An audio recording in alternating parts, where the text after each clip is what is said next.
This film is purely fictional. Please do not imitate it. Your like and subscribe are the motivation for me to update. Chapter 1. Night fell. A bright moon hung high in the sky, its clear light illuminating the lush green grasslands. A brutal battle was raging here. In a simple tribe built of wood and mud, the sky was ablaze with flames and shouts of killing as two groups of warriors clashed. One side wore black armor and wielded gleaming blades. The other, clad in animal skins and armed with various weapons, wore a bewildered expression on their faces, as if they had just woken and didn't understand what was happening. The black-armored soldiers were orderly, showing no signs of panic even in the darkness. They seemed to possess night vision.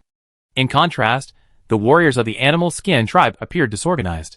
Even fighting on their own turf, where they were more familiar with the terrain, they were steadily losing ground. The two sides were completely unequal opponents. The black-armored soldiers surpassed the tribal warriors in terms of order, coordination, physical prowess, and even weaponry. The black-armored soldiers slaughtered frantically through the tribe, unstoppable. The battle lasted a quarter of an hour, and nearly 100 members of the tribe had already been killed. Your chief is dead. Lay down your weapons. Those who surrender will not be killed. A massive figure, nearly 2 meters tall and clad in black armor, stood in a brightly lit area, holding aloft in one hand a bloody head. It was the head of the tribal chief. The tribe erupted in uproar, and the warriors' morale plummeted to its lowest point. Those who achieved the position of chief in a tribe were often quite powerful, possessed great prestige, and were deeply loved by their fellow tribesmen. The tribesmen, already caught off guard and now witnessing the invading force, paled to the ground when they saw their leader dead. They were almost ready to drop their weapons and kneel in surrender. But the thought of the impending winter made them hesitate. Winter was not far off. If their food supply was taken away, it would be impossible for them to gather enough for the winter given their current situation. Without food, they would still be doomed. Thinking of this, the wise men in the tribe clenched their weapons, explained the situation to the tribesmen nearby, and prepared to fight to the death to protect their food supply. At that moment, another black-armored soldier stepped forward. He looked only about 20 years old, not as tall as the previous one, but slender and strong, yet not rugged. Chief. Chief. The black-armored soldiers around him respectfully made way for the young man to pass. Su Xingyu looked at the wary tribesman ahead, smiled, and said, "We won't steal your winter food. And if you surrender, I promise you'll never go hungry again. You'll have meat every 3 sunsets." The tribesmen on the opposite side immediately erupted in a clamor. Su Xingyu's words moved them. Not stealing their food, but giving them meat, that's too good to be true. Instantly, the tribesmen's will to resist weakened considerably. They didn't have much of a sense of belonging to the tribe to begin with. Many were even from other tribes, merely plundered and brought here. If the other side truly offered them a chance to survive, then surrendering wouldn't be a bad idea. They knew the reputation of the Night Tribe, a trustworthy people who wouldn't cheat them. "Who are you? Can you represent the Night Tribe?" A clever person shouted again. Su Xingyu replied, "I'm the chief of the Night Tribe, so I naturally represent it. If you surrender, we'll be one family from now on. See the warriors around me? They're not stronger than you, but they have more powerful weapons and armor, which is why they can defeat you. If you join the Night Tribe, we'll give all our brave warriors a piece of armor and a weapon each, making you as powerful as them." Su Xingyu's words were incredibly persuasive, and they resonated deeply with the tribesmen and warriors. The warriors yearned for strength, and the strength just displayed by the Night Tribe warriors made them envious. They believed their physical strength wasn't much inferior to the Night Tribe warriors, but the gap in equipment was truly enormous. If they were given the same weapons and armor, even if they couldn't defeat the Night Tribe warriors, they wouldn't be completely crushed. The ordinary tribesmen, however, were less concerned. Simply having enough to eat was enough. In times like these, simply having enough to eat was a blessing in itself. For a moment, all the tribesmen turned their attention to the most prestigious individuals in the tribe. An elderly wizard, observing the eager eyes of the tribesmen around him, and then glancing at the black-armored soldiers across from him, hesitated before following his heart's decision. "We surrender. We hope the honorable chief Yi will keep his promise, and treat our people well." Su Xingyu didn't correct the man's mispronunciation. Hearing the old man's words, a sense of relief washed over him, and a smile instantly spread across his face. "Don't worry. The reputation of our Yi tribe is known to all tribes across the Black Earth Plains. Now that you've surrendered, we're one family from now on. I will treat you all equally." Hearing this, the tribe's warriors slowly lowered their weapons and awaited their orders. "Yi San, I leave this to you." Seeing the other side had surrendered, Su Xingyu became increasingly impatient and instructed a middle-aged man beside him. "Chief, rest assured, I will bring them back to the Yi tribe safely," the middle-aged man quickly replied. "Yes," Su Xingyu nodded, still confident in this trusted confidant with management skills. However, he also warned, "Don't worry. It's okay to go slowly. Just don't lose any men." After making all the arrangements, Su Xingyu mounted his black horse and, leading 100 or so soldiers, galloped along the river. Before returning to the tribe, he was already eagerly checking the rewards from the system. Red River Overlord. Annexed the giant tiger tribe and the barbarian bull tribe, becoming the largest tribe near the Red River. Completed. Rewards. 1,000 acres of spiritual farmland. Place at your own choice. Spirit gathering tree seeds. Divine domain building 2nd level cavalry battalion building blueprints. Divine domain building 2nd level infantry battalion building blueprints. Dark evil blade blueprints. 1,000 world origin units. System notice. Congratulations on unifying the tribe's surrounding forces, unlocking the City of Gods, unlocking the God Communication System, unlocking the Plane Reconnaissance System, unlocking. System notice. You are the 16,876th deity to enter the primary realm. Rewards. 1 small magic crystal mine, 1 small blood crystal mine, 1 small dark crystal mine. Choose one of these 3. System notice. Since this is your first time entering the primary realm, you will be protected by the system, in the main world, for 1 month. Other deities are prohibited from invading your plane. Note, if you actively invade another deity's plane, the system protection will end immediately. Chapter 2. 3 days later. When Yi Sen brought the giant tiger tribe back, Su Xingyu had already made arrangements for the entire Yi tribe. In reality, there wasn't much to arrange. Although the Yi tribe had a larger population, it was still a tribal structure, not much better than the giant tiger tribe, with just a wooden fence around the perimeter. During the last expansion, Su Xingyu had already planned his future development strategy, so the enclosed land was exceptionally large, easily accommodating the giant tiger tribe's inhabitants. To prevent any accidents, Su Xingyu completely dispersed the giant tiger tribe's members and distributed them to various corners of the Yi tribe. Be prepared for the worst, with tens of thousands of people gathered together, even in their own home base. If unrest truly broke out, the Yi tribe would suffer heavy losses, even if they won. Then he held a grand banquet for the soldiers who had gone to war, effectively winning over the people. He then held an even grander banquet for the newly joined tribesmen. This gesture not only allayed the concerns of the other tribesmen, but also gave them a sense of belonging to the Night tribe. After all, judging by the Night tribe's behavior, they seemed to have no shortage of food and were unusually generous. At the end of the banquet, Su Xingyu, wearing a fur coat, stood atop the towering altar, looking at the newly joined tribesmen and shouting, "Hundreds of sunsets ago, the Night tribe consisted of only a few hundred people. Their warriors were weak, unable to hunt even magical beasts, and could only survive by farming and fishing. Now, the Night tribe has hundreds of thousands of members.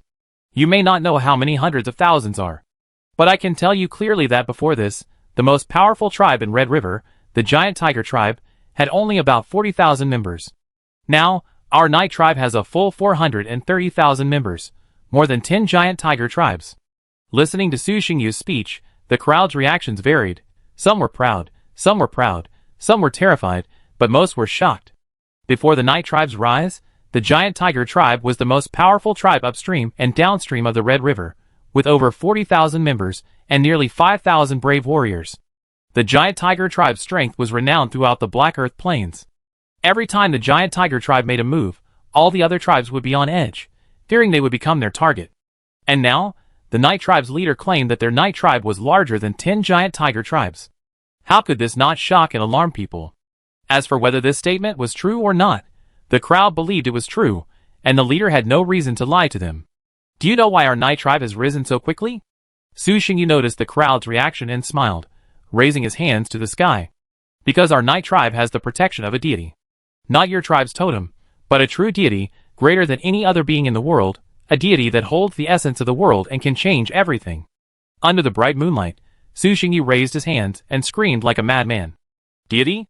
What is a deity? Is it the name of a totem? If we also believe in deities, can we become as powerful as the warriors of the Night tribe?" The tribesmen in the audience didn't understand the concept of a deity. They simply thought of it as a more powerful totem. Tribes on the Black Earth Plains all worshipped a totem, often taking their names from it. For example, The giant tiger tribe worshipped a giant spotted tiger, and the savage bull tribe worshipped a minotaur, with the head of an ox and the body of a human. So even after hearing Su Xingyu's words, the audience simply considered the god a more powerful totem.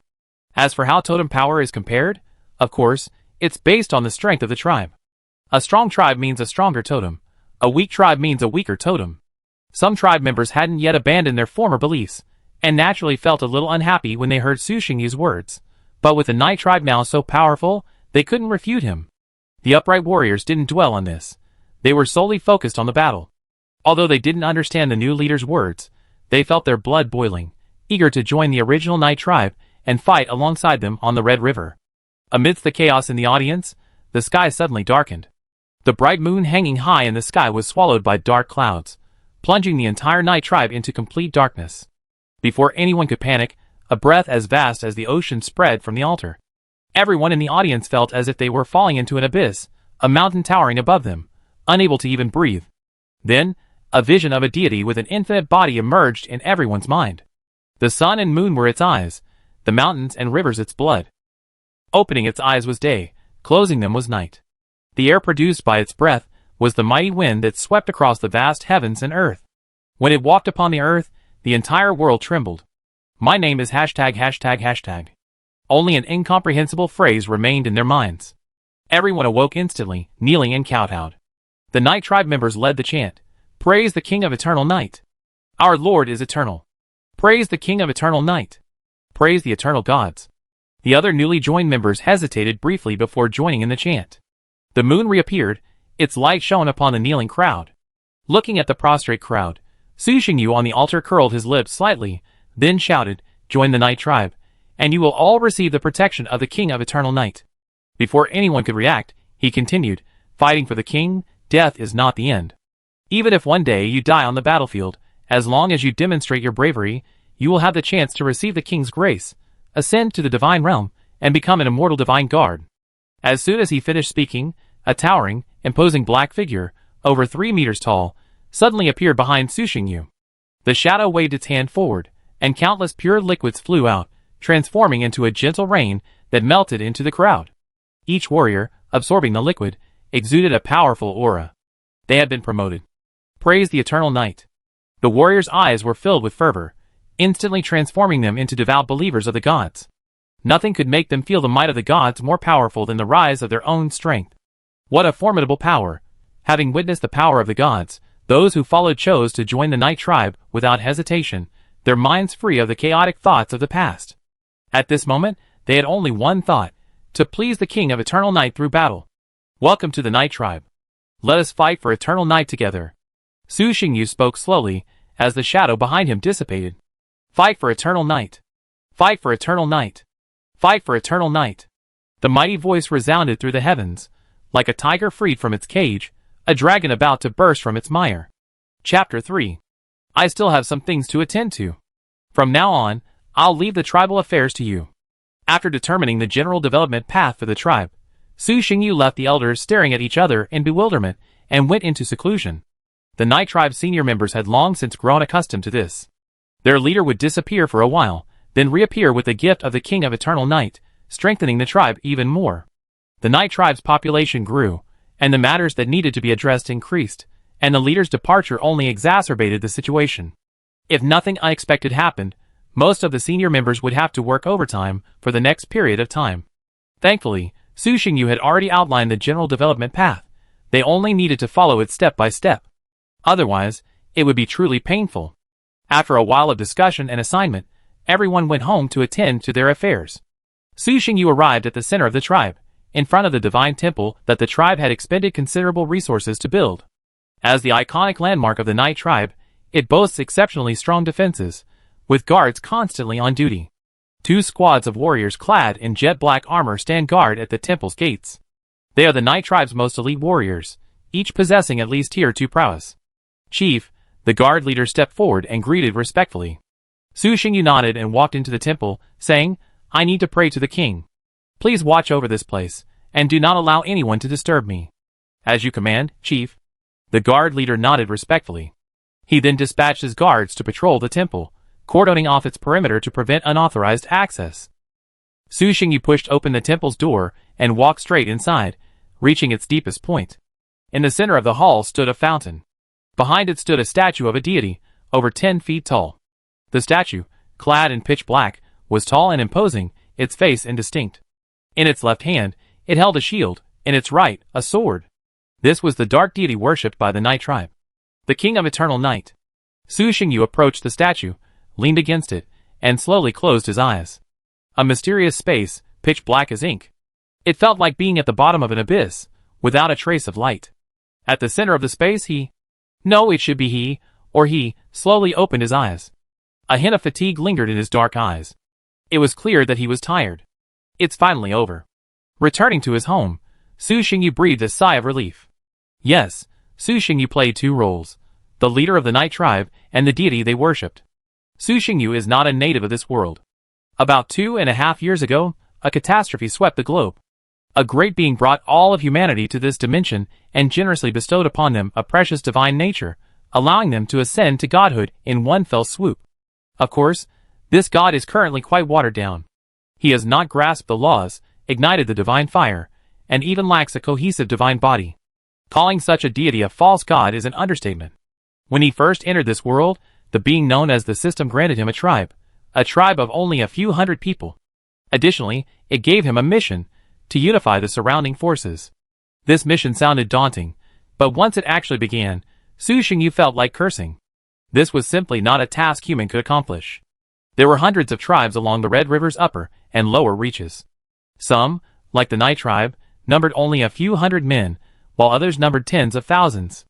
Each one possessed a strong martial spirit, and coupled with the baptism of the grassland snowstorms, Su Xingyu was nearly defeated. Luckily, the system's rewards were distributed in stages, many of which contained ancient advanced technologies, such as iron smelting furnaces and forging furnaces. Later, with the increasing number of believers, Su Xingyu's divine power increased significantly, barely enough to grant blessings to his followers. After 2.5 years of campaigning, Su Xingyu led the Night Tribe to successfully conquer the Red River, and the tribe expanded to its current size. Hundreds of thousands of tribesmen, tens of thousands of soldiers. Just looking at the statistics is a bit intimidating. After so many days of hard work, I can finally rest. Su Xingyu had been so busy handling various tribal affairs these days that he hadn't even had time to examine the system rewards or his own dashboard. Deity interface name, Su Xingyu. God name, Lord of Darkness, King of Eternal Night. Godhood, dark. Authority, corrupted. Divine fire, unignited. Divine domain, dark realm. Divine body, uncondensed. Divine nature, 1. Supernatural ability, darkness's favor, greatly enhances night vision, granting enhanced qualities in darkness. The strength of this blessing varies depending on the level of devotion, cult, Eternal Night. Followers, human cult interface name, Eternal Night. Devotion, King of Eternal Night. Cult emblem, Endless Abyss, with an eye at its center.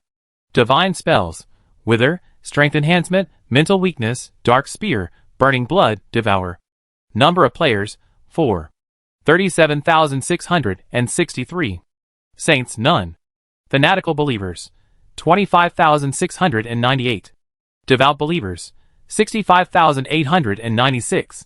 Ordinary believers, 203,656. General believers, 85,685. Pseudo believers, 36,728. Level 4, 1. Level 3, 123. Level 2, 5,687. Level 1, 35,258. Faith, 7,866,778 units. 10,000 units of faith equals 1 unit of divine source, 6,583 units. This panel, visible only to him, resembled a game panel. Initially, Su Xingyu had also thought this was a game world, and that he was the unlucky individual who had stumbled into a virtual one. But the splatter of hot blood on his face, and the pain as the long knife sliced through his chest told him, this wasn't a game world. Here, death is real death, there's no resurrection. But after gaining this understanding, Su Xingyu didn't feel fear. Instead, he felt a surge of excitement. Since this was the real world, it also proved that becoming a god was real. No one could resist the allure of eternal life, not even Su Xingyu. In the real world, he was just an ordinary person. Even though he had enough to eat and drink, he still found life somewhat dull. And this world, how should I put it? It was interesting. In this world, there were no clear rules. Strength was everything. Here, he didn't need to worry too much. He could just focus on improving his strength. Su Xingyu liked this world very much, even though he might die here. Collecting his thoughts, Su Xingyu glanced at the newly added screens at the bottom. City of the Gods. Information. Plain. City of the Gods. An absolutely safe place where gods can trade and reside permanently. Note, each trip to the City of the Gods consumes 10 units of divine source, and each additional day requires another 10 units of divine source. Su Xingyu gazed at the City of the Gods and silently chanted, "Go there." A portal shimmering with white light suddenly appeared before him, and Su Xingyu stepped through. Chapter 4. Su Xingyu stepped through the portal, then felt a fleeting moment of consciousness before arriving on a spacious street. This was a gigantic ancient city. Su Xingyu could sense that it was very close to the void, perhaps even built upon it. Here, the suppression of the laws of the planes was extremely weak, almost non-existent. As the suppression weakened, his body returned to its full height of 3 meters, a miniature giant. However, even so, standing on the street, he still appeared insignificant, like an ant in a forest. Above the sky, a blazing, bright sun hung. Beyond the sky, the darkness of the endless starry sky spread, a transparent canopy separating the City of the Gods from the starry sky. System notice. You have entered the absolutely safe zone City of the Gods. Fighting is prohibited here. Violators will be expelled. The streets were bustling with people. Their figures varied in shape and size. Humans with dragon heads, humans with ox heads, humans with fish heads, crimson lizard men, green goblins. Like Su Xingyu, they were all gods, but due to differences in their powers, godhood, and clans, their manifestations varied. Of course, Su Xingyu had no right to laugh at them. His current appearance wasn't much better. The crowd was startled as a pitch-black figure, towering over them, and emitting a terrifying aura, suddenly appeared in the middle of the street. What a powerful creature. The City of the Gods was located within the endless starry sea, where the perfect laws of the planes didn't exist. Most gods were unable to control their power freely, resulting in unusual manifestations. The most intuitive way to assess a deity's strength is to look at its size, and compare it to other deities of the same rank. For example, if a goblin deity's manifestation reaches 3 meters in height, then it's undoubtedly a formidable being far superior to its peers. This was certainly the case with Su Xingyu, who now appeared before everyone. A human deity, yet in the City of Gods, his body reached a staggering 3 meters. This was a bit exaggerated. Feeling the gazes of those around him, Su Xingyu frowned slightly. The Yi tribe's recent rapid expansion, coupled with a significant increase in the number of followers, had led to a rapid increase in his power, to the point where he was beginning to lose control. He subdued his aura slightly, shrinking his body to 10 meters.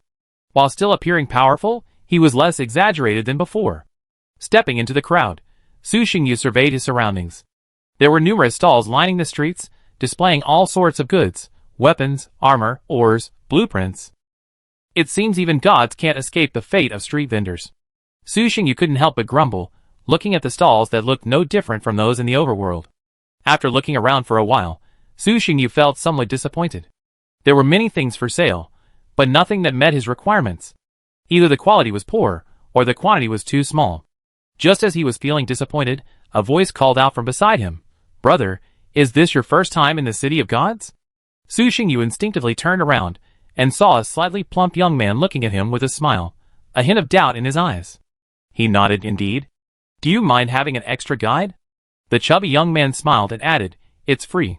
Su Xingyu pondered, unsure of what the fat man was up to. However, he needed intelligence right now, and since this was a completely safe area, he didn't refuse. He nodded and said, "Excuse me? It's not a problem. At home, we rely on our parents, and outside, we rely on our friends. Only by helping each other can we make progress together." The fat young man smiled, maintaining a humble demeanor. "It's inconvenient to talk here. How about we go somewhere else?" "Okay." Led by the fat young man, the two walked and chatted, soon leaving the street and arriving at a courtyard with a distinctly Western medieval architectural style. Su Xingyu was slightly surprised. Although he didn't know the housing prices in the City of Gods, judging from the 10 divine sources required to enter once, it couldn't be cheap. Whether buying or renting, it would surely require a considerable amount of divine source. The two men entered the courtyard, and the fat man spoke first, We've been chatting all this time, but I still don't know your name, brother. My name is Wang Dong, and I'm a religious deity. Su Xingyu didn't answer him, but asked in confusion, what is a religious deity? Wang Dong was stunned. Brother, haven't you seen that article on the forum? The forum is located in the information module of the system. By spending a certain amount of divine power, one can freely post articles there. Su Xingyu shook his head. I just completed a mission, and haven't had time to read it yet. Then let me give you a brief explanation. Wang Dong thought for a moment, and said, in this world, everyone has obtained a divine nature. Depending on the attributes and powers of the divine nature, each person's path of development is different. Some deities are suited to developing tribes, using them to expand their followers, and win by sheer numbers, like warfare and slaughter. These deities are naturally suited to developing tribes, and conquering vast territories. However, some deities are not suited to this tribal development path. For example, my deity, Merchant, is fine with running a market, but developing tribes is a real challenge. So, I can only establish a religion, then attach myself to various tribes and focus on developing my own authority. Developing a tribal deity is called the Lord Stream. Developing a cult, attaching a deity to a tribe, is called the religious stream. Relatively speaking, the Lord Stream is more powerful, but also more difficult to develop. Interesting. Su Xingyu sighed inwardly, then curiously asked, besides these two, are there other schools? Yes. Wang Dong nodded and replied, there's also the soul power stream, also known as the individual stream. Not everyone can complete the initial quest and enter the primary realm. Some unlucky believers' tribes were wiped out early. Believers are extremely important to deities, a point I'm sure you've all experienced. Believers are like anchors. The more we have, the more stable we are. The fewer, the more unstable we are. Those indigenous transcendents may not be able to invade the divine realm and kill the deities, but without their believers, deities are no different from rootless water. Even if they don't die immediately, they will eventually exhaust the power of faith and fall into an eternal slumber. Falling into eternal slumber is no different from death.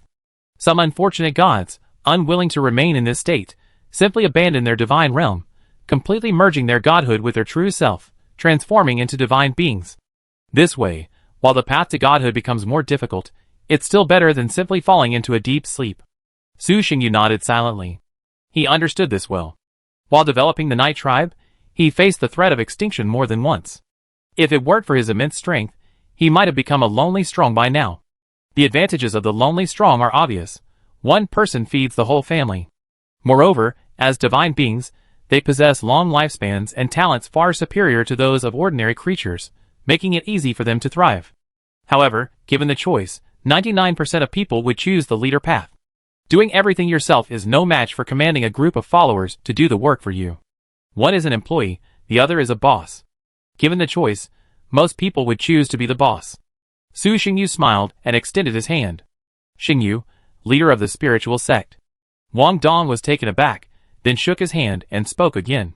Wang Dong, religious spiritual sect. Chapter 5. The two exchanged a few pleasantries before Wang Dong got down to business. I'll be in the City of Gods for a few days now, so I'm fairly familiar with the situation here. Brother Xingyu, please let me know if there are any resources you need. Perhaps I can provide some leads. I need food and equipment, Su Xingyu said. After annexing the barbarian bull and giant tiger tribes, the Night Tribe's population has grown dramatically and continues to expand. Winter is approaching, and he needs more food. As for equipment, the Night Tribe has a system-provided iron furnace and numerous blacksmiths. Overall, they're not short of equipment. However, Su Xingyu recently planned to expand his army and incorporate all the warriors he had captured. This would slow the Night Tribe's forging speed. If there was any equipment available, he wouldn't mind spending money to buy some. After annexing the two large tribes, he didn't have much else, but a lot of blood crystals. Food equipment. A moment of surprise flashed across Wang Dong's eyes, but only for a moment before he regained his composure and smiled. There aren't many other goods here, but there are plenty of food and equipment. We'll have as much as you want. I'm just wondering how much you'd like to buy, brother? Let's start with 400,000 units.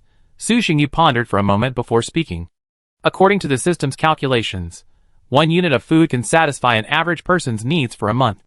The Yi tribe already has a considerable supply, and combined with the reserves of the major tribes, they shouldn't have any trouble surviving this cold winter.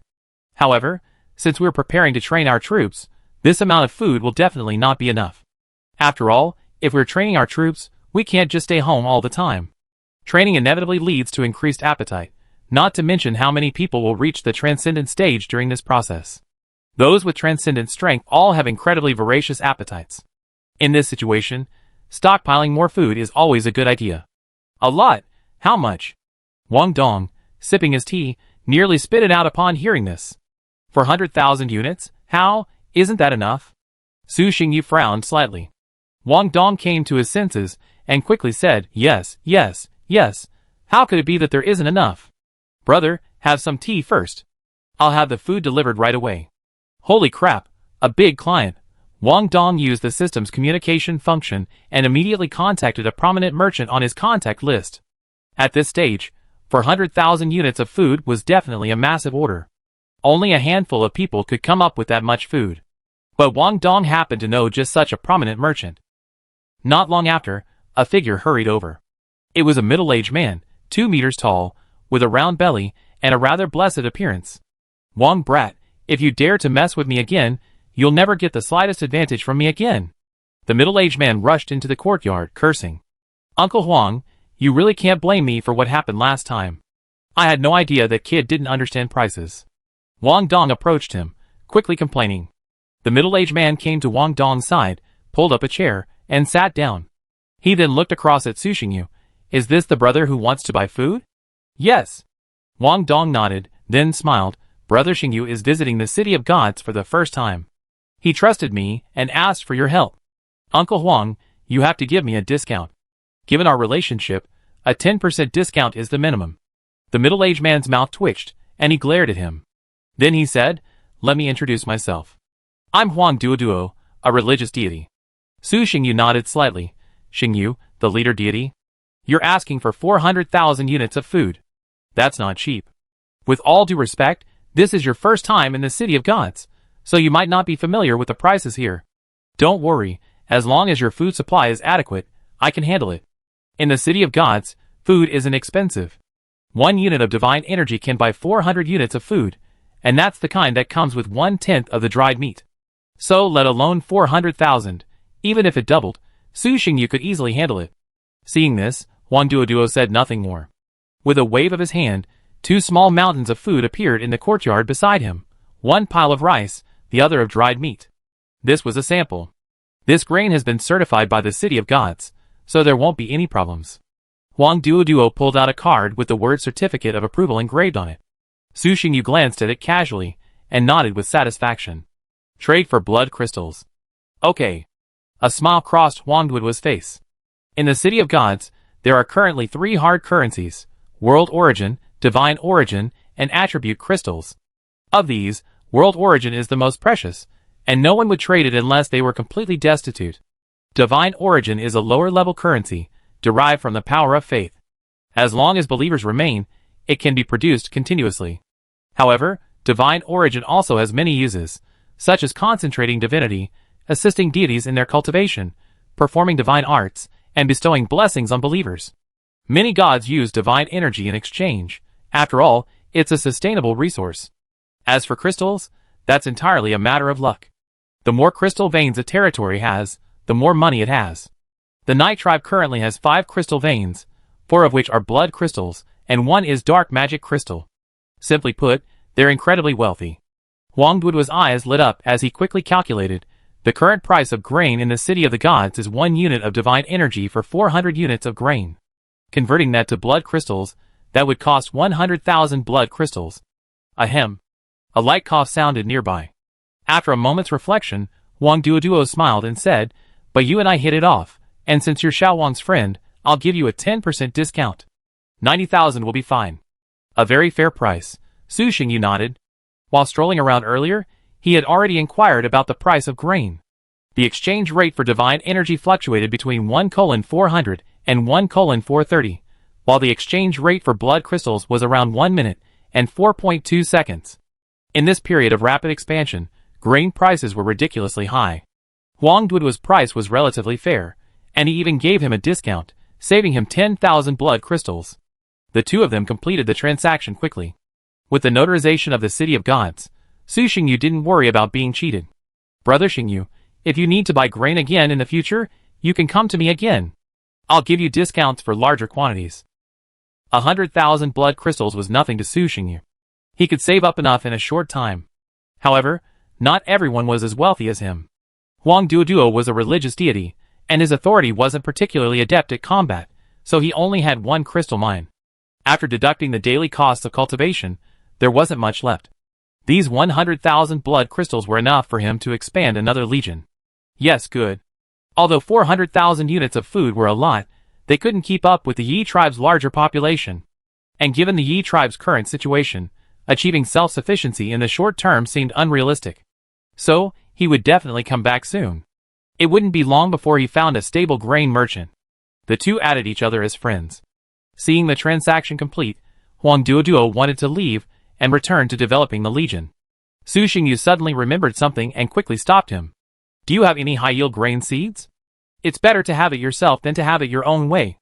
The black soil plains are fertile. If all of it were planted with grain, the Yi tribe could achieve food independence. Food is the lifeblood of a tribe. If possible, Su Xingyu didn't want to be controlled by others. How much do you want? I'll just give it to you. No need to buy it. Just consider it a gift. Huang Duoduo said with a smile. He was able to produce so much grain primarily due to his divine authority. Even the most common seeds, under his divine authority, could surpass those with high yields.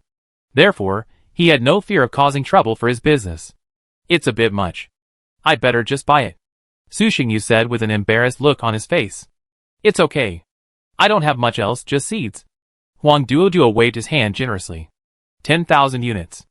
Huang Duoduo, Huang Dong, Huang Duoduo was stunned for a moment, then gritted his teeth and said, it's just 10,000 units. It's nothing. With that, he requested a trade with Su Xingyu. Su Xingyu smiled, but he didn't seem to be taking advantage of him. He completed the transaction with Huang Duoduo for 5,000 blood crystals. Chapter 6. You know someone quite impressive. After Huang Duoduo left, Su Xingyu, in a good mood, chuckled.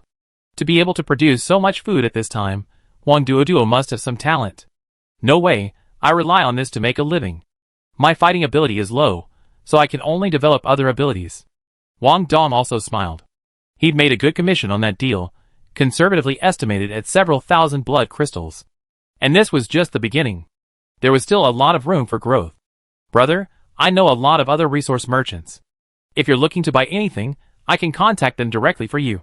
Realizing the man before him was a big shot, Wang Dong's attitude became much more polite, even a bit flattering.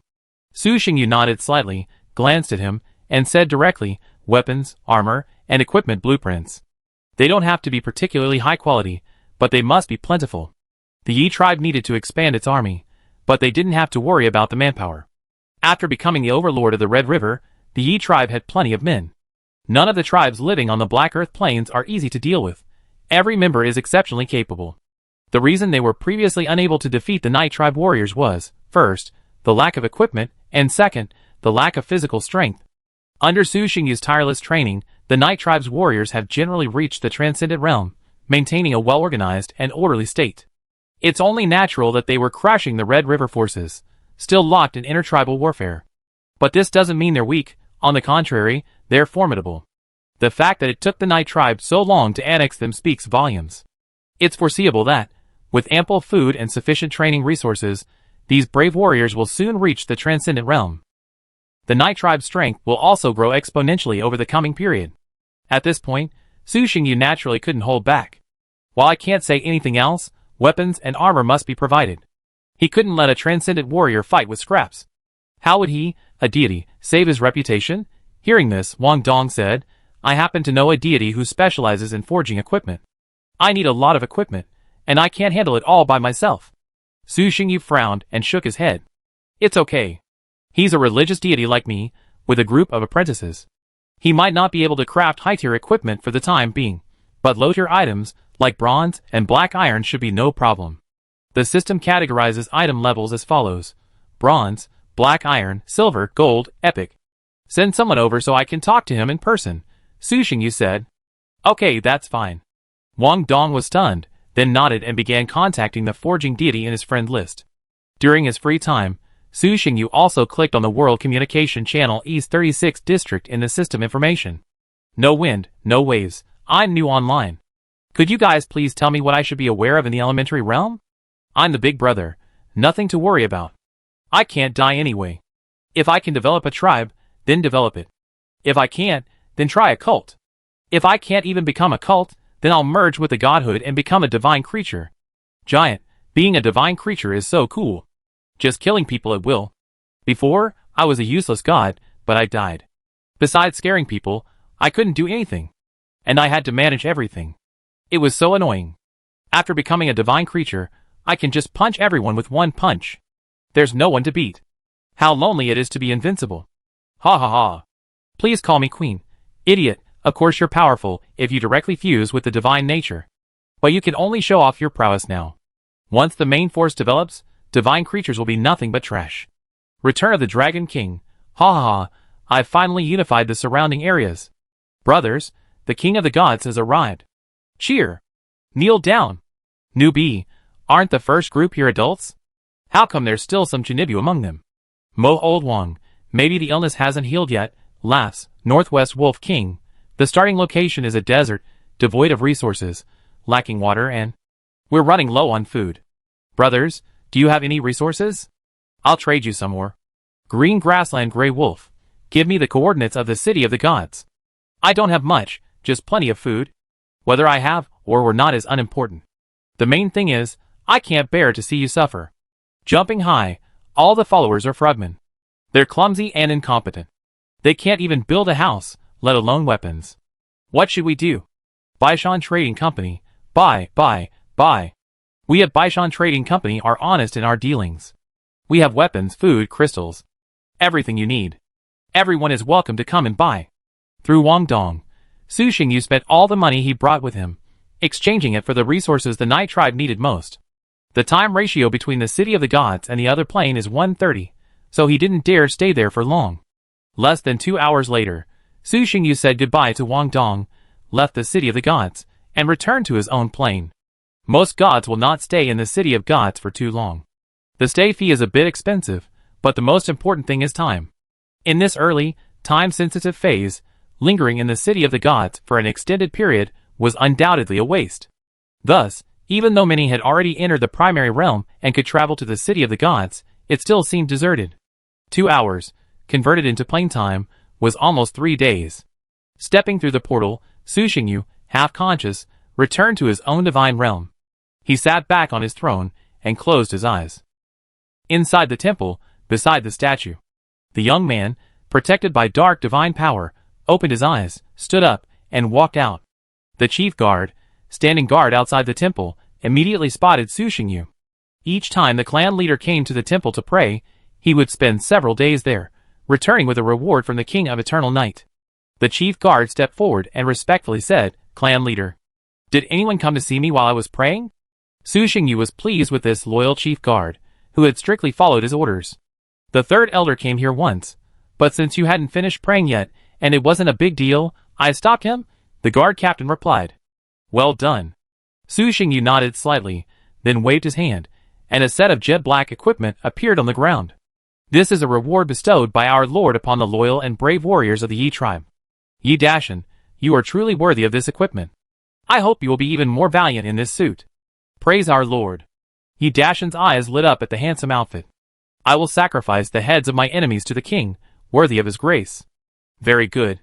Su Xingyu smiled, then patted him on the shoulder. "Put on this armor, take up your weapons, and let us fight together for the future of the Yi tribe." "Yes, chief." Yi Dashan nodded excitedly, and then, under the envious gaze of the guards, he quickly donned his new gear. "You're not bad, but your strength is a little lacking. You need to work harder." Under the expectant gazes of the guards, Su Xingyu waved his hand again, and dozens of sets of black equipment appeared nearby. "My lord is eternal. Kill, kill, kill!" Deafening cries of killing echoed through the sky. After everyone calmed down, Su Xingyu said, "Dashan, inform the elders. I have something to discuss with them. Have them gather in the meeting room." Chapter 7. A quarter of an hour later, the elders who oversaw various matters of the Night Tribe gathered. Some had just retired to bed, while others had already been working overtime, but upon hearing the leader's announcement, they all rushed over. As usual, after the leader's prayer, he would formulate a plan and outline development goals.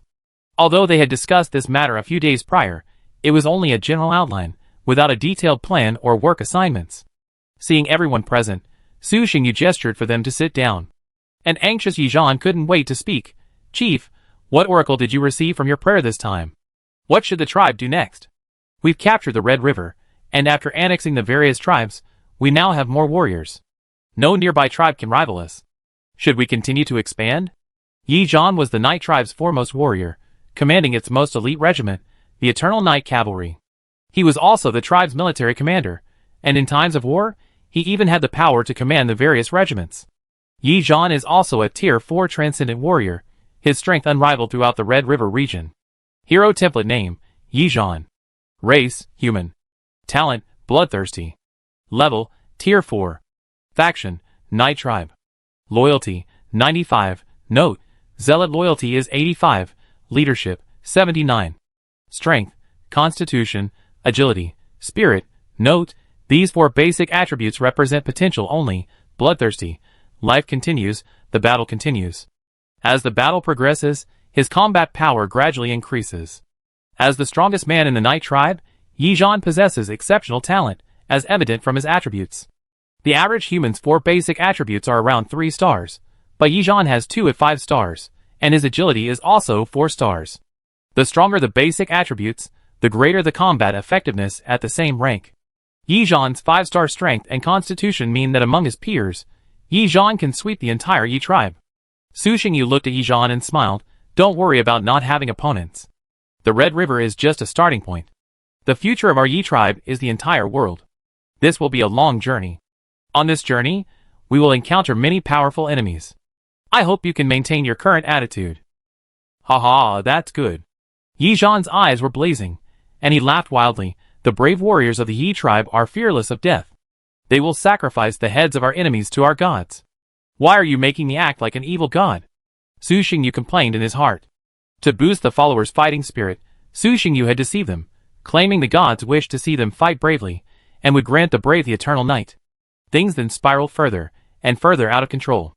Today, the lines of sacrifice have become, sacrifice your head and blood to my gods, I will sacrifice the lives of my enemies to my king. Death is not the end. Even if the body perishes, we must fight to the bitter end. Admittedly, these lines are a bit awkward. Alright, Yi Zhan, sit down first and don't interrupt the clan leader. Do you think war is easy? We've always been there to provide you with supplies. Sometimes, we can't even afford to eat, and we're still delivering food to you. The 7th elder in charge of logistics said unhappily. Facing the old man in charge of logistics, Yi Zhan couldn't say much. He could only give an awkward smile and return to his seat. After clearing his throat with 2 light coughs, Su Xingyu said, 7th elder, please report on the current resource situation of the tribe. Okay. The 7th elder nodded and slowly stood up. Since unifying Red River, the tribe's resource reserves have been replenished, especially blood crystal. Both the giant tiger tribe and the barbarian bull tribe have a small blood crystal vein beneath them, which should be enough to sustain us for a long time, even if we need to expand our armies in the future. However, with the increasing number of extraordinary warriors in the tribe, our food supplies are running low. The giant tiger and barbarian bull tribes don't have much food reserves. To survive this cold winter, we may need to kill more cattle and sheep from the ranch. Don't worry about the food. During this prayer, the king was pleased with our recent sacrifice and has granted us a large amount of food, enough to last us through this cold winter. Su Xingyu nodded slightly, explaining briefly before continuing, but we can't neglect the work of cultivating the fields. We have a lot of manpower now, especially the new recruits. We shouldn't leave them idle. The Yi tribe doesn't keep idle people. Mining, reclamation, city building. We need to find something for them to do. The 5th elder smiled and said, don't worry, chief. I've made arrangements. I'll ensure they have a fulfilling life every day, with not a moment's leisure. Su Xingyu then went on to detail the city building, reclamation, and mining matters before moving on to the real topic, expanding the army. There are no nearby forces that could threaten us. It's time to take over the Bluffong Forest. Yi Zhan, how's the process going with the selection of new recruits for the Legion? The Bluffong Forest, a dense forest on the other side of the river, boasts abundant spiritual herbs and magical resources, as well as a medium-sized blood crystal vein. Su Xingyu had long coveted it. Unfortunately, the Bluffong Forest is home to numerous magical beasts, making it difficult to capture. Coupled with previous threats from other factions, Su Xingyu had been hesitant to take action.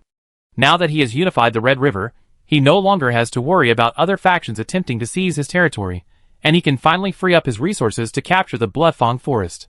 The Blefong Forest holds significant significance, not simply as a resource-rich area.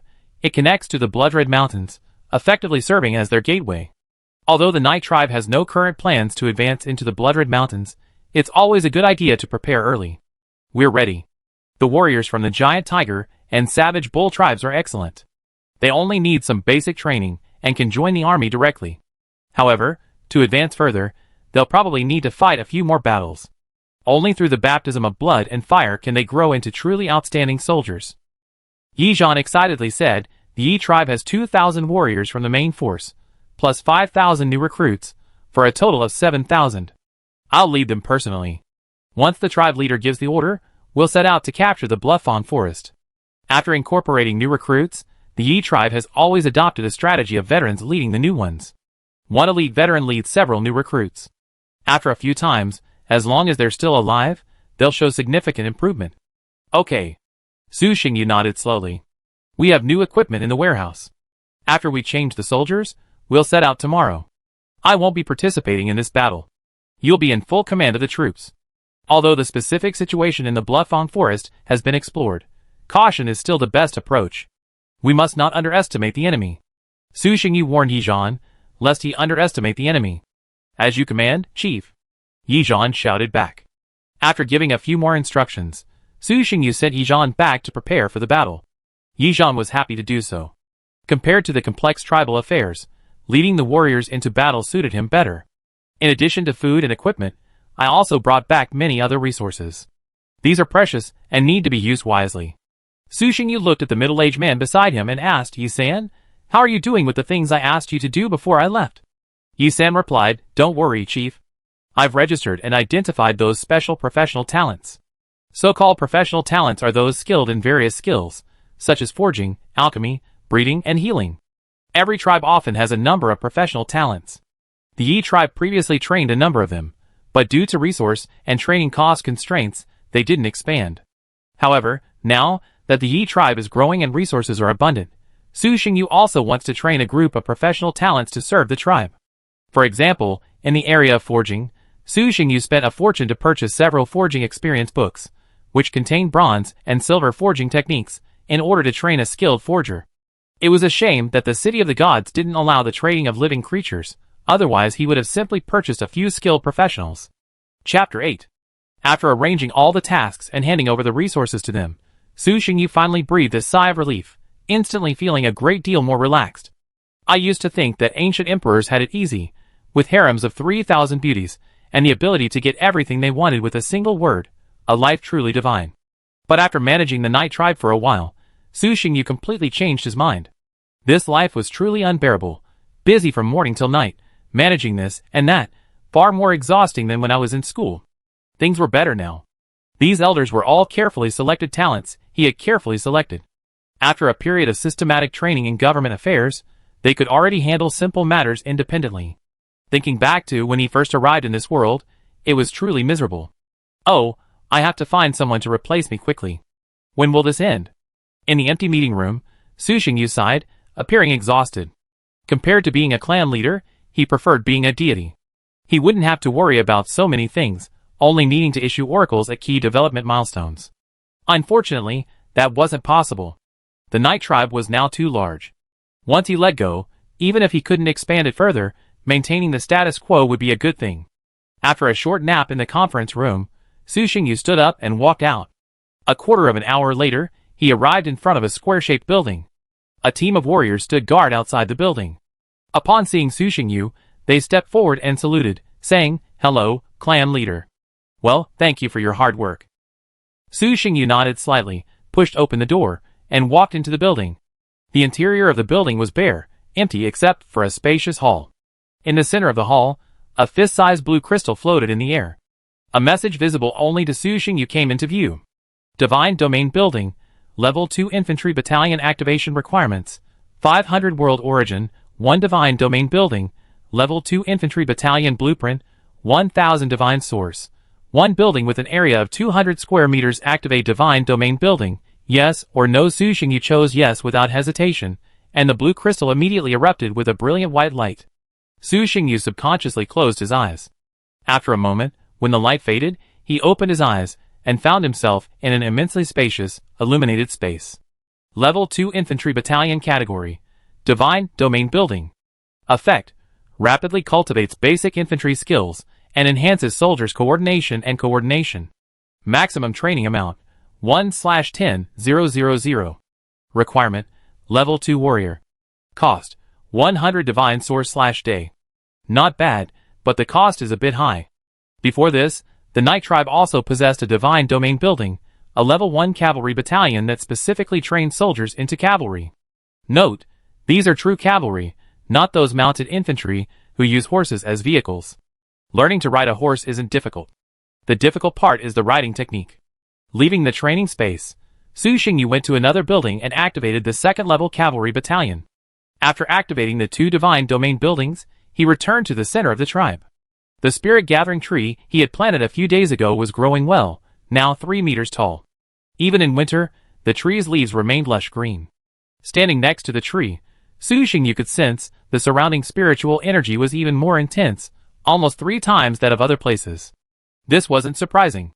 As the name implies, gathering spirits means gathering spiritual energy. It's normal for this effect to occur. The only unfortunate thing is that the range is so limited. The spirit-gathering tree hadn't fully grown yet, and currently could only guarantee spiritual energy within a radius of 20 meters. Su Xingyu temporarily dismissed the surrounding warriors, who were cultivating. The next moment, a silver-white, vortex-like mark appeared between his brows, incredibly mysterious. He extended his right hand, and lightly tapped the trunk of the spirit-gathering tree with his finger. A message flashed through his mind. Creation. The tree trembled madly. Swoosh, swoosh, swoosh. Green leaves fell, and new, tender leaves immediately sprouted. The spirit-gathering tree grew at a visible rate. In a short while, it had grown half a meter taller, and its growth rate hadn't slowed down. It continued to grow. Feeling the mysterious energy within his body instantly drop by 1/5, Su Xingyu's face twitched. He reached out and patted the tree a few times, sighing, "I've already fed you twice. If there's still no change, I'll have to temporarily cut off your rations. There's no other way. My family is now so wealthy, and there's so much that needs strengthening. The landlord doesn't have any surplus food left for you to waste." The spirit-gathering tree seemed to understand his words, and began to vibrate even more violently. Su Xingyu smiled, not paying attention to the spirit-gathering tree's reaction, and then hid the silver-white mark again. In his spiritual sea of consciousness, an illusory silver crystal slowly rotated. This was a divine nature. A divine nature without a solid physical form, only a concept. Yes, Su Xingyu had 2 divine natures, a dark divine nature gifted by the system, and a silver divine nature that came from nowhere. In layman's terms, this silver divine nature was his golden finger. The silver divine nature allowed Su Xingyu to use a function. Creation. According to Su Xingyu's research, the power of fortune has 2 effects. One is to restore ancestral bloodlines, and the other is to cause plant life to mutate and accelerate growth. Each use of fortune consumes a considerable amount of mystical energy, and its recovery rate is extremely slow, forcing Su Xingyu to use this ability with caution to maximize its benefits. After strengthening the spirit-gathering tree once, Su Xingyu paid no further attention to it. Based on past experience, the transformation of plant life is not a quick process, especially for a special plant like the spirit-gathering tree. Blood spirit flower growth cycle, 12 months. Description: this flower, imbued with pure blood energy, can be eaten directly or used in potions. Arriving at the prepared spiritual field, Su Xingyu took out a large bag of blood spirit flower seeds, and once again activated the silver godhead to enhance them. This enhancement targeted all the seeds. Even though their size and quality couldn't compare to the spirit-gathering tree, the sheer number of seeds still drained Su Xingyu's energy. Despite the high cost, the effect is noticeable. Mutated blood spirit flower growth cycle, 3 months. Description: this flower, imbued with pure blood energy, can be eaten directly or used in a potion, with a very low chance of purifying blood. The enhanced blood spirit flower's growth cycle has been shortened to 3 months, significantly improving its effectiveness and even possessing a slight blood purifying ability. Plant all these seeds and assign someone to carefully care for them. Report any changes immediately. After handing the seeds to a tribe member specializing in spiritual herb cultivation, Su Xingyu spoke seriously. He had purchased these seeds in the City of Gods, and they were extremely valuable. If it weren't for the blood spirit flower's long growth cycle and the person's lack of divine energy, Su Xingyu would have had a difficult time acquiring so many seeds. Rest assured, Patriarch. I'm an expert in cultivation, and will complete your assignment. The elder beside him took the seeds, his eyes burning, and then patted his chest vigorously with assurance. Su Xingyu glanced at him. The king is watching you. Praise my lord. Chapter 9. Time flies. Winter has arrived, and the weather has turned completely cold. Across the black soil plains, a magnificent city is being built at breakneck speed. City building materials are worthless in the City of the Gods. Su Xingyu bought a large amount, and with the help of various extraordinary magics, the city's construction speed can be described as rapid. At this rate, it will only take 6 months at most to complete the initial construction of this planned megacity, with a permanent population of 1 million. After connecting to the City of the Gods, the Night Tribe can exchange many of its cultivation resources for supplies, and its development is much faster than before. Although the Night Tribe has a large population, it is not short of cultivation resources. The Night Tribe already controls 2 small blood crystal veins. Add to that the 2 acquired after annexing the Barbarian Bull and Giant Tiger tribes, and they now control 4 blood crystal veins. Even though these blood crystal veins are only small, thanks to the hard work of the many members of the Night Tribe, they can mine 6,000 to 7,000 units of blood crystal stone daily. Not to mention, he also has a dark crystal vein. Currently, there aren't many magicians in the Night Tribe, so most of the dark crystals mined can be sold.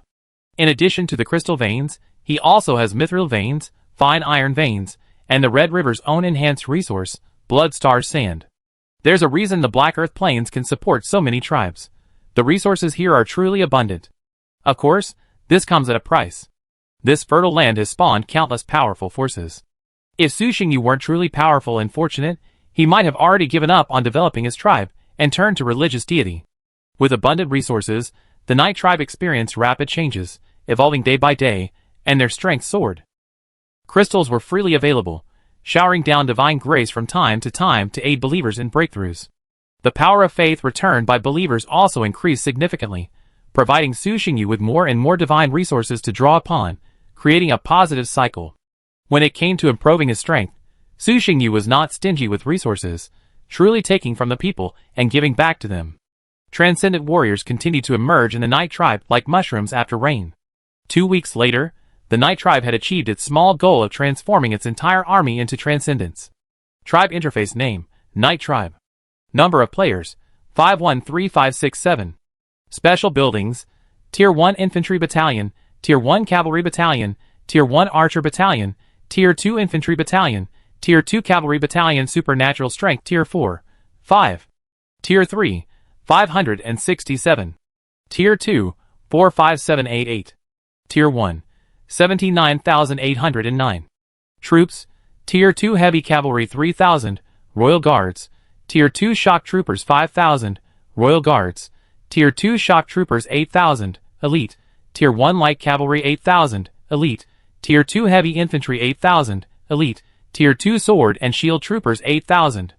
Elite, 8,000 Tier 2 Light Infantry, Royal Guards, 15,000 Tier 1 Light Infantry, Elite, 10,000 Tier 1 Archers, Ordinary, Mineral Resources, 1 Medium Blood Crystal Vein, 6 Small Blood Crystal Veins, 2 Small Magic Crystal Veins, 1 Medium Fine Iron Vein, 2 Small Fine Iron Veins, 2 Small Mithril Veins.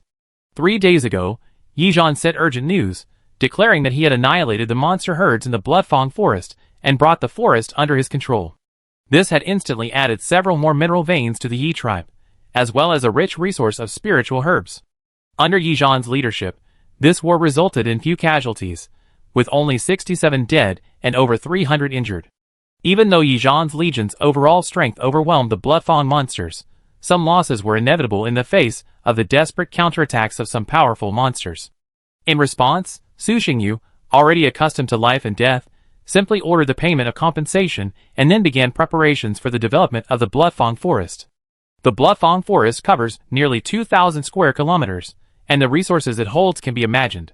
Su Xingyu, now maintaining so many elite legions, is under immense pressure. Transcendental cultivation is like climbing a mountain. The further you advance, the greater the difficulty, and the greater the resources required. Blood crystals can only satisfy daily cultivation, For faster progress, potions are essential. Even though the Yi tribe hasn't reached that level yet, he's already prepared. After spending so long in this world, Su Xingyu has long understood one thing: everything is fake. Only strength is real. As long as he was strong enough, he could seize anything, whether it was food, equipment, or training resources. Thus, the army had always been his primary focus. Legions of the same level had varying strengths, systematically divided into categories based on various factors: trash, ordinary, elite, royal guard, epic. With each upgrade, a legion's rank would be downgraded. Even if they were both tier 2 legions, a clash between an elite legion and a regular legion could result in a one-sided outcome. If the difference was even 2 tiers, a crushing defeat was inevitable.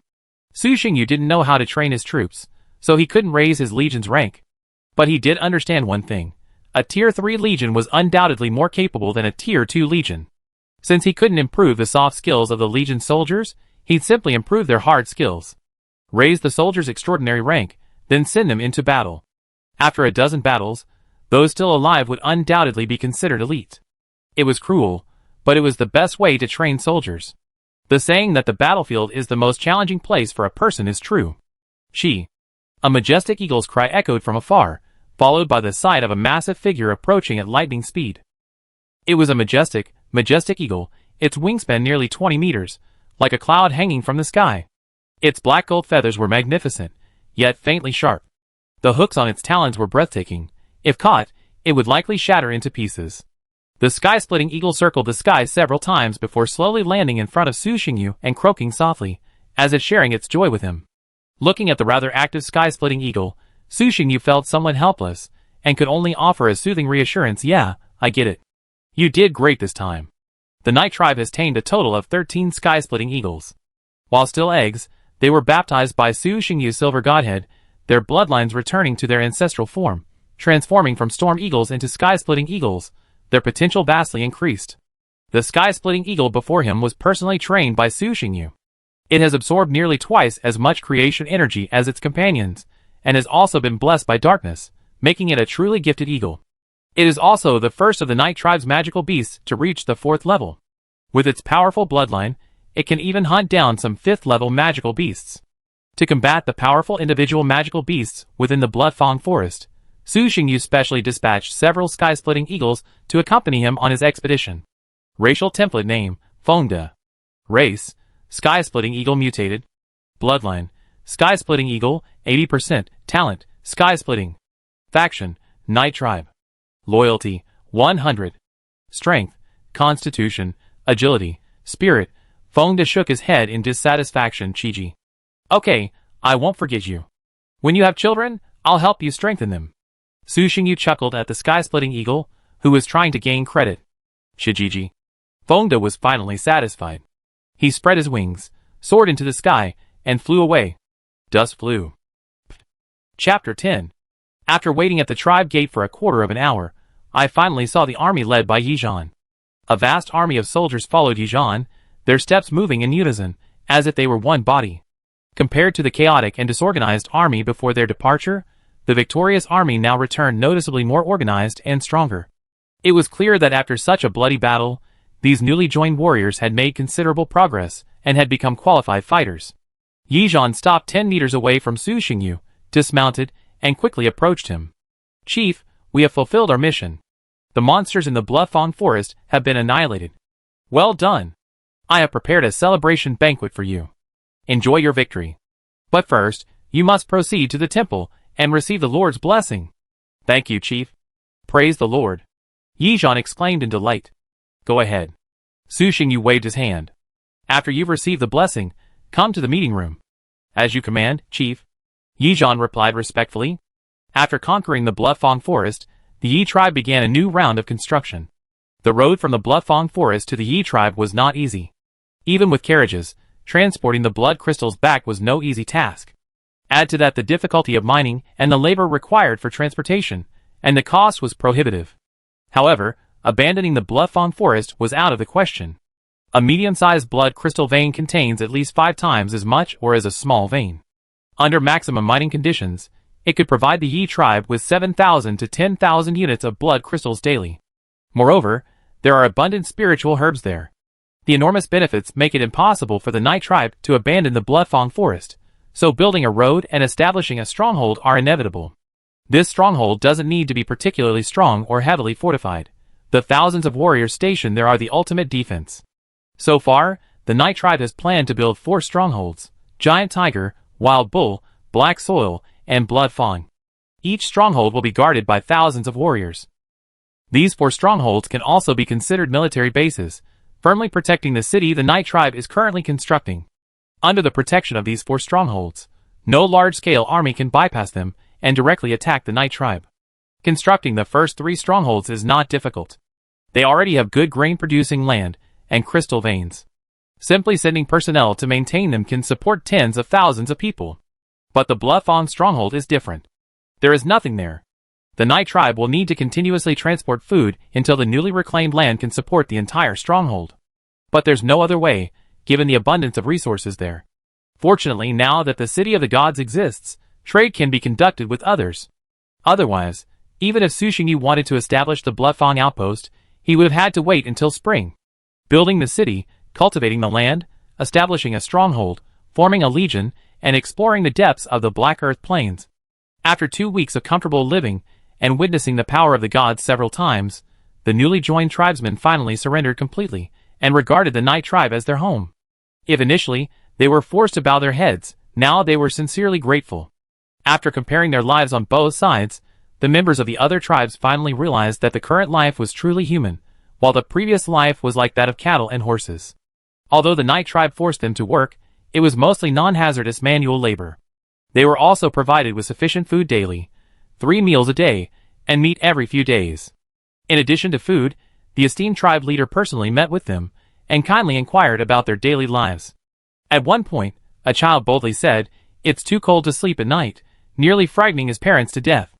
Is the cold weather a problem? It wasn't. At least they had a house to shelter them from the cold, and straw mats to keep them warm, protecting them from the blizzards. Every winter, many people on the Black Earth Plains froze to death. Therefore, the child's complaint, "It's too cold to sleep at night," was completely ignored by everyone. Some even thought the tribe leader was being very lenient by not blaming him. Unexpectedly, a few days later, the tribe leader sent someone to inform them to come to the square to receive quilts and cotton. The quilts were for their immediate use, while the cotton was to be made into warming materials. It couldn't be helped. Who sold quilts these days? They were all selling equipment and food. If it weren't for Wang Dong's connections with merchants, Su Xingyu wouldn't even have been able to buy a quilt. Even so, it moved the tribe members to tears. They realized that the tribe leader hadn't fooled them. He truly considered them his own. Su Xingyu didn't see any problem with this. The more people in the Yi tribe, the stronger they were, and the better off he would be. Helping these tribe members was actually helping himself. Besides, it's not a big deal. I just want to sleep more comfortably. Is this a big deal? It's really not. It's just that there's a huge gap in understanding between the two sides. Time flew by, and in the blink of an eye, another half-month had passed. A month had passed since Su Xingyu connected to the internet. During this month, while the Night Tribe hadn't expanded significantly, its strength had undergone a drastic change. They had thoroughly digested the gains from unifying the Red River. If the Night Tribe a month ago was a bloated, fat man, then now they were a muscular man. While their weight hadn't increased, their strength was incomparable. After digesting the Red River, Su Xingyu prepared to launch the next expansion plan. At this stage, plundering was far faster than production. The Night Tribe needed more people, more resources, and a larger territory. This month, Su Xingyu had already thoroughly explored the forces within the Black Earth Plains. Deep within the Black Earth Plains, there were 3 powerful forces. A barbarian tribe, occupying a medium-sized blood crystal vein and boasting extensive blood spirit flower plantations, subsists on grazing and plundering. Based in the Red Iron Valley, they rely on ore for food. They're small but elite tribe of semi-metallic giants. Additionally, there's the brutal and cunning, large-scale Knoll tribe that occupies the dark caverns. Each of these 3 factions is far more formidable than the previous giant tiger and savage bull tribes.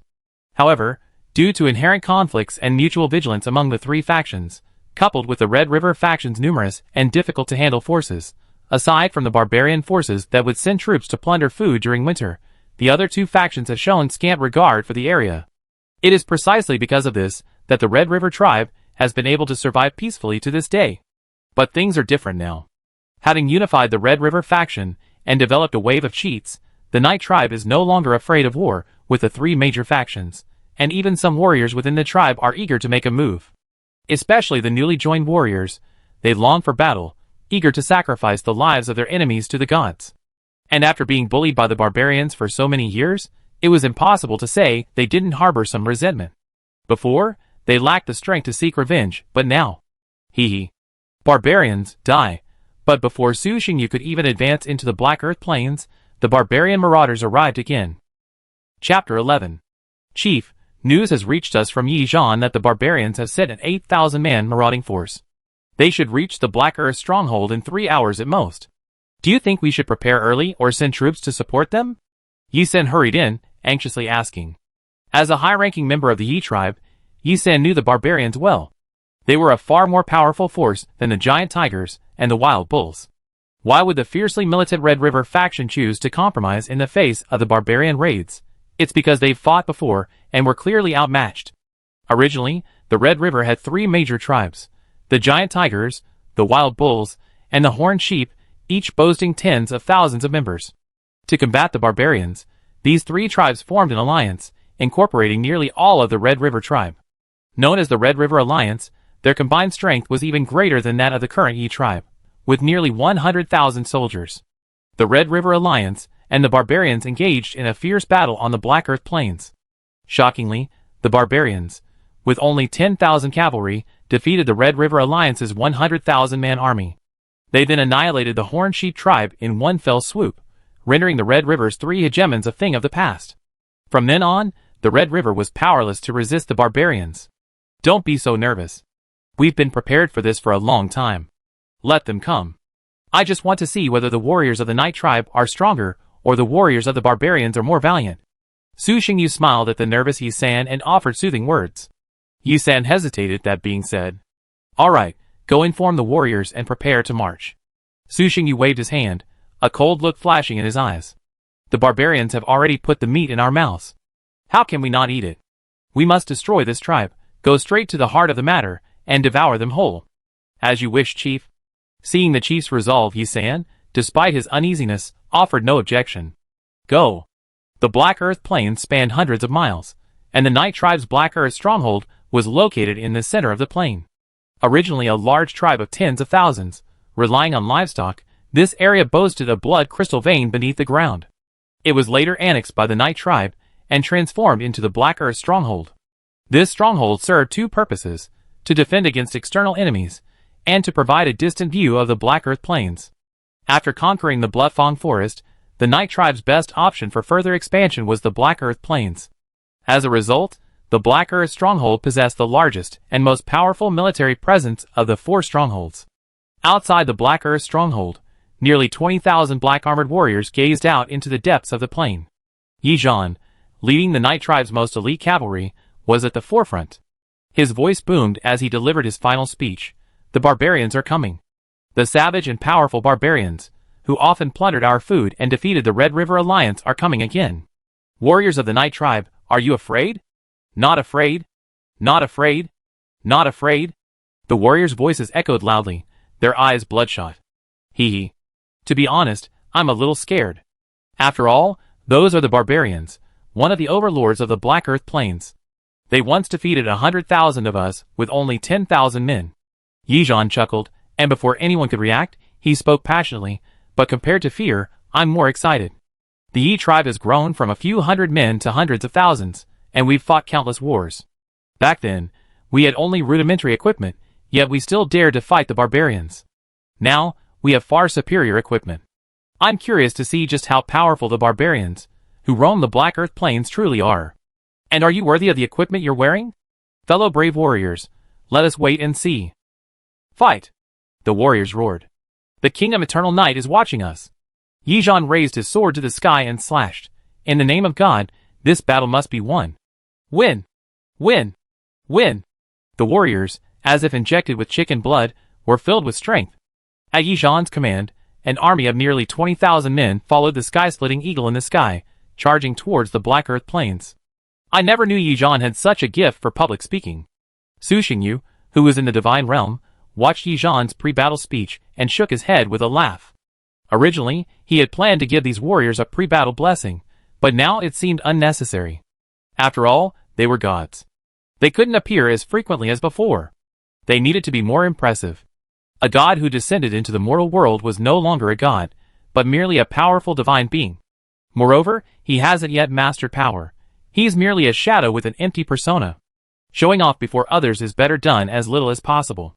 Dozens of miles from the Black Earth stronghold, an army clad in tattered armor, and wearing animal skins for warmth, was charging towards the Red River. Despite their tattered clothing, each one was a sturdy figure, their faces painted with colorful stripes, and their aura was exceptionally fierce. Why so far? I should have known it would take. The Red River tribe is so poor, what good things can they possibly have? The young man at the head of the group, riding a tall black horse, said impatiently. We're almost there. We'll be there in a little while. Young chief, please be patient. A slightly thin, middle-aged man, approximately 30 years old, beside the young man, spoke soothingly. Huh. Glancing at the panting horses beneath him, the middle-aged man paused, then whispered, Young chief, we've been on the move since before sunrise, and it's almost noon now. We haven't rested at all. The soldiers are all a little tired. Why don't we stop for a while, have some water and some rations? Rest? We're not fighting. What's there to be tired of? The young man retorted. The frail middle-aged man remained silent, yet inwardly he held his disdain. What's your horse? What's our horse? How can they be the same? Damn it, but when you're under someone's roof, you have to bow your head. He nodded and replied, It was my fault. We, the barbarian tribe, are all brave warriors. A mere cold wind is nothing. The young man then shouted, Everyone, keep up the good work. Once we reach the Red River, we'll have a banquet. There's fine wine, delicious food, and women for everyone to enjoy. Young chief, don't. The middle-aged man was about to speak to stop him, but the young man turned his head and looked at him. The threat was obvious, so the middle-aged man immediately shut up and praised, Young chief, you're wise. I understand. The young man nodded. Bang, bang, bang. Suddenly, the ground shook slightly. The warriors, with their sharp eyesight, looked forward and saw a black wave bearing down on them. They were startled for a moment, then screamed, Young chief, there are enemies. I'm not blind, I see them. The young man's face was a little flustered, but he quickly calmed down, still a little annoyed. They dared to attack. These Red River bastards are quite courageous. But I will teach them that courage alone is useless. Strength is the only way. Brave barbarian warriors, follow me and crush these bastards. Show them what true strength means. As soon as he finished speaking, the young man rode out first, his long sword raised high, like a flash of black lightning. The barbarian warriors behind him cried out, then rushed out excitedly, as if facing not an enemy but a piece of cooked fat. They are just a group of weak tribes from the Red River. No matter how many there are, they will only be defeated when facing their charge. Chapter 12. Looking at the charging barbarian warriors, Yijan was stunned at first, then he couldn't help but smile. As expected of the dominant force on the Black Earth plains, they're incredibly brave. They don't even know how many of us there are, yet they dare to lead the charge. I don't know if I should call them confident or arrogant. Winning is confidence, losing is arrogance. I love the tribe leader saying, only the victor has the right to explain everything. The burly man beside him had a fiery gaze, feeling his blood boiling as he watched the rapidly charging barbarian warriors. Well said. Yijan nodded slightly. Then he squeezed his horse's flank and raised his spear slightly. Heavy cavalry, follow me, charge. Kill! The 3,000 men in front roared, charging forward on horseback, following Yijan's lead. Though only 3,000 men, they possessed the imposing presence of 100,000, pressing down upon the enemy like a black wave. The two valiant cavalry units soon met. Something seems amiss with this cavalry. As the two armies drew closer, the young man at the front, observing the jet-black armor of the opposing cavalry and sensing their terrifying aura, felt a sudden surge of anxiety, a sense of foreboding. However, the two sides were now only a few hundred paces apart. For the cavalry, this distance was a mere blink of an eye, making any movement unnecessary. Die! Yijan roared wildly, thrusting his spear forward. The vast energy within him instantly erupted, transferring it to the spear, which then transformed into a blood dragon and flew out. The fourth-level barbarian warrior blocking the front didn't even have time to react before the blood dragon devoured his entire body. Agula. Seeing their foremost expert easily slain, the barbarian warriors were utterly shocked, their eyes filled with terror. But their fear had only just begun. Among their rank, only the heavy cavalry could stand up to the heavy cavalry. The heavy cavalry, painstakingly crafted by Su Xingyu, were undoubtedly the strongest of the Night tribe. Before colliding with the enemy, they raised their spears. Bang, bang, bang, without a trace of surprise, like a bulldozer charging into a wheat field, all the cavalrymen who stood in their way were either stabbed to death or knocked to the ground, then trampled into a bloody mess by the horses' hooves. The valiant barbarian warriors, worthy of the title of Overlord of the Black Earth, were undeterred by the scene. Even with death imminent, they swung their swords forward in their final moments, intending to carry their enemies along with them. But to their despair, the invincible long sword slashed at the enemy, only sparking a single drop, failing to even break their defenses. How is this possible? How could the Red River Alliance possess such formidable cavalry? I can't believe it. The young man watched the barbarian warriors around him fall one by one, his heart filled with shock and fear. Heavy cavalry. This is heavy cavalry. How could such a monstrous type of soldier appear in this desolate land? Where did they get so much iron? The middle-aged man beside him looked pale, his face filled with despair. Sacrifice the king with the enemy's heads. Discarding his spear, he seized the long sword from his horse's back and, invincible in the night battle, he slaughtered frantically through the army. With every swing of his sword, several enemies fell. After his burst of energy, which killed the barbarian's only 4th-level warrior, the enemy army was left with no chance of a night battle. From the outset, victory tipped directly in favor of the Night tribe, and there was no chance of a comeback. The battlefield entered garbage time. There was no way around it. Yi Zhan led the Night tribe's most elite legion. Their strength, equipment, and fighting spirit were top-notch. With the initial advantage, it was no surprise that they were able to crush the barbarian cavalry. After Yi Zhan's heavy cavalry routed the barbarian cavalry, the cavalry behind him quickly joined the fray. An hour later, the battle, without any suspense, was declared over. Over 2,000 enemies had been killed, nearly 6,000 captured, and only fewer than 100 casualties had been sustained. This was undoubtedly a glorious victory. The moment the battle ended, the sky suddenly darkened, dark clouds obscuring the sun. A gigantic, unbearable divine figure emerged, then transformed into countless raindrops, merging into the bodies of every Night tribe warrior. The wounded soldiers' wounds healed at a visible rate. Nearly 1,000 men achieved breakthroughs on the spot, entering a new realm. The remaining soldiers, though they didn't, felt their cultivation progress had taken a significant step forward. While this excited the Night tribe warriors, even greater joy was the two words that emerged in their minds, as the rain and dew melted into their bodies: not bad. The divine voice was ethereal, devoid of emotion. Despite this, the soldiers present were incredibly excited, eager to charge into the barbarian tribe and sacrifice every last one to the gods. My Lord is eternal. My Lord is eternal. My Lord is eternal. Looking at the frenzied, mad-eyed Night tribe warriors, the captured barbarians felt genuine fear and subconsciously swallowed. The frail middle-aged man's reaction was particularly exaggerated. Gazing at the once bright world, his eyes filled with disbelief, he asked, "Gods? How could gods exist in this desolate land? What the hell is going on?" Suppressing his excitement, Yi Zhan instructed his lieutenant, "Take all these captives back to the Black Earth stronghold. The tribe leader should be arriving soon. Don't let your guard down. Unless things go wrong, it's our turn to attack the barbarian tribe. Fight! Fight! Fight!" The soldiers were filled with enthusiasm. Originally, they had some concerns. After all, the barbarians had long dominated the Black Earth plains and held considerable prestige. But after a battle. So this is the true strength of the barbarian tribe that dominated the Black Earth plains? But that's all. Watch me take down the barbarian tribe and offer it to my god. She. A sharp cry echoed from afar, a gust of wind swept in, and then a majestic eagle slowly landed, its talons and feathers stained with blood. The barbarian warriors' eyes dimmed even more at this sight. They had hoped the tribe would send troops to rescue them after learning of their defeat, but now it seemed that hope was lost. Yi Shirlu, go find the captive barbarian generals. The tribe leader might need them later, Yi Zhan instructed the man beside him. Why not just lock them up? Yi Shirlu asked, puzzled. Let's get the intelligence first. Although we've already scouted the barbarian tribe, we only have a rough understanding. We haven't figured out the details yet. It wouldn't be a good idea to rashly attack like that. Yi Zhan glanced at him and explained patiently. Okay, leave it to me. Yi Shirlu nodded, seeming to understand. Go ahead. Yi Zhan sighed softly and waved his hand. He suddenly understood the elders' feelings as they spoke to him. Chapter 13. One day later.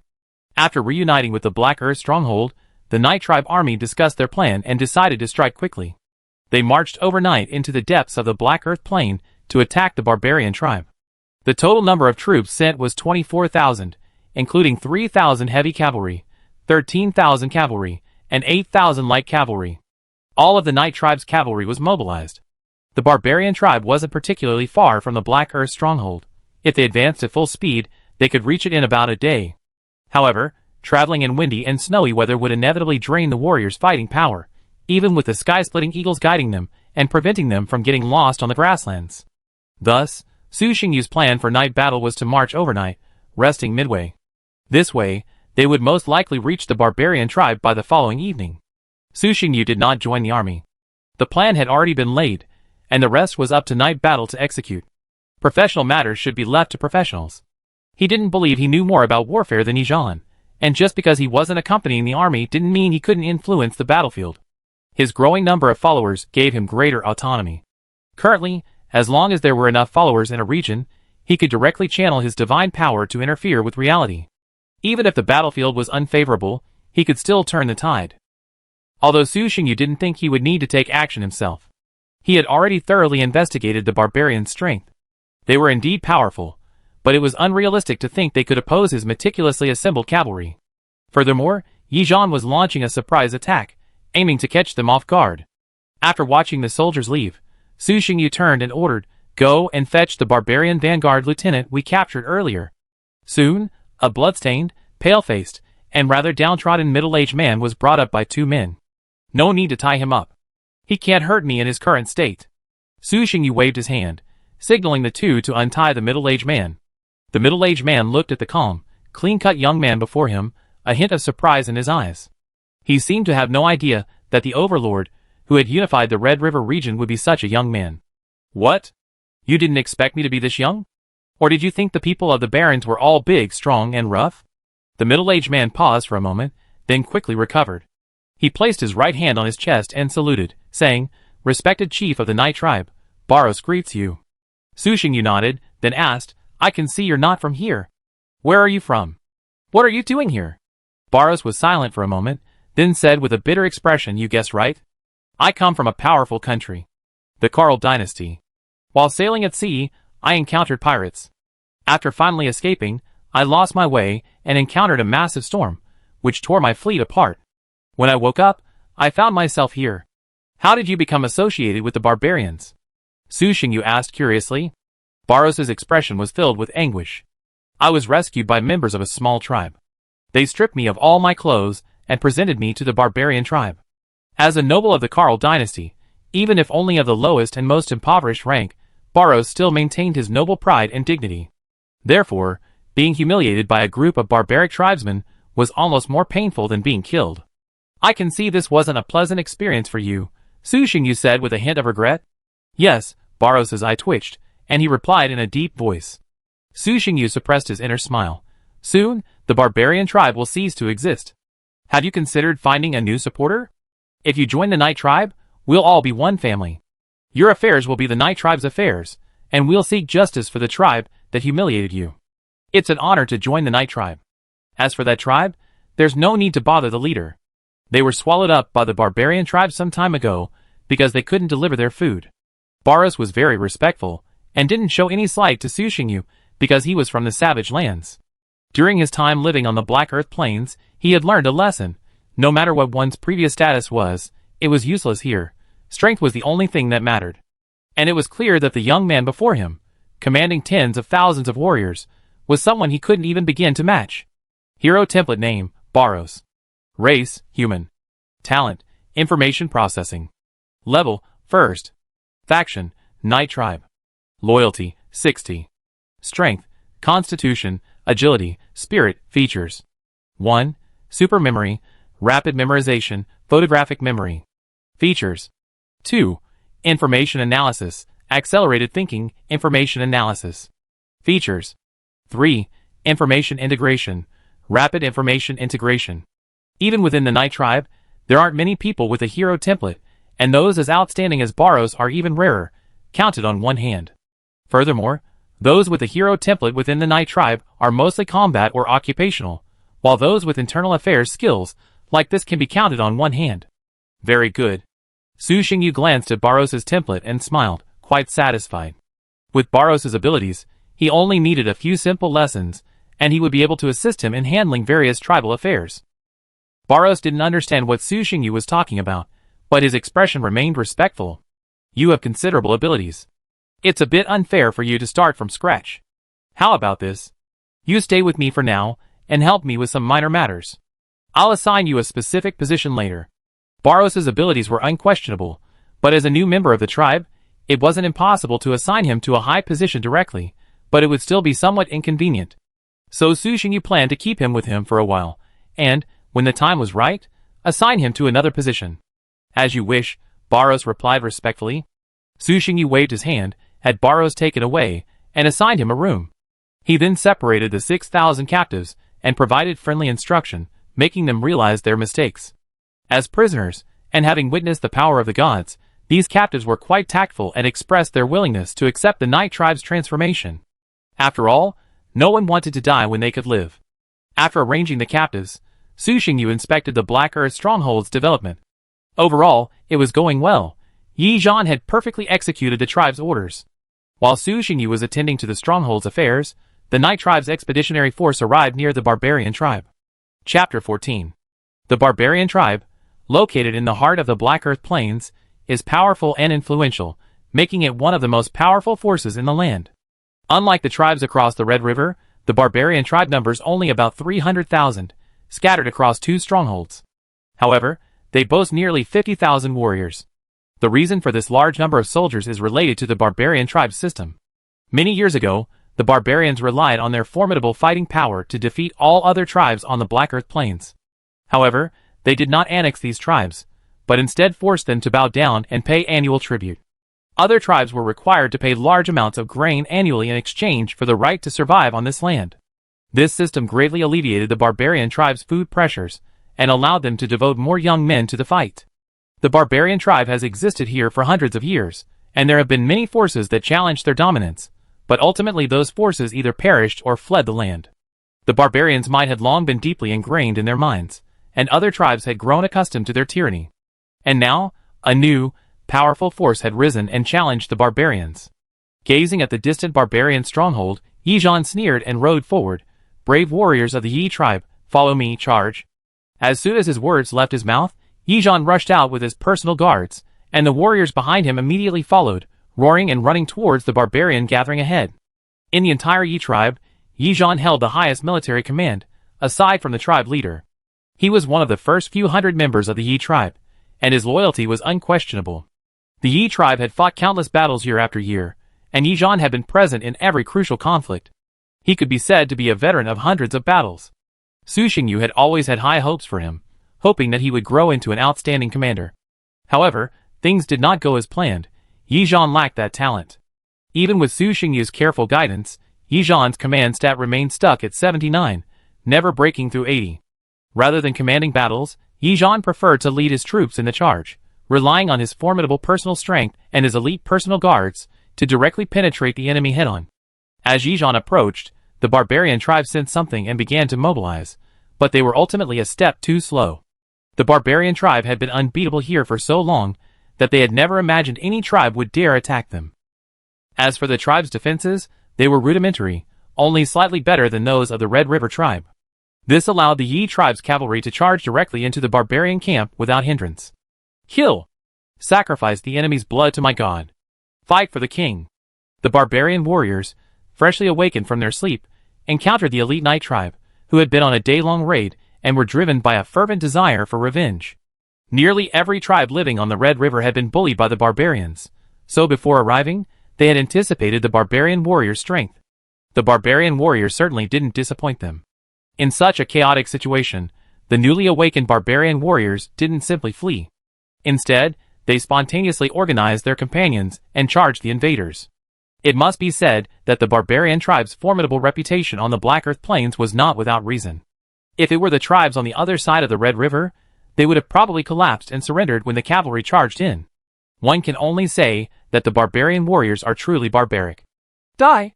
Yizhan grew more and more courageous as the battle wore on, charging forward, brandishing his spear. Each swing claimed the lives of several barbarians. The warriors around him, seeing their leader's ferocity, naturally refused to be outdone and rushed forward. Under such a swift attack, the barbarian warriors were steadily defeated. After all, the Yi tribe warriors, who had fought their way through the battles, were no pushovers. They also possessed a resolute fighting spirit. Having lived in this land for decades, they had practically grown up hearing about the barbarian tribe's battles. Therefore, facing the barbarians, they felt a mixture of fear, but also excitement. I've heard that the barbarian tribe has been invincible for decades, unmatched. Today, I'm here to challenge them, and see if they're as formidable as the legends say. Embracing the challenger's conviction, the Night Tribe's warriors grew more courageous with each battle. Facing the charging barbarians, they launched an even more ferocious attack, demonstrating a commitment to winning if they killed one, and a profit if they killed two. Not surprisingly, the barbarian tribe was quickly defeated. The barbarians' ability to dominate this plane stemmed from three key factors: their extraordinary strength. Controlling the blood spirit flower cultivation sites and blood crystal mines, the barbarian tribe had trained a large number of extraordinary warriors. Secondly, their equipment. The barbarian tribe frequently traded with passing caravans, ensuring their equipment was far superior to that of the locals. Finally, their fighting spirit. Their constant victories had imbued the barbarian warriors with an extremely tenacious fighting spirit. However, these three Night Tribe warriors were no worse than them, even more so, and now held the upper hand. A combination of factors rendered the barbarian warriors completely unable to compete with the Night Tribe warriors, practically powerless. Comrades fell one after another, surrounded by enemy figures and flames rising to the sky. Even the elite barbarian warriors felt a sense of despair. Clang! Yizhan, wielding a spear, was engaged in combat with a burly man. His swing, tinged with crimson blood, stabbed the man repeatedly. After dozens of rounds, both sides were stained with blood. The barbarian man roared furiously, his long-handled axe in his hands possessing the power to split mountains, fierce and unstoppable. "Who are you, and why are you invading us?" As the ruler of this barbarian stronghold, the burly man had never imagined he would be invaded. And judging by the situation, his men looked like they were on the verge of collapse. "Yi tribe Yizhan." Crimson blood gushed out, and even more blood surged from Yizhan's body, enveloping him in a bloody aura. Yizhan roared, thrusting his spear at the burly man. Die! With a block, the burly man frantically blocked the spear with his long-handled axe. Unexpectedly, Yizhan, holding the spear with both hands, suddenly swung it upward, sending the axe flying. Swish! The spear thrust forward again, lightning fast. "Wait!" The weapon dropped from his grasp. The burly man's face shone with terror, and he begged for mercy. Yizhan ignored him, his spear instantly piercing his neck, taking the man's life. "The leader is dead. Surrender, and you won't be killed." Lifting the burly man's body, Yizhan shouted. "The leader is dead. Surrender, and you will not be killed. The leader is dead. Surrender, and you will not be killed. The leader is dead. Surrender, and you will not be killed." The Night Tribe warriors around him also stopped attacking and joined in the shouting. The tribe had fallen, the leader was dead. No matter how fierce the barbarian warriors were, faced with this situation, they knew the outcome was lost. The barbarian warriors looked around, then dropped their weapons and surrendered. Chapter 15. Leading 3,000 men to watch over the captives, Yizhan did not linger long. With the remaining troops, he left the barbarian stronghold and headed for another. The barbarian tribe had 2 strongholds and numerous vassal states. Thus, the Yi tribe had to move swiftly, striking first before the barbarians were ready and crushing them in one fell swoop. Otherwise, by the time the barbarians were ready, even if the Yi tribe's warriors could truly prevail, they would suffer heavy losses, which would not be in line with the Yi tribe's goals. The Yi tribe desired not only the extraordinary resources and mineral veins here, but also the barbarian warriors. However, this was not a wise choice. For the current Yi tribe, the sudden addition of 300,000 people would be a huge burden, especially since these people were barbaric and brutal. This would instantly turn the Yi tribe into a balloon. Despite the current large population of the Yi tribe, the majority were new recruits. Most of them stayed because of the power of the gods and the favorable conditions of the Yi tribe. Very few truly valued the Yi tribe. If unrest breaks out, the entire Night tribe will explode instantly. Ultimately, time is too short. It's been less than a month since the Night tribe unified Honghe. In such a short time, gaining their recognition is too difficult. If time could be extended, even just a year or two, Su Xingyu would be confident they would truly recognize the Night Tribe. Unfortunately, there are no ifs. Su Xingyu didn't want to start a war with the barbarians so soon. The longer it took, the stronger the Night Tribe would become, while the barbarians would have little room for growth. The longer it took, the easier it would be for the Night Tribe to deal with them. However, this presupposes a one-on-one battle between the barbarians and the Night Tribe. This, however, is impossible. The barbarians can deploy only 60,000 to 70,000 warriors at their peak, but if their vassals are included, the force will undoubtedly exceed 100,000. Once the barbarians become aware of the Night Tribe's presence, Su Xingyu, knowing them well, will undoubtedly deploy their entire forces to challenge the Night Tribe. Su Xingyu didn't believe the Night Tribe would lose, but engaging in such a large-scale war would undoubtedly slow their development. So, upon learning that the barbarians were sending troops, Su Xingyu didn't hesitate and immediately dispatched all his cavalry, preparing to directly annex the barbarians. As for whether this could be done, Su Xingyu believed it was possible. The two strongholds were only a few dozen miles apart, very close. The cavalry led by Yi Zhan had only run halfway when they encountered a large barbarian force, undoubtedly barbarian warriors from the other stronghold. That idiot Akri. Over 30,000 barbarian warriors, and they couldn't even hold out for a moment. A stout barbarian, looking at the black-armored cavalry ahead, his face grimaced to the point of cursing. His name was Hudson, the ruler of another barbarian stronghold, and the nominal leader of the entire barbarian tribe. Having just received news of the attack on his stronghold, Hudson was initially skeptical. He thought his barbarian tribe should be grateful if they didn't cause trouble for other tribes. So how could they dare to cause trouble for him? But as more and more barbarian warriors fled, he couldn't help but believe it. Full of doubts, Hudson led nearly all of his barbarian warriors and rushed over, encountering more and more barbarian deserters along the way. This forced Hudson to believe that a tribe had truly attacked them, and that the barbarian tribe seemed to be at a disadvantage. However, Hudson could never have imagined that Acre would be defeated before he even arrived. I want to see just how powerful the barbarians roaming the Black Earth Plains are. Yi Zhan's body flushed crimson blood once again. With a roar, he charged forward. Follow me. This was Yi Zhan's way of leading troops. He led the charge, either crushing the enemy or dying in the process. Kill! Kill them! Dedicate victory to my god! Following roars, the Night Tribe warriors behind him followed suit. You overestimate your abilities. Hudson sneered, then charged forward. Follow me. Let them see how powerful we are in suppressing the Black Earth Plains. The barbarian warriors roared, charging forward in immense excitement. The largest cavalry duel ever seen on this land began. The combined warriors of both sides numbered nearly 100,000, each one an elite force. It's no exaggeration to say that any of the two factions could sweep across the other tribes on the Black Earth Plains. As the two sides drew closer, Hudson, at the forefront, saw something amiss. Why were the opposing cavalry running so slowly? And why was there something strange about the movement? When the two sides were only a few hundred paces apart, Hudson finally noticed something was amiss. Full armor. Isn't this heavy cavalry? Before becoming chief, Hudson had traveled with a caravan for a while, witnessing many things not found in this land. One of these was the heavy cavalry he had always wanted but had been unable to complete due to practical constraints. The barbarian tribes had no shortage of iron ore, but they lacked the necessary refining technology. Therefore, Hudson had spent years assembling only a few hundred heavy cavalry, which had always been his trump card. But if he was seeing correctly, the enemy was all heavy cavalry, at least the ones charging in the front. It's over. Hudson's face was ashen. Hudson, having relied on heavy cavalry to bully other tribes before, was well aware of their combat effectiveness, especially when they reached speed. A true steel behemoth. Even transcendent warriors, far superior to ordinary humans, had to retreat from the attack of such a steel behemoth. But therein lay the tragedy. The two sides were moving so fast that even if Hudson had turned immediately, he would have been hit by the warriors of the Night Tribe, and their defeat would have been even more devastating. The 3,000 heavy cavalry, led by Yi Zhan, instantly collided with the barbarian warriors. Like an elephant charging into a pack of wolves, the barbarian warriors they encountered were either sent flying or thrown from their horses, then crushed into a bloody mess. No matter if they were ordinary warriors or extraordinary warriors, facing tens of thousands of iron hooves, anyone trampled underfoot would be reduced to bloody mud. The powerful heavy cavalry easily tore through the barbarian tribe's battle line, practically splitting them in two.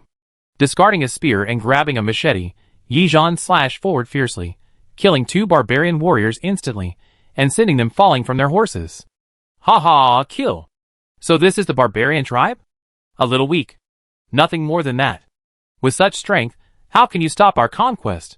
Laughing wildly, the slowed heavy cavalry continued to charge forward resolutely, carving a bloody path with their long swords. As the most elite warriors of the Yi tribe, their equipment was the best, even a notch above their brethren. In comparison, the barbarian warriors' equipment was rather inferior. The barbarian tribe's equipment, almost all sourced from caravans, was of decent quality, but quite dated. Some of the barbarian warriors' gear was already grandfather-like. Compared to the original Red River tribe, this equipment was undoubtedly advanced, as most of them at that time wore animal skins. But compared to the Night tribe, which had undergone a complete makeover, it looked quite shabby. One warrior's outdated equipment could be compensated for by other means, but if tens of thousands of warriors were outdated, the battle was practically over. Chapter 16. The Night tribe's cavalry advanced like a torrent of steel, slowly but surely advancing, and the barbarian warriors continued to fall. The disparity in equipment was fully revealed at this moment. Those who surrender will not be killed. As Yizhan broke through the barbarian front, the morale of the entire barbarian tribe plummeted. Turning his horse around, Yizhan looked at them coldly, as if he intended to charge again if they didn't surrender. Hudson, who had narrowly survived the previous clash, first glanced at the corpses on the ground, then at the terrified barbarian warriors around him. We surrender. After a moment's hesitation, he decisively admitted defeat. In this land, so-called dignity and honor are empty, only their lives are the most important. Therefore, knowing they will die, most people will choose to surrender. The law of the jungle is the law of this land. Surrender is neither uncommon nor shameful. Upon hearing this, Yizhan couldn't help but breathe a sigh of relief and quickly dispatched his men to disarm them. The previous round of fighting had only killed over 3,000 men on both sides combined, not a significant loss, but the barbarians' morale had been crushed. So, after choosing to surrender, they didn't put up a futile struggle. Meanwhile, Su Xingyu, far away in the Black Earth stronghold, had learned of the situation and personally led 20,000 warriors there, ready to take over the barbarian tribe directly. Although the barbarians had been defeated, their losses were minor, and they still had hundreds of thousands of people to deal with. Yizhan was fine at fighting, but forget it, he wasn't cut out for it. Therefore, Su Xingyu had to take charge himself. Moreover, with hundreds of thousands of people, a miracle was necessary to win their hearts and minds. To deal with the barbarian tribe, Su Xingyu dispatched nearly all of the Night tribe's warriors, leaving the Night tribe's defenses at their lowest point ever. However, the surrounding factions had already been annexed by him, leaving only 10,000 men to guard the area was sufficient.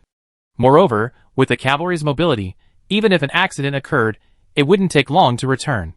It took nearly 2 days for Su Xingyu and his army to reach the first barbarian stronghold.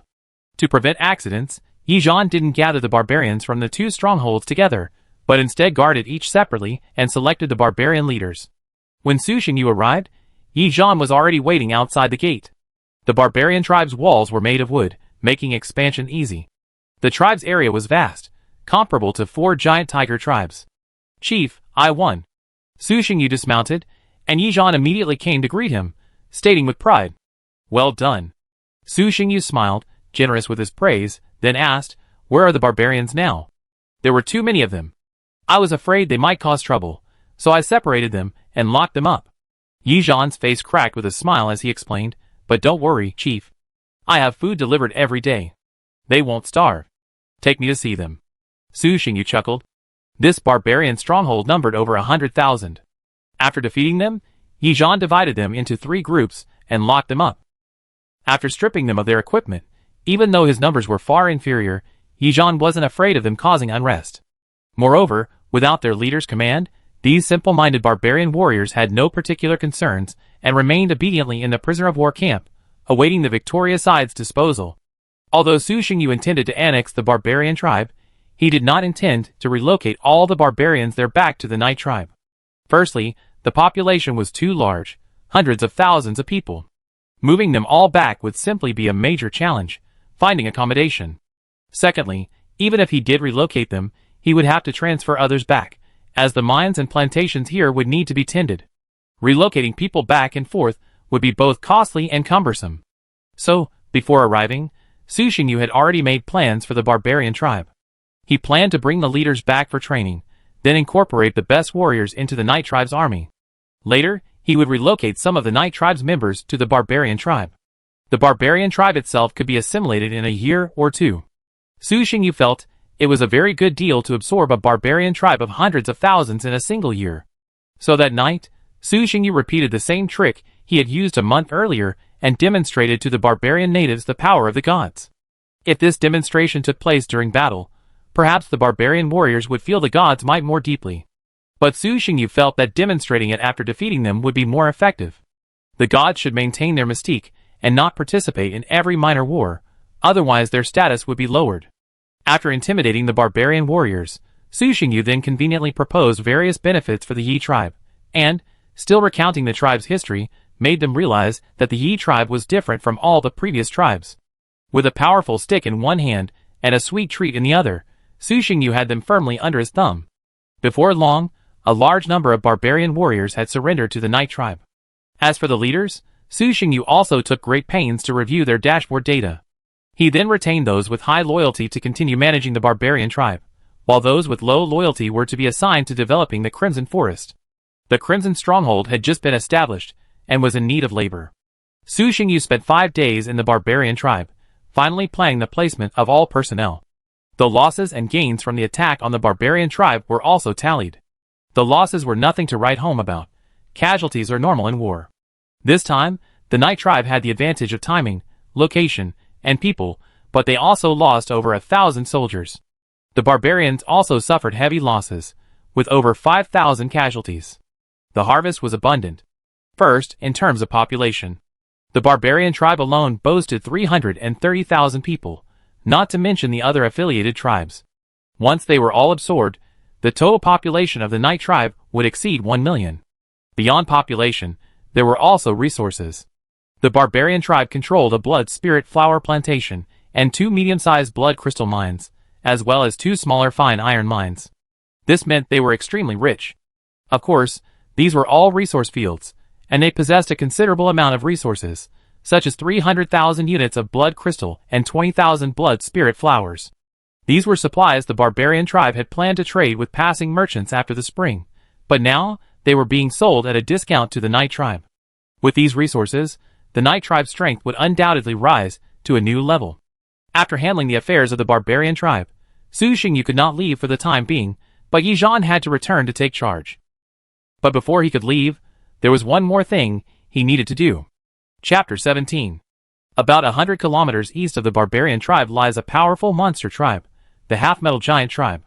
The half-metal giants are a unique species, feeding on or and possessing the strength of extraordinary warriors from birth. They are truly extraordinary beings. These half-metal giants occupy the richest iron or veins in the Black Earth Plains. Their brute strength keeps even the barbarian and Knoll tribes unwilling to provoke them. However, every good and bad thing comes with its own side. While the half-metal giants are formidable in combat, they have a difficult time reproducing. Even without war and a plentiful supply of food, their numbers remain small, hovering around 10,000. Yet this tribe of approximately 10,000 half-metal giants has become one of the 3 dominant factions in the Black Earth Plains, a testament to their immense combat power. Their defenses are incredibly impressive. Ordinary swords and knives cannot even break their skin. The barbarian tribe once coveted the fine iron or vein beneath the half-metal giant tribe and sent 50,000 troops to attack, only to be crushed and return home. They have not returned since. It was noon, and Yi Zhan led a cavalry force of nearly 70,000 men, heading straight for the valley where the half-metal tribe lay. Without the slightest attempt to conceal their whereabouts, tens of thousands of cavalrymen galloped across the grassy plains, sweeping over them like a tsunami, a truly stunning sight. The half-metal giants resting in the valley were slow to react, and only slowly emerged from their tribe once Yi Zhan arrived outside. Tall and burly, their bodies shimmering with metallic light, they stood there like lumps of iron. "Human, what are you doing here? Have you forgotten the lesson from last time?" The leading metal giant stood a full 5 meters tall, dark red, resembling a Gundam. He wielded a metal staff. Even though Yi Zhan's men outnumbered them several times, the metal giant leader remained unfazed. He even looked on, with a touch of disdain, not taking Yi Zhan and his companions seriously. Simply because he was too weak. "We are from the Night tribe. As for those you're talking about, they're probably from the barbarian tribe, which we've now annexed." Yi Zhan rode forward a few steps and explained in a cheerful voice. "Barbarians? Night tribe?" The metal giant leader paused, seemingly pondering the difference between the two. But he quickly shook his head and muttered, I don't care if you're from the barbarian tribe or the night tribe. Tell me, what's your purpose here? If you want to fight, then come on. A Gu isn't afraid of a fight. Ah! The half-metal giant behind him clenched his left fist, pounded his chest, and roared to the heavens. Clang! The warriors of the night tribe immediately grew nervous, gripping their weapons tightly and gazing at the general in front of them, awaiting his command before charging forward. Yi Zhan frowned slightly, signaling his men to remain calm. He slowly spoke, I'm not here to fight, but to negotiate with you, following the orders of the tribe leader. Talk about nothing. We have nothing to discuss with you. Since you're not here to fight, then leave quickly. You're not welcome here. The metal giant leader had lived for decades, but spent most of his time eating and sleeping, making him seem somewhat unintelligent. However, despite his lack of intelligence, he heeded the advice of his predecessors, not to trade with humans. If possible, it's best not to even speak. Humans are incredibly cunning, more cunning than any other race in the world. If you don't want to be deceived, avoid contact with them. Yi Zhan's face darkened, a hint of dissatisfaction with the metal giant's attitude. However, remembering the chief's instructions, he suppressed his anger and chuckled, Don't worry. If negotiations fail, we can still fight. Others feared the metal giant, but Yi Zhan wasn't. Even if his entire body was made of iron, let alone armor, what difference would it make? Wasn't the sword in his hand also made of iron? The metal giant leader was silent for a moment, then said dully, Tell me what you want to discuss. I have nothing here anyway, so don't try to trick me out of anything. You don't have anything here that we could possibly desire. Yi Zhan glanced at the barren valley, grumbling at first, then speaking solemnly, Our chief has taken a liking to you, and would like to make a deal with you. Join the Yi tribe, and we'll provide you with sufficient metal ore. All you need is loyalty. How's that? The metal giant's eyes narrowed, and he paused for a moment, a little uncertain. What are you talking about? Surrender and join you? You could say that, Yi Zhan nodded. You?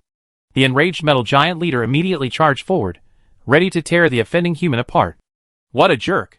He didn't even consider his own strength, yet he dared to demand surrender. If it weren't worried about unnecessary losses for its own people, it wouldn't have wasted its time arguing with him. Who knew this human would go even further, demanding surrender? It was truly excessive. The metal giant leader roared furiously and, just as he took a step, felt the sky darken. A pressure as deep as the sea descended from the heavens, pressing down upon the earth, instantly halting him. This is... Feeling a gaze fixed upon him, the metal giant leader's body began to tremble, like an ant on the ground facing a roaring dragon.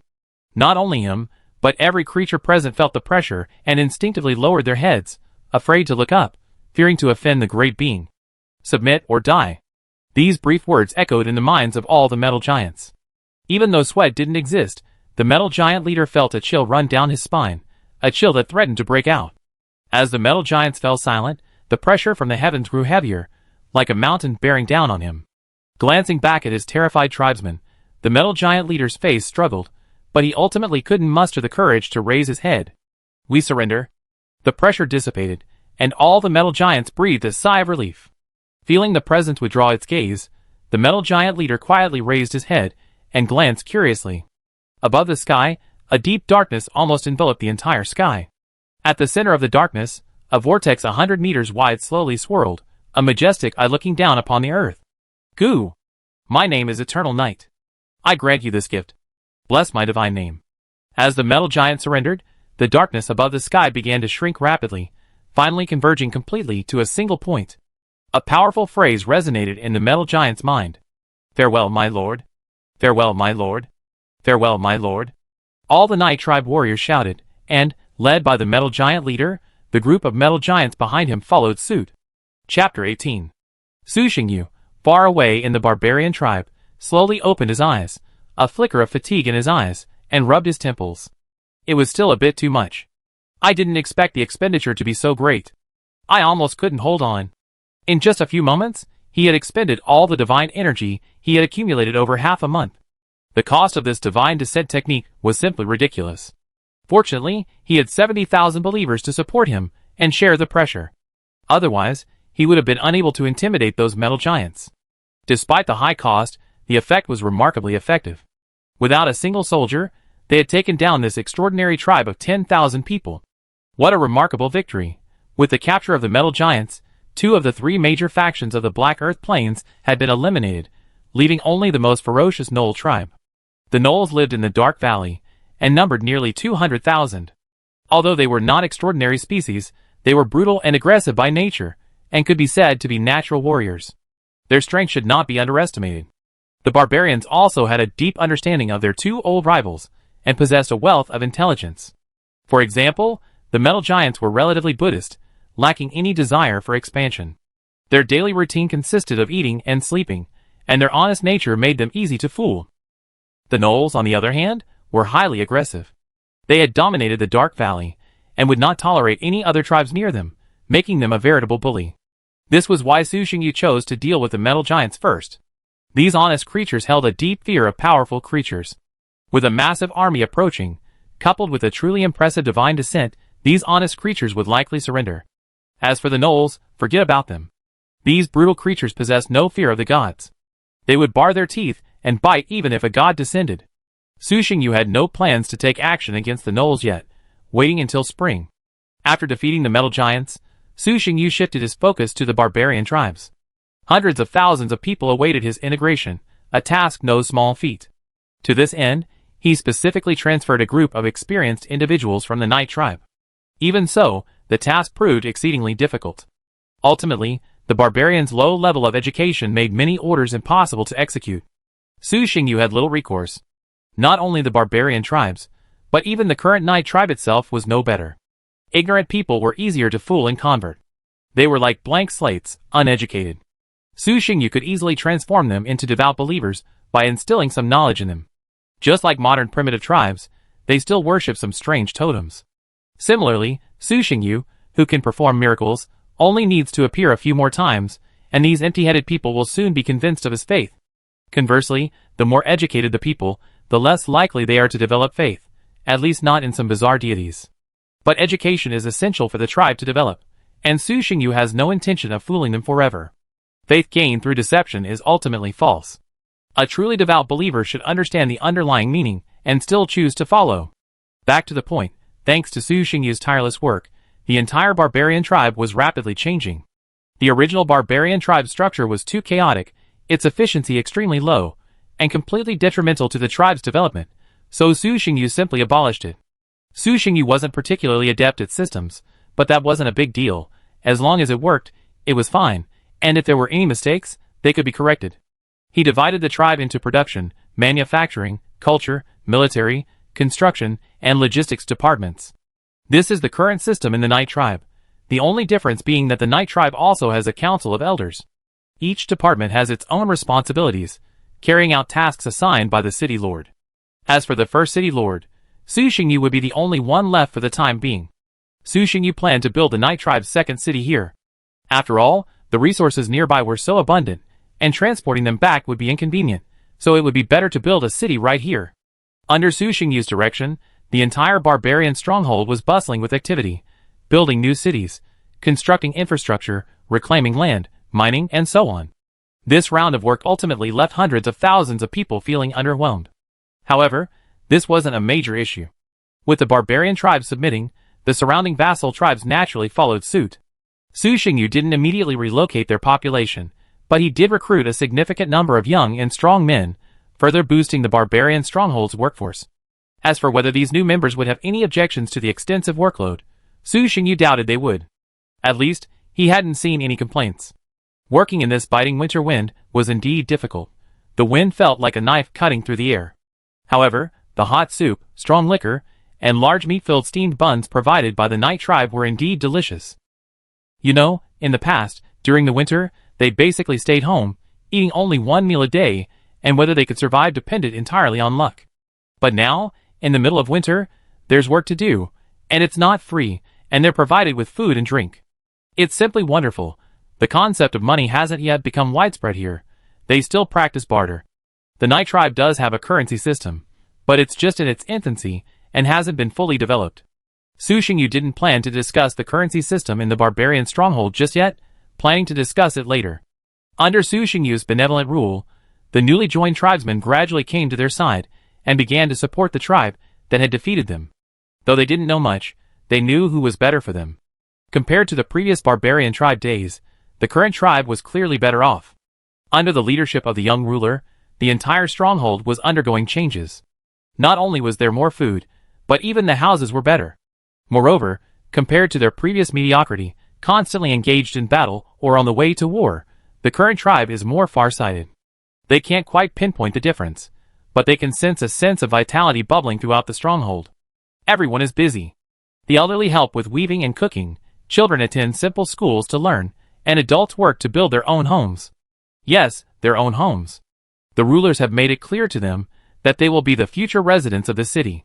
Since the rulers took over the stronghold, the tribesmen have embraced a fulfilling life. They work tirelessly every day, but as they watch the walls grow taller and taller, they feel an indescribable sense of satisfaction.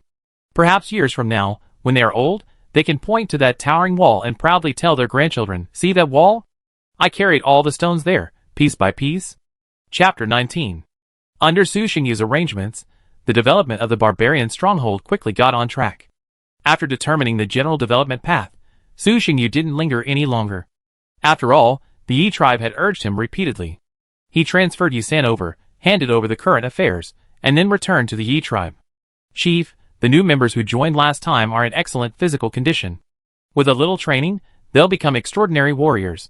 Su Xingyu had just finished handling the administrative matters left by Yi San, and hadn't had time to rest when Yi Zhan rushed in to report. The new members he was referring to were the barbarian warriors who had returned with him last time. After defeating the barbarian tribe, Su Xingyu recruited a large number of barbarian warriors and reorganized several legions, with the Yi tribe warriors as the core. These newly reorganized legions undoubtedly needed to be integrated, and Yi Zhan, as the tribe's second-in-command, was the perfect person to handle this task. What Su Xingyu hadn't expected was that, in less than 2 months, Yi Zhan had already completed his training. Su Xingyu rubbed his temple and whispered, "Becoming a transcendent warrior is a good thing. Just keep training. If you need any supplies, just go directly to the 7th elder. If I need supplies, I'll definitely go to the 7th elder. It's just that I can't train anymore." Yi Zhan shook his head. Su Xingyu raised his eyebrows. His eyes narrowed slightly. "What do you mean by can't train anymore?" "It's not that I can't train. It's just that if I keep training like this, the results will be too poor." Faced with the tribe leader's questioning, Yi Zhan felt a little stressed and quickly explained, "Those guys are in great shape. They can become transcendents with just a little training. But their organizational skills are terrible. They don't know how to coordinate. When they fight, they just rush forward." Su Xingyu couldn't help but laugh upon hearing this, jokingly saying, "That's perfect, it's just like you. How about this? Let's not find them a legion commander anymore. You'll be the one leading this group from now on." "Chief, please stop laughing at me." Yi Zhan scratched his head, somewhat worriedly. "Honestly, I don't think training like this will be very effective. How about this? You look for places nearby where we can fight, and I'll take them out for practice. After a few more battles, they'll learn to cooperate. On a battlefield with tens of thousands of soldiers, individual prowess is important, but coordination with comrades is even more crucial. Soldiers aren't required to know a great deal, but at least they must master basic organizational skills and coordination with their comrades. Otherwise, relying solely on individual strength won't last long on the battlefield." Even in night battles, when he led a charge, he would be accompanied by a group of personal guards, rather than charging alone. "Go outside and see for yourself. It's such awful weather, where can I find an enemy for you to practice on?" Su Xingyu glanced at him, annoyed. "That's right." Yi Zhan thought about it, and it seemed to make sense. "So what should we do? How about we go fight the gnolls? I hear they're pretty strong. There's no rush with the gnolls. I have other plans. We'll talk about it in the spring." Su Xingyu understood Yi Zhan's difficulties. He also knew that training wasn't just about practice, it had to be tested on the battlefield. But there were really no enemies nearby for them to practice on. The army was enormous, tens of thousands of people. For such a large army, finding a suitable target was no easy task. Should we invade other planes? Since there were no suitable enemies on their side, they could only look outside. After this period of understanding, Su Xingyu had a rough idea of his own strength. Among the gods, he was considered one of the stronger. Invading anyone and using them as training grounds was indeed a good option. However, after some thought, Su Xingyu temporarily abandoned the invasion plan. It wasn't because he was worried about losing or making enemies. The main reason was that the Night Tribe should focus on development right now. Breaking the novice protection period just to train his troops would be counterproductive. If others can't defeat us, then we can only look for uninhabited plane fragments. However, the situation within plane fragments is complex, with varying strengths. If we run into a big pitfall, it would be troublesome. In the endless void, besides planes with complete laws, there are also some fragmented plane fragments. These plane fragments also contain living beings, and most of them are special creatures, because ordinary creatures simply cannot survive within plane fragments. The creatures within the fragments vary in strength, but generally possess the strength of extraordinary warriors. Among the system's features, there's the ability to explore plane fragments, though Su Xingyu hasn't used it yet. However, judging by the information in the World Channel, these plane fragments are quite dangerous. Most people have lost troops there, though a few have also reaped significant rewards, acquiring numerous extraordinary resources. After much deliberation, Su Xingyu decided to explore the plane fragments, both for training and to familiarize himself with the world.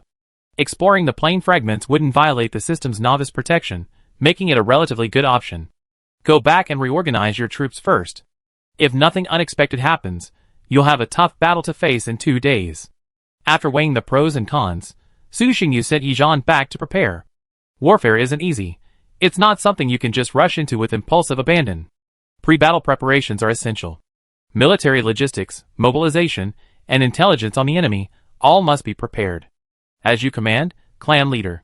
Yizhan bowed, his face brimming with excitement. Then he turned and left the meeting room to begin his pre-battle preparations. After Yizhan left, Su Xingyu opened the system dashboard and sent a message to Wang Dong on his friend list. How much do you know about plane exploration? Recently, Su Xingyu had conducted several transactions through Wang Dong. Their relationship had developed quite well, and they occasionally exchanged information. Not long after, Wang Dong's reply arrived. Black Star, I haven't used the plane exploration function yet. I only have so many warriors. If I lose one, I'll be heartbroken. What? Are you planning to start plane exploration? Black Star, if you're going to explore a plane, it's best to be cautious. Thoroughly research the plane before entering. Some planes have extreme environments, completely unsuitable for human survival. Entering rashly can lead to disaster. I had a client who explored once before. He opened the portal, but before he could even enter, he was engulfed by the gushing lava and perished miserably. Black Star, here's some exploration information from several players I know. See if it's useful to you. Xingyu, okay, thank you very much. Chapter 20. 3 days later. A plane spanning hundreds of kilometers, the sky dim. Looking up, one could see the stars. A thin membrane supported the entire plane. The ground was a blood red. There was no green grass, only a single red vine. At the edge of the plane, a teleportation portal, 10 meters high and 100 meters wide, stood tall. First, a dark shadow flew out of the portal, hovering above the sky, looking down upon everything below. Infantrymen in heavy black armor swiftly and orderly emerged from the portal, forming a formation and surrounding it. Is this another plane? The spiritual energy is so thin. Cultivating here wouldn't make it easy to become a transcendent warrior. Yizhan sensed the surrounding spiritual energy and shook his head. It's far worse than our tribe. Are there really living creatures here? I don't think this place is very suitable for human habitation, said the deputy general beside him. There are definitely enemies. Before Yizhan could finish, a soldier on horseback galloped over. Yizhan waved his hand, having his guards let him in. Dismounting, the soldier hurriedly reported, General, there's a group of green monsters attacking us up ahead. Nearly 10,000 of them. Green monsters? They must be the goblins the leader told me about. Yizhan paused, then instructed those around him, have the warriors prepare for battle. Our enemies are coming. Yes, General. For this expedition, the Yi tribe dispatched 30,000 men, all transcendent warriors, but only 6,000 of them were true veterans, scattered across the various legions. In the Night tribe today, transcendent warriors have become a common sight. The minimum requirement for enlistment is becoming a transcendent warrior. To be honest, with the unlimited supply of resources in the Night tribe, if you have the qualifications, you can become a transcendent warrior in about 3 months. If you don't have the qualifications, then it's best not to join the army. Many factors determine the combat effectiveness of an army, including soldier quality, fighting spirit, equipment and weapons, and organizational coordination. A first-level transcendent warrior may not be significantly stronger than an ordinary soldier, but if each one is slightly stronger, an entire legion of transcendent warriors can absolutely crush an ordinary legion. Thus, Su Xingyu's selection criteria for soldiers is primarily based on their physical fitness or strength. Fighting spirit can be honed, combat skills can be practiced, organizational coordination can be developed, and even equipment and weapons can be acquired from outside. However, strength depends on one's own talent. Cultivation is highly dependent on talent and aptitude. Without that talent, becoming a transcendent warrior requires multiplying the effort and resources. Su Xingyu wondered if any of the people he'd selected would prove to be late bloomers, but even if they were, he wouldn't regret it. There was no other way. His energy was limited, and he couldn't take care of everyone. Perhaps there would be a way later, but for now, this was the only way to select. Soon, a group of green-skinned monsters appeared in the distance, surging towards them like a green tide. Just charging straight at us like that. Don't these guys have brains? Looking at the foolishly charging goblins, Yi Zhan couldn't help but grumble. That being said, he wouldn't show any mercy when he struck. Archers, prepare. Before the goblins attacked, Yi Zhan had already fully deployed his army. Sword and shield soldiers were in front, archers in the rear, and cavalry on either side, forming a semicircle. As the goblins drew closer, the warriors at the front could clearly see the enemy's faces. They were a group of strange-looking, short monsters. They resembled humans, with pointed ears, red eyes, and bony bodies, like humans who had been starving for a long time. Gawawa. As they drew closer, the goblins, gazing at the food not far away, let out a sharp roar, as if trying to intimidate the enemy. Shoot! In response, a hail of arrows descended from the sky. The goblins, without even armor and armed with only a few leaves for protection, were instantly reduced to hedgehogs. Green blood spilled onto the ground, and the entire goblin army fell silent in an instant. They didn't even have time to comprehend what had happened before their comrades were dead. However, the rain of arrows hadn't ended yet. With a command from the commander, a fresh barrage of arrows descended. The goblins, with their near-zero defense, were practically dead if struck. Their bodies were too fragile to withstand such an attack. GA. After 2 rounds of arrow rain, the goblin population had been reduced to nearly 2,000. Goblins, by nature, tended to bully the weak and fear the strong. So, without hesitation, they immediately turned and fled, scattering in all directions. Yi Zhan's face was filled with surprise. He had fought in so many battles, and had seen all sorts of battles, but today he had learned something new. Having retreated mid-charge after being ravaged by 2 waves of arrows, what kind of tactics was this? A band of mortals. The deputy general was stunned for a moment, then asked, "General, should we pursue them?" "Chase them. Let Guoli go after them, and kill as many as he can." Yi Zhan regained his composure, and immediately dispatched his 4,000 cavalry. The enemy had thrust their heads under his blades, and his refusal to strike was a sign of contempt. The 4,000 cavalry leaped out, and pursued the fleeing goblins. The result, needless to say, was that 2 legs couldn't outrun 6, and they were quickly overtaken. Furthermore, their disorganized flight left them unable to organize a counterattack. The long swords continuously harvested the goblins' lives, like the Grim Reaper's scythe, each swing bringing a death. Interestingly, when the goblins realized they couldn't defeat them, and couldn't escape, they surrendered without hesitation. The warriors of the Yi tribe didn't understand the goblins' words, but the gesture of dropping their weapons and kneeling in obeisance was universal. However, Guoli refused to accept the surrender, as his orders were to kill as many as possible, with no instructions to persuade them to surrender. After over an hour of slaughter, every goblin within sight was dead. The crimson earth was now stained green with blood, and goblin corpses were scattered across the ground. "These guys seem a bit vulnerable," Yi Zhan muttered to himself, looking at the nearly unscathed cavalry and the goblin corpses on the ground. He had come out to fight. If the enemy was too weak, it would be a wasted trip. So, Yi Zhan seemed somewhat dissatisfied with the goblin's weakness. "They are indeed a bit vulnerable." The captain of the guard beside him nodded in agreement. After fighting so many enemies, this was the first time they had encountered such a weak creature. It's no exaggeration to say that even a small group of young men from the Yi tribe, after a few days of simple training, could defeat these monsters. Chapter 21. Send out the scouts and thoroughly investigate the surrounding situation. Yehu, Yelong, you two take 2,000-man teams and clear out all the goblins around here. After a crushing victory, Yi Zhan was somewhat disdainful of the goblins' combat effectiveness, but he acted with extreme caution. He didn't immediately launch a full-scale attack, but instead built a defensive camp on the spot. Su Xingyu didn't accompany them in this battle, leaving full responsibility to Yi Zhan. As the strongest commander of the Yi tribe besides Su Xingyu, Yi Zhan's strength was unquestionable, and leading tens of thousands of men was no problem. The portal had closed, and any further escape would require prayer to the gods. However, Yi Zhan wouldn't pray to the gods to leave before eliminating the enemies here, as that would mean failure. The king was merciful. He permitted failure, but as a believer, Yi Zhan would never allow himself to fail. While Yi Zhan was building his camp, the 2,000-man commanders encountered the enemy outside. Ahoo, are those goblins too? Why do they feel a little different from the ones we just encountered? Gazing at the goblins in the distance, Night Wolf noticed they were noticeably larger, their skin darker, and he felt a little puzzled. You're asking me? Even you don't know, so how could I possibly know?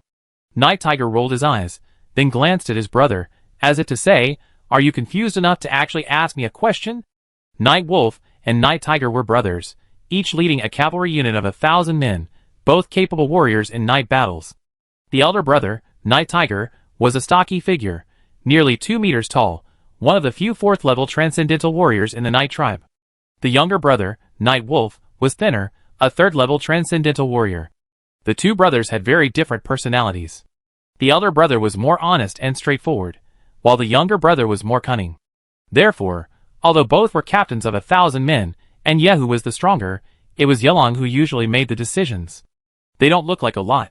Why don't we charge in and give it a try? The general's orders are to wipe them out anyway. Yehu was avid fighters. Besides eating and sleeping, he spent most of his time training and fighting. Seeing the enemy now, he couldn't hold back, and was eager to attack. Alright, you charge in and test their strength. I'll support you from outside.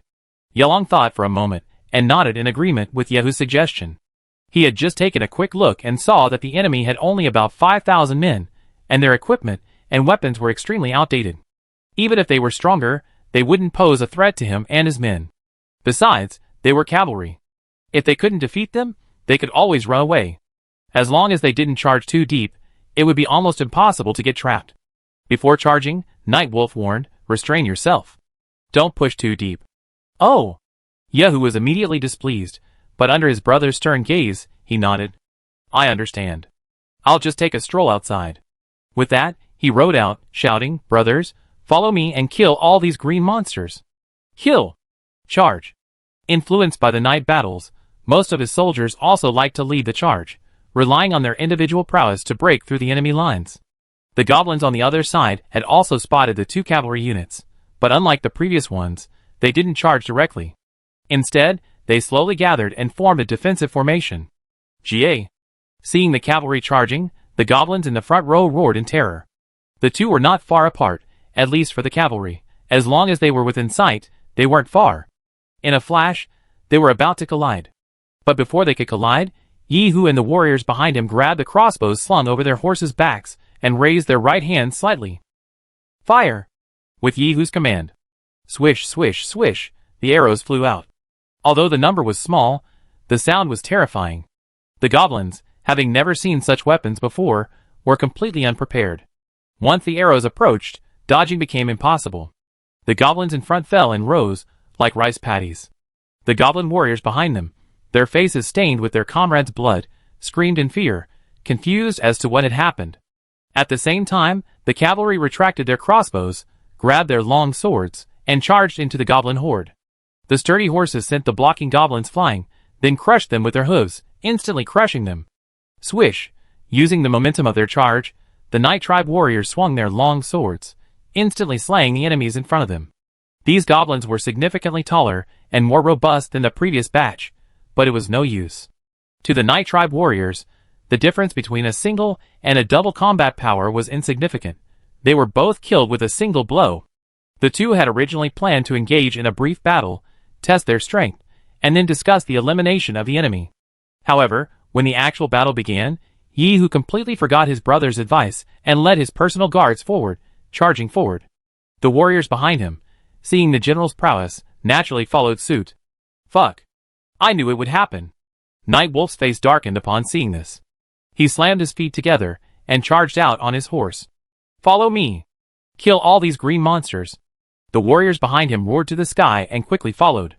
Seeing their brothers so gleefully killing, they couldn't contain their excitement.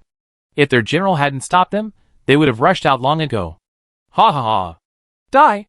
Kill! Kill! Kill! The long sword slashed down, killing or wounding the enemies. The Night Tribe warriors grew increasingly excited, continuously harvesting goblin lives. They had never fought such an easy battle. A considerable number of the 2 cavalry units were former barbarian warriors. Ever since being recruited by the Night Tribe, they had been filled with resentment. This was especially true during subsequent training, when they often lagged behind the Night Tribe warriors due to organizational and coordination issues, which made them even more frustrated. Now, encountering the goblins was a perfect opportunity to vent their anger. This batch of goblins numbered nearly 5,000, but they were useless.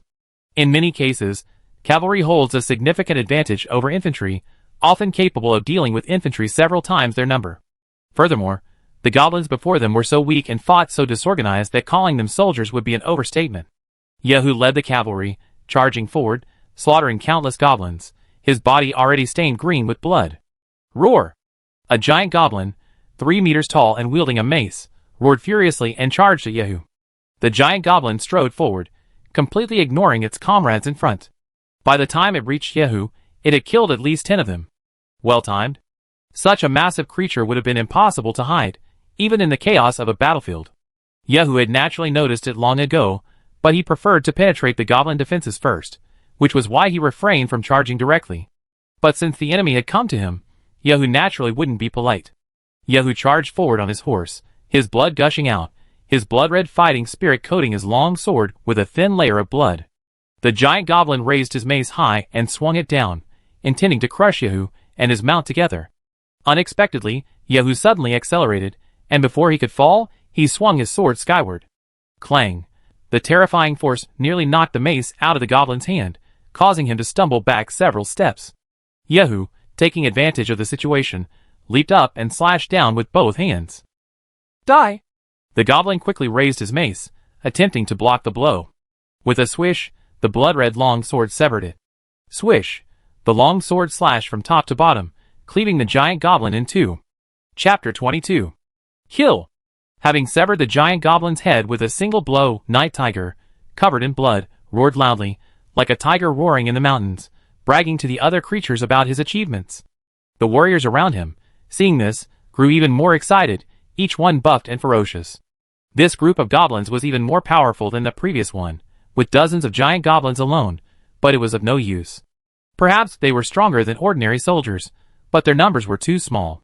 The 1,000-man team led by Night Tiger alone contained hundreds of level 2 transcendent warriors. Fighting alone on the battlefield, they were slightly inferior to the giant goblins, but why would they fight alone? Several warriors working together could easily defeat the giant goblins, who relied solely on brute force, often slaying them in less than 10 rounds. It was no exaggeration to say that Night Tiger's 1,000-man team alone was enough to crush these 5,000 goblins. Not to mention the Night Wolves' arrival. With the Night Wolves' 1,000-man force joining the battlefield, the balance of victory had irreversibly tilted towards the Night Tribe.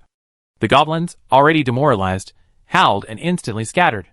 On the plains, with the enemy cavalry, running away was the most foolish act.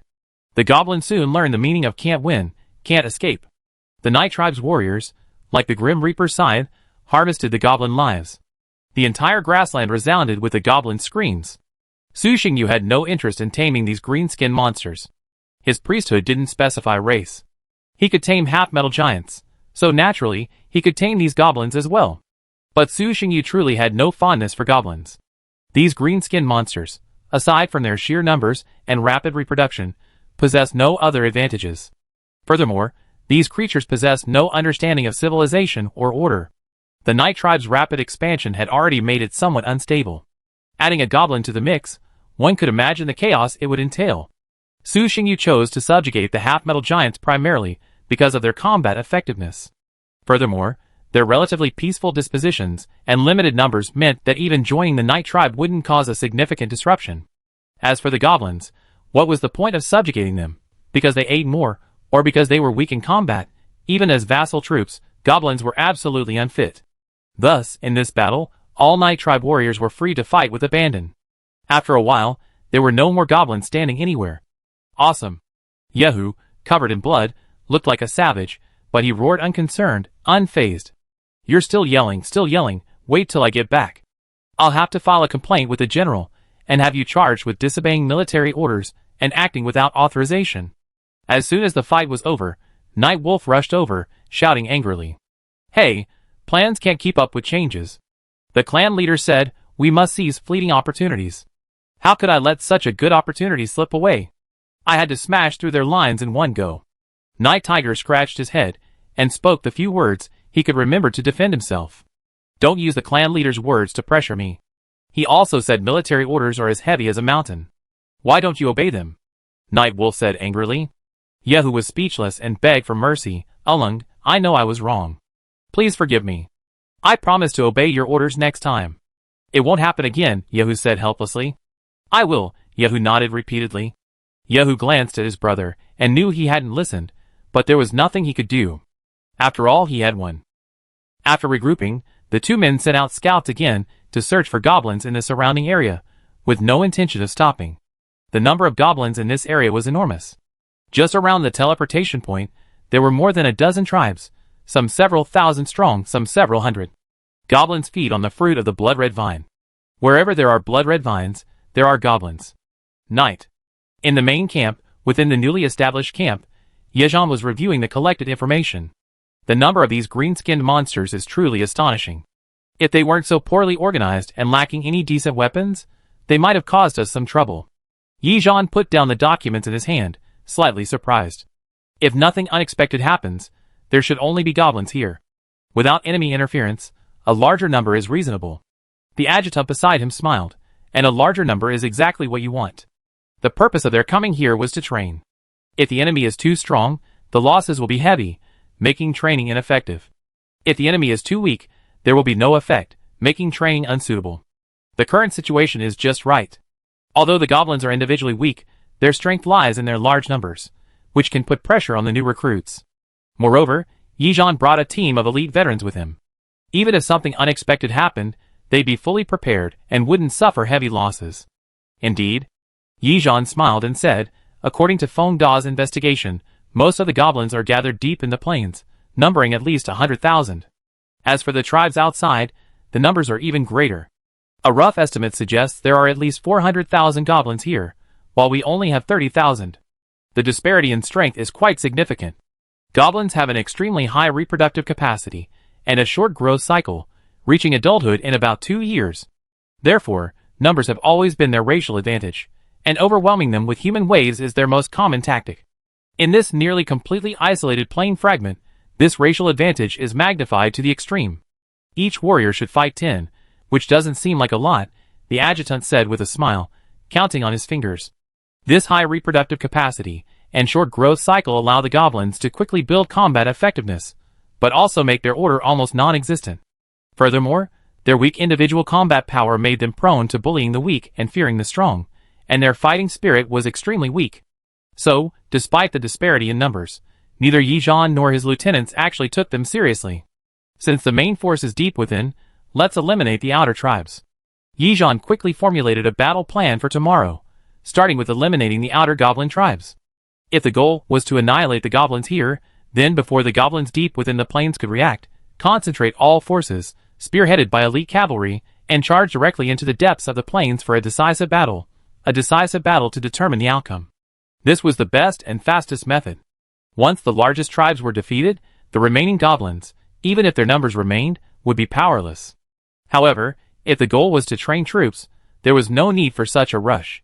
Eliminating the outer tribes, forcing the goblins to unite, and then slowly engaging in a major battle would achieve the desired training effect.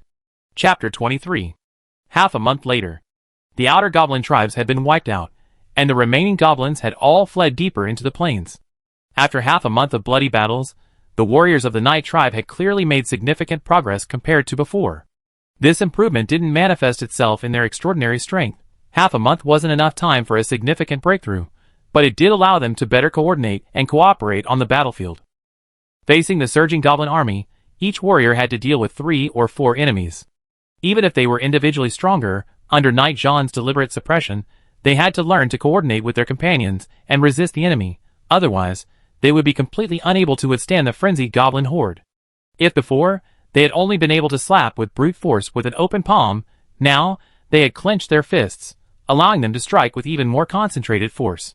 Concentrate our forces, and advance deeper into the plains. Seeing that the soldiers were nearly trained and the outer enemies had fled, Knight John stopped lingering and gathered his main force, heading deeper into the plains. Meanwhile, deep within the plains, a massive blood-red vine grew. Its branches alone were the size of trees, a truly enormous monster.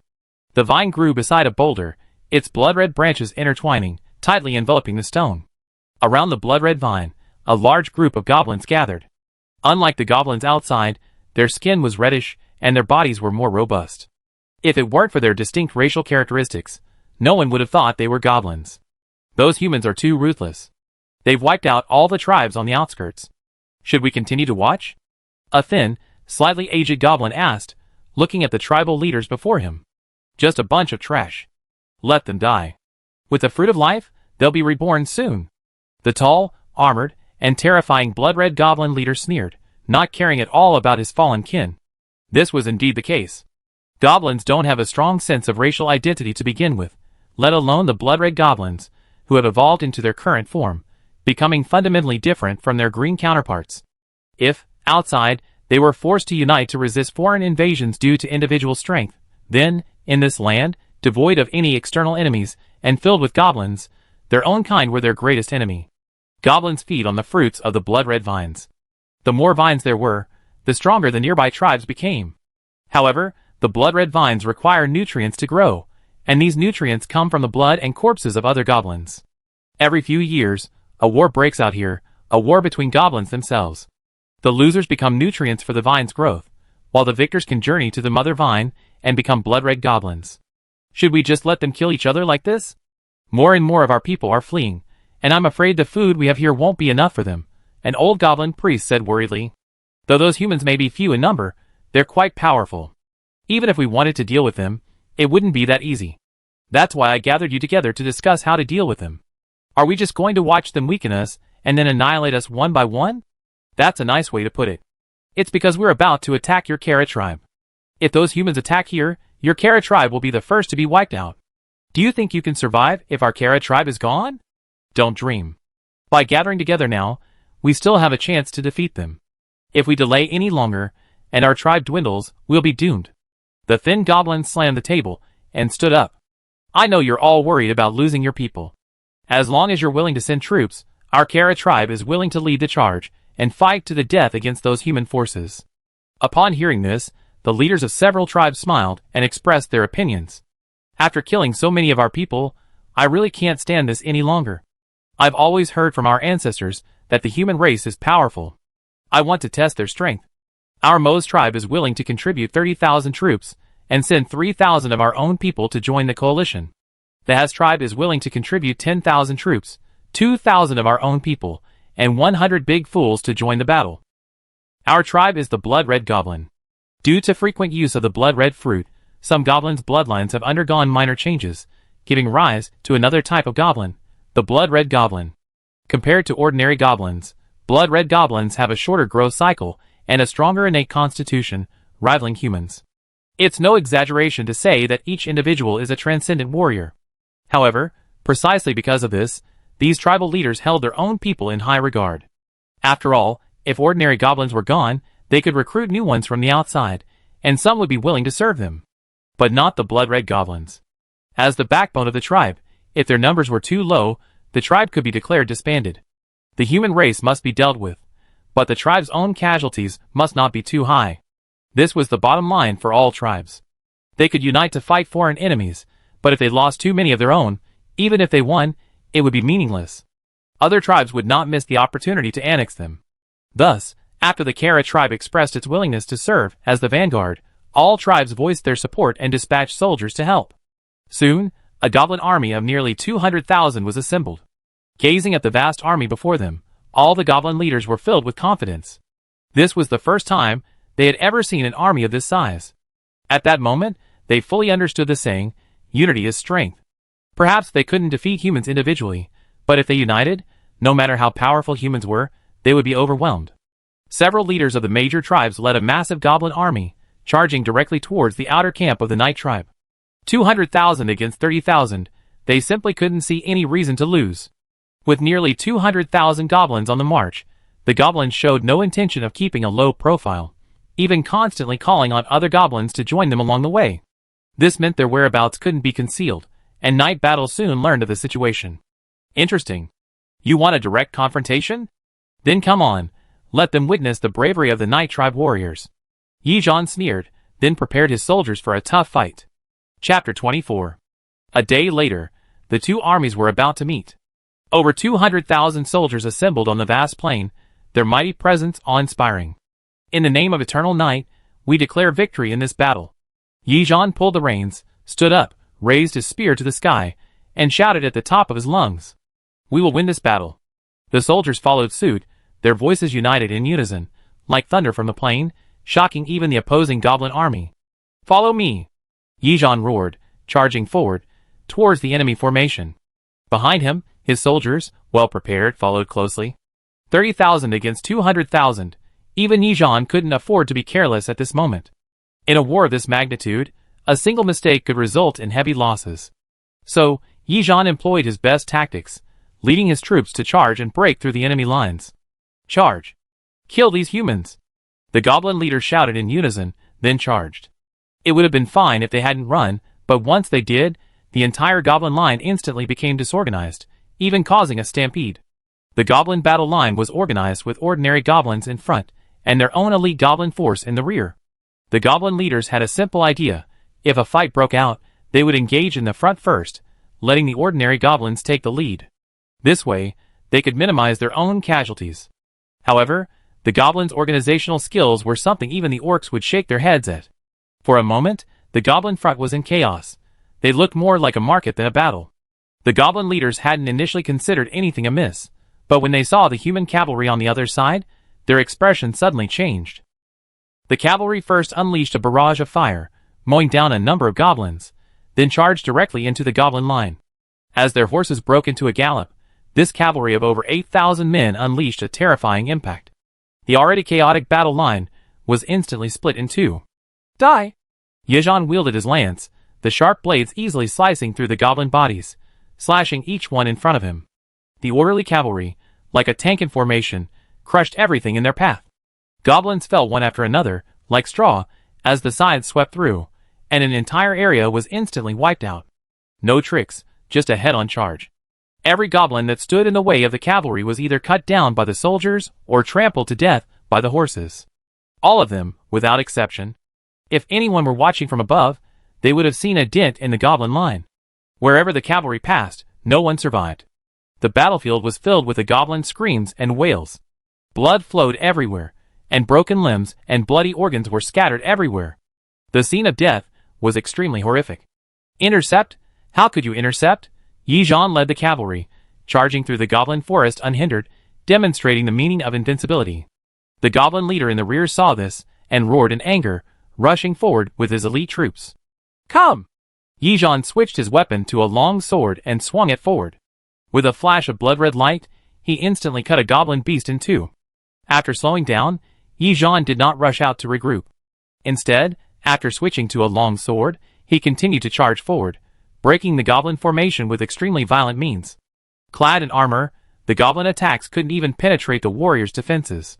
Yi Zhan quickly broke through the first and second lines of defense, now encountering the elite of the goblin army, the blood-red goblins. The two sides exchanged no words, and the fight immediately began. During this encounter, the goblin leader immediately noticed something was wrong. The opponent was too strong. Die!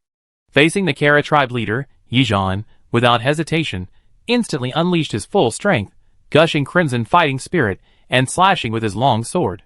The Kara tribe leader was barely able to retreat, barely stabilizing himself, when he saw a blood-red blade aura approaching. He instinctively raised his mace to block it. Swish! The blade aura swept across, slicing the goblin and mace in two. The leader is dead. How is that possible? The leader couldn't even block a single blow. We're done. The enemy is too strong. All the blood-red goblins witnessed this scene. While the leader of the Kara tribe wasn't the strongest among the goblins, he was certainly powerful enough. At least no goblin could kill him with a single blow. To be killed by a single blow from the opposing human was truly shocking. And it wasn't just Yi Zhan who erupted. The cavalry behind him also charged forward, disregarding their own strength. The terrified blood-red goblins fell in droves. Don't be intimidated by him. Everyone, attacked together. A goblin leader had just finished shouting when Yijan rushed forward, swinging his long sword again. A flash of crimson energy swept across, sending the goblin leader's head flying. Hiss! How can we fight this? Should we run? Seeing this, the other goblin leaders immediately began to retreat. It wasn't that they were cowardly, it was simply that the enemy was too powerful.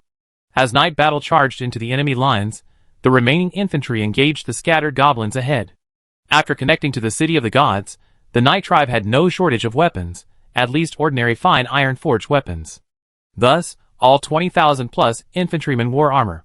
While not all were heavy, they could easily withstand the goblin attacks. Besides the human sword and shield soldiers, there was also a unique group. Metal giants, a full 500 of them. Relying on their incredible defensive power, the metal giants, wielding massive maces, charged directly into the goblin horde. With one sweeping blow, the goblins around them were all launched into the air. Like 2-meter-tall men charging into a kindergarten, the metal giants ran rampant on the battlefield, their smaller goblins barely reaching their legs. The remaining human sword and shield soldiers followed closely behind, shields raised, slowly advancing. Sword swung, sword sheathed, and forward. Every goblin that stood in their way was slain, advancing slowly but steadily like a killing machine. If the night cavalry's purpose was to break the enemy's formation and disrupt its formation, then these 20,000 sword and shield soldiers had a single purpose: to slaughter all the enemies. At this moment, the goblins finally remembered the fear of being dominated by other creatures. Even if they outnumbered the enemy 7-1, even if they were backed by the major tribes, even if they were far more powerful than their ancestors, it was useless. Their crude weapons couldn't even penetrate the night tribe warriors' defenses, let alone the shields before them. It wasn't long before the few remaining courage, bolstered by their numbers, was shattered by the night tribe warriors' butchering knives. Even if their numbers still outnumbered the enemy, the goblins no longer wanted to fight. They couldn't win, they simply couldn't. This group of human warriors is truly formidable. Even more powerful and valiant than their ancestors had promised. Chapter 25. Victory is assured. Although Su Xingyu didn't join the battle on this scale, it didn't mean he didn't value this army. This numbered 30,000 men. Even though he had great faith in night battle's abilities, he couldn't leave it entirely to him. So, during large-scale operations, Su Xingyu observed through the eyes of his followers. That way, if anything unexpected happened, he could quickly open a portal to rescue them. Yijan certainly didn't disappoint him. Despite the disparity in troop numbers, they easily won. Yes, although the battle wasn't over yet, in Su Xingyu's opinion, the night tribe had already won. With the front lines routed and the rear lines in disarray, Su Xingyu couldn't think of any other solution for the night tribe's army, let alone the goblins. Besides summoning a divine descendant to boost morale and launch a counterattack with elite troops, Su Xingyu couldn't think of any other solution. Let's not even talk about whether the goblins wanted this solution. Even if they did, they couldn't pull it off. To launch a counterattack, you need powerful elite troops. Compared to the goblins, the night tribe's warriors are clearly more formidable. Trying to regroup in this situation was sheer wishful thinking. As Su Xingyu had predicted, with the vanguard's rout and the rearguard's disarray, the entire goblin army was quickly defeated.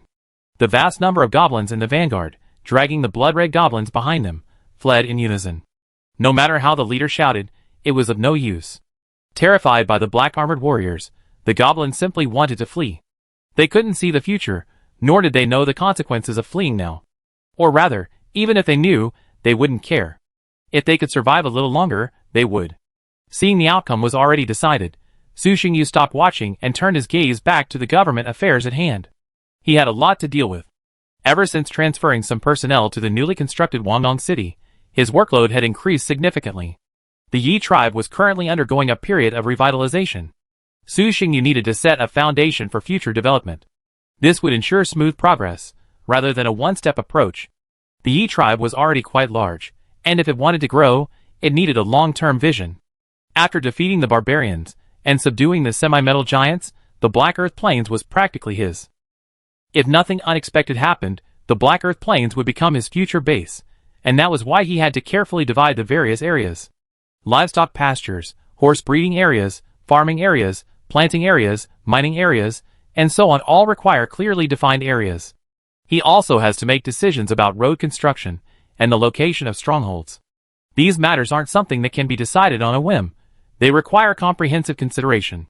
After all, the demarcation of these areas will determine the future direction of the Night Tribe for decades to come.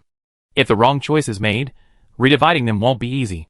Su Xingyu has been busy with these tasks lately, occasionally going out for on-site inspections. Chief, the Blefong stronghold has been preliminarily completed. A tribesman rushed in, reporting to Su Xingyu. It's finally finished. It was truly a journey. Some time had passed since the night battle conquered the Blefong forest, but construction on the stronghold hadn't made much progress. The main reason was that the magical beasts and other monster races within it would occasionally break out, severely disrupting the construction. After all this time, we're finally making some decent progress. Now that the repairs are complete, let's send more people over there. Su Xingyu thought for a moment and said, send all the tribe members who joined in the past 2 weeks and haven't yet been assigned jobs. Also, the supplies over there should be almost gone.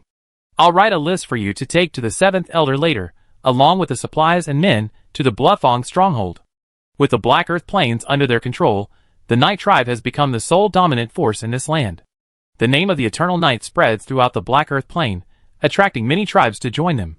In the past 2 weeks alone, nearly 20,000 people have come to join them, some even coming from over 100 miles away, bringing their families with them. They are incredibly loyal. Of course, this is also due to the Night Tribe's good reputation. If nothing else, joining the Night Tribe means having enough to eat. This alone is enough to attract many tribes. After all, getting enough to eat isn't easy for ordinary people here. The Night Tribe's reputation and generosity in providing food to its members naturally attracted other tribes to join them. These newly joined members were ideally placed in the Blefong stronghold.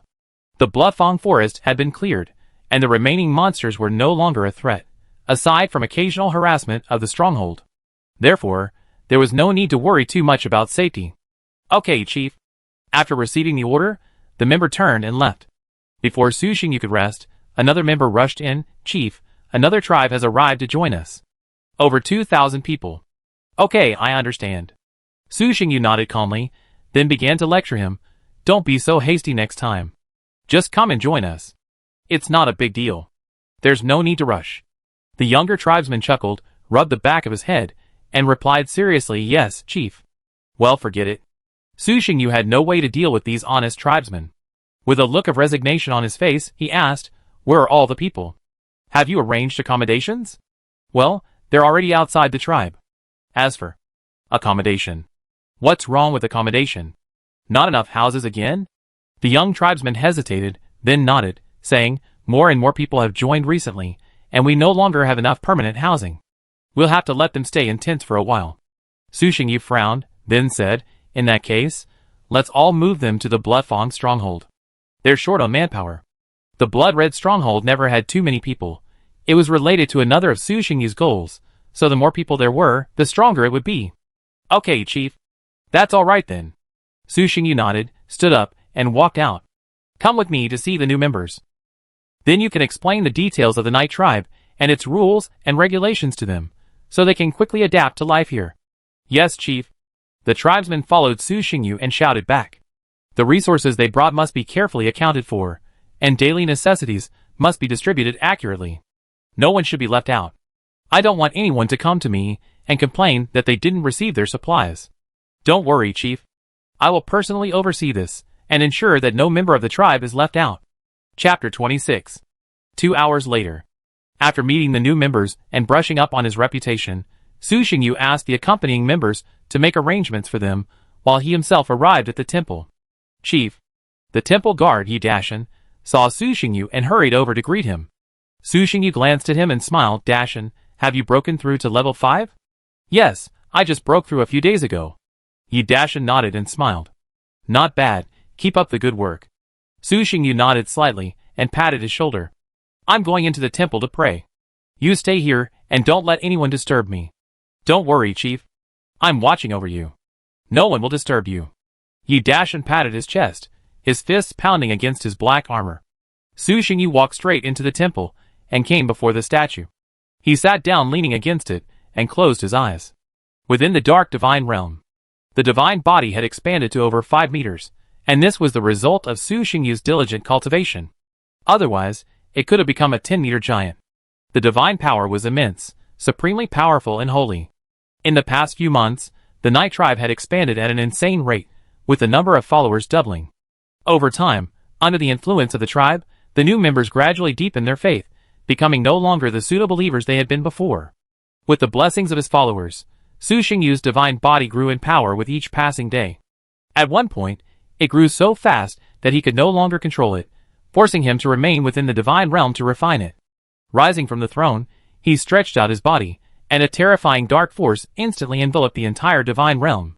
The current divine domain has expanded several times over as his power grows. Deity interface name, Su Xingyu. God name, Lord of Darkness, King of Eternal Night. Godhead, Dark. Authority, Corrupted. Divine Fire, Unignited. Divine Domain, Dark Realm. Divine Body, Uncondensed. Divinity, 1. Supernatural ability, Darkness's favor, greatly enhances night vision, granting enhanced qualities in darkness. The strength of this blessing varies depending on one's level of faith, cult, Eternal Night. Followers, humans, semi-metal giants cult interface name, Eternal Night. Faith, King of Eternal Night. Cult emblem, Endless Abyss, with an eye at its center. Divine spells, Withering, Strength Enhancement, Mental Weakness, Dark Spear, Burning Blood, Devouring. Number of people, 1,069,746.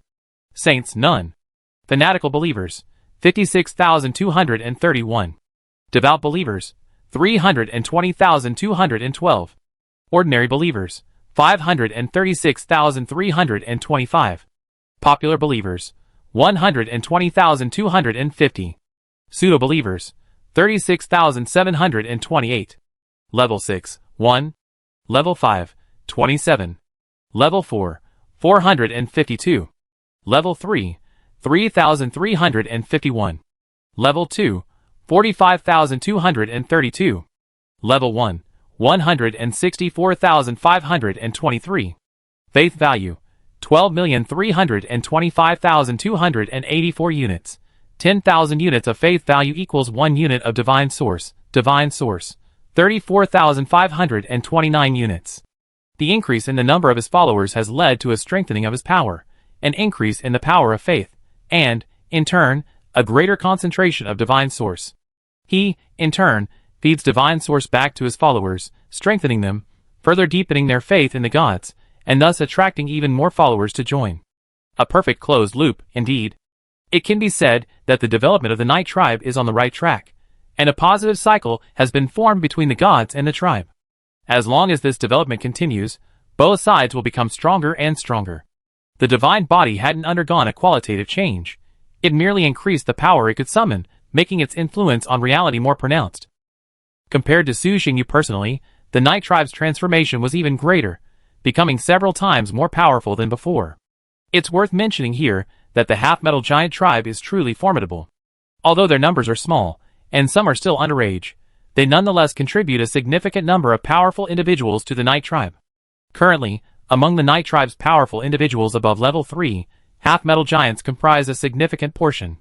Luckily, they are relatively docile, their only request being food. As long as they are provided with sufficient food, there won't be any trouble. Otherwise, given their strength, if something did go wrong, he would have his hands full. After a period of interaction, the relationship between the two sides has become relatively harmonious. While the half-metal giants haven't completely submitted to the Night Tribe, they aren't overly resistant to their orders. In addition to helping them mine the fine iron ore, the Night Tribe also provides them with other minerals. For the semi-metallic giants, choosing the refined iron ore as their base was a helpless move. If possible, they would have preferred to explore a variety of ore veins. But isn't the abundance of refined iron ore sufficient? While refined iron ore might not taste particularly good, it at least provides enough food for the tribe. With other ore veins, let alone the ability to defend them, the sheer volume of production would be enough to drive them over the edge. The Night Tribe, occupying the Black Earth Plains, may not possess particularly rich ore veins, but they are far superior to those of the semi-metallic giants. Furthermore, Su Xingyu can purchase them from other players. For the half-metal giants, the Night Tribe can now be considered their breadwinner. Since joining the Night Tribe, they no longer have to rely on dry, refined iron ore daily. They can even enjoy a snack from time to time. For various reasons, Su Xingyu did not relocate the half-metal giant tribe to the Night Tribe headquarters. Aside from relocating 2,000 half-metal giants to various outposts, the remaining half-metal giants still live in the same valley. In other words, their lives haven't changed much since before. In fact, they're now living a more comfortable life. Su Xingyu had expected the half-metal giant tribe to slow their return, but he wasn't anxious, as time was on his side. As the Night Tribe develops, its members will grow stronger. Once they completely surpass the half-metal giants, he believes they'll make the right choice.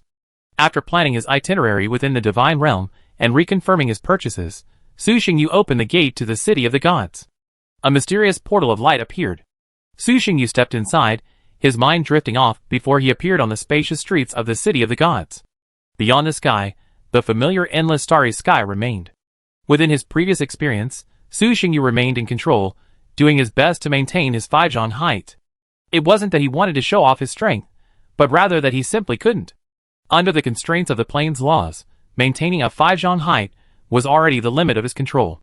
Even so, Su Xingyu stood out disproportionately among the crowd of players.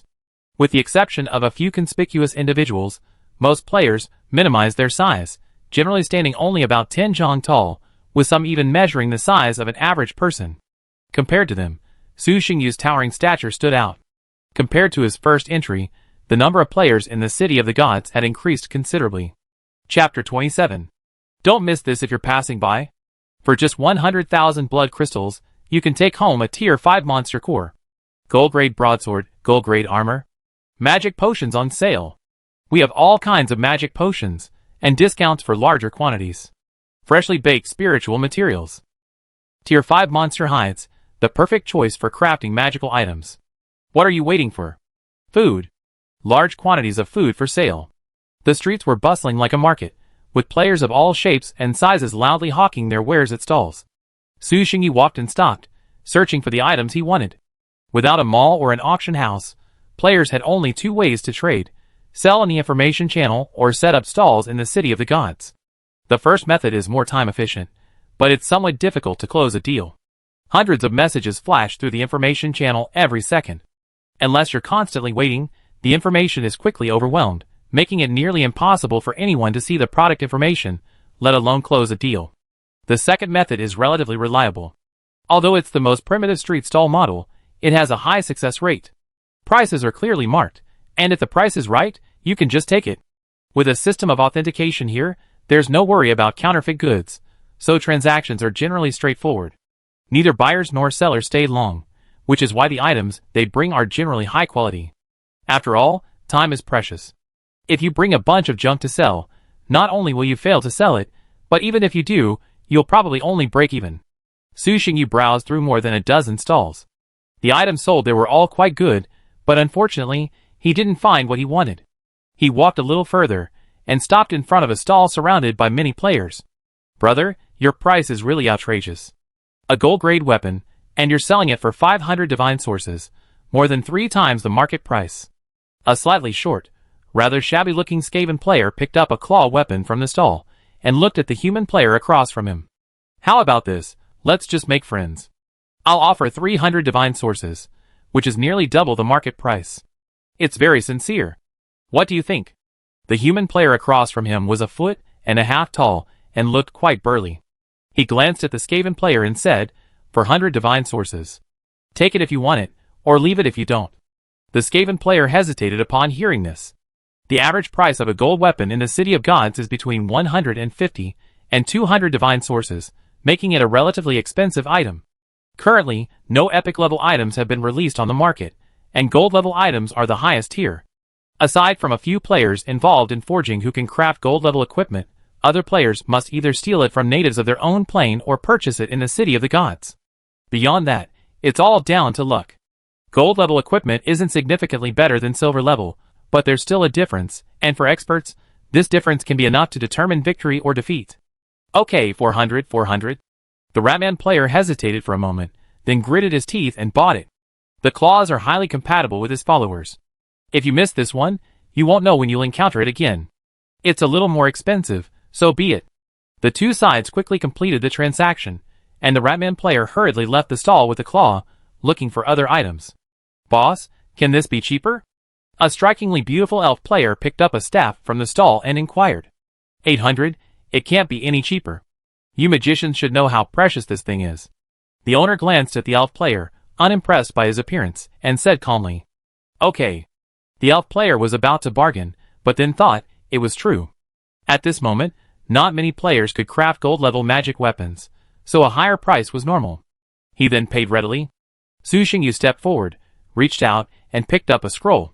Looking at the boss, he said, "This is cheaper. How about 1,000 divine source?" "Brother, how can you bargain like that? You cut it by 2/3 in one stroke." The boss's face darkened, and he said speechlessly, 2,500. I got this from a purple chest. If the attributes weren't suitable, I wouldn't be selling it. 2,500 is too expensive. This divine art is probably quite difficult to learn. Besides, it consumes divine source to perform, and you need to find a corpse that meets the requirements. Su Xingyu frowned and looked at the boss, saying, "Objectively speaking, the divine art is good, but it has too many limitations. 2,500 is out of the question. 1,500 is already quite a high price." The boss naturally understood this, but as a merchant, he couldn't let Su Xingyu drive down the price. He said with a bitter face, "Brother, no matter what, 1,500 is too low. This is a divine art, not a magical skill. 2,000, it really can't go any lower. Any lower, and I'd rather let it rot. I don't believe I won't be able to wait for a player who specializes in the undead. Do you think undead players still need to learn this magic?" Su Xingyu glanced at the boss, then picked up another item on the stall. "Add this, 1,800 yuan. The deal's done. If it doesn't work, forget it. I just wanted to give it a try. I don't know if it'll work yet. If it doesn't, I'll be at a huge loss." This. The boss hesitated. As Su Xingyu had said, this magic was indeed precious. After all, it was a magic spell, magic for gods. However, Su Xingyu's shortcomings were also true. It had too many limitations. Besides, normal gods couldn't learn this magic, and undead gods didn't need to learn it.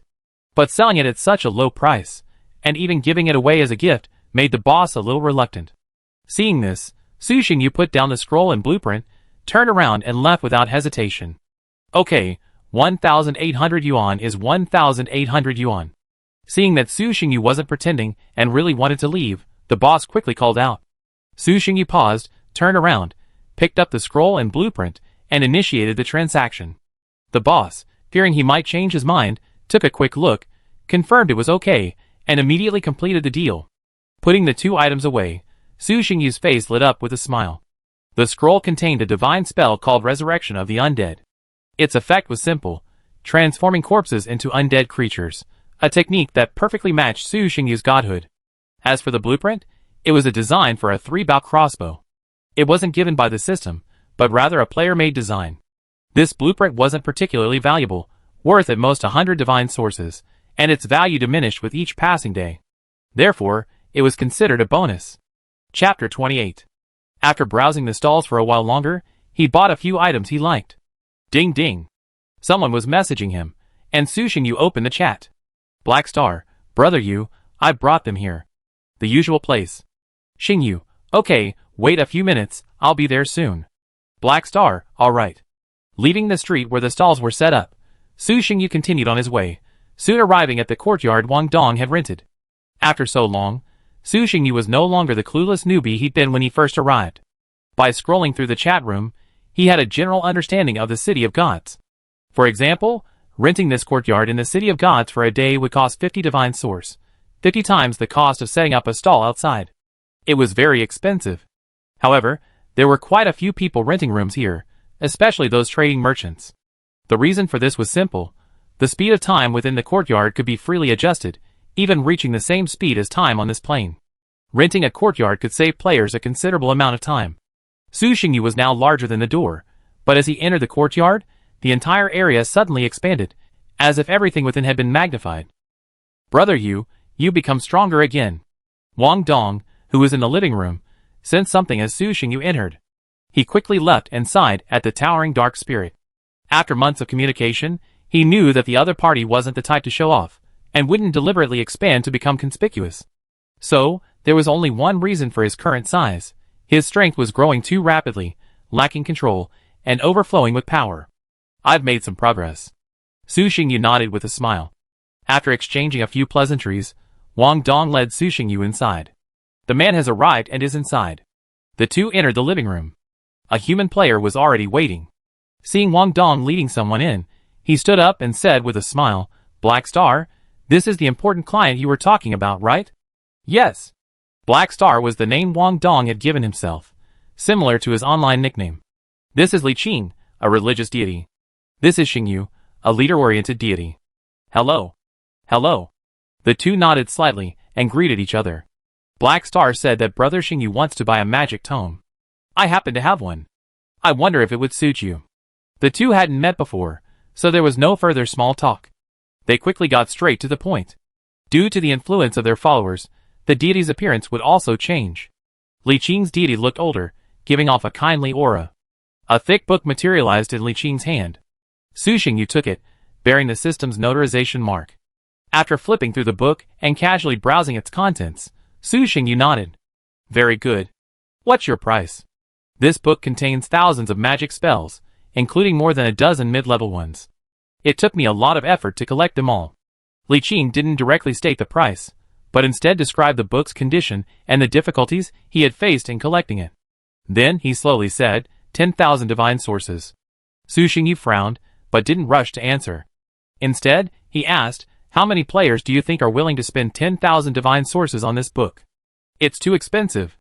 If you don't set any restrictions, 10,000 divine sources is something I can barely accept.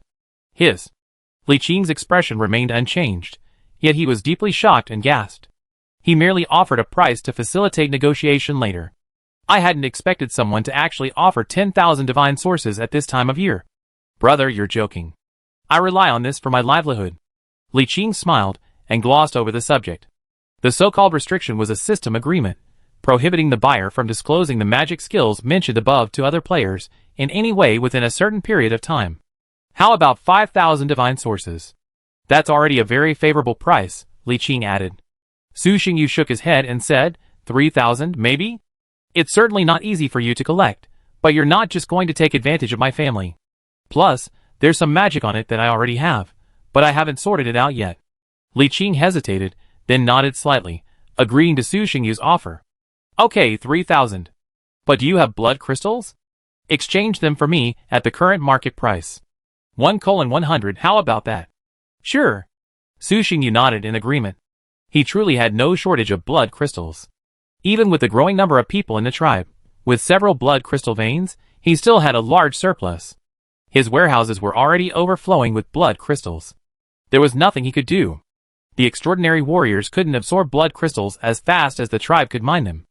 Thank you. The two quickly completed the transaction. You're probably looking to develop a magic system, right? Magic manuals aren't enough for a magician. I also have basic meditation techniques for the 8 major systems. I wouldn't say they're the best, but they're definitely effective. After completing the transaction, Li Qing's face brightened with smiles. He continued, if you want it, take 1,000 divine sources. If you trade with blood crystals, I'll give you a 5% discount. Su Xingyu's face twitched, but after taking a look at the item, he couldn't resist and bought it. There are magicians in the Night Tribe, but their training methods are full of luck and have no value in spreading. We have the meditation method and the magic manual. I think at least the magician needs a staff. I have a batch of black iron grade magic staffs. How about a 150 blood crystal? Su Xingyu, 10% off. I'll take it. Staffs only increase a magician's combat effectiveness. If you really want to improve your training speed, you need a magic robe. A black iron grade magic robe is universal, and it increases a magician's elemental absorption speed by 10%. Bulk discounts are available. Buy enough, and I'll give you a gold grade magic robe. I'll buy it. Seeing Su Xingyu's wealth, Li Qing took out all his stockpiled goods, all magic-related items. Half an hour later, looking at the overflowing blood crystals in his space, Li Qing beamed. Brother, let's add each other as friends. If you need magic items in the future, come back to me, and I'll give you discounts. After adding each other as friends, Li Qing left, satisfied. Su Xingyu stood there in silence, his thoughts unsettled. Brother, are you okay? Wang Dong, who had been stunned by the two men's wealth, finally came to his senses and looked at Su Xingyu, whispering. I'm fine. Su Xingyu shook his head and sighed. I just didn't expect you to know such a powerful player. Your magic inventory is truly extraordinary. Honestly, I was surprised too. While Wang Dong was surprised by Li Qing's vast collection of magic items, Su Xingyu's wealth was even more intimidating. After all, as far as he knew, Li Qing's priesthood seemed to be wisdom. Li Qing's ability to produce a magic tome and meditation techniques didn't actually shock him. They were well within his purview. However, the magical items behind him were definitely not Li Qing's own, at least not all of them. Without a forging deity and a large number of forging apprentices, it would be impossible to create such a large number of magical items. Furthermore, there's the issue of material collection. Li Qing, a religious deity, couldn't possibly have gathered so many magical materials. If nothing unexpected happened, Li Qing must have a team behind him. As for Su Xingyu, he gave away hundreds of thousands of blood crystals without blinking an eye, which truly shocked Wang Dong. He's truly rich. Chapter 29. Brother Yu, aren't you exploring the plains? How come you still have time to come here and buy things? Time flows much faster in the city of the gods than in the plains. If something goes wrong, you won't be able to go back and fix it. Wang Dong still remembered Su Xingyu asking him for information on the plain exploration.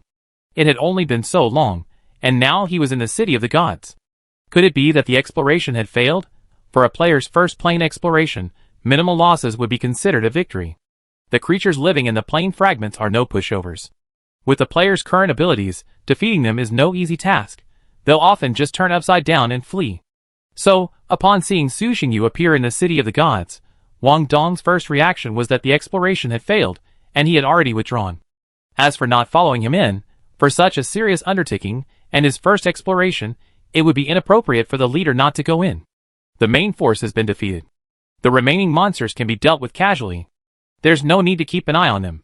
Su Xingyu's calm tone radiated absolute confidence. Awesome. Wang Dong gave a thumbs up. Thank you so much for this. Su Xingyu clicked on Wang Dong's profile picture and traded 300 divine sources. Although he'd spent a lot of divine sources and blood crystals this time, he was actually quite satisfied. After all, the items he received were enough for the Night Tribe to train a group of magicians. Although the Night Tribe was currently focusing on the warrior path, the magician path couldn't be left behind too much, otherwise he'd have a hard time later. Why are you being so polite? Wang Dong smiled, but didn't accept the trade offer. He rubbed his hands together. Brother Yu, I don't want the divine source this time. Can you tell me about your plain exploration? You know, our business is actually quite dependent on intelligence. Currently, few players dare to explore plains, and even if they do, most of them end up in failure. After a while, seeing Su Xingyu didn't respond, Wang Dong smiled awkwardly and added, of course, if it's inconvenient, then forget it. It's not important information. Since you want to know, I'll tell you.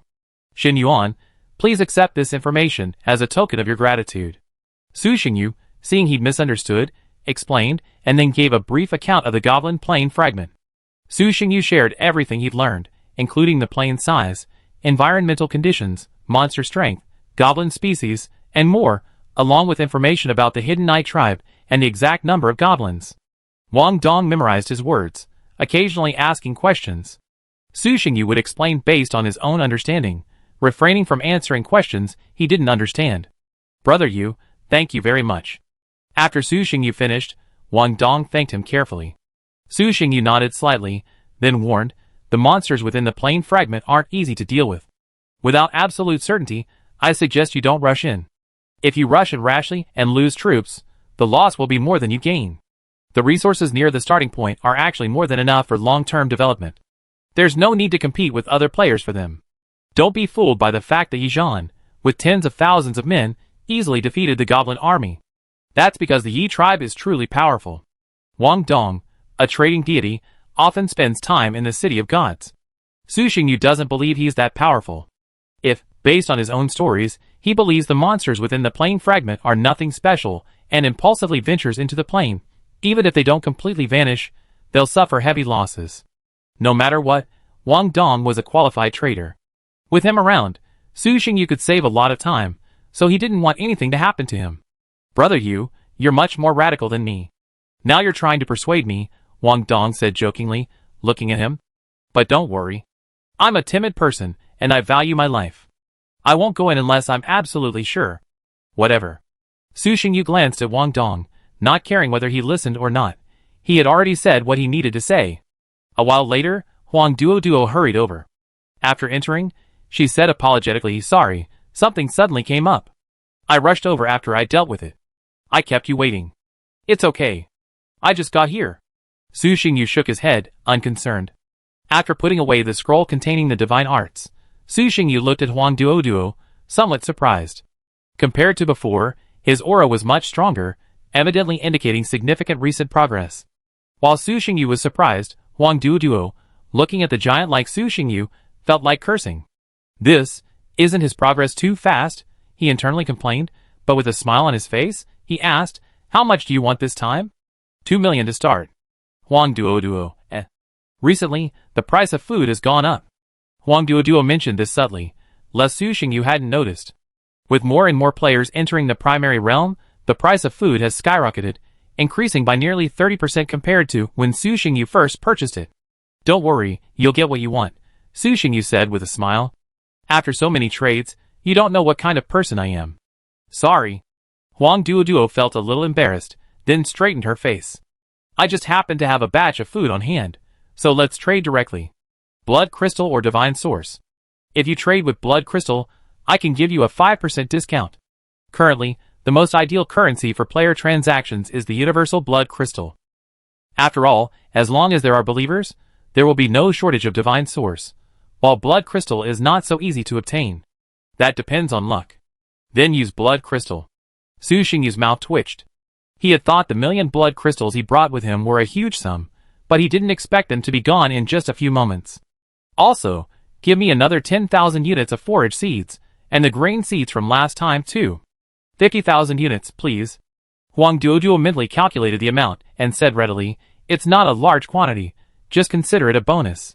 Compared to the previous large order, Huang Duoduo didn't care about the smaller amount. He just gave it as a gift, considering it a way to maintain the customer relationship. Over the past few months, over 50% of his grain had been consumed by Su Xingyu, making him a truly significant customer. Su Xingyu didn't hesitate and smiled, thank you very much. Su Xingyu didn't mind the small amount, but saving a little was a good thing. The two of them quickly completed the transaction. It was clear that both parties were very satisfied with the deal. After concluding the grain transaction with Huang Duoduo, Su Xingyu spent another 2 hours in the City of the Gods, purchasing various supplies. Only after he had used up all his divine source and crystals did he leave the City of the Gods and return to the plain. Chapter 30. Returning to the Night Tribe with a vast supply of supplies, Su Xingyu began a new round of construction and development. The abundant food fueled the work ethic of the Night Tribe, while the superior equipment secured the warriors' hearts. In addition to accelerating the construction of various buildings and training professional soldiers, Su Xingyu also established magic testing points throughout the tribe, identifying young tribesmen with high elemental affinity and sending them to newly constructed schools to begin their literacy training. The reason for choosing a young age was primarily because adults were already set in their ways and lacked much value in training, making it more practical to cultivate the young. The future of magic in the Night Tribe depended entirely on these young people. The Night Tribe's exploration of magic was virtually non-existent. While they did have magicians, these haphazardly acquired skills were little more than charlatans. They hadn't undergone systematic training.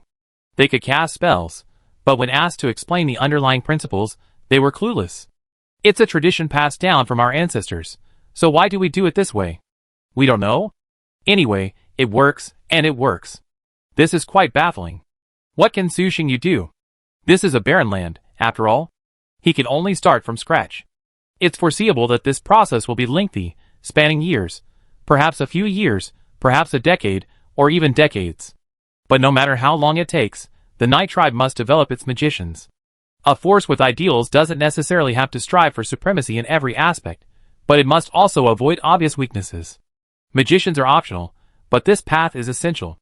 Just like he doesn't need to rush to cultivate the land, he can simply purchase food from the City of the Gods, sending more tribesmen to mine and earn more crystals. Or is far more valuable than food. Why not do this? Because it would be like handing one's lifeline over to someone else, and Su Xingyu has no habit of being controlled by others. The Night Tribe must be comprehensively strong, at least to achieve an internal circulation of resources. The same applies to the military. It must be comprehensively strong, with both super warriors and magicians. In fact, this situation isn't unique to Su Xingyu. Most players face this situation, lacking either super warriors or magicians, or even worse, both. Don't underestimate Su Xingyu's ability to cultivate super warriors. That's because there are truly numerous blood crystal veins near the Night Tribe. Some players have only one small blood crystal vein within 100 miles of their starting point, making it impossible to cultivate anything. A good cook cannot cook without rice. No matter how many ideas one has, one must first consider the reality. The Night Tribe doesn't have the resources to develop a magician core, as no one nearby has summarized the cultivation methods for this path. Su Xingyu, in effect, has simply used money to forcibly transfer other players' resources. Having spent millions of blood crystals to create a foundation for the Night Tribe to develop magicians, it's hard to say whether this was a profit or a loss. With the Night Tribe's dominance on the Black Earth Plains, the entire region seems to have calmed down considerably, without the usual unrest caused by food shortages.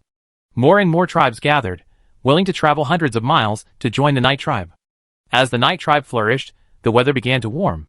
Winter passed, and spring, the season of rebirth, arrived.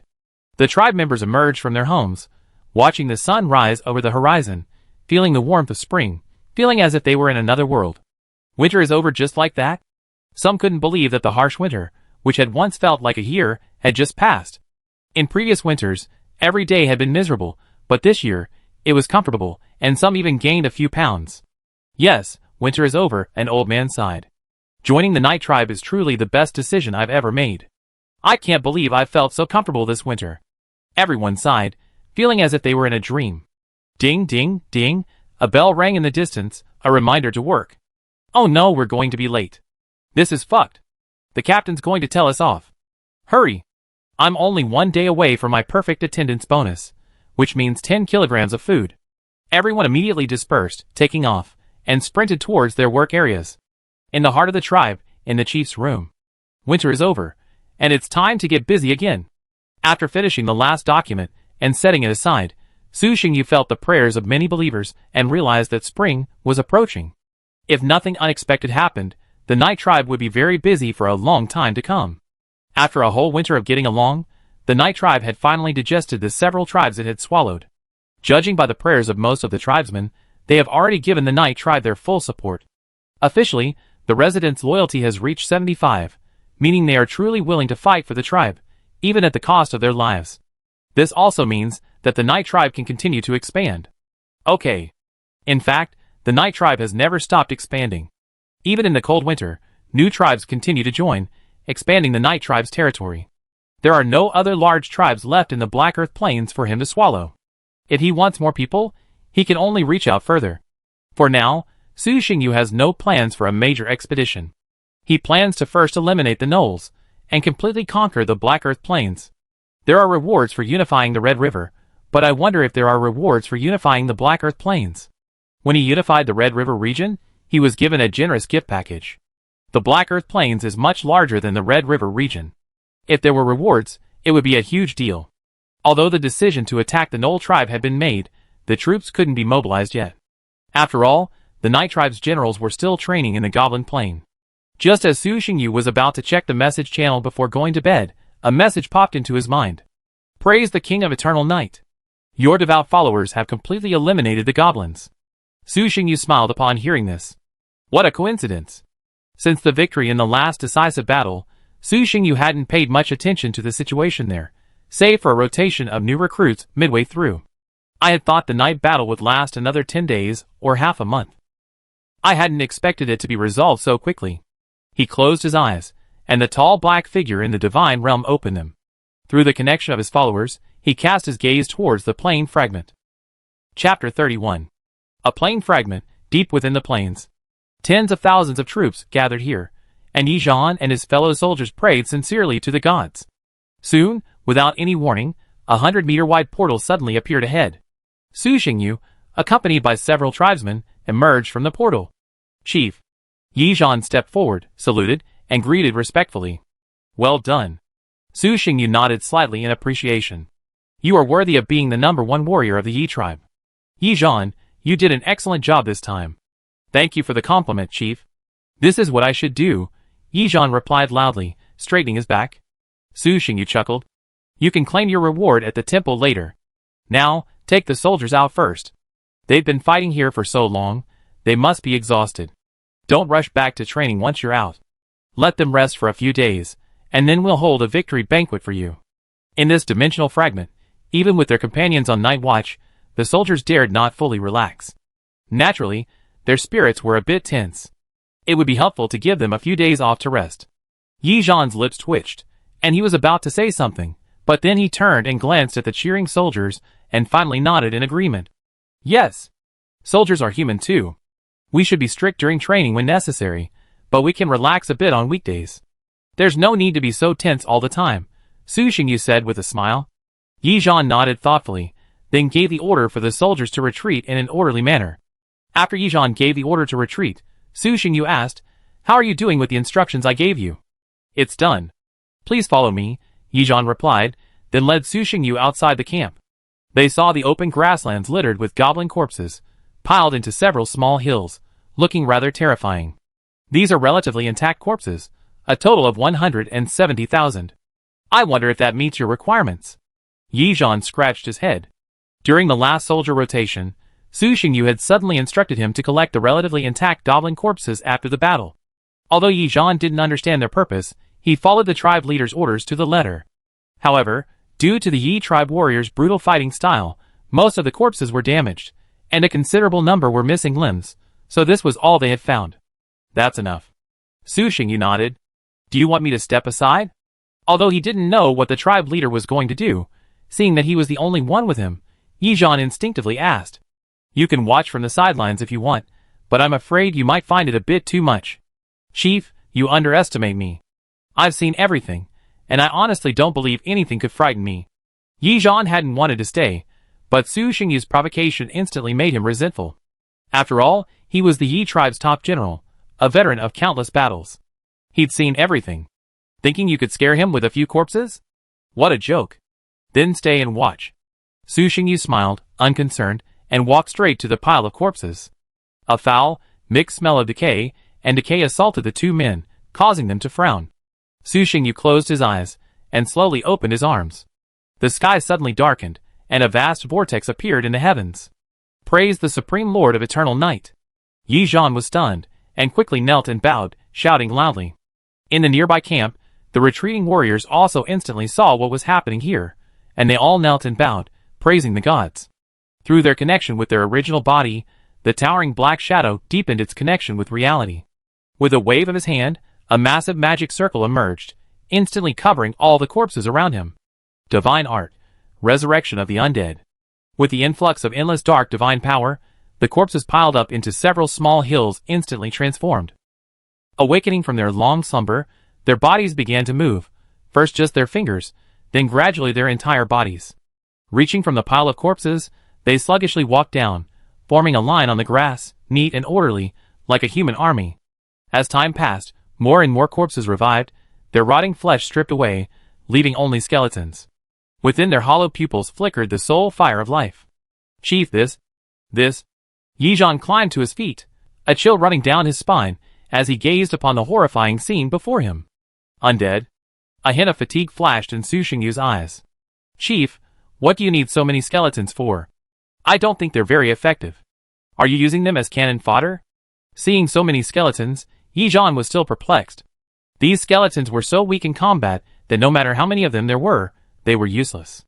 Perhaps their only advantage is that they don't need to eat. Mining? The tribe is short of manpower right now, and mining is physically demanding. Why not just give it to these skeletons? And without even paying them? How great is that? This is too cruel. Looking at the skeleton soldiers before him, Yi Zhan couldn't help but feel sympathetic. It would have been fine if they'd been killed while alive.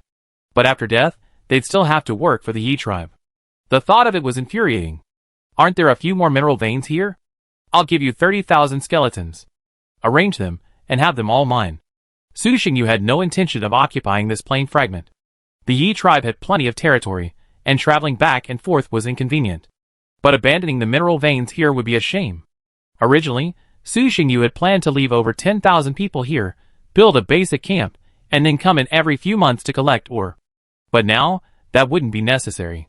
30,000 skeletons, free of charge and willing to work tirelessly. What better labor force could there be? After a brief on-site operation, after becoming proficient, Yi Zhan, with a look of doubt in his mind, led the 30,000 wobbly skeletons away. Skeleton, though dull, could still carry out simple commands with clear instructions. Tasks like mining shouldn't be difficult, right? We'll just leave a few hundred people here, give them some authority, and let them oversee. Su Xingyu, who had come up with the idea of using skeleton soldiers to liberate the tribes young and strong, Felt like a genius. Then let's go too. Carrying the remaining 100,000 skeletons, Su Xingyu hurried back to the camp, intending to distribute tools to the tribe members upon his return. What a terrifying appearance. It's okay. He believed his people. Even if they couldn't accept it now, after spending some time with them, they would naturally realize the benefits of these skeletons and eventually accept them.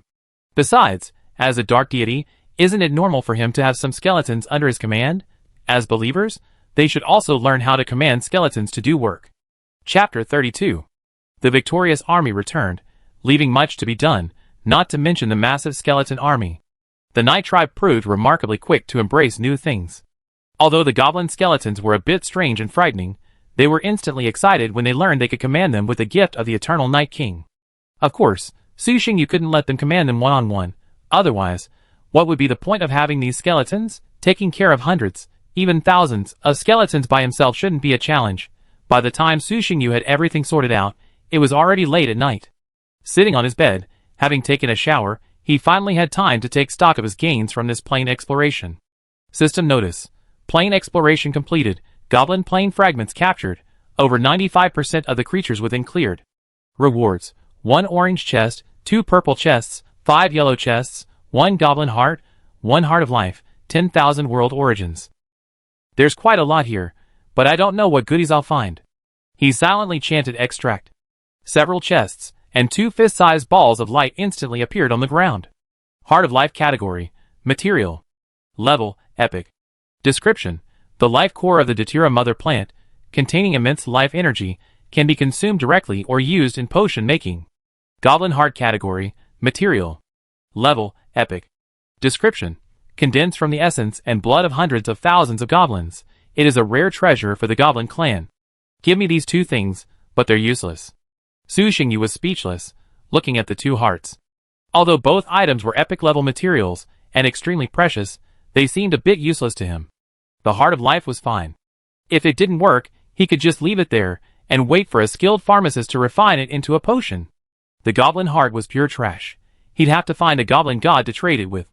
After putting the 2 hearts away, he reached for the remaining treasure chests. This was the first time he received a treasure chest from the system. Before, when he unified Red River, the system had always given things directly. This was the first time it had given him a treasure chest like this. Maybe it had something to do with the frequency. This was his second system reward. If it weren't for his daily check of the information channel, Su Xingyu would have almost forgotten about this insignificant system. Which one should I open first? Su Xingyu hesitated, looking at the 8 treasure chests before him. The treasure chests were arranged from low to high, white, yellow, purple, orange, gold, dark gold, and colorful. The higher the level, the better the items. After some thought, Su Xingyu decided to go from low to high and immediately opened the yellow treasure chest. System prompt: open the yellow treasure chest to obtain 1 level 2 archer barracks building blueprint. Not bad. Su Xingyu's face lit up with joy. With this, the Night Tribe had completed its barracks, from level 1 to level 2, for the 3 basic types of troops: cavalry, infantry, and archers. Soon, he opened the remaining 4 yellow treasure chests. System prompt: open the yellow treasure chest to obtain 1 bright armor design blueprint. System prompt: open the yellow treasure chest to obtain 1 goblin staff design blueprint. System prompt: open the yellow treasure chest to obtain 1 3-star wonder, University Hall building blueprint. System prompt: open the yellow treasure chest to obtain 10 gold level scrolls, Thunderous Fury. Light armor category, equipment. Level, silver. Description: enhances affinity with a light element, infuses it with light, and grants a defense bonus. Goblin staff category, weapon. Grade, silver. Description: a goblin's exclusive weapon, used by goblin priests to grant special bonuses. Su Xingyu's face darkened upon seeing the items he'd opened. 4 treasure chests, and 3 of them yielded useless items. My damn luck. In a rage, Su Xingyu opened the 2 purple treasure chests as well. System prompt: open the purple treasure chest to obtain the Divine Domain Buildings Tier 4 Heavy Armored Iron Cavalry Battalion Blueprint *1. System prompt: open the purple treasure chest to obtain the Tiger Soul Blade Blueprint *1. Tier 4 Heavy Armored Cavalry Battalion Type, Divine Domain Building. Effect: enhances cavalry skills, enhances cavalry coordination and organizational abilities, with a chance to comprehend special features. 1. Maximum training amount, 10,000. Requirement, Tier 3 Royal Guard Heavy Cavalry or Tier 4 Warrior. Cost, 1,000 Divine Source/Day. Features. 1. Heavy Armor Defense. While wearing heavy armor, overall defense is increased by up to 70%. Tiger Soul Blade Category. Weapon. Level, Gold. Description. This blade is ferocious, and should not be wielded by those without courage. Hiss. Su Xingyu gasped, having unexpectedly unearthed 2 treasures in a row. Especially the first one, the building blueprints for the Tier 4 Heavy Armored Cavalry Battalion. To him, it was an item even better than an epic item. As for the Tiger Soul Blade's crafting blueprints, they were gold-level weapon blueprints. In the City of the Gods, gold-level weapon blueprints, let alone silver-level ones, were rare.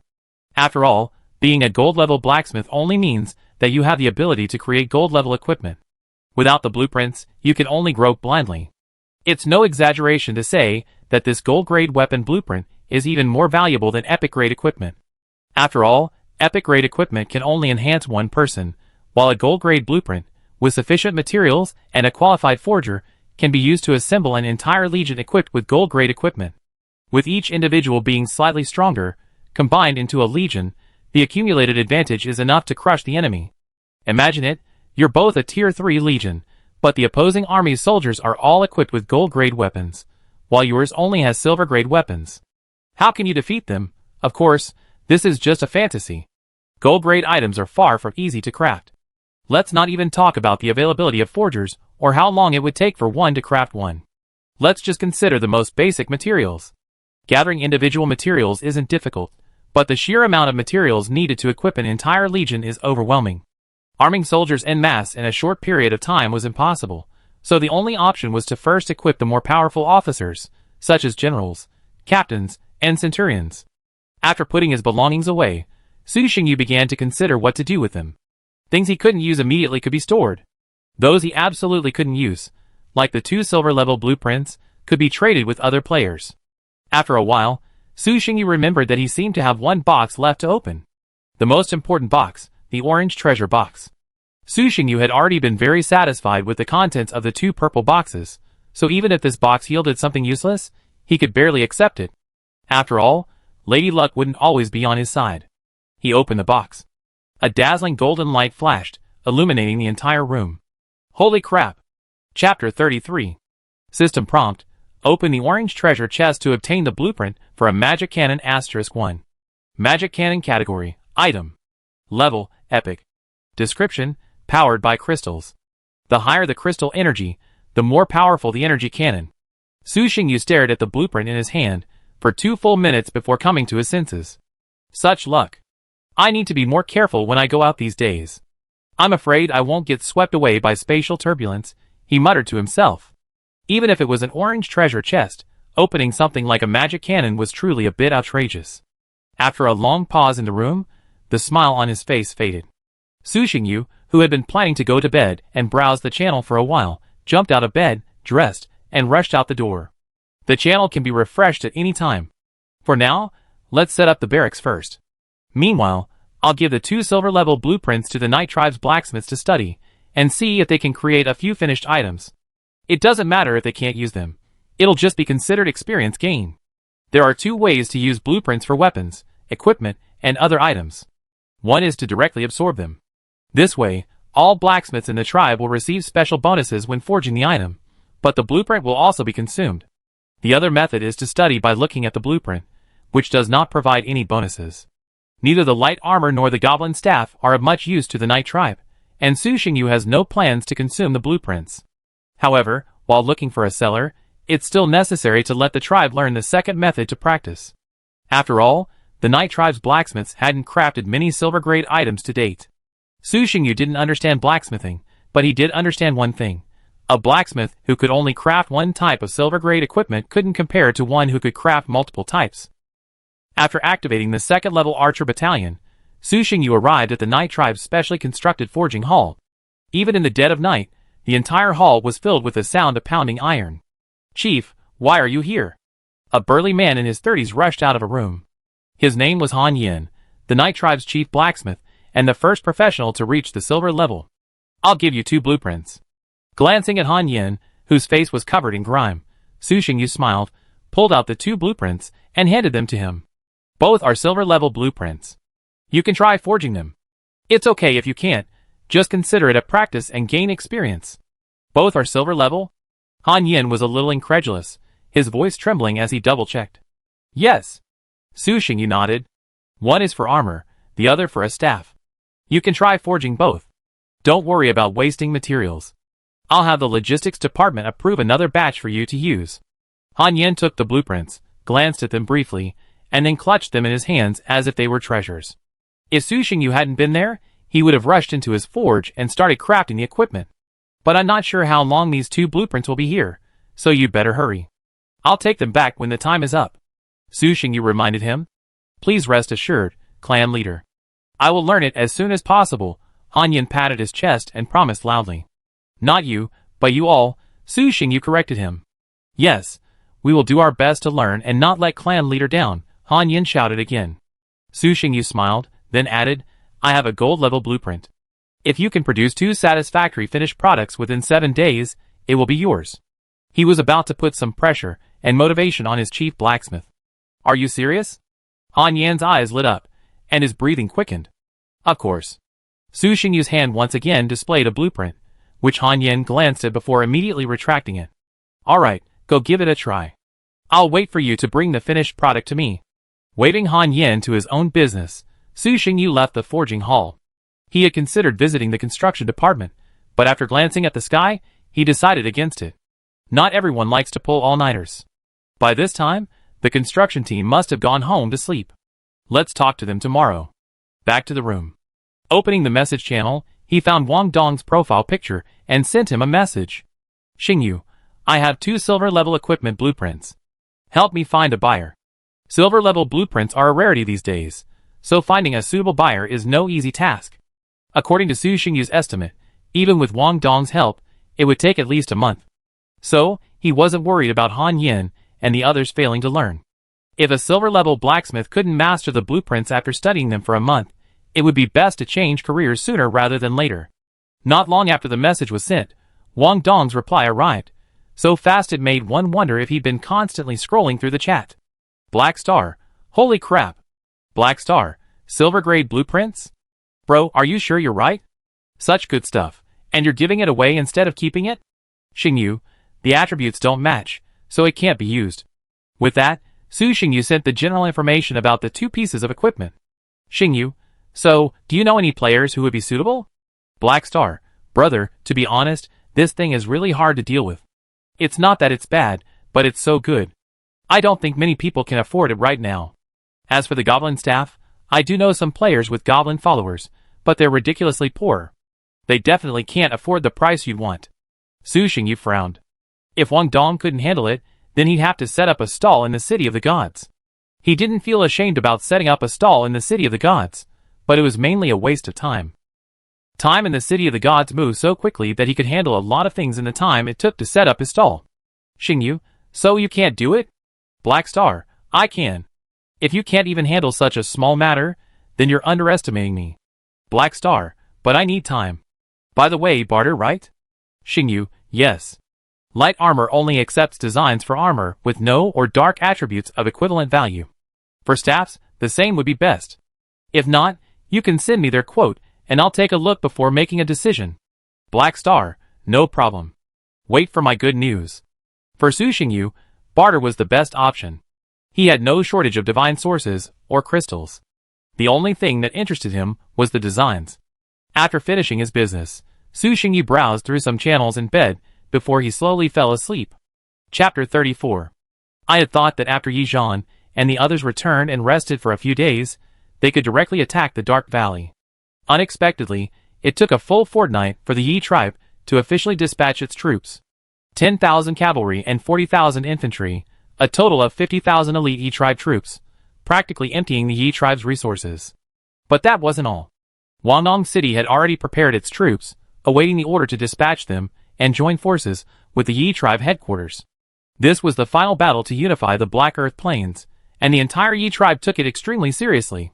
They not only had to win, but win beautifully, crushing the Knoll tribe.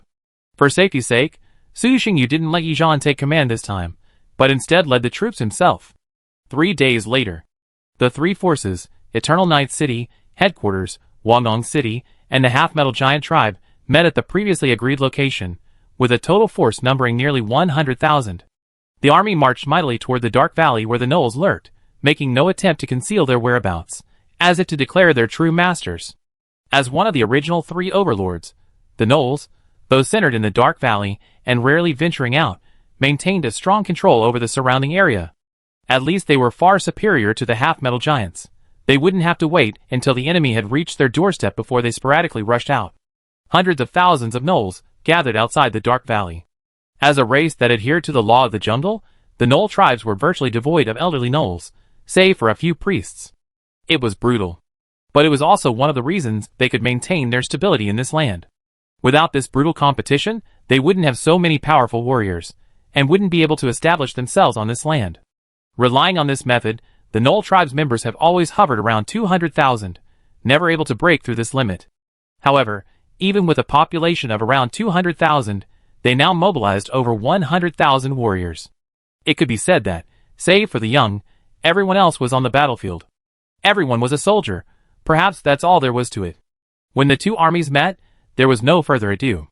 The Night Tribe didn't explain their reason for attacking, and the gnolls didn't ask. In this land, weakness is the original sin. The strong bully the weak, and no reason is needed. With a single command, the battle erupted. The gnolls in front, swords raised, charged. Whoosh, whoosh, whoosh. A hail of arrows swept down from the sky. After 3 waves of arrows, the gnolls in the center suffered heavy losses, falling in large numbers. Sword and shield soldiers pressed forward. Standing at the forefront, elite warriors clad in black armor and wielding long swords slowly advanced. Ah! Kill! The gnolls and human warriors collided instantly. The blood-fueled gnolls, their bestiality fueled by blood, utterly ferocious. Heedless of the long swords swinging at him, they slashed at the human warriors in front of them. Clang! The long sword struck the shields, sparks flashing. What a strength! The Night Tribe warrior's left hand felt numb, and he was secretly surprised. But I'm not bad either. With a sudden force from his left arm, he swung the long sword aside, then struck the gnoll. Swish! A bloody wound appeared on the neck of the fully armored gnoll, its head nearly falling off. Bright red blood gushed out, showering the surrounding warriors. The human warriors in the front row, shield in one hand, sword in the other, advanced calmly, their long swords swinging down and slashing the gnolls. The gnolls were no mean foe. Both their physical fitness and fighting spirit far surpassed those of ordinary humans. However, the battle-hardened Night Tribe warriors were even stronger. Even in head-to-head close combat, they firmly held the gnolls in check. Damn it! What's wrong with these humans? How can they be so powerful? They can actually fight us head-on. Harvey, the leader of the gnoll tribe, was baffled. He simply couldn't understand why these humans were so powerful. They were orcs, naturally stronger than humans, yet not only had they failed to gain the upper hand in a head-on fight, they were now even at a disadvantage. And where did these humans get their equipment? The Black Earth Plains couldn't possibly forge such fine equipment, nor were there enough forges to craft such a massive array of equipment. Even though the gnoll tribe had the legacy of their ancestors, and could trade weapons and equipment from the dark caverns, they couldn't afford to arm their entire tribe. And yet, the human army before them had equipped every warrior with incredibly fine weapons and equipment, rivaling even their elite troops. AKs, lead your army, attack from the side, and break through their lines.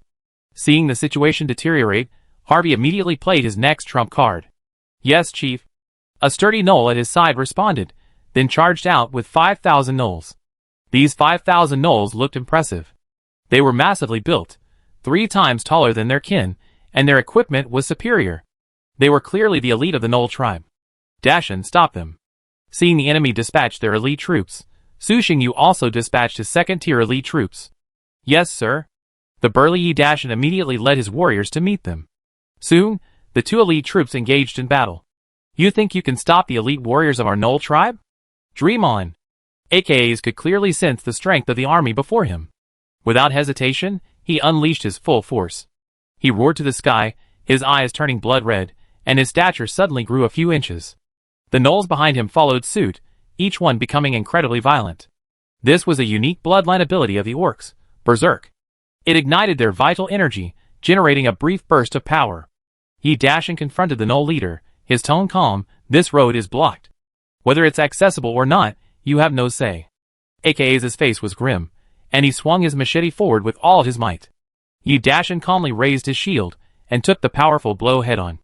The immense force from his shield didn't even push Yi Dashin back a single step. Is that all you can do? Yi Dashin snorted coldly, stepping forward.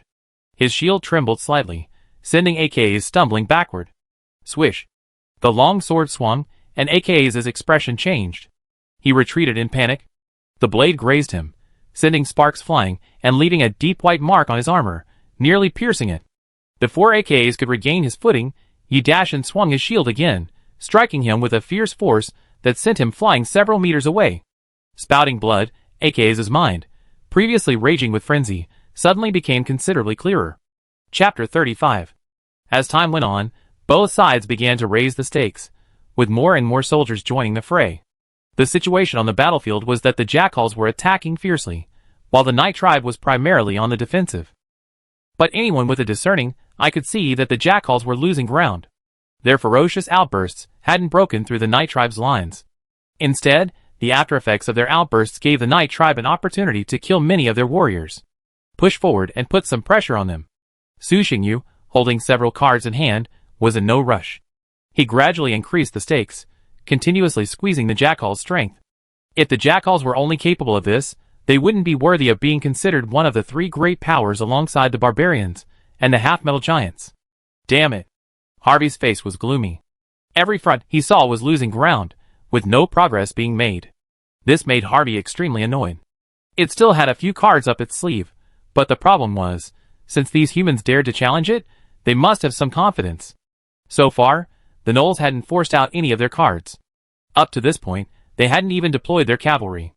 After Su Xingyu gave the order, the warriors engaged in the battle switched from defense to offense, advancing rapidly.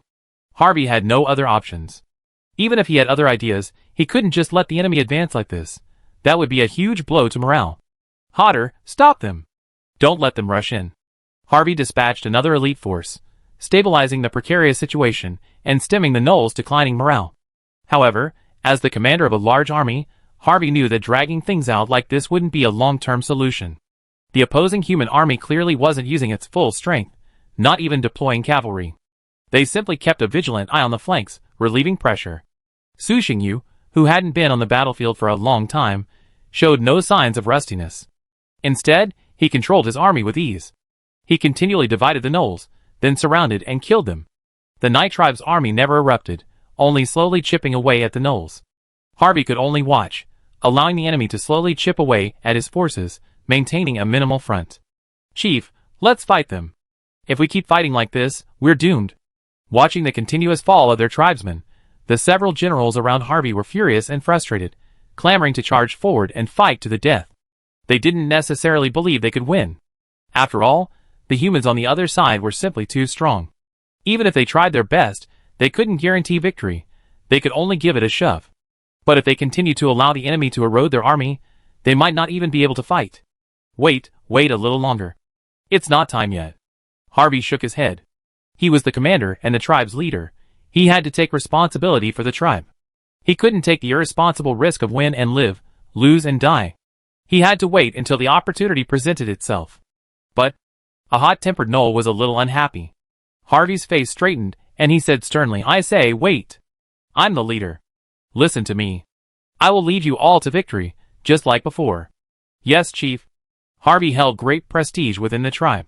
When he became serious, no one dared to disobey his orders. Drag it out. As long as we can hold out until sunset and night falls, I still have hope of victory. With this conviction, Harvey struggled to maintain the front line, trading his people's lives for time. Dusk approached, and the sky gradually darkened. Outside the valley, the two armies had been fighting for a long time. The ground was strewn with corpses, and the land was completely stained with blood. Interesting. We actually managed to hold out until nightfall. This Gnoll leader is quite capable. Su Xingyu sensed the change in the environment, but his face showed no panic. There was even a hint of amusement. He is a dark god. His followers are all blessed by darkness. In the dark, not only do they have night vision, but they also have attribute bonuses. Fighting them in the dark would probably lead to a quick defeat. As night fell, Harvey commanded the Gnolls to counterattack. The Gnoll army, no longer holding back, unleashed its full might. Then, they discovered that the human warriors on the other side seemed even stronger. How is that possible? Harvey was horrified to discover that after nightfall, the Gnoll army, far from gaining an advantage, was actually dying even faster. Hard, lead the wolf cavalry around and attack them from the rear. Giant Wolf Legion, charge from the front and break their formation. Priests, bless the giant wolves fully. Don't conserve your magic. Victory or defeat depends on this one strike. Realizing that something was amiss, Harvey, without hesitation, immediately launched his gnolls into a furious attack, attempting to break through the Night Tribe's lines in one fell swoop. Thousands of immensely powerful black wolves burst forth, charging towards the human front. These wolves were all magical beasts, possessing at least second-order transcendental strength. And thanks to their exaggerated size, their true combat power could be significantly increased. The priests behind them no longer concealed themselves, raising their staffs and casting one bless-inducing spell after another upon the running wolves. Blessing strength, blessing speed, blessing defense. With each spell cast upon them, the giant wolves' momentum grew by 3 points. The priests at the rear, after blessing such a massive group, were practically drained of their magic power. Su Xingyu sneered coldly, then deployed his long-prepared legions one by one. The entire human front was in motion. The towering, semi-metallic giant roared and blocked the path of the giant wolves. Ouch! The leading wolf leader didn't stop, charging straight ahead. Just as they were about to collide, he leaped up, claws glowing red, and pounced on the half-metal giant. The Gnoll tribe was no stranger to half-metal giants. After all, they shared the same land, so a fight a few times was par for the course. Bang! Egu swung his mace, sweeping across, striking the charging wolf directly.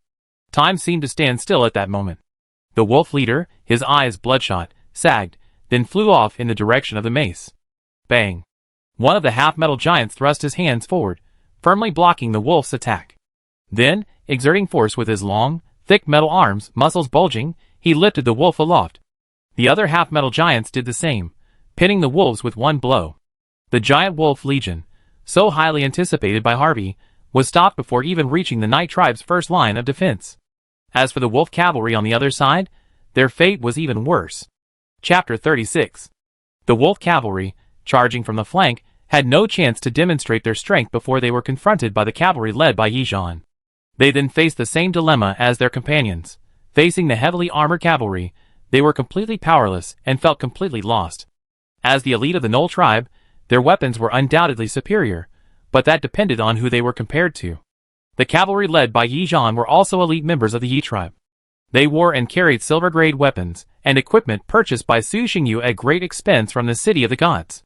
Compared to them, the wolf cavalry's inferior weapons, haphazardly crafted by the dwarves, seemed rather inferior.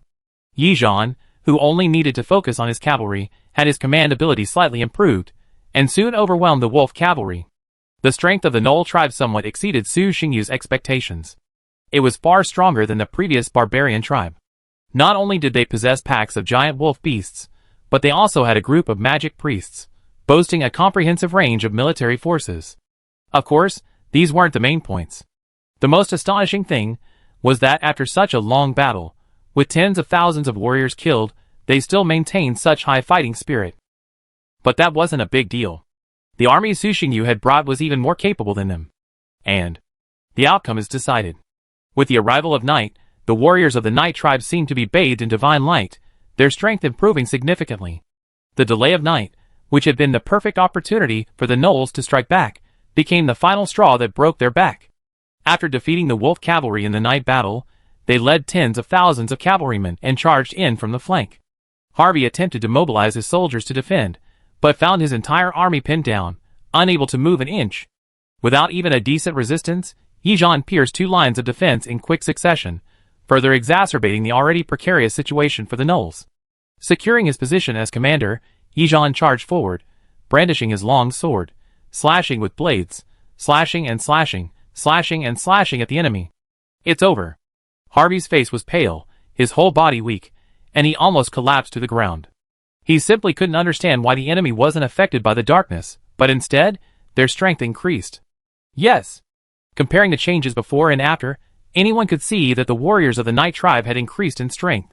And the increase was even greater than that of the Gnolls themselves. So much so that even when they activated their berserk state, they continued to suffer defeat. Almost there. Originally, Su Xingyu hadn't intended to subjugate the Knoll tribe, but after witnessing the Knoll's tenacious fighting spirit, he changed his mind. Perhaps he could recruit these Knolls as auxiliary troops, letting them fight for him. Then the sky darkened once more, the moon obscured, and utter darkness descended upon the land. A great being cast its gaze upon this place. All creatures engaged in combat paused. Even the frenzied Knolls, under that pressure, understood the meaning of obedience. The battlefield was completely silent, as everyone exerted themselves to the utmost. The warriors of the Night tribe were filled with excitement, their gazes burning. Had Su Xingyu not instructed them earlier, they would have already knelt in worship and prayer. The Knolls did not understand what was happening, but instinctively, they too were tempted to kneel in worship. Surrender, or perish. A single phrase echoed in the minds of every warrior on the battlefield. It was brief and plain, yet carried an undeniable dominance. Is this why you can enhance your strength in the darkness? Feeling the pulsation of energy within him, Harvey suddenly realized what was happening. But what good was that? They had already lost. Before the battle, even facing such a terrifying being, Harvey would never surrender. Nothing could subdue them without a fight. We surrender. However, after the brutal beating he had just endured, Harvey had come to terms with reality. He decided to surrender. If the fighting continued, there was no telling what would happen to the enemy. The Knoll tribe would undoubtedly be wiped out. My name is Eternal Night. As soon as he finished speaking, the dark vortex vanished. A loud thunderclap echoed from the sky, and rain began to fall. A fine stream of rain fell, pelting all the warriors. A wounded Knoll warrior discovered that his wounds were healing at a visible speed. The other warriors soon noticed this, and cried out in surprise. As for the Night tribe, they remained much calmer, simply shouting, "Farewell, my god! Farewell, my god! Farewell, my god!" Some warriors whose strength had already reached a bottleneck, with the help of this power, quickly broke through and reached the next level. War is indeed the most conducive to human progress, but it is also a bit too cruel. The battlefield is a game for the brave, and a graveyard for the cowardly. Listening to the shouts of his tribesmen, Su Xingyu couldn't help but cover his face, even though it was not the first time. This is so embarrassing. Can you please stop yelling in my face? Chief. The tribesmen nearby looked at him excitedly. We won again. Yes. Su Xingyu regained his composure and said with a confident smile, "It's just a tribe of Knolls. They were doomed to fail the moment we set out. There are quite a few of them. Go gather them up," Su Xingyu ordered. Yes, Chief. Under the command of Harvey and several generals, although some Knolls remained unwilling to surrender, they could not stop the tide of battle, and had no choice but to lay down their weapons and surrender. In this battle, the Night tribe won a resounding victory. Although they lost 3,000 warriors, they also slew 24,000 Knolls, achieving an exchange ratio of 1 to 8. This was slightly lower than the 30,000 Knolls defeated 200,000 in the night battle in the plain fragment. But numbers are never the only criterion for determining strength. The Knolls completely crushed the goblins in terms of individual strength, weaponry, fighting spirit, and battlefield coordination. In other words, aside from numbers, the goblins are no match for the Knolls. These are elite troops capable of battling the Night tribe's army from noon to night. They are not even on the same level. The value of defeating them is far greater than defeating those green-skinned monsters. With the Knoll tribe's submission, the master of the Black Earth Plains has been determined. As Su Xingyu had anticipated, the complete unification of the Black Earth Plains would indeed bring a system reward. This is a very generous reward, and even the worldly wise Su Xingyu couldn't help but feel excited. System prompt: defeat all powerful forces, unify the Black Earth Plains, and become the sole ruler here. Rewards: 1 golden treasure chest, Dark Curtain of Growth artifact, Dark Knight building blueprints for special barracks, Dark Warrior building blueprints for special barracks, World Origin 10,000. Chapter 37. Are you the chief of the Knoll tribe? Su Xingyu smiled slightly, as he looked at the Knoll before him. Yes, respectfully. Harvey froze, unsure how to address him. Just call me chief. Well, you won't be chief anymore, you'll be commander. Don't worry, the Knoll tribe will still be under your command. The Night tribe hadn't yet established itself as a nation, so Su Xingyu was still chief. But that didn't matter. It was just a title. Yes, chief. Although the young man before him spoke casually, Harvey didn't dare show any disrespect. After all, it was the force led by that man that had completely defeated him and the Knoll tribe. Don't be so reserved. Su Xingyu laughed heartily, saying, I'm sure you felt something when our Lord descended just now. Our Lord is called Eternal Night, and we wield the power of darkness. You are destined to be with our Lord. Those who believe in our Lord will be blessed by darkness. Harvey understood, thinking to himself, as expected. His earlier suspicions were now confirmed. No wonder, though human, they are unaffected by darkness. No wonder their strength rises during the night. How is it? Su Xingyu asked again. It's my honor. Harvey came to his senses, and quickly knelt in obeisance. Praise the Eternal, and Supreme Lord of Eternal Night. Hero template name, Harvey. Race, Orc. Talent, Bloodlust. Level, 5th. Faction, Night Tribe. Loyalty, 70. Command points, 80. Strength, Constitution, Agility, Spirit, Hero Aura, Calmness, slows the rate at which troops' morale declines. Interesting. Glancing at Harvey's stats, Su Xingyu was secretly surprised. Although he had predicted this during their previous encounter, he was still surprised to see Harvey's command stat reach 80. He asked curiously, "How long have you been Chief?" Harvey was silent for a moment, then shook his head. "Sorry, Chief, it's been so long, I can't quite remember." After a moment's thought, he added, "It must have been 17 winters since I became Chief." The Knoll tribe didn't have a clear way of keeping track of time, so Harvey could only give a rough estimate based on his own method. 17 years, no wonder. Su Xingyu nodded, a sudden realization dawning on him. 17 years, given the Knoll tribe's character, who knows how many battles they'd fought in those years. As chief, Harvey had likely commanded them numerous times, so his command statistic wasn't surprising.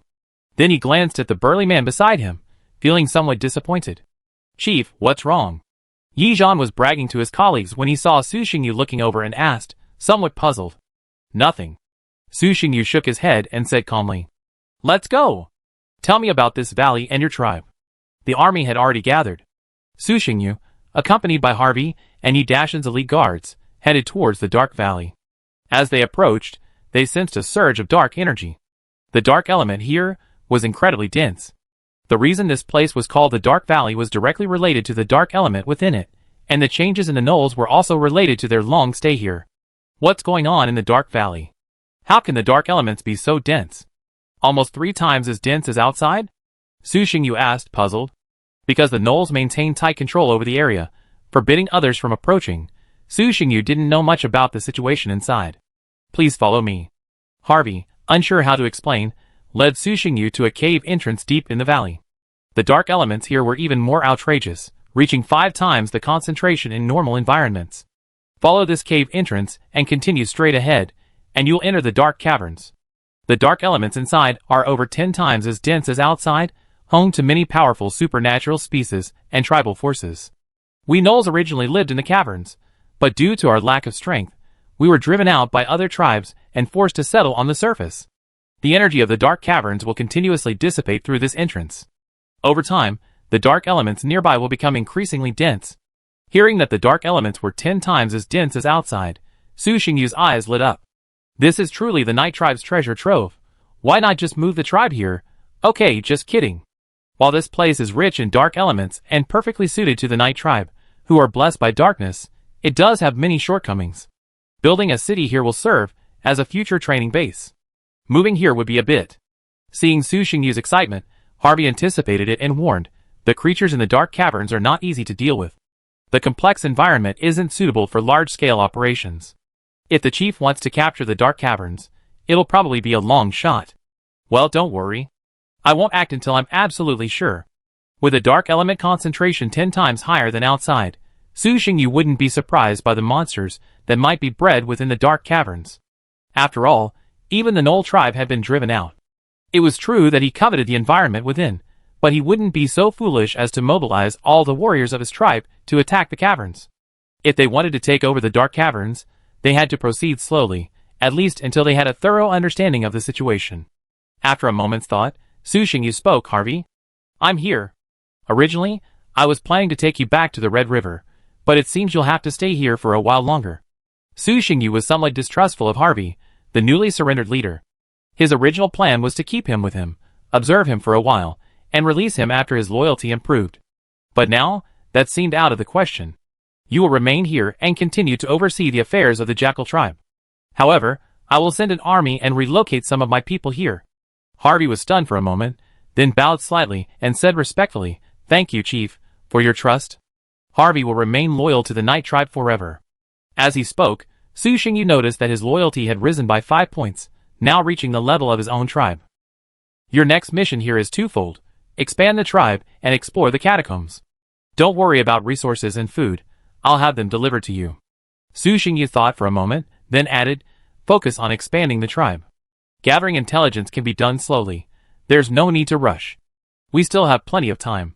As you say, Harvey nodded. These 2 tasks weren't difficult for him. They were even very simple. Even without Su Xingyu mentioning the catacombs, the gnolls were constantly exploring them. After all, they always wanted to return to their former habitat. To expand the tribe, encourage the tribe members to have more children.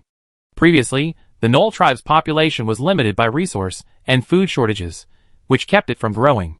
Now, with the Night Tribe providing resources, it shouldn't be difficult to increase it. After all, having offspring is almost a biological instinct. It doesn't need encouragement. Chapter 38. After arranging the Dark Valley and giving clear instructions, Su Xingyu didn't linger long and quickly returned to the Night Tribe with his men. His work wasn't over yet, or rather, it had only just begun. The addition of the Gnoll Tribe was both a blessing and a nuisance for him. Su Xingyu defined the Gnolls as auxiliary troops for now. Their combat effectiveness made them perfect for this role. This idea had suddenly struck him late in the battle. As for subsequent arrangements, that depended on the Gnolls' performance. So far, they seemed to have a strong sense of belonging to the Dark Tribe, and their leader, Harvey, was also very sensible. As long as the Night Tribe didn't suffer significant losses, there was no need to worry about a Gnoll rebellion. However, leaving Harvey in the Dark Valley was a very risky move, considering there were still nearly 200,000 Gnolls there. With 200,000 jackals, there's absolutely no problem deploying 100,000 jackal warriors. Thus, although Su Xingyu left Harvey in the Dark Valley, he also took with him a number of jackal warriors, including the Giant Wolf Legion, the Wolf Rider Legion, the priests, and 20,000 jackal warriors. This totaled just over 30,000, representing approximately 30% of the jackal tribe's total strength. Harvey naturally had no objection. Having served as a clan leader for many years, he realized the trust Su Xingyu showed in keeping him in the Dark Valley to manage the jackal tribe. In any case, he would never allow a recently surrendered leader to continue to lead his original tribe. Not killing the enemy leader was already merciful enough. Still wanting to be the boss? What are you thinking? Of course, these weren't the main reasons. The most fundamental reason was that the jackals couldn't defeat the Night Tribe. In the battle outside the Dark Valley, the jackals had given their all, holding nothing back. And yet, they still lost. And they hadn't even pushed the Night Tribe to its limits. This disparity in strength was so great that Harvey felt despair and had no desire to resist. Thus, Harvey had no misunderstanding about Su Xingyu's taking away 30,000 warriors. To him, it was perfectly normal. As for whether this was an opportunity to weaken the jackals and then eliminate them with minimal losses, Harvey felt that it would be easier to just destroy them directly when he surrendered. Back to the point. Su Xingyu had already made plans for these 30,000 warriors. Bloodfang's stronghold. Compared to humans, these gnolls are more suited to fighting in the forest, making them ideal for the Bloodfang stronghold. Firstly, they can clear the remaining monsters in the Bloodfang forest, accelerating the construction of the Bloodfang stronghold. Secondly, they can pave the way for the future conquest of the Crimson Mountains. As for the priests, Su Xingyu planned to have them join his newly established magic school. Although the Gnoll priests were also half-baked, they were at least far superior to the Night Tribe, possessing some heritage. After arranging the destinations for these 30,000 warriors, Su Xingyu still needed to do 2 things: build new barracks and relocate the population. After defeating the Gnoll tribe and unifying the Black Earth Plains, the system gifted 2 special barracks building blueprints. Unlike the other building blueprints, these 2 contained very little information. Dark Knight Barracks Type, Divine Realm Building. Effect, Comprehend Darkness. Maximum Training Amount, 8,000. Requirement, Favored by Darkness Dark Warrior Barracks Type, Divine Realm Building. Effect, Comprehend Darkness. Maximum Training Amount, 8,000. Requirement, Favored by Darkness. There was absolutely no information at all, which was completely off the mark. However, the Comprehend Darkness item in the effect column piqued Su Xingyu's interest. Build it first, then research it later. With this in mind, upon returning, Su Xingyu instructed the construction department to begin constructing a suitable barracks. The blueprints could then be incorporated. As for other issues, they would be dealt with after it was built. Until it was built, No one knew how effective it would be. However, based on his years of gaming experience, things like these, with so many questions and so little information, were generally good, but they required the player to figure it out on their own. It's worth noting that the Night Tribe had been busy with construction recently, and Su Xingyu had issued another blueprint for a spectacular project, now including 2 barracks, which immediately disrupted the construction department's schedule. When Su Xingyu presented the blueprints, the construction director's face turned green, nearly fainting. He was devastated, but he had no choice but to rush into work, planning the construction plan overnight. There was no other way. At this moment, improving military strength was clearly more popular than improving livelihoods, and no member of the Night Tribe would resist building barracks. Housing could be completed later, and food could be reduced, but the warrior's strength must remain high. Any livelihood depended on the tribe's strength. Thanks to Su Xingyu's deliberate propaganda, the people of the Night Tribe learned that beyond the Black Earth Plains lay even vaster lands, where the enemies were even more formidable. Therefore, their continued victories didn't lead them to arrogance. The tribe's rapid development, on the contrary, instilled in them a constant sense of urgency, as if they would be left behind if they didn't strive forward. Building a barracks wasn't a quick task, especially since the construction standards had to meet the blueprint requirements, otherwise, all would be for naught. But that was the construction director's responsibility. After handing the blueprints to him, Su Xingyu left the project alone. He trusted his ability. Besides construction, relocating the population was also a daunting task. How many people should be relocated? From where? How? These were all major challenges. After settling down, most members of the tribe didn't want to move. Not only was it troublesome, but it also brought many more uncertainties. Furthermore, that was the Dark Valley, home to the Gnolls. Even though the Night Tribe's army had conquered them, years of habit still made them reluctant to approach. As time went on, almost all the humans from the Black Earth Plains migrated, so the number of newly joined tribes dwindled. This made it impossible for Su Xingyu to arrange for their migration. Desperately, he, as the tribe leader, promised numerous benefits and guaranteed the tribe's safety, only to reluctantly relocate a group. Of course, forced relocation wasn't impossible, especially for those who had recently joined, who wouldn't complain. But Su Xingyu didn't want to exercise this right unless absolutely necessary. Chapter 39. After taking care of everything, Su Xingyu returned to his cabin and took out the rewards the system had given him after unifying the Black Earth Plains. In addition to 2 blueprints and 10,000 world origin points, there was also a black curtain and a golden treasure chest. The blueprints are self-explanatory, and so is the world origin. Besides being needed to incorporate the blueprints into buildings, Su Xingyu hasn't yet discovered any other uses for the world origin. However, judging by its difficulty in obtaining it, it may prove quite useful in the future. As for the black curtain, it's the growth artifact Dark Curtain. Dark Curtain category, Growth Artifact. Level 1. Effect 1. Darkness Descent. Causes an area to enter darkness, increasing the concentration of dark elements by 200%.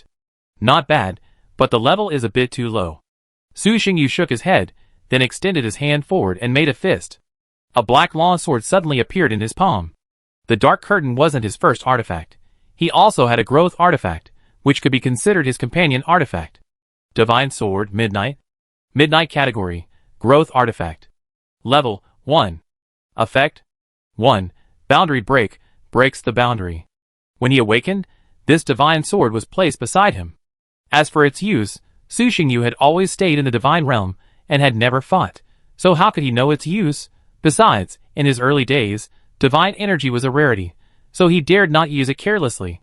These 2 items were called artifacts, but in terms of strength, they were far inferior to the artifacts he knew.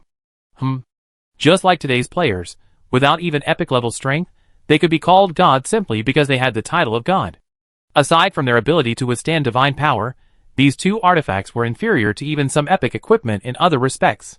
As for how to upgrade them, Su Xingyu had no idea. He had simply kept them by his side, nurturing them with divine power. After leaving his mark on the Dark Curtain and completing the Master Recognition ritual, Su Xingyu retrieved them from the divine realm and placed them in the pool of faith for baptism. I'll test them later. After putting the 2 artifacts away, Su Xingyu shook his head and looked at the last item. A golden treasure chest. It was even more valuable than the orange treasure chest he had obtained when he conquered the Goblin Plain. This was probably the most valuable thing he had ever obtained. Would you like to pay your respects, sir? Rubbing his hands, even without anyone around, he couldn't hide the excitement on his face. Oh my god, bah. System bless you, system bless you. While whispering, he reached for the golden treasure chest. Opened. A dazzling golden light flashed. System prompt. Open the golden treasure chest to obtain the rule artifact. Power. What is a rule artifact? Su Xingyu, who had never heard of it before, immediately thought of it. He then looked at the so-called rule artifact. It was a red crystal, about the size of a football. Power category. Growth rule artifact. Level 1. Upgrading to level 2 requires 1000 units of world essence. Effect. Followers have a 20% chance of increasing their innate strength attribute. Hiss. Su Xingyu gasped upon seeing this effect. It was no wonder he was so surprised. The effect of this rule artifact was truly incredible. He had never seen, let alone heard of, anything that could directly alter innate attributes. Attributes and innate attributes are fundamentally different. Attributes can be improved through practice. Even an ordinary person, with sufficient resources, can reach a higher level of transcendental status. A transcendental warrior's attributes, no matter how inferior, are still far superior to those of an ordinary person. Innate attributes, however, are different. They are determined at birth, and unless there's a particularly great opportunity later in life, they're almost impossible to improve. To explain it in terms of the immortal cultivation novels he'd read, it's about aptitude and talent. Those with high talent achieve twice the result with half the effort, improving rapidly. Those with low talent, on the other hand, experience half the result with twice the effort. Even if they put in several times the effort, they may not catch up. Furthermore, those with high talent have a higher ceiling, and bottlenecks appear later. Take He Zhan, the most talented warrior of the Yi tribe, for example. His innate attributes are 2 levels higher than those of the other tribesmen. Therefore, when he embarked on the path of transcendental warrior, he thrived and progressed rapidly. While others were still stuck at the bottleneck of the 3rd stage, he was already looking forward to the 6th stage. This is the difference in talent. Innate attributes not only determine your cultivation speed, but also your upper limit. For example, if a person's innate strength attribute is 3 stars, then when they reach the extraordinary level, their strength attribute cap is also 3 stars. No matter how hard they practice, this is the upper limit of their physical aptitude. The 3rd and 4th stages are a watershed, with stages 1 to 3 being considered low level, and stages 4 to 6 being considered intermediate level. This is enough to illustrate the difference between the two. To break through to the 4th level, you must at least raise your strength and constitution to 4 stars by the 3rd level. Incidentally, the 4 innate attributes of the human race are relatively evenly distributed, all around 3 stars. This means that most people can reach the 3rd level, and then get stuck there. Those with 4 stars have a high chance of breaking through if they practice diligently. For those with 5 stars, simply practice step by step, and when the time comes, you'll break through. Talent is so unpredictable, and in this world where cultivation is possible, this cruelty is even more vividly demonstrated. If you lack talent, no matter how hard you try, you'll be nothing more than a waste. It was precisely for this reason that Su Xingyu was so astonished by the effects of this rule artifact. It's no exaggeration to say that this is a precious treasure that can shake the very foundations of the tribe. As long as it exists, the Night Tribe's extraordinary warriors will continue to grow. Don't assume it only increases strength. In many cases, strength and constitution are mutually reinforcing. Without a strong constitution, you simply cannot control great power. Therefore, these 2 attributes almost always appear together, and it's unlikely that one will be higher than the other. Increasing a star's strength innate attribute won't directly improve a star's constitution, but it will definitely improve it slightly. Su Xingyu patted his face, clearing his mind a bit, and then checked his world origin balance. World origin, 23,200. Before this, I'd only used world origin when building the barracks, and never used it anywhere else. I didn't expect it would be used for this. Luckily, I didn't use it recklessly, otherwise I'd be in dire straits now. Su Xingyu has currently discovered 3 ways to obtain world origin: system rewards, trades, and natural growth. As the Night Tribe's territory grew, his world origin naturally increased daily. However, even so, the majority came from system rewards. He picked up the rule instrument and muttered to himself. Upgrade. Strength category. Growth type rule-based artifact. Level 2. Upgrading to level 3 requires 10,000 units of world essence. Effect. Followers have a 40% chance to increase their strength innate attribute. Upgrade. Strength category. Growth type rule-based artifact. Level 3. Upgrading to level 4 requires 100,000 units of world essence. Effect. Followers have a 60% chance to increase their strength innate attribute. Take off. Chapter 40. Inside the dark divine realm. A tall, dark figure sat on the throne, his right hand extended, a red crystal slowly rotating within his palm. After studying the rule instrument for a while, Su Xingyu found a way to use it. To put it simply, it was a matter of connection. Connect the believers to the rule instrument, and it would work immediately. As for the cost, it wasn't immediately clear what the cost was. Su Xingyu couldn't figure out the operating principle, but he didn't dwell on it too much. He'd been puzzled by so many things since arriving in this world, and this one wasn't a big deal. As long as it worked, it was fine. To prevent any accidents, he didn't connect all the believers, but instead selected a group as experimental subjects. Using his main body outside, he gathered 1,000 extraordinary warriors to the square. In the center of the square stood a 10-meter-tall statue of a deity. Everyone stood before it, praying devoutly. Outside the square, a large crowd gathered to watch. Within the divine realm, Su Xingyu timely connected them to the rule instrument in his hand. The outside world saw no changes, no earth-shattering phenomena, no vortex of gathering spiritual energy. But after only a few moments, several warriors broke through their bottlenecks, naturally and without warning. Vastly seasoned, they had long possessed the conditions for advancement, but their physical talents had limited them, hindering their progress. These few warriors were just the beginning. More and more warriors would break through bottlenecks and successfully advance. A strange sound suddenly echoed in the square. Gulp! Gulp! One or two might not be noticeable, but when hundreds of people started yelling, it was incredibly obvious. The warriors who had just broken through looked like they hadn't eaten in days, their eyes gleaming green, as if they were ready to eat someone. So hungry. I can't stand it. I just ate a few steamed buns before I got here. How come I'm hungry again after just a short while? Any food? Bring me some.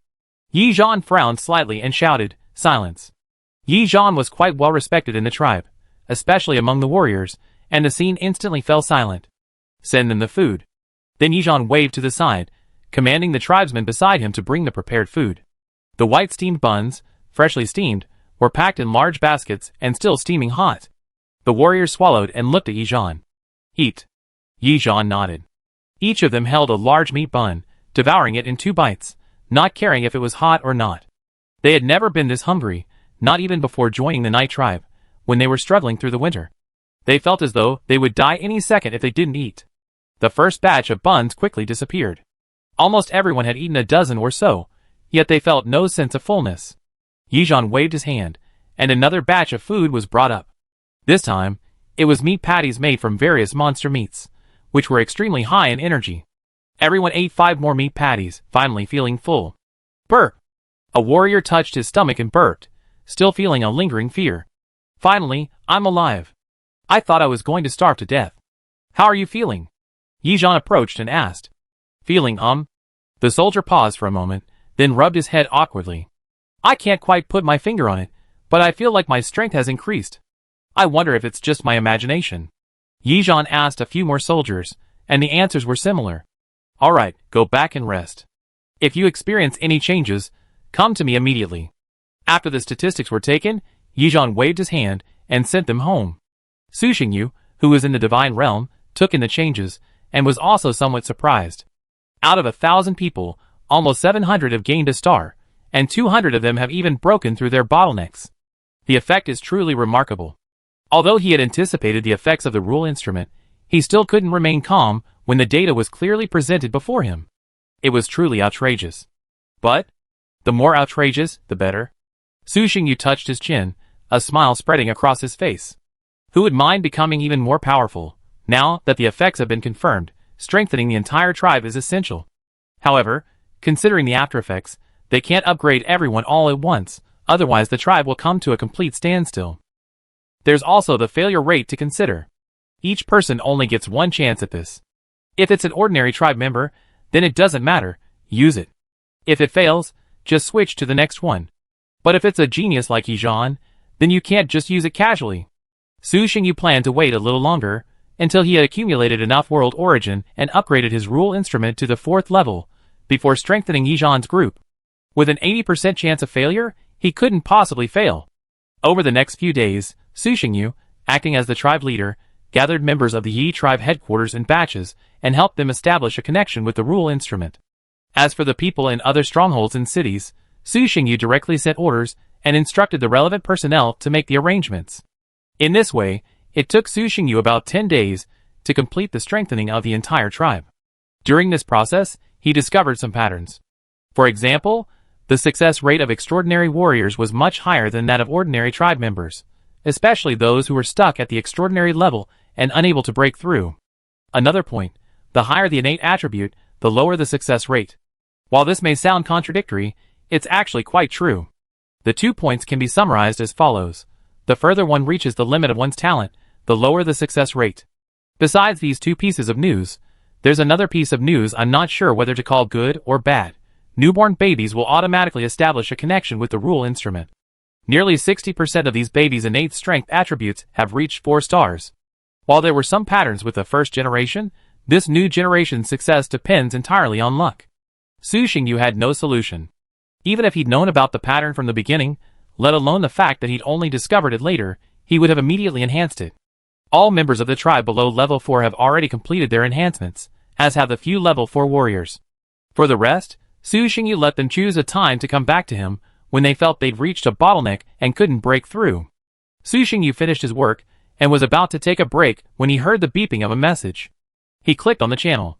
It was a message from Wang Dong. Black Star, Brother Yu, we've found a buyer for that light armor. Can you come to my place when it's convenient? They'd like to speak with you in person. Su Xingyu paused for a moment before realizing what Wang Dong was talking about. He'd been so busy lately that he'd almost forgotten about it. The goblin staff had been sold 2 weeks ago. Due to the race restrictions, I didn't get the corresponding silver level blueprint, only 3 iron level blueprints. There had been no news about the light armor, but it finally sold today. Eternal Night, wait a minute, I'll be right there. Black Star, okay, I'll contact the buyer and come over. Chapter 41. Su Xingyu took the deal for the armor of light very seriously. After all, he was counting on it being exchanged for a silver level equipment blueprint. After arriving at the temple, he immediately headed to the City of the Gods. In the City of the Gods, there was no distinction between day and night. Time seemed to have stood still, always the same. Without wandering around the stalls, Su Xingyu headed straight for Wang Dong's yard. When he arrived, Wang Dong was just emerging. Brother Yu, you're so fast, aren't you? I just finished speaking, and you're already here. Wang Dong couldn't help but grumble as he ushered Su Xingyu in. I just happened to have something else to do, so I came over. Su Xingyu replied, then asked, has the buyer arrived yet? Just a few minutes, he's pretty punctual, he'll be here soon. Wang Dong shook his head. Su Xingyu nodded. Silence fell in the living room. Not long after, a figure rushed over. I'm here. Wang Dong glanced at the man and greeted him. We're old acquaintances. No need to be polite. Just sit down. The player who entered was also a human. He looked young, about the same age as Su Xingyu, and quite tall, almost reaching Su Xingyu's shoulders. The man smiled brightly upon entering. An old friend has arrived, and you didn't even come out to greet him. It was clear that Wang Dong had a good relationship with this person. He rolled his eyes, welcoming him. What the hell? Let me introduce you. This is Xingyu, my super client, Brother Yu. This is my brother Lin Yi. Lin Yi, the leading spiritual master. Xingyu, the leading spiritual master. The two shook hands, and Su Xingyu felt a touch of surprise. He sensed the immense strength of the player before him. He was likely not much inferior to himself. Lin Yi was even more surprised. This was the first time he had encountered a player on par with him. Su Xingyu took out the blueprints for the bright armor and handed them to Lin Yi, asking him to inspect them. He also said, Wang Dong should have already told you what I want. Yes, equipment of the same level. Lin Yi took the bright armor blueprints and glanced at them casually, a flicker of excitement crossing his face. Although he had previously heard of the blueprints from Wang Dong, he couldn't hide his excitement when he saw them in person. After searching for so long, he finally found them. I happen to have a blueprint for silver level equipment. Take a look. Lin Yi then took out a blueprint and handed it over. Su Xingyu took one look and was immediately stunned. Dark Demon Armor Category, Equipment. Level, Silver. Description, increases affinity with the dark element, infuses Do Qi, and increases defense. This? Su Xingyu looked at Lin Yi. They exchanged glances, each silent. Honestly, I was a bit confused when I opened it. You asked me, a light deity, to open a blueprint for dark equipment? What the hell is going on? Lin Yi smiled. So, are you satisfied? If you think it's suitable, we can trade directly. Su Xingyu nodded slightly. Okay. Aside from the different attributes, the two blueprints are nearly identical, and naturally, their value is also the same. At least that's how it looked for now. So the two of them readily completed the transaction and became friends. Although their attributes, one a light deity and the other a dark deity, were naturally incompatible, this didn't prevent them from becoming friends. After all, both Su Xingyu and Lin Yi were incredibly powerful. From Wang Dong's perspective alone, as a trader, he had traded with at least several thousand players, if not 10,000, and he'd met even more. However, among so many players, there were very few who were even a level below them, let alone those on their own level. It was precisely because of this that the two, despite their completely opposite attributes, became friends. Now that they were both pioneers, they were both somewhat uncertain about the path ahead. Under such circumstances, being able to communicate and share experiences with an equally powerful, pioneering player was undoubtedly a great benefit. I have some matters to attend to on the plane, so I'll take my leave now. After chatting for a while, Su Xingyu stood up and said goodbye. Keep in touch. The two of them escorted him out. Back in the living room, Lin Yi breathed a sigh of relief and plopped down on the sofa, crossing his legs and slouching. Damn, where did you find this client? He's ridiculously powerful. I have nearly 1 million clansmen and hundreds of thousands of followers, and I've picked up so many adventures along the way, yet when I face him, I actually feel a sense of oppression. It's insane. He came at around the same time as you. When I met him, he was already incredibly powerful, and his growth rate has only been exorbitant since then. Besides, I don't think you have the right to criticize him. In my opinion, you two are monsters. It's only been a short time. You've grown to this point. How are we religious players going to survive in the future? Wang Dong glanced at him and grumbled unhappily. Lin Yi wanted to pat his brother on the shoulder, but realized he was too small, so he could only pat his chest. Don't worry, I've got you covered. Anyone who dares to mess with you, I'll beat them up. That's not necessary. As long as it's not monsters like you, even if I can't defeat the others, I can still protect myself. Wang Dong waved his hand confidently. He has earned a lot of good stuff as a trader. Although his followers' fighting spirit is not strong, their equipment is very good, so their fighting ability is just about acceptable. Recently, thanks to his equipment advantage, he is close to conquering several tribes near the starting point. Lin Yi chuckled, then straightened his face. Adong, thank you very much for this time. Then he traded a black iron level blueprint. Wang Dong knew what he was talking about and waved his hand, dismissing him with a hint of disdain. We're brothers, why are you being so polite to me? Haha, then I won't be polite to you. If you need my help in the future, just tell me. I'm your big brother, not anything else, but I'm a strong fighter. Nonsense, of course I won't be polite to you. Wait, when did you become my big brother? I'm strong, so of course I'm the big brother. Fuck. After chatting for a while, the two finally got down to business. This is the situation from our last plane exploration. Just handle it as you see fit. Lin Yi pulled out a document and tossed it to Wang Dong. Don't worry, I won't expose your information, Wang Dong assured with a smile, taking the document. If I weren't sure, I wouldn't have given it to you. Wang Dong smiled and changed the subject. You must have found a lot of good stuff during your exploration of the plains this time. If there's anything you can't use, I'll help you deal with it. It's just a small fragment. What good could it possibly contain? I only gave you a purple treasure chest. There are a few mineral veins in it, but I'm a little short on manpower lately. I can't even send anyone to dig. Lin Yi sighed, somewhat helplessly. I'm short on manpower everywhere right now. The few we have are completely insufficient. I can't help. Wang Dong spread his hands, indicating that he could not help. He could still handle resources. The City of the Gods did not allow the trading of living things. Chapter 42. Time flies. Soon, half a month passed. Blood Fong's stronghold. After the influx of a large number of tribesmen, construction here has accelerated rapidly. Previously, there were wooden fences, but now the walls are almost complete. It's more like a small city than a stronghold. And since Su Xingyu sent the Jackal warriors here, there have been no more attacks from monsters. Compared to humans, the jackals are more capable of displaying their strength in the complex environment of the forest. After several purges, the monsters in the forest, under threat of death, finally abandoned the blood crystal veins here and fled into the blood-red mountains.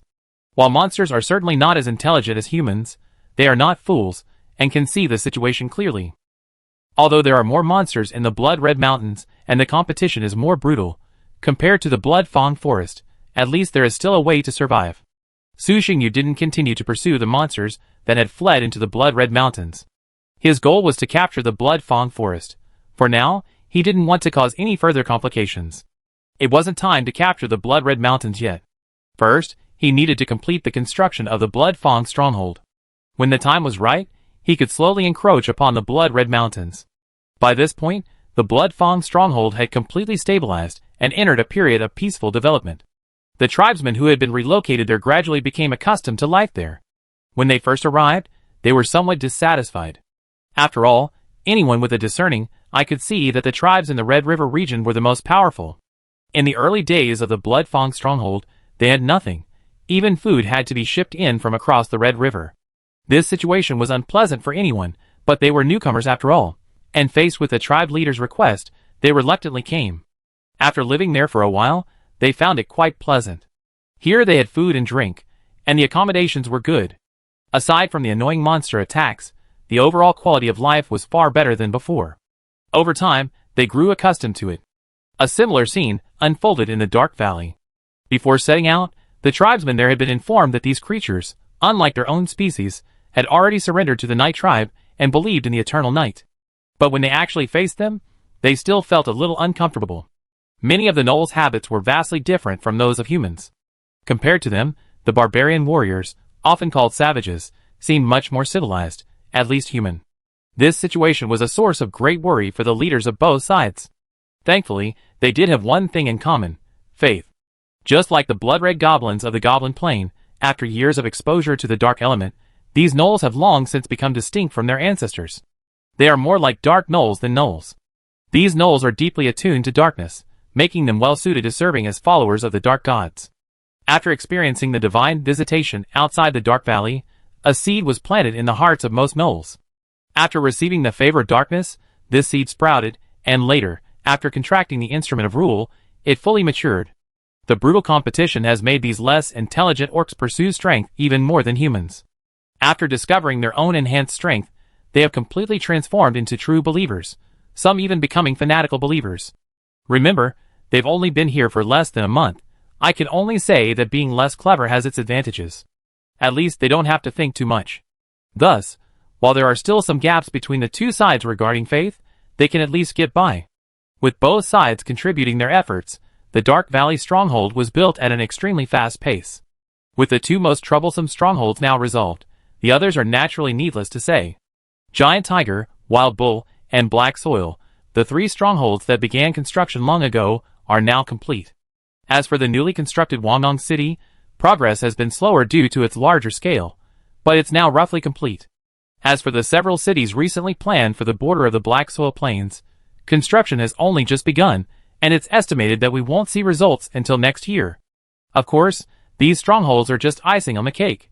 The real focus is the Night Tribe's headquarters, Eternal Night City. It's still not finished. There's no other way.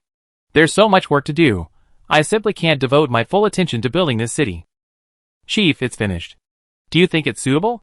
In front of the newly built University Hall, the construction director reported to Su Xingyu. His pale face showed that he hadn't rested properly in a while. Yes, it's done. It's very suitable. System prompt. The current building meets the requirements for activating the University Hall. Do you want to activate it using the essence of 1,000 worlds? Su Xingyu glanced at the blueprint. When the system indicated that it met the requirements, he immediately merged the blueprint into the building. University Hall category, Man-Made Wonder. Level, Effect. 1. Love of learning, increases learning ability by 20%. Effect. 2. Enlightenment, students studying here have a chance to awaken wisdom early. From now on, this will be used for classes. After glancing at the University Hall's stats, Su Xingyu nodded with satisfaction. With this man-made wonder, the tribe's educational standards should improve somewhat. It's no exaggeration to say that the Yi tribe's educational level is abysmally poor. So much so that sometimes, Su Xingyu, the clan leader, even had to personally teach the students as a substitute teacher. It was simply unbelievable. The University Hall was the last building to be completed. The other two barracks had been built days earlier. Don't ask why it was so fast. Practice makes perfect. After activating the man-made wonder, Su Xingyu arrived at the conference room. Elders, ministers, generals, and every high-ranking member of the Yi tribe who could be present were present. Even Yi-san, who was far away in Wandong City, had been summoned. Clan leader. Clan leader. Clan leader. Su Xingyu walked in, and everyone in the conference room stood up and greeted him. No need for formalities. Su Xingyu walked to the main seat at the top. Please take a seat. Everyone then took their seats, and looked at Su Xingyu at the main seat. I've asked you here primarily to arrange tribal affairs for you. Su Xingyu didn't waste time, stating directly, I'll be away from the tribe for a while, and it might be quite a while, so the future development of the tribe will be in your hands. Leaving the tribe? Chief, you're going outside the plains? Yi Zhan, who sat in the first seat on the left, asked curiously. To our Lord's divine realm, Su Xingyu said calmly. His. Everyone gasped. Okay, stop asking so many questions. Listen to me next. Seeing Yi Zhan still asking, Su Xingyu glared at him.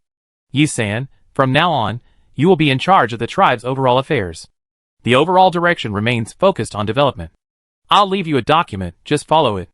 Yi Zhan, as for you, the focus should still be on training. I'll also leave you a document, and you'll classify the warriors according to the standards. We also need to keep an eye on the grain cultivation. The blood spirit flower planting area can be expanded. Over in the Dark Valley, the jackal warriors need to be rotated in regularly. The same goes for the half-metal giants. The meeting lasted a full 2 hours, and Su Xingyu gave them every instruction, no matter how big or small. Chapter 43. After arranging everything, Su Xingyu arrived outside the temple. Chief. Yi Dashan stepped forward and saluted respectfully.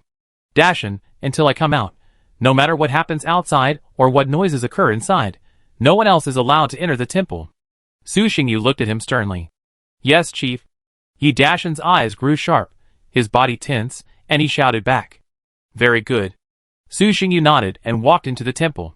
After Su Xingyu entered, Yi Dashan instructed the captain beside him, go to the guards and dispatch 100, no, 200 elite warriors. Starting today, the temple patrol will be tripled, with 3 shifts. No one is allowed to approach within 100 meters of the temple until the chief comes out. Yes, General, the captain shouted back. All right, go ahead. After letting the captain leave, Yi Dashan looked toward the temple gate and muttered to himself, why don't I just move here? It'll save me the trouble of running back and forth. Entering the temple and reaching the statue, Su Xingyu didn't stop but continued walking toward it. When he touched the statue, he surprisingly didn't collide, but walked right through. He arrived at a dark, boundless place, the dark divine realm. Within the divine realm, aside from the pool of faith and a throne, there was nothing else. The dark divine still sat upon the throne, emanating a terrifying aura. Compared to a while ago, his body had grown considerably larger, now reaching a height of 13 meters, like a truly giant deity. Standing before him, Su Xingyu's body was as small as an ant.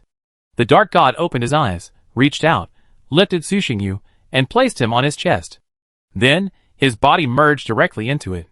Deity interface name, Su Xingyu. God name, Lord of Darkness, King of Eternal Night. Godhood, Dark. Authority, Corrupted. Divine Fire, Unignited. Divine Domain, Dark Realm. Divine Body, Uncondensed. Divinity, 1, can condense a second divinity, supernatural ability, darkness's favor, greatly enhances night vision, granting enhanced qualities in the darkness. The strength of the blessing varies depending on the level of faith. Cult of the God, Eternal Night. Followers, humans, semi-metal giants, orcs. Ever since conquering the Jackal tribe, his followers have swelled to an extreme. The subsequent instrument of rule has further elevated the quality of his followers. After a period of adaptation, he finally reached the conditions to condense a second divinity. Divinity is a characteristic unique to gods. For a deity, divinity relates to its character, beliefs, and even the source of its power. The vast majority of creatures in the world are born mortal. When they reach a certain level of strength, they can focus their divinity and take the first step on their path to godhood. Su Xingyu, however, is an exception, or perhaps all players are exceptions. Their path to godhood is completely different from that of ordinary creatures. The system grants them godhood and helps them focus a bit of their divinity, thus completing their transformation from mortal to deity. Even though these deities are still weak, not as powerful as some powerful mortal creatures, they are truly deities. Their path to godhood was simple: condense divinity, embrace the divine ministry, shape a divine body, and ignite the divine fire. The most fundamental of these was condensing divinity. The more divinity one possessed, the closer one became to godhood. After Su Xingyu reached the required level, the system instructed him on the method for condensing divinity. So, after convening the tribe, Su Xingyu immediately rushed to the divine realm. Concentrating divinity wasn't as easy as one might imagine, especially for an unconventional being like a player. A single careless mistake could lead one to become lost in the prayers of countless believers and become their god. It was precisely for this reason that Su Xingyu sent his true body here, to maintain his humanity. Su Xingyu desired to become a god, but he didn't want to be what others imagined him to be. After sitting quietly on the throne for a long time, making all the necessary preparations, Su Xingyu slowly closed his eyes, and began to condense his second point of divinity. In the pool of faith, the power of faith, transformed into divine energy, transformed into a long black dragon, instantly surging into his body. Above the throne, a massive black vortex gradually formed.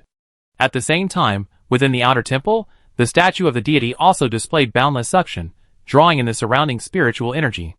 This is... The guards stationed outside the temple stared at the spiritual energy vortex rising from below, their eyes widening, frozen in fear. Gulp! The other guards also looked horrified and swallowed. Yi Dashan, observing the massive vortex in the sky, was also a little surprised, but quickly recovered. "You're so surprised? Continue patrolling, do your job, and protect the temple." "Yes, General." The guards shouted and resumed their patrol, their eyes still flicking over there from time to time. With such a commotion, it was hard not to notice. Not only the temple, but the entire population of Evernight City had witnessed the massive vortex. In the meeting room, Yi-san was handling government affairs when a tribesman rushed in. "Elder, what about the temple?" Yi-san, having been warned by Su Xingyu, had anticipated this, and didn't seem surprised. He raised his head and said calmly, "Don't worry, it's a miracle from our Lord. Don't be nervous, just do what you normally do." "A miracle? Okay, I'll go tell everyone right away." The tribesman who had come to deliver the message was filled with excitement. "Okay, go ahead." Yi-san lowered his head, picked up his pen, and continued handling government affairs. The black vortex lingered above the temple for a long time. At first, everyone was a little nervous, but after a few days, they grew accustomed to it. Some even fled to the vicinity of the temple, using the gathered spiritual energy to cultivate. 2 months passed in a flash. With a resounding boom from the sky, the vortex above the temple vanished. All the Eternal Night believers, moved with a sense of purpose, looked towards the temple. In the divine realm, the darkness deepened even deeper. Atop the throne, the dark figure, now a 20-foot-tall giant, awoke and slowly opened its eyes. His eyes seemed to hold the mysteries of the world, and gazing at them brought a sense of enchantment. The entire divine realm expanded nearly tenfold, and dark energy filled the air. If an ordinary person entered, they would be instantly consumed by this force, becoming a slave to darkness. Rising from the throne, Su Xingyu felt a surge of excitement as he felt the changes in his body. Chapter 44. What a huge change! With a sigh, Su Xingyu shrank his body until it was only 3 meters. 3 meters and 9 meters. This was the limit of his current control. Although it took him 2 months to condense his second point of divinity, the process was surprisingly smooth. Yes, there were no unexpected incidents. It was as easy as drinking water and going to sleep. He succeeded. It was so smooth that even he was a little incredulous. The increase in divinity brought about enormous changes. First and foremost, his strength increased significantly after condensing his second point of divinity. In addition to his strength, the dark favor he bestowed upon his followers also increased. The extent of this increase was not yet clear, but it was undoubtedly stronger than before. However, these 2 points were secondary. The most important point was that after condensing his second point of divinity, he had the foundation to condense an incarnation of divine power. This meant that from now on, he would no longer need to rely on his original body or followers as anchors to interfere with reality. He could directly use his divine energy to condense an avatar, walk the mortal world, and thereby interfere with the plane of reality. This was undoubtedly a tremendous improvement for Su Xingyu. His original body's cultivation talent was actually quite good. While not as talented as those of Yi Zhan, it was still top tier. In the early days of the tribe's founding, he even personally led the charge into battle. But even the best talent requires time to cultivate. Cultivation is like sailing against the current. If you don't advance, you retreat. As the tribe grew, he had more and more things to deal with. Naturally, he had less and less time for cultivation, burdened by tribal affairs. Over time, progress fell behind. Now that he had an incarnation of divine power, there were countless more areas he could operate in. Through the help of believers from all over the world, Su Xingyu took a general look at the tribe's development over the past 2 months within the divine realm. Overall, it was going pretty well. No major disruptions. Everything was proceeding according to his plan. The dark figure returned to the throne, while the main body left the divine realm and returned to the temple lobby. Exiting the temple, the blazing summer sun shone down, and Su Xingyu felt as if he had been transported to another world. "Chief, you're finally back." Before he could even begin to sigh, Yi Dashan's excited voice interrupted his thoughts. Yi Dashan, unchanged, saw Su Xingyu and hurried over to greet him. "Yes, I'm back." Su Xingyu nodded and looked at Yi Dashan. "Did anyone come to see me while I was away?" Yi Dashan thought for a moment and replied, "Yi Zhan comes here often, and Yi San has been here twice." Su Xingyu knew exactly why these two came to see him without even asking. Yi Zhan was probably itching to continue fighting, but he couldn't send troops without Yi San's approval, so he had no choice but to come to him. As for Yi San, he was probably too busy handling government affairs, and wanted to see if he had returned. "Alright, let's all disperse. Dashan, since I'm back, there's no need to keep so many people here. Let's return to our previous size." "Yes, clan leader," Yi Dashan replied loudly. "Get busy." Without Yi Dashan following him, Su Xingyu went to the meeting room alone and walked in without knocking. Upon entering, Yi San was seen hard at work. As a third-level transcendent, Yi San naturally noticed someone entering. His brow furrowed slightly. "I'm not saying." He looked up, about to reprimand this unruly tribe member, but the word stopped abruptly. "Chief, you're finally back." Yi San quickly stood up and shouted excitedly. Before Su Xingyu left, Yi San had thought he'd only be here for 2 weeks at most. Who knew Su Xingyu would be gone for 2 months? As everyone knows, plans can never keep up with changes, especially over time. 2 months isn't a long time, but the Yi tribe isn't a tightly knit organization after all. So, within a month, all sorts of strange political matters had arisen. Yi San's abilities were undeniable. But even with all his abilities, this was his first time dealing with these matters. While he could handle them, it was a bit demanding. Since a month ago, Yi San has been working late into the night. If he didn't possess the body of a level 3 transcendent warrior, he would have collapsed long ago. "Now you understand how difficult it is to be a clan leader," Su Xingyu said, chuckling as he saw the usually aloof Yi San display such an expression. "It's been incredibly difficult. If you'd come back a few days later, I really wouldn't have been able to hold on." Yi San complained bitterly, pouring out all the hardships he'd endured. Su Xingyu listened, occasionally interjecting and chuckling. "Alright, I know you've been through a hard time lately. I'll give you 3 days off. Go get some rest." When he finished, Su Xingyu waved his hand and smiled. Yi San chuckled. He'd said so much just to get this one sentence out of him. "Then, Chief, keep working. I'm leaving now." With that, he ran out without looking back. It was clear he was truly exhausted. Otherwise Yi San, known for his stern and calm demeanor, wouldn't be as reckless as Yi Zhan. Sitting down in his office chair, Su Xingyu picked up the documents and began to process them one by one. For Yi San, the more complex administrative matters were handled quite quickly in Su Xingyu's hands. This had nothing to do with his ability.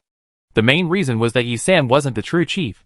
Although Su Xingyu had said upon his departure that he would be fully responsible for tribal affairs, in reality, Yi San could only handle matters within the development framework Su Xingyu had established. This greatly limited his ability. Unlike Su Xingyu, he set the entire development direction, allowing him to fine-tune it at any time according to different circumstances. After finishing the last document and putting down his pen, he heard a voice before he saw the person. "Chief, you're finally back." Yi Zhan strode in, his expression extremely excited. "Yes." Su Xingyu nodded, then looked at him without saying a word. A fawning smile gradually spread across Yi Zhan's face. He rubbed his hands. "Chief, the tribe's warriors are all trained." The implication was that no further explanation was needed. Now that the soldiers were trained, it was time to go to war. As a warmongerer, Yi Zhan had endured an extremely difficult 2 months. He desperately wanted to lead his troops into battle, but unfortunately, due to Su Xingyu's pre-departure arrangements, Yi San refused to agree, no matter what he said, so he was forced to stay in the barracks training new recruits. Now it was finally good. The chief had finally returned. "No rush, we'll talk in a few days."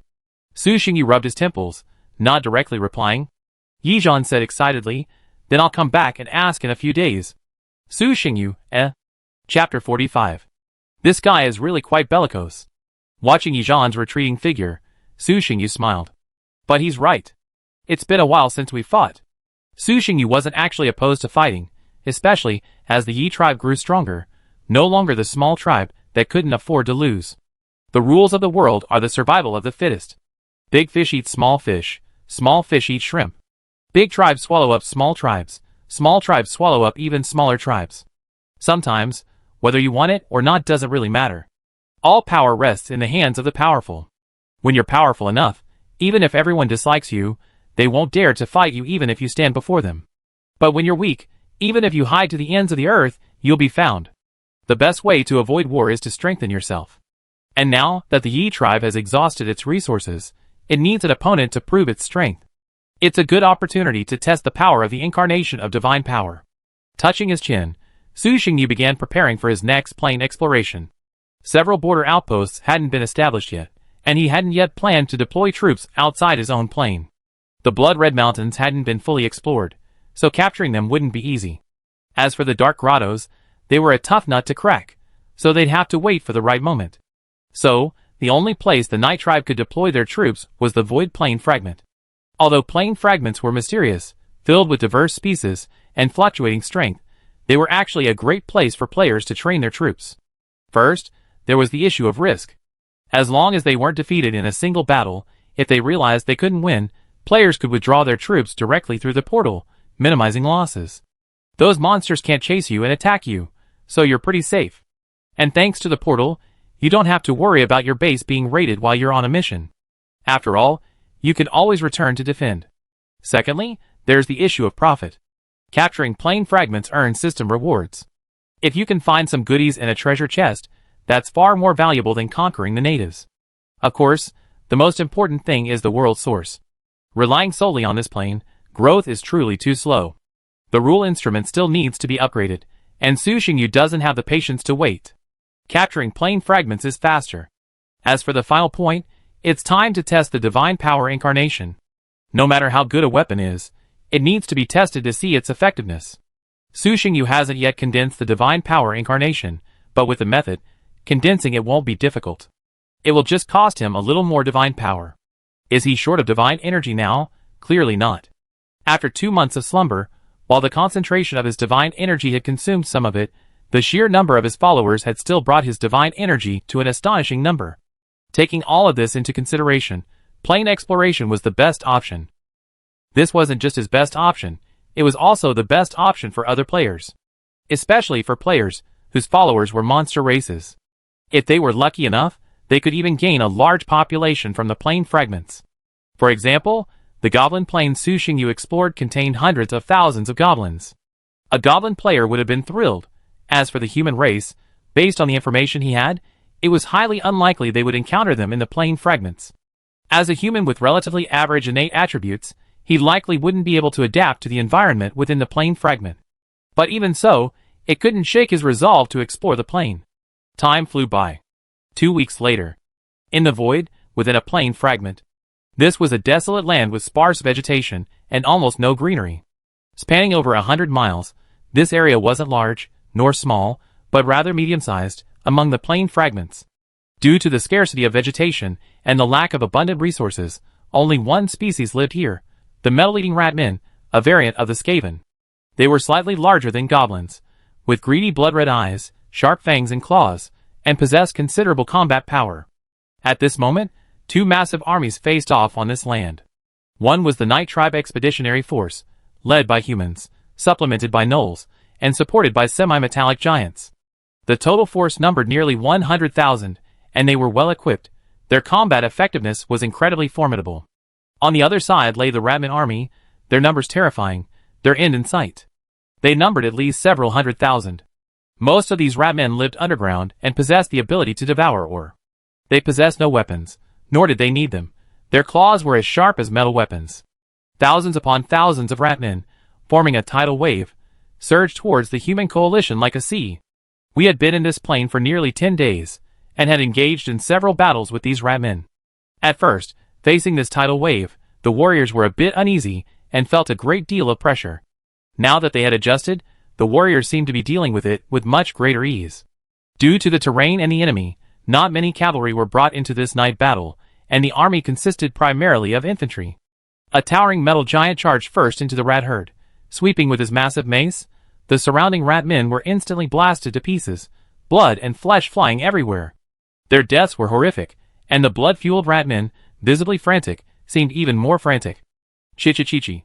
The rat men screamed, unbeknownst to fear. They swarmed around the half-metal giant, determined to bite it even at the cost of their lives, with unparalleled ferocity. However, it was to no avail. Previously, perhaps their offensive might have overwhelmed the small number of half-metal giants. But things were different now. As time passed, the Night Tribe grew stronger. After witnessing several divine descents, the half-metal giants gradually became true allies of the Night Tribe, becoming followers of the Dark Gods. While the Dark Favor wasn't as effective against these iron lumps as it was against gnolls and humans, don't forget that Su Xingyu still had a ruler's artifact. The rule armament, power, perfectly complemented the metal giants, effectively boosting their strength to a new level. The ratman's life-threatening bites only left a faint white mark on the metal giant's steel-hard skin, failing to even penetrate their defenses.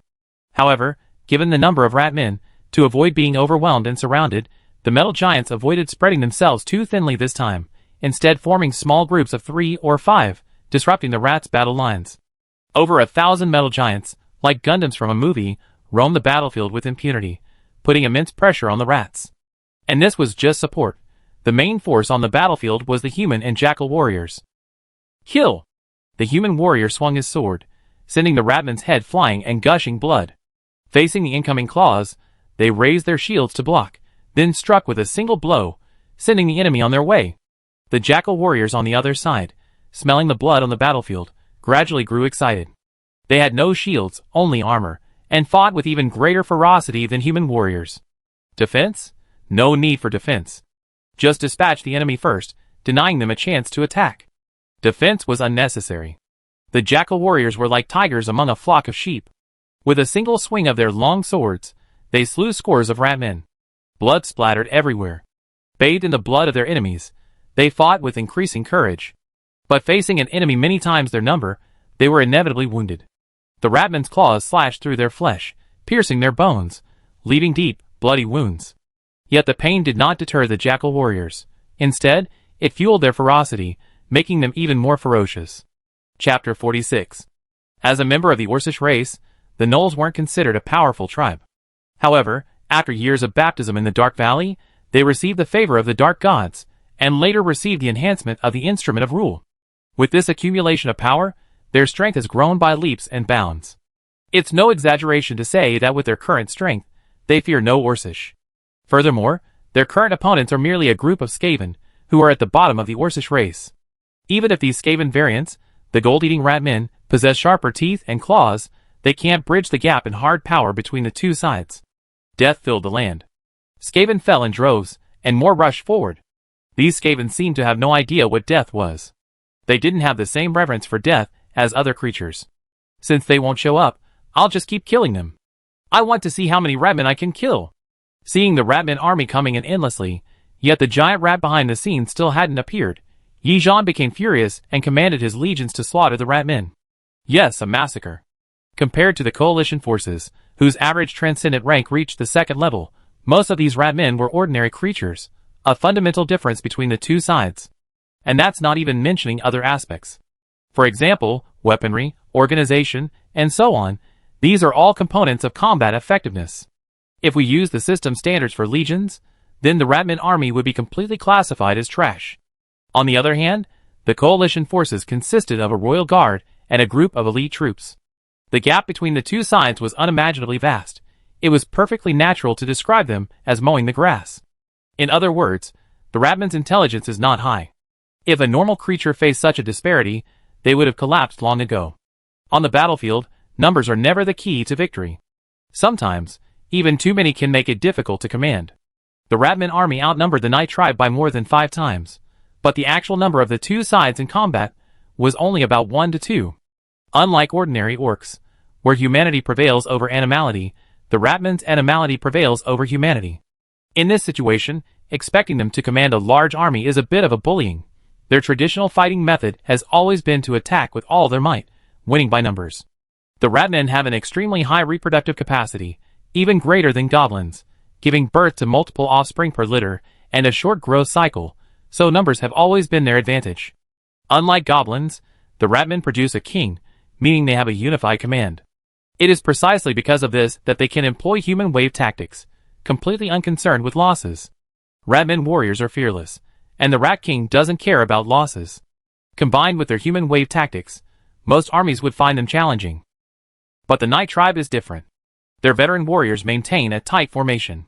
Even though they could easily slay the Ratmen, they refuse to advance rashly. This prevents the Ratmen's human wave tactics from achieving their full potential. After all, the area is limited, and the Night Tribe's formation is very tight. The fact that they were able to fight 2 against 1 was a result of the Night Tribe's deliberate attempt to spread the battle line. Otherwise, a one-on-one fight would only make them more vulnerable. Simply put, the Ratmen are fearless, but they must wait until their comrades in front are dead before charging in to engage the Night Tribe. The human wave tactic had been forcibly turned into a fueling tactic. As time passed, more and more Ratmen fell, their bodies filling the ground. The battlefield, strewn with corpses, was stained red with blood. The warriors' bodies were drenched in blood, their armor turning a crimson and black, but their eyes betrayed no fatigue. Instead, they grew increasingly excited. Roar! A terrifying beastly howl echoed from behind the Ratman army. Although ordinary Ratmen's lives were worthless, the Rat King finally became restless after seeing his own side suffer heavy casualties, while the enemy suffered virtually no losses. This couldn't go on. As the king of the Ratmen, the Rat King was naturally not as foolish as ordinary Ratmen. He possessed considerable wisdom. Strictly speaking, the Rat King could be considered a transcendent species. After all, he possessed transcendent status from the moment he was born. Ouch! With a roar from the Rat King, a vast number of Ratmen crawled out of the caverns behind him. Unlike the ordinary Ratmen in front, they were even larger, almost twice their size. Tens of thousands of giant Ratmen of transcendental status rushed out and surrounded the Rat King. And that wasn't the end yet. On the distant horizon, a large group of giant red rats, nearly 4 meters long, surged toward the battlefield. They were bloodthirsty giant rats, a magical beast domesticated by the Ratmen. At the Rat King's command, the giant Ratmen immediately launched an attack, heading towards the Night Tribe's battle line. The red rats circled around and attacked the Night Tribe's flank from the side.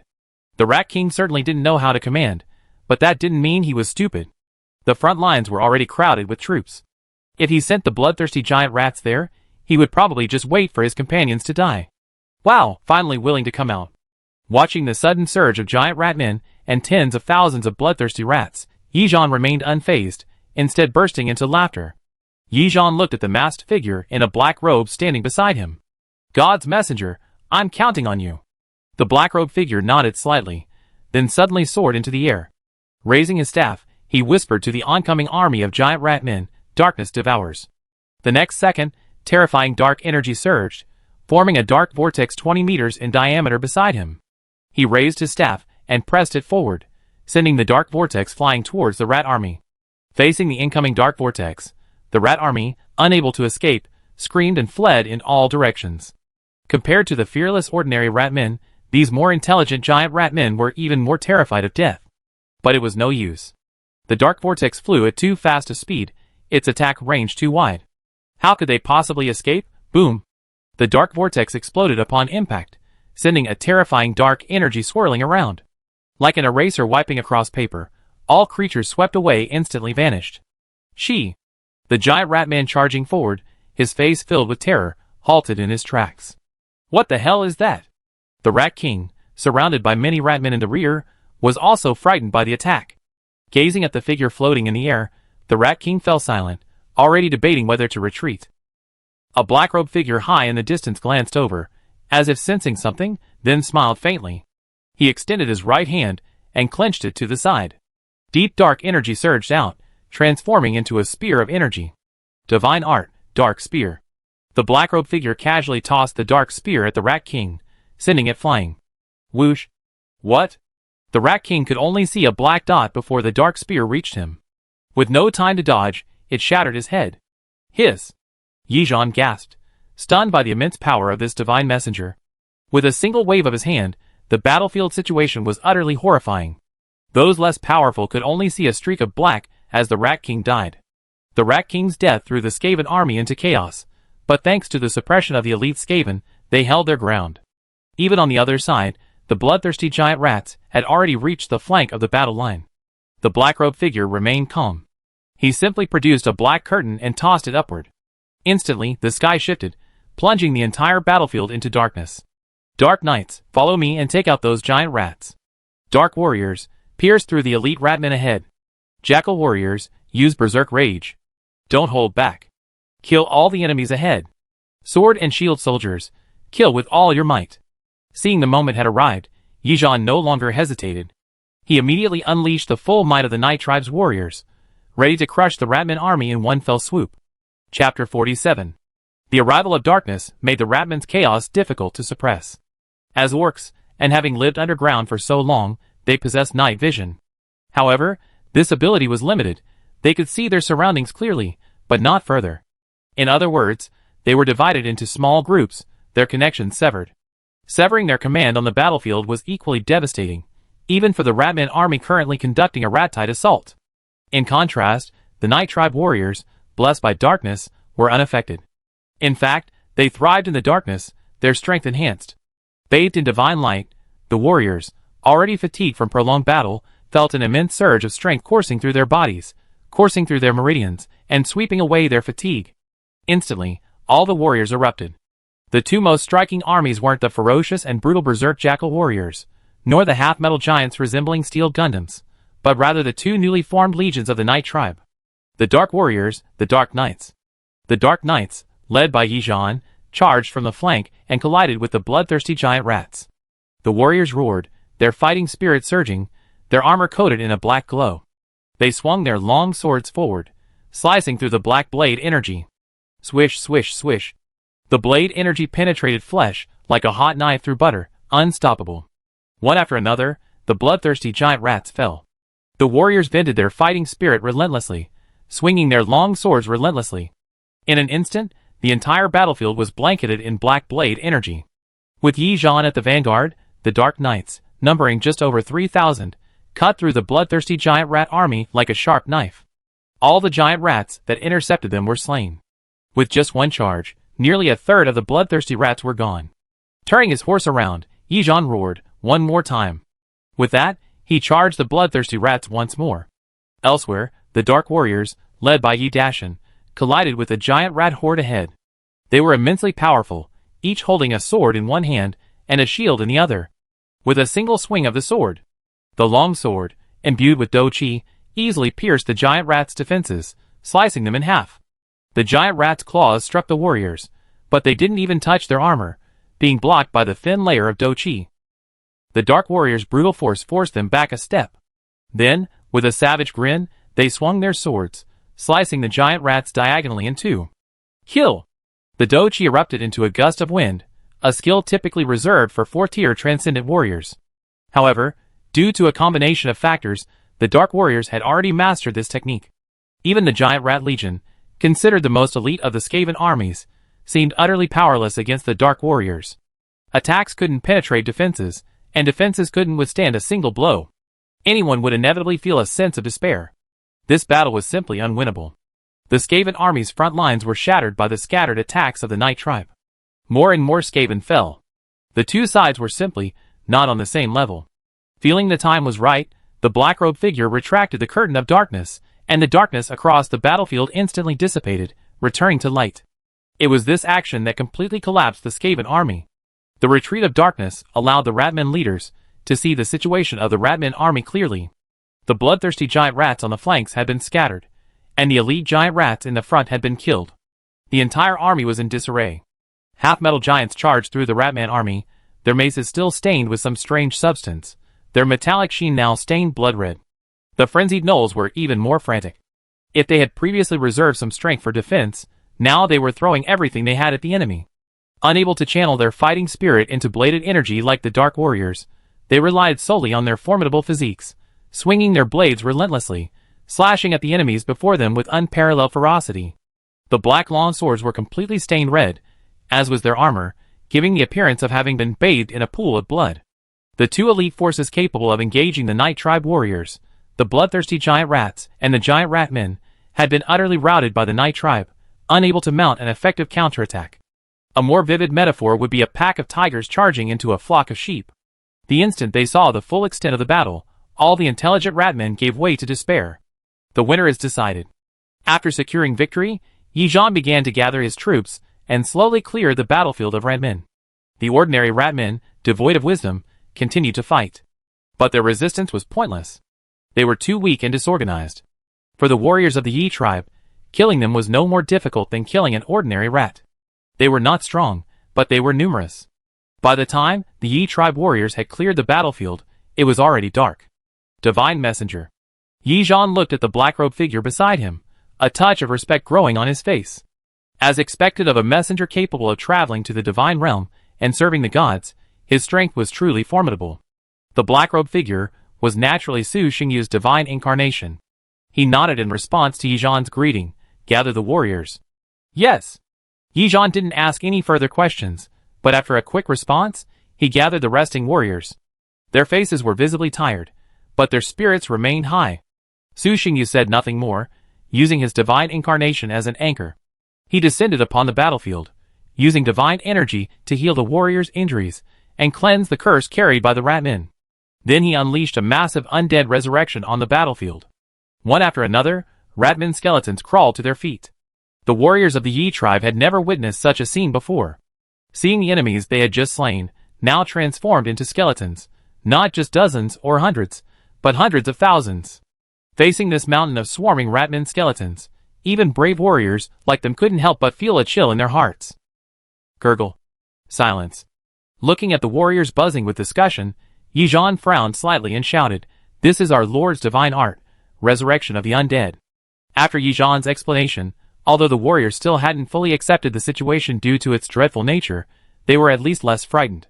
The most quick to accept were the experienced jackal warriors. After all, they were natives of the Dark Vault. They had seen skeletons before, even fought them. Of course, seeing hundreds of thousands of skeletons was a new experience for them. Not bad. Su Xingyu nodded with satisfaction after glancing at the warriors' reactions. Chapter 48. With the defeat in this battle, the fate of the Ratman Plain was sealed. Without the leadership of the Rat King, the bloodthirsty giant rats, the elite Ratmen, and even the majority of the ordinary Ratmen, most of them had perished. At this point, the Ratmen could no longer resist the Night Tribe's attack. Even if their reproductive capacity was strong and their growth cycle was short, it was useless. Without the leadership of the Rat King, they could not unite. In other words, even if the Night Tribe ignored them, the Ratmen would soon face internal divisions over the position of the Rat King, leading to fighting. Furthermore, the Night Tribe would not give them a chance to recover. No matter how powerful a creature's reproductive capacity, it cannot escape one law: resources. No matter how fertile a creature is, without the resources to survive, it cannot develop. Just as the blood-red vines on the Goblin Plain exist, the Ratman's growth to its current size is also supported by a survival resource. It is a liquid similar to stalactite, originating from the earth. Just one drop is enough to satisfy the daily food needs of an average rat folk. If this resource source is cut off, the rat folk will never become a force to be reckoned with. Kill. The theme of this next plain fragment is slaughter. The Night Tribe, following the resource sources, captured rat folk gathering places one by one. Faced with such a ferocious attack, the rat folk were powerless. And so, in just 5 days, according to the system, the Night Tribe completely occupied this plain fragment. And Su Xingyu received the system's reward. System prompt. Completed plain exploration, captured plain fragments, and cleared 90% of the rat folk. Rewards: 1 purple treasure chest, 3 yellow treasure chests, 7 white treasure chests, 5,000 world origin, 1 giant rat heart. Compared to the first time, the rewards this time were significantly reduced. They can only be described as average. After leaving behind 50,000 Ratman skeletons and some administrative staff, Su Xingyu led his army through the portal and returned to the Night Tribe. Red River Region Night Tribe. Su Xingyu held a victory banquet for the expeditionary force, as usual, and generously rewarded the soldiers for their outstanding performance. In addition, he gave them a 5-day holiday to relax. After finishing these trivial matters and attending to tribal affairs, it was already late at night. In his room, he took out the rewards bestowed by the system. 11 treasure chests and an epic level material, the Giant Rat Heart. Giant Rat Heart category, material. Level, epic. Description: contains a large amount of bloodthirsty giant rat essence, a treasure of the Skaven. Su Xingyu shook his head. It wasn't long after the Goblin Heart was sold, and now another giant rat heart has arrived. I wonder if there's a giant wolf heart. I'll use it to strengthen the giant wolf legion. Putting the giant rat heart aside, he hesitated for a moment before picking up the purple treasure chest and complaining, "They're all junk. This one's the only one I'm even slightly interested in." To be honest, although the capture of this plane took less time, Su Xingyu felt that this time Skaven plane would be much more difficult to deal with than the previous goblin plane. At least that's the case for the Night Tribe. To be honest, the Skaven plane and the goblin plane are comparable in terms of hard power. However, the Skaven have an advantage that the goblins can't make up for. The individual strength of the rat men is not strong, about the same as that of goblins, but they are not very smart, obey the orders of the Rat King completely, and are not afraid of death, which is very scary. While the goblins weren't particularly intelligent, they feared death more than anyone else. Once their casualties reached a certain level, they would scatter. And what about the Ratman army? The Ratman warriors, who made up the bulk of the army, refused to flee. As long as the Rat King didn't give the order, they would fight to the bitter end. This made Su Xingyu feel a bit upset. This time, it was clearly more difficult to defeat, yet the reward was actually smaller. Thinking of this, the treasure chest in his hand opened. Swish. System prompt: open the purple treasure chest and obtain an epic blacksmithing experience book *1. Holy crap! What a stroke of luck! Lifting the floating ball of light from the treasure chest, Su Xingyu took a closer look, and the relevant information appeared. Epic level blacksmithing experience book category. Item. Level, epic. Requirement, gold level blacksmith. Description: gain the experience and insights of an epic level blacksmith, with a chance of breaking through to the epic level. Note: the more experience, the greater the chance of breaking through. Even though it was a consumable item, and could only be used once, Su Xingyu was still ecstatic. Epic. Currently, aside from those players holding relevant positions, few could reach the level of an epic level blacksmith. It's no exaggeration to say that Su Xingyu's exploration alone paid off, or rather, made a fortune. After all, to this day, there are only a handful of gold-level blacksmiths in the entire Night Tribe, and only 2 of them are gold-level blacksmiths. A pitifully small number. Even if 2 people swung their hammers until smoke rose, they couldn't possibly arm the Night Tribe's legions. The Night Tribe was currently in a precarious situation. They had the blueprints and materials, but they were short on blacksmiths. Take Han Yin, for example. As the Night Tribe's chief blacksmith, he could only forge 5 gold-grade weapons per day at best. This efficiency. However, if he could advance to epic rank, this awkward situation would be greatly improved. This isn't because epic-level blacksmiths can forge more weapons. After all, no matter how powerful an epic-level blacksmith is, they only have 2 hands. Even if their skills were doubled, it would still be a drop in the bucket for an army of tens of thousands. The true significance of an epic-level blacksmith lies in helping other blacksmiths break through. A gold-level blacksmith might not be able to clearly explain the key points of breaking through to gold, but an epic-level blacksmith certainly can. If he can't explain it clearly, then he won't be able to break through to epic rank at all. Putting away the ball of light, Su Xingyu excitedly opened all the remaining treasure chests. System prompt: open the yellow treasure chest to obtain 1 second-level cavalry battalion building blueprint. System prompt: open the yellow treasure chest to obtain 1 second-level cavalry battalion building blueprint. System prompt: open the yellow treasure chest to obtain the special scroll Rat King inheritance. System prompt: open the white treasure chest and receive 300 blood spirit flower seeds. System prompt: open the white treasure chest and receive 10 holy light healing. System prompt: open the white treasure chest and receive as expected. The remaining treasure chests yielded nothing but junk. He had already upgraded the 3 basic barracks to level 2. The 2 extra ones weren't enough to craft a level 3 blueprint, so he had to put them aside for now. Su Xingyu picked up the only interesting item and checked its information. Rat King Legacy Category. Scroll. Level, Gold. Requirement, Innate Spiritual Attributes. Description, enables a qualified Ratman to become a Rat King. Chapter 49. Time flies. Summer fades into autumn in the blink of an eye. Su Xingyu's fulfilling work routine makes it almost unnoticed that time has passed. Over the past few months, the Night Tribe has grown rapidly, fully absorbing the gains from unifying the Black Soil Plains. During this period, Yizhan led his army to capture several more plain fragments, greatly expanding the Night Tribe's mineral resources. After finishing his duties for the day, Su Xingyu scrolled through the message channel, watching players share their interesting lives within their own planes. As he was scrolling, a message alert suddenly went off. Someone was sending him a private message.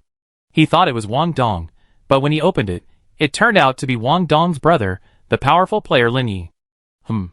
Su Xingyu frowned. After that transaction, the two had communicated a few times, so they could barely be considered semi-acquaintances. He clicked on the private message and saw an invitation. Glorious, Brother Xingyu, a friend of mine discovered a large plane fragment while exploring a plane. The natives there are very powerful and a bit tricky, so I'd like to invite you to join us in exploring. Su Xingyu looked at the message from Lin Yi, lost in thought. Large plane fragments. Over the past few months, the Night Tribe had explored several plane fragments, some as large as the Black Soil Plain, while others spanned tens of thousands of square kilometers. However, Su Xingyu was still unfamiliar with the concept of a large plane fragment and had no idea just how large it was. Lin Yi, who had sent the message, didn't send another one, seemingly waiting for Su Xingyu to consider. After a while, Su Xingyu finally replied, Eternal Night, how big is it? What's the upper limit of the transcendent rank? The Night Tribe's military strength has greatly increased recently, but Su Xingyu felt he still needed to inquire to avoid unnecessary casualties. The size of the plane isn't particularly important. The upper limit of the transcendent rank is crucial. Epic rank is a huge threshold. The Night Tribe currently has no means of dealing with such exceptionally powerful individual creatures. If the transcendent rank of this plane fragment is epic, then he'll have to consider carefully. Facing an epic creature, a single mistake could result in a devastating blow to the army. Glorious, at least 100,000 square kilometers. The upper limit of the transcendent is level 6, but there may be multiple level 6 creatures. Su Xingyu hesitated for a moment, rubbing his chin, then replied, Eternal Night, how do we collaborate on exploration? How are the profits divided? Glorious, I'll add you to the small group, and we'll discuss the details there. Eternal Night, okay. System prompt, Guangwei invites you to join the plane exploration group. Yes or no? Yes. Plane exploration group. System prompt, player Eternal Night has joined the plane exploration group. Glorious, brothers, I've brought the big guy in. Lava, welcome, welcome, a warm welcome. Black Star, this is a real big guy. Bull Warrior, welcome. Forest, welcome. Eternal Night. Glorious, Lava, tell me the information about that plane again. Lava, okay. Lava, that plane was discovered during my last exploration. Its terrain is primarily grassland and rich in resources. 3 main types of monsters live on the periphery of the plane: goblins, gnolls, and murlocs. Each of these tribes is extremely powerful, numbering hundreds of thousands, including many transcendent warriors. In the center of the plane, there's an especially powerful tribe of kobolds. The goblins, gnolls, and murlocs are all vassals of this tribe. According to the monsters I captured, there are several level 6 super creatures within. A player named Lava uploaded all the information he had gathered to the group chat. Gnolls, Su Xingyu muttered to himself. Eternal Night, with so many monsters, it's probably going to be difficult to deal with. How many troops are you planning to send in? Also, how can we work together? Glorious, I can send 30,000, all transcendent warriors. If we work together, we can just open a directional portal based on the plane coordinates. Bull Warrior, I can send 40,000, but only 10,000 of them will be orcs of our race, the rest will be support troops. Lava, my side is smaller, so I can only send 20,000, but they're all transcendent warriors. Forest, I have fewer troops than Lava, only 16,000, and they're all transcendent warriors. Black Star, you're all big guys. You all know my situation. I'm definitely running low. I can only provide 5,000, but I can handle some of the logistics. Eternal Night, 40,000. Glorious, that's a lot altogether, almost 150,000. Everyone, please share your respective troop types to avoid any coordination issues once we go in. Also, regarding command, it's best to choose a commander. In normal times, we can fight individually, but when facing a large-scale army, it's best to unite. Black Star, I agree, but I'll abstain for now. I won't be going in. Guangwei will help command the troops when the time comes. Glorious, Bull Warrior, you guys can choose. I'm just a rough guy, how can I command? The tower and base can be used as tanks for the troops I'm sending in, and the other auxiliary troops can be used as you please. Just don't use them to fill the line. Forest, you guys choose. I don't know how to command. Lava, it feels like we're screwed. I don't know how to command. Glorious, Eternal Night, you command first. If there are any issues later, we can discuss it separately. Glorious, okay. After deciding on the commander, Everyone reported on their respective troop types, so that they could coordinate more effectively when the full army was formed. There were several players of all kinds. With the exception of Su Xingyu, Lin Yi, Glorious, and Wang Dong, Black Star, the other three players' families were not human. Among them, the bull warriors were orcs, whose followers were primarily Minotaur. While Minotaur weren't as powerful as the lions and tigers, they were still a formidable race. Their defenses were high, and their strength was immense. If they formed a large army and charged forward, even the strongest tribes would be forced to retreat. Lava could barely be considered orcs, but their followers were primarily lizard men. Notably, they had quite a few lizard priests under their command. The foresters were elven, whose soldiers were primarily archers and magicians. After some discussion, they quickly formulated a simple plan and made minor adjustments to the troops for the exploration. Chapter 50. 3 days later. In the void, a mysterious plain. On the tranquil grassland, 6 enormous portals of light suddenly rose. Swirls swirled within the portals. 2 enormous eagles flew out of one of the 2 largest portals, soaring into the sky. Followed by, neatly organized black-armored warriors swiftly emerged from the portal and formed guards on either side, allowing the soldiers behind them to pass without worry. Soon, the 6 armies assembled. The portal closed.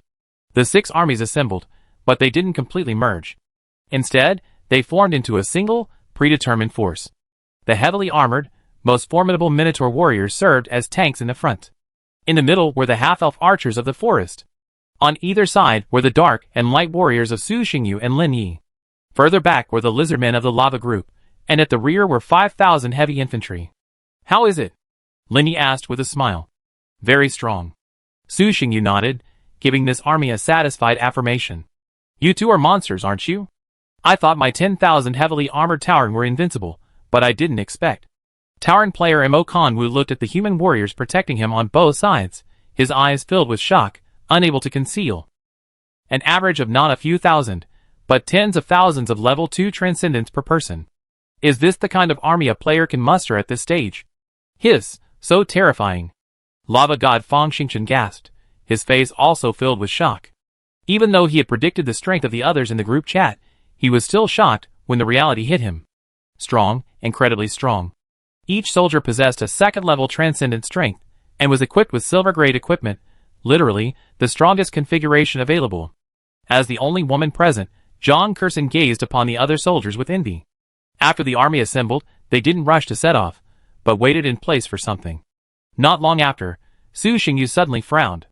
Through the perspective of the sky-splitting eagle in the sky, he spotted a group of green-skinned monsters in the distance attacking them. "What's going on?" Lin Yi noticed his change in expression and asked. "There are goblins attacking from the north, tens of thousands, about 10 kilometers away," Su Xingyu said succinctly. "Goblins? Only tens of thousands?" Hearing this, Lin Yi felt relieved. Before their army, let alone tens of thousands of goblins, even hundreds of thousands would be like sending food. To deal with tens of thousands of goblins, there was no need to mobilize the entire army. Lin Yi looked at the others, more precisely at Mo Kanwu and Su Xingyu. Who's going to deal with this? The 3 of them were the strongest, and only their legion could quickly and efficiently deal with these tens of thousands of goblins with minimal casualties. The other 2 were just a bit short. "I'll do it." Mo Kanwu stepped forward and took on the task.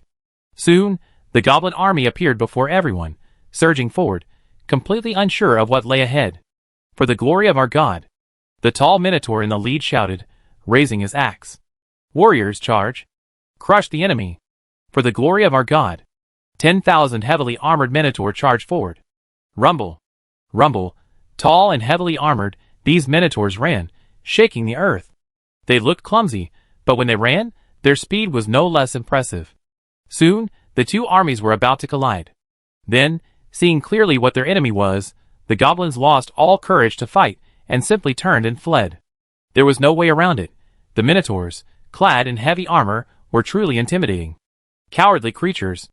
They don't even have the courage to fight. Warriors of the Glory tribe, kill these cowards. The Minotaur leader at the forefront, seeing this, felt not only angry but furious, as if insulted. The Minotaur warriors howled, increasing their speed by an additional 3 times. The entire Minotaur army charged into the goblin army in a stunning display. Bang! Bang! Bang!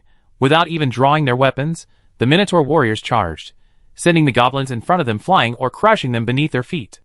Cowards who have desecrated courage, die. The Minotaur leader swung his long axe, its blade coated in red fighting spirit, sweeping across. The blood-red aura swept across. With the Minotaur leader as the origin, a semicircular vacuum of several feet formed in front. All the goblins within this area were cut in half.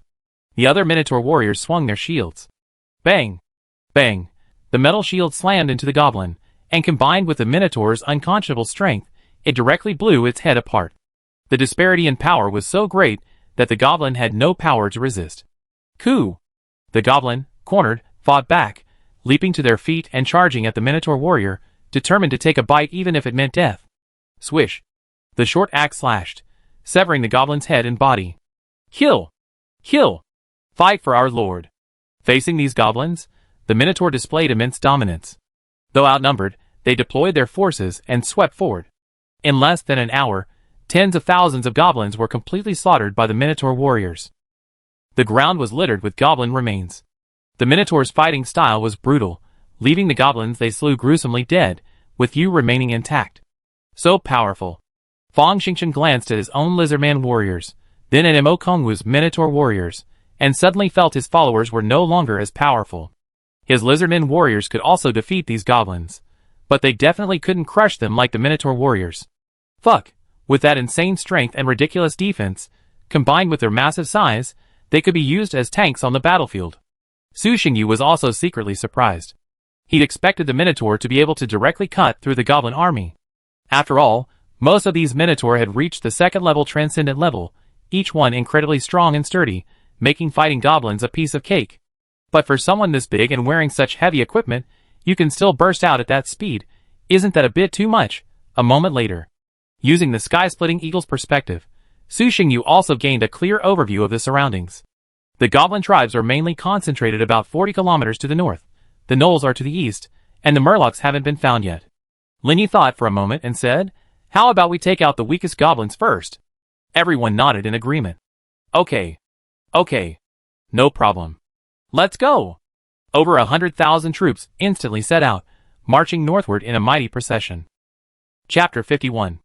Without compromising their combat effectiveness, the Divine Coalition quickly advanced towards the goblin gathering place. Without stopping, they quickly reached their designated destination. The march of an army numbering over 100,000 made it impossible to conceal their movements, but they made no effort to do so, charging forward with overwhelming force. So, by the time they arrived, a large number of goblins had already gathered outside. They formed their battle formations, baring their fangs and snarling at the coalition forces. At this moment, the total number of troops assembled by both sides had exceeded 450,000, and the number of goblins was still increasing. Everywhere they looked, there was nothing but people. It felt like they were drowning in green. Go! 100,000 elite warriors facing 300,000 goblins. What was there to say? Just fight. At Lin Ye's command, the half-elf archers drew their bows, aimed, and released their fingers, unleashing a hail of arrows. Unlike the half-baked human archers of the Night Tribe, these elves were natural archers. With just a little practice, they could become excellent marksmen. Swish, swish, swish. Instantly, 3 waves of arrows rained down, instantly covering the goblin center. The goblin warriors, lacking even decent armor, fell in droves. The towering warriors in the front row now encountered the goblin front line. Unlike the goblins the Night Tribe had previously captured, these goblins were clearly more resourceful. They didn't place their lesser soldiers in the front, but instead placed their tough, sturdy goblin beasts at the forefront to defend against the initial attack. In front of the 3-meter-tall goblin beasts, the Minotaur warriors, just over 2 meters tall, looked dwarfed. Die! The leading Minotaur leader roared, slashing down with his long axe. A stream of blood-red energy emanated, severing 3 goblin beasts in a row. Showered in blood, the Minotaur leader roared. The remaining Minotaur warriors advanced steadily, shields raised, blocking the goblin beasts' maces. Then, with a swing of their hatchets in their right hands, they slashed through the goblin beasts. Blood gushed out. The goblin beasts were indeed powerful, but their numbers were few, with only about 3,000 on the battlefield. And there were 10,000 heavily armored Minotaur warriors on the scene, more than 3 times their number. The Minotaur warriors, forming teams of 2, charged towards the goblin beasts, engaging them in combat. The remaining Minotaur warriors, accompanied by a large number of pigmen, bypassed them and charged into the goblin army. Mo Kongwu had no experience leading troops, And among his many subordinates, he hadn't found any orcs who could, so his tactics were simple. The Minotaur charged in armor, followed by the pigmen, piercing the enemy's formation and turning the battlefield into a chaotic battle. This was also the most common fighting style among Orcish tribes, a head-on confrontation. The winner lives, the loser dies. It was just that tough. Sound familiar? It's similar to the fighting style of night battles, but night battles at least have some structure, while the orcs' attacks were purely random. However, given the orcs' powerful physique and ferocious nature, most armies could not withstand such a fierce attack. This was the situation the goblin army faced at that moment. The Minotaur warriors led the charge, followed by the pigmen, like steamrollers, tearing a bloody path through the goblin horde. Their feet were covered in bloody mud, and their bodies were already covered in blood. When the Minotaur got serious, goblins, even giant goblins, were easily dealt a blow with a single axe. The human warriors on either side also engaged the goblins. On the right, the Night Tribe, led by Yidashin, the dark heavily armored warriors, deployed in formation, shields in their left hands and swords in their right, intercepting the swarming goblins. Shields blocked, swords slashed. With each rise and fall of the swords, goblin corpses were torn apart. There was no Minotaur brutality, no shock of a hail of arrows from the elven archers. Instead, there was calmness. They calmly cut down their enemies, as if they were doing something insignificant. The dark armored warriors didn't penetrate deep into the enemy lines. Although they had the strength to do so, they didn't forget their duty and protected the core of the army. In addition to these human warriors, the Night Tribe also sent in 25,000 jackal warriors.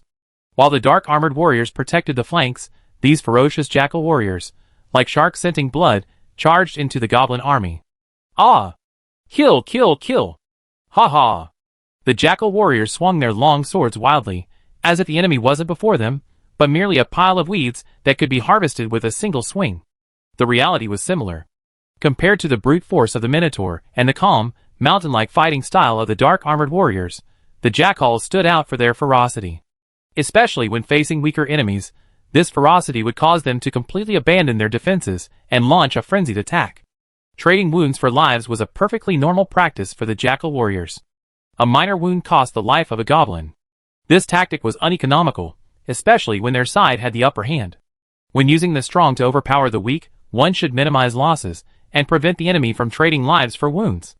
However, the jackal warriors went the other way, actively trading wounds for lives. This insane tactic quickly enabled them to kill faster than any other legion present. Even the Minotaur legion, deep within the enemy lines, could not match them. Brother, your jackal warriors are quite impressive. Even while controlling the battle, Lin Yi couldn't help but be captivated by the jackal warriors' impressive performance on the battlefield. What a formidable monster legion. Not bad. Su Xingyu chuckled, a hint of pride on his face. Then he praised, yours aren't bad either. Lin Yi smiled, accepting the assessment with equanimity. On the other side, the heavily armored warriors of light appeared unremarkable. When engaging the goblins, they displayed no brutal strength or brutal killing. They engaged in a simple, ordinary battle. But the goblins that stood in their way often couldn't hold out for more than a second round before being slain. Shields to parry attacks, long swords to deliver the enemy's death. Their fighting style was simple and unpretentious, yet the enemy simply couldn't defend against it. Skills, coordination.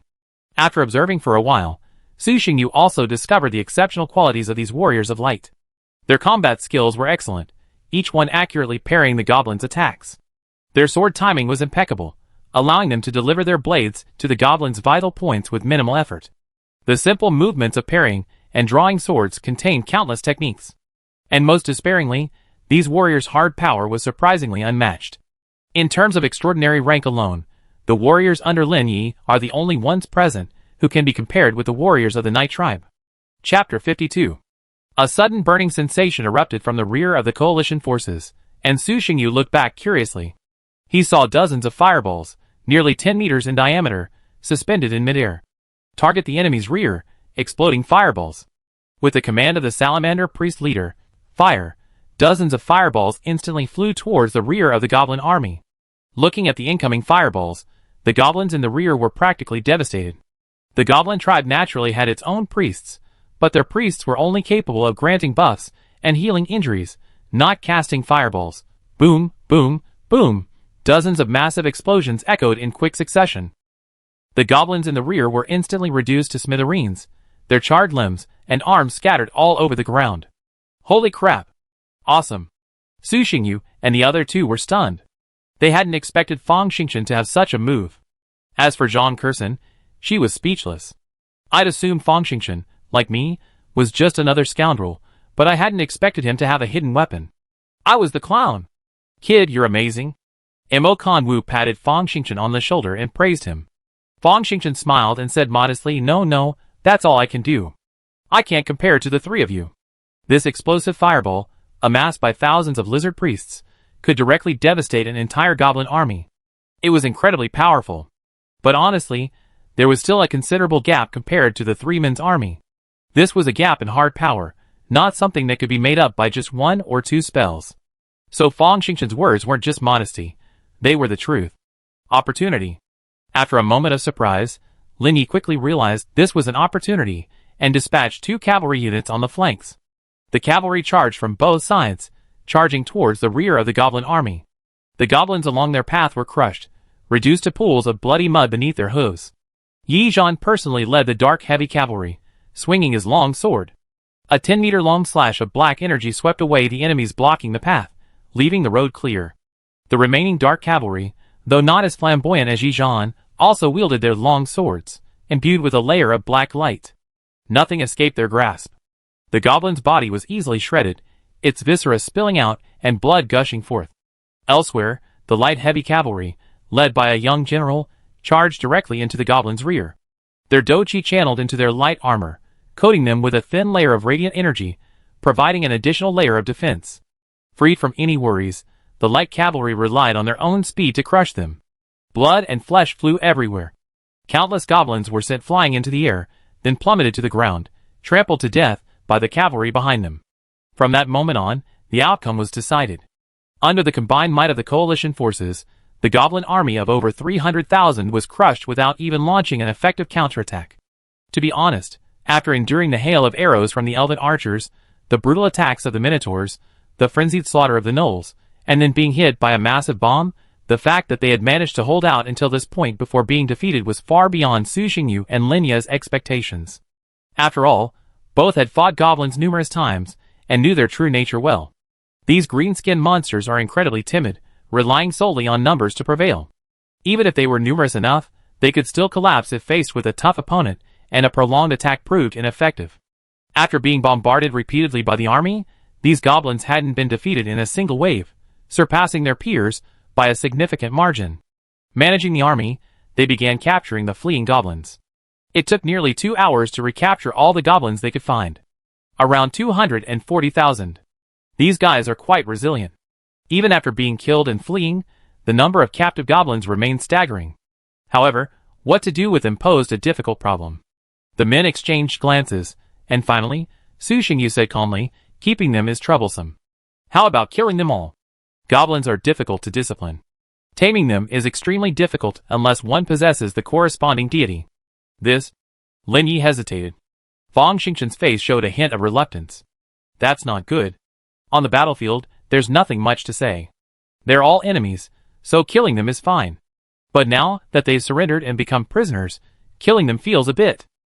Zhang Kursen said weakly, isn't that too cruel? Mo Kanwu fell silent. Su Xingyu spread his hands. If we don't kill them, what do you think we're going to do with them? We can't just leave someone watching them, right? There are 3 ways to deal with these goblin captives.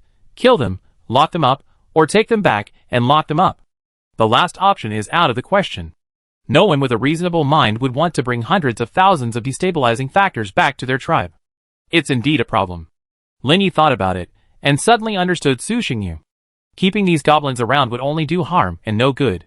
He wasn't the pedantic type, and these were just a bunch of green-skinned monsters. Since there was no way to recruit them, they could only be killed. The others, faced with Su Xingyu's question, also fell into deep thought. Just then, a beeping sound came from the system. Plane Exploration Group. Black Star, everyone, I have an idea. Glorious, tell me about it. Black Star, what do you think? Can we trade goblins to other players? This way, we can solve the problem of dealing with them, and get resources in exchange. Kill 2 birds with 1 stone. Lava. The City of the Gods doesn't allow the trading of living creatures. How can we trade goblins to the buyer? Forest. Yeah, Let's not even talk about finding a buyer. Even if we did, we wouldn't be able to trade the goblins. Bull Warrior at Black Star, stop being so insuspenseful. Just tell us if you have a solution. Glorious, it seems feasible. Eternal Night, how did we unite? Since they can come here, others can naturally come too once they have the coordinates. As long as the trading location is changed to the plane fragment, the trade can naturally proceed. The other three quickly understood Su Xingyu's suggestion. Forrest, the method is feasible, but it's a bit tricky to implement. For example, how can we guarantee the other party's trustworthiness? What if we give them the items, but they don't pay? Also, if the coordinates are exposed, other players could come and take the items here. Fang Xingchen glanced at her and smiled. Since this plane can be traded, other planes can be traded as well. We can find an abandoned plane fragment to trade with. As for the worry that he won't pay, I think as long as he's in his right mind, he wouldn't do that. He glanced at the two of them. Black Star, just choose another plane fragment. As for the payment, you don't have to worry about that. Chapter 53. Everyone discussed it, and immediately agreed on the deal. Wang Dong would provide the plane coordinates, take care of the captive goblins, and find a buyer. Simply put, aside from delivering the captives, he would handle all other procedures. Soon, everyone opened a portal and transported all the captive goblins to a small, desolate plane fragment. With the captives taken care of, all that remained was to distribute the harvest. A normal goblin tribe wouldn't have any resource reserves. After all, these creatures are incredibly lazy, neither farming nor mining.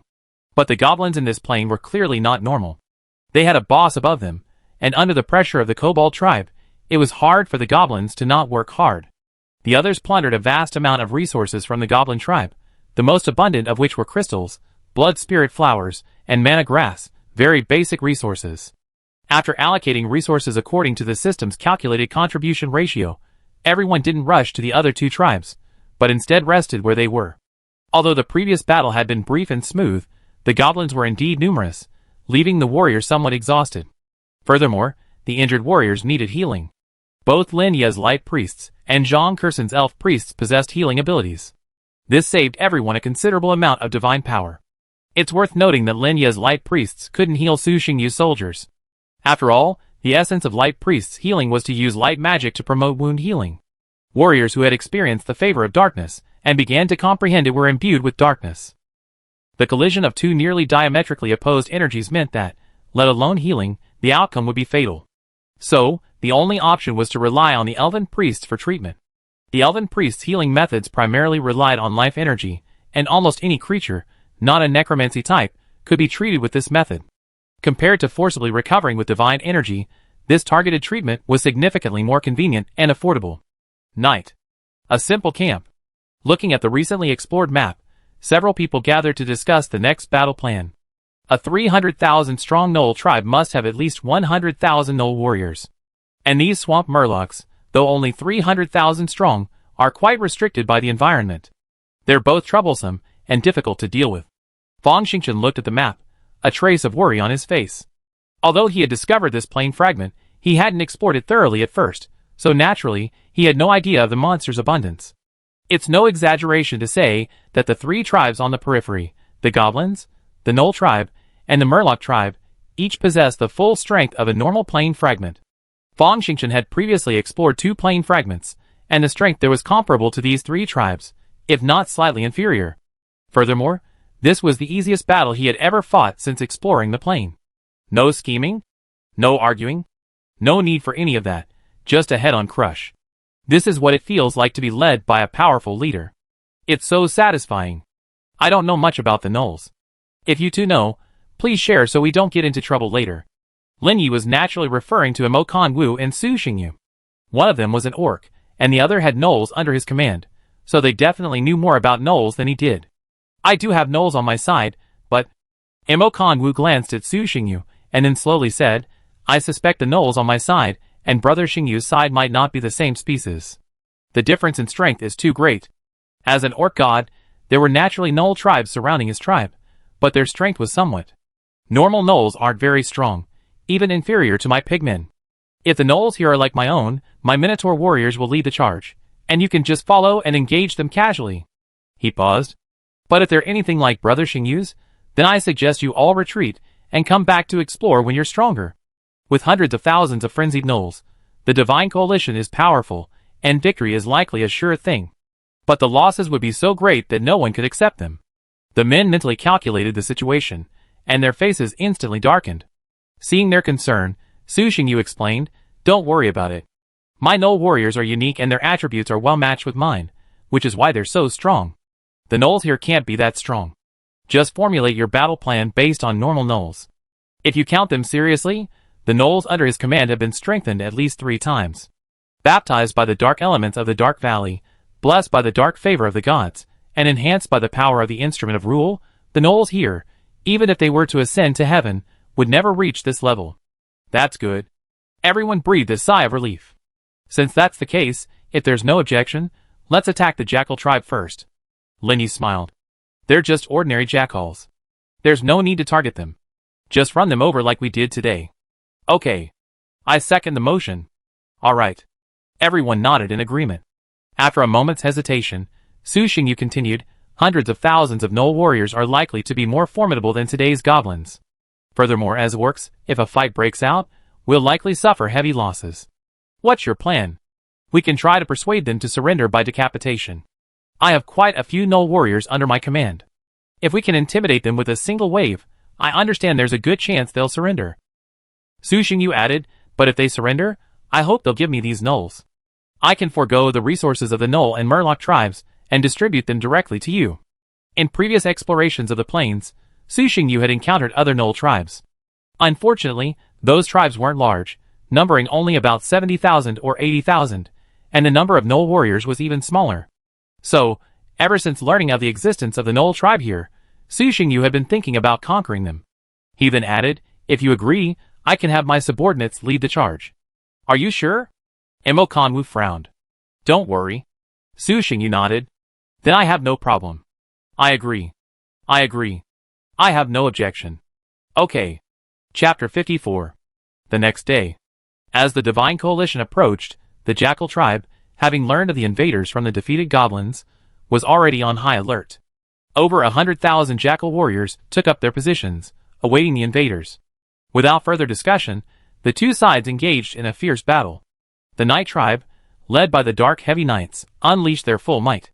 In the depths of darkness, they charged through the Jackal lines with unmatched force, beheading the Jackal leader before the eyes of nearly 200,000 Jackal warriors. Faced with such an invincible force, and with the presence of their own kind, the Jackal warriors hesitated only for a moment before kneeling in surrender. As fellow Jackals, they were far inferior to the formidable force of the Dark Valley, not only in strength but also in their fighting spirit. This has to do with their living environment. Here, they are one of the 3 major factions, second only to the dominant Kobold tribe.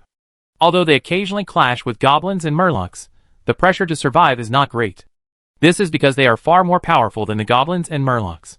Fighting against the weak will eventually weaken you. This is true of the Gnolls. At the beginning, they numbered only 100,000, but back then, they could defeat 200,000 goblins with just a few tens of thousands of Gnoll warriors. Now, they have nearly 200,000 Gnoll warriors, but even against 300,000 goblins, they only achieve a small victory. But it's not a big deal. The Night tribe will make them powerful again. Su Xingyu immediately bestowed divine blessings upon these Gnolls, granting them the favor of darkness and incorporating the remaining decent Gnoll warriors into the expedition. The Night tribe's army grew rapidly, reaching nearly 70,000. As for the remaining 200,000 or so Gnolls, they were naturally sent to the Dark Valley for transformation. After 6 months of coexistence, the Gnolls within the Dark Valley had completely surrendered to the Dark Gods, bowing down before them. The simple-minded Gnoll's loyalty was now second only to those who had first joined the Night tribe, and even higher than the barbarians who joined later. Su Xingyu felt very confident in leaving these Gnolls in their care. He believed that before long, he would have a new group of available Gnoll warriors at his disposal. Having gathered so many Gnolls, Su Xingyu was in high spirits, so much so that a smile graced his usually indifferent face. Seeing this, Fang Xingchen, who had just finished watching the battle, took the opportunity to ask, "Brother Yu, what was that thing you just used that turned the environment black? It's incredibly powerful." The others, curious as well, pricked up their ears and took a few steps towards them. Su Xingyu glanced at Fang Xingchen and, without hiding anything, said, "An artifact?" "Artifact? Aren't all artifacts weapons?" Fang Xingchen was puzzled. Everyone is born with an artifact, It's not a secret. But from what Fang Xingchen understood, these artifacts were all weapons. For example, he had a staff, and Zhang Kursen had a bow. And the curtain he had just seen was clearly a support artifact. The second artifact, Su Xingyu said casually. After you completely unify the area around you, the system will give you a reward. I got this one then. Unify the surrounding area, and you'll get a second artifact. The three were startled at first, then their expressions grew excited, especially Mo Kanwu, who was just one step away from unifying the surrounding area. If unifying the surrounding area could yield a second artifact, then he would have to reconsider his immediate development strategy. For example, should he adjust his strategy to prioritize unifying the surrounding area? Su Xingyu was alone, so how could he know if the rewards for other players were the same? He shook his head. I don't know. Anyway, mine is an artifact. He looked at Lin Yi. Noticing his gaze, Lin Yi smiled and said, it should be the same for everyone. Mine is also an artifact. His. This news was important, at least for the three of them. Ding! Wang Dong, who had overheard the conversation through his followers, also sent a message to the group. Black Star, this reward should be tiered. The time required and the strength of your faction will determine the quality of the reward. If you're strong enough, you can try to unify the surrounding areas first. But if you're not, it's best not to rush. I have a client who also unified the surrounding factions in a similar time frame to Lin Yi. However, his unification process wasn't very successful, resulting in the loss of many soldiers. Therefore, his reward didn't include any artifacts, and even the treasure chest was only orange. Black Star, consider the pros and cons yourself. Speed alone won't cut it, you need to do it well. The three of them fell silent after seeing this. Why overthink it? Do it when you're strong enough. If you're not, save up and wait until you're strong enough. Lin Yi shook his head and said, don't look too far ahead. Let's resolve the current problem first. This plane fragment is so large. If we capture it, the system rewards won't be bad. Perhaps you can even use this opportunity to further strengthen your troops. With greater strength, everything will be easier. Hearing this, the few people came to their senses. I lost my composure. Mo Kanwu smiled. People, when greed strikes, can't see the path ahead. No matter how precious something is, you need the strength to obtain it. There's no need to disrupt your development over a single item. It's not worth it. If you have enough strength, you don't need to deliberately pursue it. Just follow the steps, and the things will come to you. Ultimately, the root of everything is strength. That makes sense. Fang Xingchen and the others nodded, as if understanding something. After all, there's no need to force this, and there's no way to force it. Just proceed according to the original plan. Because as long as a person has ideals, the immediate goal of their development plan is inevitably to unify the surrounding areas. This isn't for the possible, undisclosed, system rewards, but unifying the surrounding areas is essential for their expansion. How can one allow others to sleep soundly beside one's bed? A limited area cannot accommodate two powerful forces. If they were as powerful as Lin Yi and the others, they would have already unified the surrounding areas. Since they haven't unified yet, it means that in their own minds, the time for unification hasn't arrived yet, and their strength isn't sufficient to achieve the best results. After figuring it out, the two of them felt relieved. Thank you for your guidance. Mo Kanwu nodded, then turned his gaze forward. As they chatted, the army had already arrived at the Fishman's encampment, a vast expanse of black mud. Chapter 55. Within the muddy ground sat numerous simple wooden huts of varying sizes. Many large-headed, black-skinned murlocs stood in the mud, shouting provocative cries at the enemies outside. This ground is a bit troublesome, Lin Yi frowned. The swampy mud is the murlocs' home turf, not ideal for their combat, especially for cavalry, who would likely get stuck if they charged in. Don't worry, at worst we won't go in. Fang Xingchen grinned. We'll just shoot them from outside with arrows and fireballs. I don't believe they won't come up. Good idea. Zhang Kursen nodded in agreement. It's doable, but it'll take a while, but time is what we have the most right now. Mo Kanwu also nodded in agreement. The remaining two were the strongest, but they couldn't think of a better plan at the moment.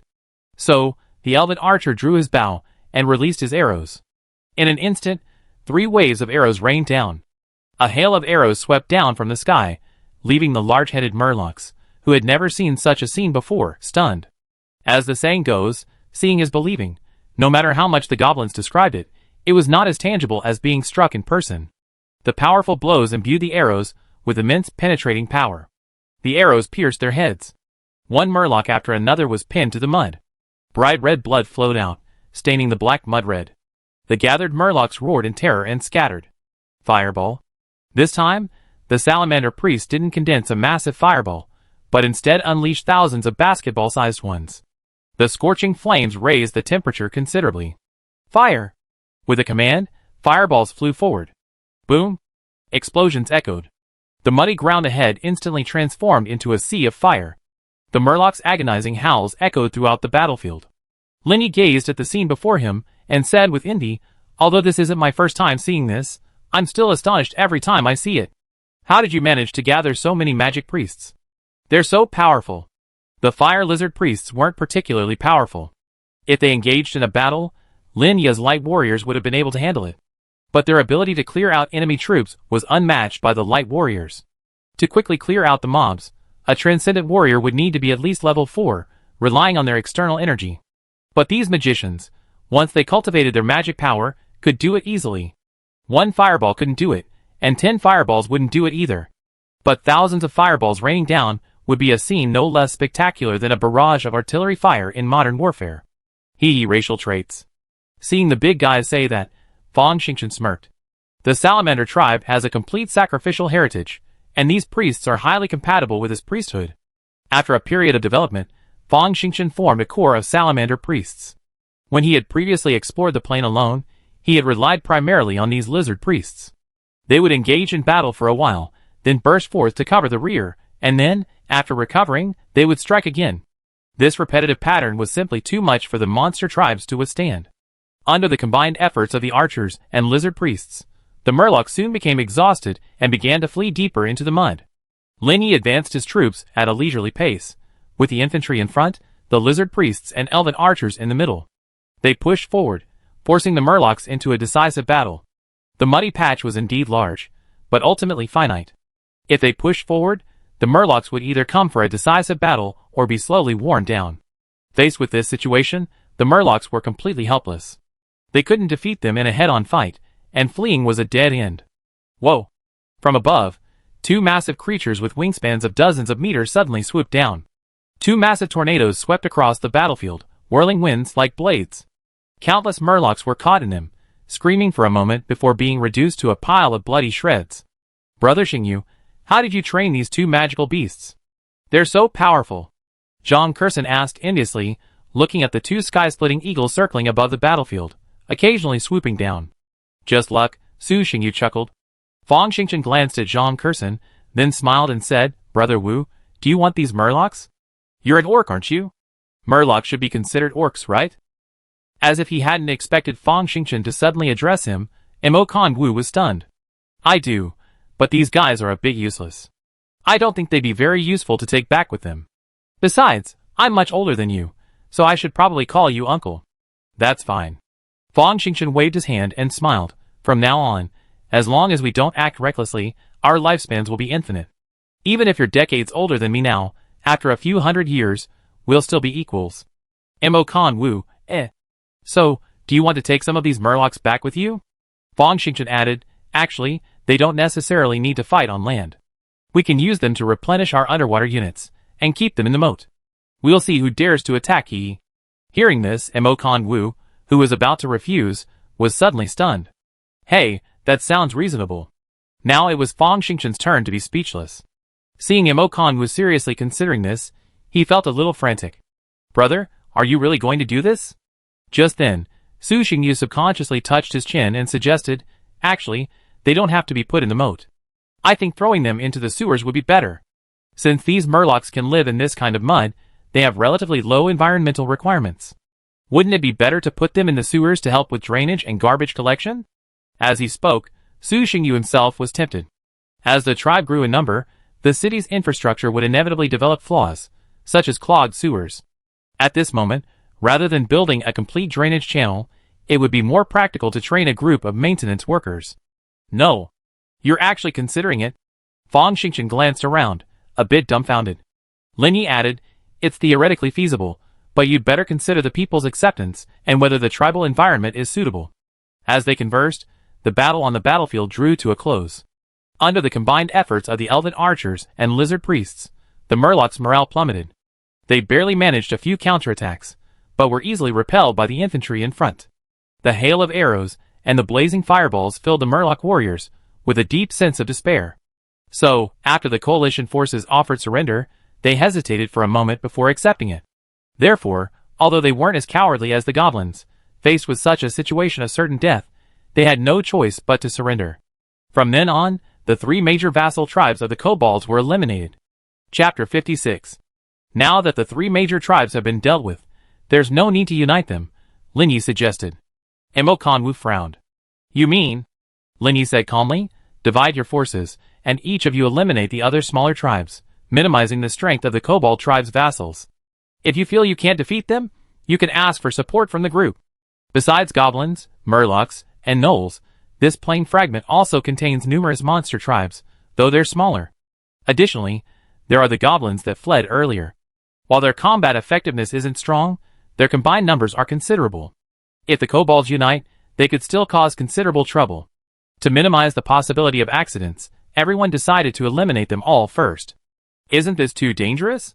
What if a large army of kobolds suddenly emerges from within? If we encounter them separately, we won't be able to defeat them. Fang Xingchen was a little worried about himself and Zhang Kurson. After all, their forces were the weakest among the group. If they encountered a large army of kobolds, they might not even have a chance to escape. These 20,000 troops were his elite troops. If they were annihilated here, the loss would be enormous. Don't worry.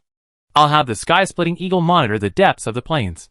If the kobolds launch a large-scale operation, I'll notify you in advance, Su Xingyu said. You two will act together, and the three of us will act separately. Considering their limited strength, and the fact that Zhang Kurson had brought in few infantry, Linyi paused for a moment before deciding to arrange for the two of them to act together. Just watch over the cleanup. Don't force yourself. If you can't defeat us, call us over. Okay. Fang Xingchen and Zhang Kurson exchanged a glance and nodded in agreement. Then let's divide up the areas we'll be responsible for. Linyi pulled out a crude map. Each of you choose an area. You two go first. After a moment's pause and a brief exchange, Fang Xingchen pointed to the outermost area. Let's choose Area 4. Okay. Seeing that Su Xingyu and the others had no objections, Linyi nodded. Brother Wu, you guys choose. I'll take care of the rest. Emokonwu shook his head and chuckled. It doesn't make any difference. I'll just take the one on the east side. Then I'll take the middle one. Su Xingyu chose the area closer to the inner perimeter and larger in scope. Linyi looked at him with a slight surprise, but didn't say much. That's it. Once we've solved one, we'll announce it in the group chat. This will also make it easier for everyone to adjust their progress. Okay. Yes. Okay. No problem. The four nodded in agreement. Soon, the coalition forces split into 4 teams, each heading to their respective areas of responsibility. A chaotic war was about to unfold. Deep within the plain, the kobold tribe's settlement. The kobolds, having long operated here, had already built a relatively sturdy stone wall, though they had never used it since its construction.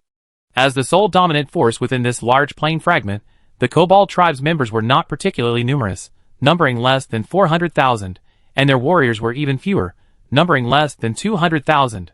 However, their ability to command the 3 major tribes' willingness to serve as vassals and to offer periodic tributes was due to their sheer strength. These aren't ordinary kobolds, but kobolds imbued with the bloodline of supremely transcendent creatures, dragons. Therefore, they can be called dragon blood kobolds. Dragons, as mythological beings, are supreme beings capable of rivaling gods. Even a trace of their bloodline is enough to transform a kobold dramatically. In terms of physique, strength, and mental power, they far surpass ordinary kobolds. Some extremely fortunate kobolds can even use this trace of bloodline to awaken into dragon vein kobolds. Thus, within the kobold tribes, there are 2 classes, awakened dragon vein kobolds and normal dragon blood kobolds. However, even dragon blood kobolds are far more powerful than the strongest gnolls of the 3 tribes. The 3 tribes' current obedience is largely due to the kobolds' occasional beatings. The Murlocs, in particular, had previously used their garrison to provoke the kobold tribe, only to be met with a shower of fireballs by the kobold warlocks. As more and more monsters fled deeper into the plain, the kobolds, who had previously paid no attention to the external situation, gradually realized something was amiss. This emerging force seemed a bit too powerful. Whether it was goblins, gnolls, or murlocs, the kobolds cared nothing for their fate. As long as their vassals continued to pay them tribute, it didn't matter who they were. The kobolds' initial plan for this suddenly appearing tribe was to let them run wild, and when time was right, they would send an army to defeat them, ultimately forcing them into submission. But the successive destruction of their tribes and the mysterious disappearance of their vassals made them realize that this new tribe was a bit too brutal. They couldn't let them go on like this any longer, or they would be left without their minions to serve them. So the kobolds decided to send a conquest force to teach this new tribe a lesson. The force, numbering nearly 200,000, consisted of the kobold main force and nearby vassal tribes. High above the sky, an immense sky-splitting eagle soared, its sharp eyes watching the kobold tribe's every move. The kobolds had naturally spotted this giant eagle long ago. But there was nothing they could do. The eagle was too high up and flying too fast. Even with their ranged attacks, the kobolds would have found it difficult to harm this formidable giant eagle. The two sky-splitting eagles that had arrived with the Night Tribe army had both reached the late 5th stage, a level that made them masters of the skies. To pose a threat to them, it would probably take a 6th-tier sky beast. After all, they were all mutated monsters, blessed with the power of their bloodlines. Ordinary 5th-tier monsters would be nothing if they encountered them. So after a few attempts, the kobolds gave up. Just wait and see. When the time comes, I'll annihilate your tribe and see what you can do. Ignoring the giant eagles following them in the sky, the 200,000 monster coalition, led by the kobolds, marched towards the periphery with great momentum. Their marching rhythm, and the equipment they carried revealed their considerable strength. Their equipment was all forged from fine iron, and the soldiers marched in perfect order, unlike other monster armies that marched like they were at a market. If the three major tribes were considered miscellaneous troops, then this army led by the kobolds was undoubtedly a regular force. But it is also true that after knowing that the emerging tribe had destroyed 3 large tribes in a row, the gnolls still dared to send them out. This is enough to explain the problem. Chapter 57. When the kobolds dispatched their troops, those who were clearing out the surrounding areas of the attacking monster tribe also immediately received the news through the sky-splitting eagle and quickly gathered to discuss how to deal with the enemy. Be prepared, this time our opponent might be a little different. Through the sky-splitting eagle's perspective, Su Xingyu naturally noticed the difference in this monster army. Other things aside, the neat formation and marching were not something you could find in an ordinary monster tribe. They were even more orderly than those of ordinary human tribes, quite simply out of this world. You know, with the exception of certain special creatures, humans have the best organization. To be able to train a group of chaotic monsters to a level comparable to a human army is, by all means, an elite force. What do you mean? Hearing Su Xingyu's words, Lin Ye's expression grew serious. Before coming, Su Xingyu had only told them that the kobold tribe would send troops, and hadn't shared any other details. Now, hearing even Su Xingyu say something different, he couldn't help but feel nervous.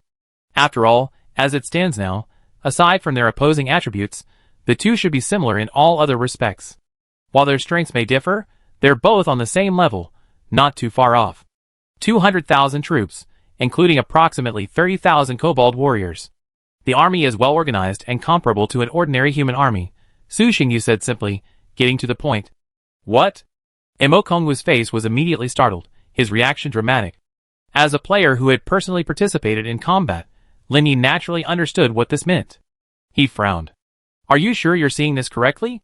Although he knew Su Xingyu couldn't be wrong about this, he asked anyway. If he wasn't mistaken, that would be disastrous. Fang Xingchen and the other man stood aside, puzzled by the outburst. It was only a 200,000-man monster army, wasn't it? Which of the 3 tribes before him didn't have at least 200,000? What do you think? Su Xingyu glanced at him and asked. Hiss. Lin Yi gasped and scratched his head. This is troublesome. I'd rather fight a 400,000-man monster army, Imo Kongwu muttered. To him, a well-organized and orderly army was far more formidable than a multiplier of ragtag troops. Lin Yi looked at the others and said, continue fighting, or, even if they retreated now, it wouldn't be a loss. The gains from conquering the outlying tribes alone would be enough for them to digest for a while. But if they could capture such a large plane fragment, the rewards would likely be even greater, especially the system rewards. Thinking of this, the 2 men, who had initially considered retreating, immediately reaffirmed their resolve. Fight. It's come to this. Giving up would be a shame. Su Xingyu and Imo Kongwu nodded slightly, clearly agreeing. In that case, let's adjust the troops, each responsible for a certain area, archers, magicians, tanks. Although we previously discussed the need for coordination, it hasn't been tight enough. Some areas are covered. For example, Fang Xingchen and Zhang Kersen both brought soldiers, but in a large-scale battle, their infantry had no chance of encountering the enemy. With Su Xingyu and Lin Ye's soldiers protecting them on both sides, as long as they didn't actively let the enemy in, the enemy wouldn't be able to reach the center. And if the enemy was able to break through, the elf warriors and lizard warriors would be nothing but food. Simply put, instead of sending in these useless warriors, the two should have sent in more elven archers, elven priests, and salamander priests. That would have been far more effective than they currently were. But it wasn't their fault. After all, archers and priests were fragile units. Without the protection of infantry, they would likely suffer heavy casualties in an instant if attacked at close range. Sending only priests and archers would have been like putting the lives of their warriors in the hands of others. And they hadn't even met before, so how could they trust such a vital force to be handed over? Okay. The two naturally understood Lin Ye's meaning. After a moment's hesitation, they nodded in agreement. The other three's troop configurations were fine, so only minor adjustments were made. The reorganized army headed deep into the plains, preparing for a decisive battle with the incoming monster coalition. A day later, the two armies met. The combined strength of both sides approached nearly 400,000, a devastating number. Upon meeting, the Divine Coalition presented a greeting gift. Dozens of exploding fireballs, nearly 10 meters across, hurtled straight toward the Kobold army. Boom, boom, boom. A series of explosions echoed, sending charging goblins flying, their dark red blood spilling onto the ground. The soldiers who had managed to survive now howled in agony. They felt as if they were back in the days when the kobolds had taught them a lesson, with the same opening move, a barrage of terrifying fireballs. Kill them all! As the kobold shouted, the monster warriors, as if energized by a shot of chicken blood, went wild once more. The front lines of both armies were about to collide. Fire! 20,000 elven archers, 3 waves of rapid fire, filled the sky with arrows. The hail of arrows descended, and even those wearing armor seemed powerless against the elven archers' attacks. Swarms of goblins and gnolls fell. Damn it! The kobold general saw this and raged. He had lost a number of his warriors before even touching the enemy. This was the first time he had ever witnessed such a scene, and it was truly frustrating. He immediately ordered warlocks, cast magical fireballs, attack the enemy's right flank. The surrounded dragon-veined kobolds raised their staffs, and in an instant, nearly 10,000 blue fireballs appeared above the monster army. Holy crap! Their faces suddenly changed at the sight of this. The fireballs soared into the air, then smashed directly into the right flank of the Divine Coalition. Meanwhile, on the Monster Coalition side, a group of jackal warriors moved at breakneck speed toward the right flank, clearly preparing to wait for the fireballs to shatter the battle line before charging in and unleashing a wave of destruction. As for why they didn't attack the front, the kobold general wasn't blind. On one side were minotaurs, over 2 meters tall, heavily armored, and clearly thick-skinned. On the other side were humans, who, while heavily armored, were noticeably shorter. It was unclear how effective attacking the minotaurs would be, but attacking the flanks would definitely have a significant impact. The fireballs weren't fast, at least not as fast as the elven archer's arrows. Looking at the approaching fireballs, Yudashin was visibly annoyed. Why would they attack him instead of anywhere else? They were underestimating him. Break it, he roared, and a nearly 10-meter-long black blade slashed out. The soldiers behind him roared in anger, and countless black blades slashed out, like a mountain of blades. The entire sky seemed to dim. Bang, bang, bang. 99% of the fireballs were shattered in midair. The sound of explosions continued, and waves of scorching air rippled through the air. Chapter 58. Holy crap! Everyone exclaimed in shock. They thought Su Xingyu would have a way to deal with it, but they hadn't expected such a drastic approach. Directly using his inner energy to blast the fireballs. That was far too brutal. They couldn't even think about it, let alone do it. Amazing. Amidst his busy schedule, Lin Yi still managed to give a thumbs up. SOSO.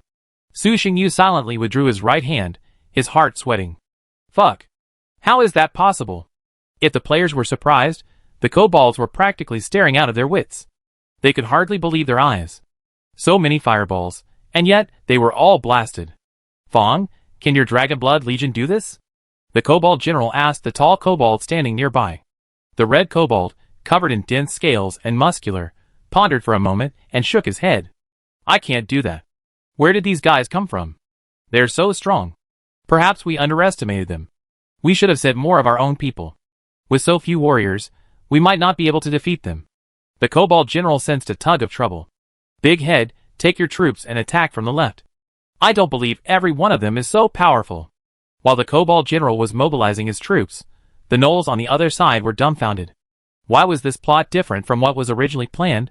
I had planned to take advantage of the chaos while the enemy lines were being split by the fireballs and swoop in from the flank to decimate them, but the fireballs never made it down. What should we do now? Go!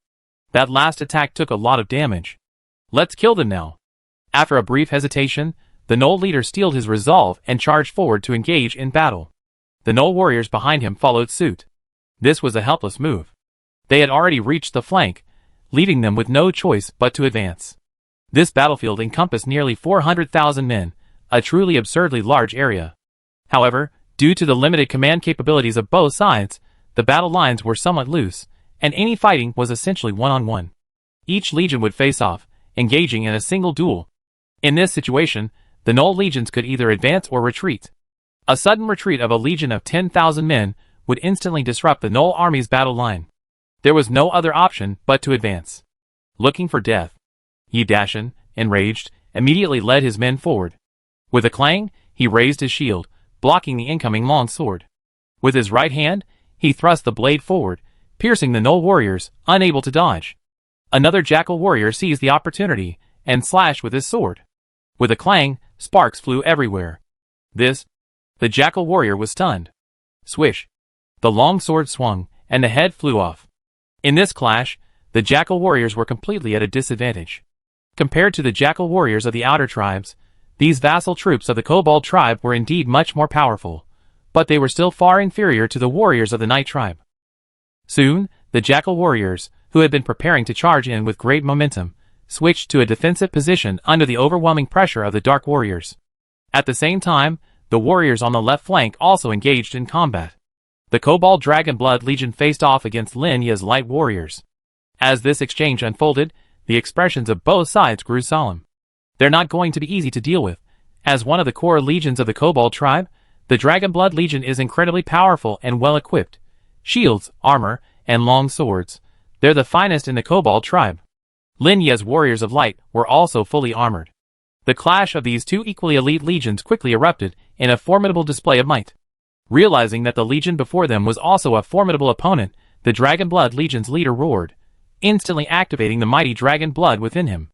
The Kobold warriors' muscles glowed red, bulging into masses, their figures instantly growing in size.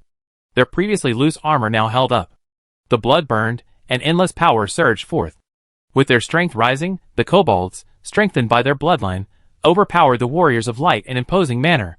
Grinning fiercely, the Kobold Legion leader roared, "Warriors of the sacred bloodline, slay the enemies before you." The Kobold warriors roared in response, charging forward. Do you think you're the only ones holding a trump card? As the Kobold warrior activated his bloodline, the warrior of light revealed his own. For the glory of our Lord. The warriors of light roared, the light of the blazing sun gathering in their midst. The divine light seemed to entwine with them, and their long swords glowed with golden light.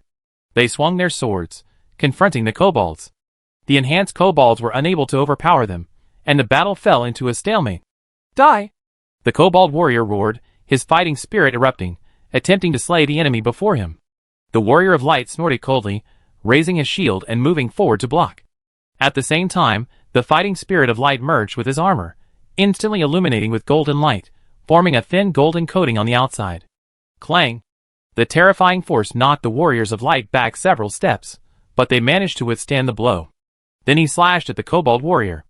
With its initial strength exhausted and its subsequent strength still to recover, the Kobold warrior had no way to dodge, and was forced to take the blow. The golden blade slashed through its armor, slicing through the dense scales on its body, opening a gaping wound directly into its chest. The Kobold warrior, so confident in his defense, suffered a severe blow. Like this Kobold warrior, many attempted to rely on their own ruthless defense, absorbing the attack head-on and inflicting a heavy blow. Invariably, they all suffered a severe loss. The warriors of light's physique was no less robust than that of the enhanced Kobolds, and with the activation of their armor of light, their defensive capabilities were even more exaggerated. Even their lethality, previously a weakness, was now enhanced. Blessed by golden light, their long swords seemed to possess immense armor-piercing power, slicing through iron like mud. The Kobold warriors' hopes of withstanding such attacks with only 2 layers of armor were clearly vain. In this single wave, over 3 dozen Kobold warriors perished, and countless more were injured. Defend, defend. Don't take their blows. The Kobold leader, bleeding from his wounds, shouted a warning. The Kobold warriors, having suffered a heavy loss, no longer dared to act so arrogantly. They realized that the enemy before them was unlike any they had encountered before. They truly possessed the power to kill them. Even double armor wasn't impenetrable, and their long swords weren't invulnerable. The Kobolds began to shift from offense to defense. The Warriors of Light didn't pursue their victory, but simply suppressed the Kobold warriors. It seemed their previous tactics had become quite a burden for them. As a result, the battle situation on the left wing also fell into a stalemate, and neither side could do anything to the other. Chapter 59. The heavily armored Minotaurs on the front lines also displayed unrivaled dominance. Perhaps in overall strength, these heavily armored Minotaurs were comparable to the Forestry Warriors of Light, or even slightly weaker, but in terms of dominance on the battlefield, the heavily armored Minotaurs were undoubtedly superior. The heavily armored Minotaurs weighed over half a ton, a fact alone enough to instill despair. They didn't even need to attack. Charging forward, their terrifying impact was enough to crush most enemies. The large goblins engaged in direct combat were not much smaller than the Minotaurs, but once the 2 sides clashed, the goblin army was completely at a disadvantage. They appeared strong, but in reality, they had little muscle, while the Minotaur's tendons were barely strong enough to block a blade. The Minotaur warriors advanced, blocking the incoming mace with their shields, and with a single blow of their axe, they cleaved the large goblin's head. Facing these blunt-armored enemies, the heavily armored Minotaur's strength was fully on display. Their formidable physiques, coupled with their impressively heavy armor, sometimes allowed them to completely ignore incoming weapons. Furthermore, their axes, fueled by their strength, proved absolutely devastating against the goblins. Shield in left hand, hatchet in right, the Minotaur warriors began to harvest the lives of the goblin horde. They didn't rush to break through the formation, but instead focused on reducing the enemy's manpower. This was a shared sentiment. The opposing army was clearly an elite force, nearly 200,000 warriors. Rejecting them would be prohibitively difficult. It would be better to attrite them, and leverage their own superior organizational and individual strengths. And don't forget, they have priests and elven priests on their side. As long as they don't get slain in one blow, they can recover. In this state, the Divine Coalition wasn't afraid of attrition with the Monster Coalition. Soon, 3 more waves of arrows rained down on the rear of the monster army, leaving the Kobold general helpless. As time passed, the Monster Coalition's disadvantage grew even greater. The first batch of warriors in the front had already been rotated out. There was no other way. If they didn't rotate in, they would be completely defeated. The Divine Coalition's warriors, protecting the outer ranks, were all highly defensive, and their fighting style was primarily defensive, so their losses were minimal. The Kobold general realized that this couldn't continue. If they continued fighting like this, they would all be trapped. Have the priests bless the warriors in front, and have them hold back the Minotaurs. Dragon Vein warlocks cast magical fireballs towards the center of the opposing force. At the general's command, the Kobold priests, who had been hiding within the army, immediately stepped forward, casting magical spells one after another onto the warriors resisting the Minotaurs, instantly increasing their strength. Elsewhere, tens of thousands of fireballs rose again, this time even larger than the last. Soldiers across the battlefield slowed their attacks, awaiting the outcome of this round of fireballs. The fireballs flew forward, passing over the Minotaurs and pigmen, and directly struck the fire lizard priests and elven archers in the middle of the attack. It's over. Fong Xingchen's face paled. Zhang Kerson's face paled instantly. Her elven archers had almost no defense. Even ordinary arrows, let alone fireballs, could kill them. If these tens of thousands of fireballs had landed solidly, the 20,000 elven archers would have been instantly crippled. Looking at the oncoming rain of fireballs, the elven archers panicked. However, facing such a blanket attack, with their speed, it was impossible for them to escape. They could only remain where they were and await their fate. The time has come. Lin Yi sneered. Su Xingyu straightened slightly and raised his staff. The surroundings suddenly dimmed. Dozens of dark vortexes appeared in the sky, then rushed directly towards the rain of fireballs. Darkness devours. Bang, bang, bang. The dark vortex continued to expand as it flew, sucking the oncoming magic fireballs directly into it. When the vortex expanded to nearly 100 meters, it glowed red, expanding and contracting, becoming extremely unstable. Su Xingyu's expression remained calm. He stretched out his hand and clenched it. The vortex suddenly contracted and shot upward, reaching hundreds of meters into the air. With a bang, a direct explosion occurred. A terrifying gust of wind swept away the white clouds, and a crimson light pierced the sky, shocking everyone. However, this move only blocked about 50% of the magic fireballs, leaving a considerable number still flying towards him. Lin Yi took a step forward, and an illusory light rose behind him. "Welcome our lord! Welcome our lord! Welcome our lord! Welcome our lord!" The soldiers of light under his command shouted enthusiastically. The light from the sky converged on Lin Yi, and the light continued to grow, soon becoming a 100-meter giant. And this was not the end. Su Xingyu and the others could clearly see that from the giant's feet, countless forces of faith flowed into the phantom like a long river. The next second, light and shadows solidified, resembling a true god. A golden shield suddenly rose, blocking the magical fireball. Boom, boom, boom. A series of frantic explosions echoed, flames filling the sky, but they could not penetrate the golden shield. When the magical fireball was exhausted, the massive figure dissipated, transforming into golden raindrops that melted into the wounded warriors. Unleash all your might, and pierce the enemy. The warriors, their morale high, refused to hold back, and began to charge the monster coalition's front. For the glory of our lord! The Minotaur leader shouted, and the warriors behind him followed suit, then charged directly into the monster horde. They raised their shields in unison, charging forward recklessly, crushing like bulldozers. The enemies in front were either sent flying or knocked down, then crushed into a pool of bloody mud. The monster coalition, which had once been able to fight them with the blessing of the Cobalt priest, was now destroyed by a single axe. Inspired by the divine spirit, the warriors of light on the left wing, their morale high, swept the Dragon Blood Legion in one swoop, driving them back in retreat. The priest's healing spells continued to fall, restoring the wounded. The Dark Legion on the right, led by the heavy cavalry of Yizhan, pierced the enemy's defenses. Behind them, the Dark Warriors and Jackal Warriors filed in, tearing through the monster coalition's lines like a pack of wolves. The Jackal Warriors, who had suppressed many, now bared their fangs. With a single swing of their long swords, they easily slew several goblin warriors, clearing the battlefield with terrifying speed. The entire battlefield descended into even greater chaos. The sudden attack sent the Cobalt General into a panic. With 3 fronts of attack, even the strongest Dragon Blood Legion under his command was firmly suppressed, unable to reinforce the other lines of defense. The monster army's front lines were being torn apart, and it could do nothing but watch defeat creep closer. Retreat. Desperate, it could only abandon its vassal army and retreat with its elite troops. Chapter 60. The Monster Alliance's retreat wasn't easy, it was extremely difficult. On a battlefield with hundreds of thousands of soldiers, you're all in this together. Retreating with your troops isn't just a matter of shouting. After all, this isn't a game where you can just draw a circle with your mouse, click retreat, and your troops will retreat. The Divine Alliance was well prepared, relentlessly pursuing the Monster Alliance. Their cavalry attacked from the rear, dismembering the alliance. Your leader has fled. Surrender. After the Cobalt General and his guards retreated, the Divine Alliance shouted. The Monster Alliance soldiers engaged in the battle ahead looked back and were devastated. They were already having a tough fight, and now their leader has escaped. What's the point of fighting? These monster warriors are truly elite. Just because they've been crushed doesn't mean they're weak. It's simply because their opponents are too strong.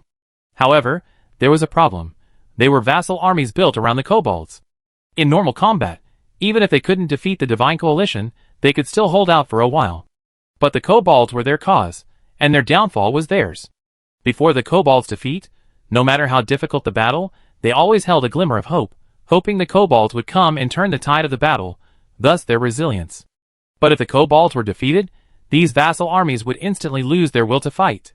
Encircled and annihilated by the Divine Coalition, except for the Cobalt General and some of his personal guards, who escaped, all the other monster warriors remained. Without hesitation, they immediately surrendered to the Divine Coalition's call for surrender. After dispatching 2 cavalry units in pursuit, the Divine Coalition began to receive the captives. The captives were primarily composed of 3 tribes: gnolls, goblins, and murlocs. In addition, there were over 10,000 kobold warriors, including 3,000 Dragon Blood kobolds. After the Cobalt General retreated, the Dragon Blood Legion was surrounded, and it was too late to escape. Their strength was considerable, but faced with the siege of so many legions, they were instantly crushed. After all, which of the legions present wasn't elite? What were the casualties? Emokonwu asked. Nearly 8,000. These guys are truly tough. Counting the casualties, Lin Ye's mouth twitched, a hint of pain in his heart. So many. Fang Xingchen was shocked. After all, due to the previous adjustments, he and Zhang Kursen now only had archers and priests. In other words, these casualties were attributed to only 3 people. With 8,000 soldiers, all elite, even if averaged out, each person shouldered over 2,000 casualties. These were elite warriors of the transcendental rank, not some random bunch of slackers who just trained for a few days before heading into battle. That shouldn't be the case. From what I've seen, we were dominant the entire time, dominating the enemy. How could we have suffered such heavy losses? Zhang Kursen asked, puzzled. This? You'll have to ask him about that. Lin Yi glanced at Su Xingyu beside him. Of the 8,000 casualties, Su Xingyu alone had contributed nearly 6,000. Seeing several people looking at him, Su Xingyu explained, letting those newly joined jackals practice their skills is a good opportunity to get used to the intensity of the battle. A few heavy losses aren't surprising. Even after experiencing the baptism of darkness's favor, these newly joined Null warriors still had a significant gap compared to the monster coalition. Being led along by the Night Tribe warriors, it was natural that they suffered heavy losses. Alright, let's not talk about the losses anymore, let's talk about the gains. Lin Yi paused. What can we gain? Just these captives. Nearly 130,000 of them, they're all considered elite. If you want to recruit them, follow the old rules. Give me the gnolls, and you can divide the rest up, Su Xingyu said first. Are you sure? Lin Yi looked at him in surprise. After all, judging from their previous performance, the kobolds were clearly superior in combat.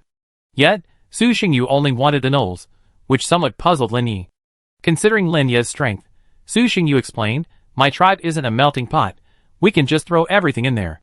If the value drops, I can just replenish it with resources later. Okay. The 4 nodded, and Lin Yi said, what about you 3? Do you want any? After a brief discussion, the 4 quickly distributed the captives. Zhang Kursen didn't take any captives due to the tribe's limited number of dependents. It couldn't be helped.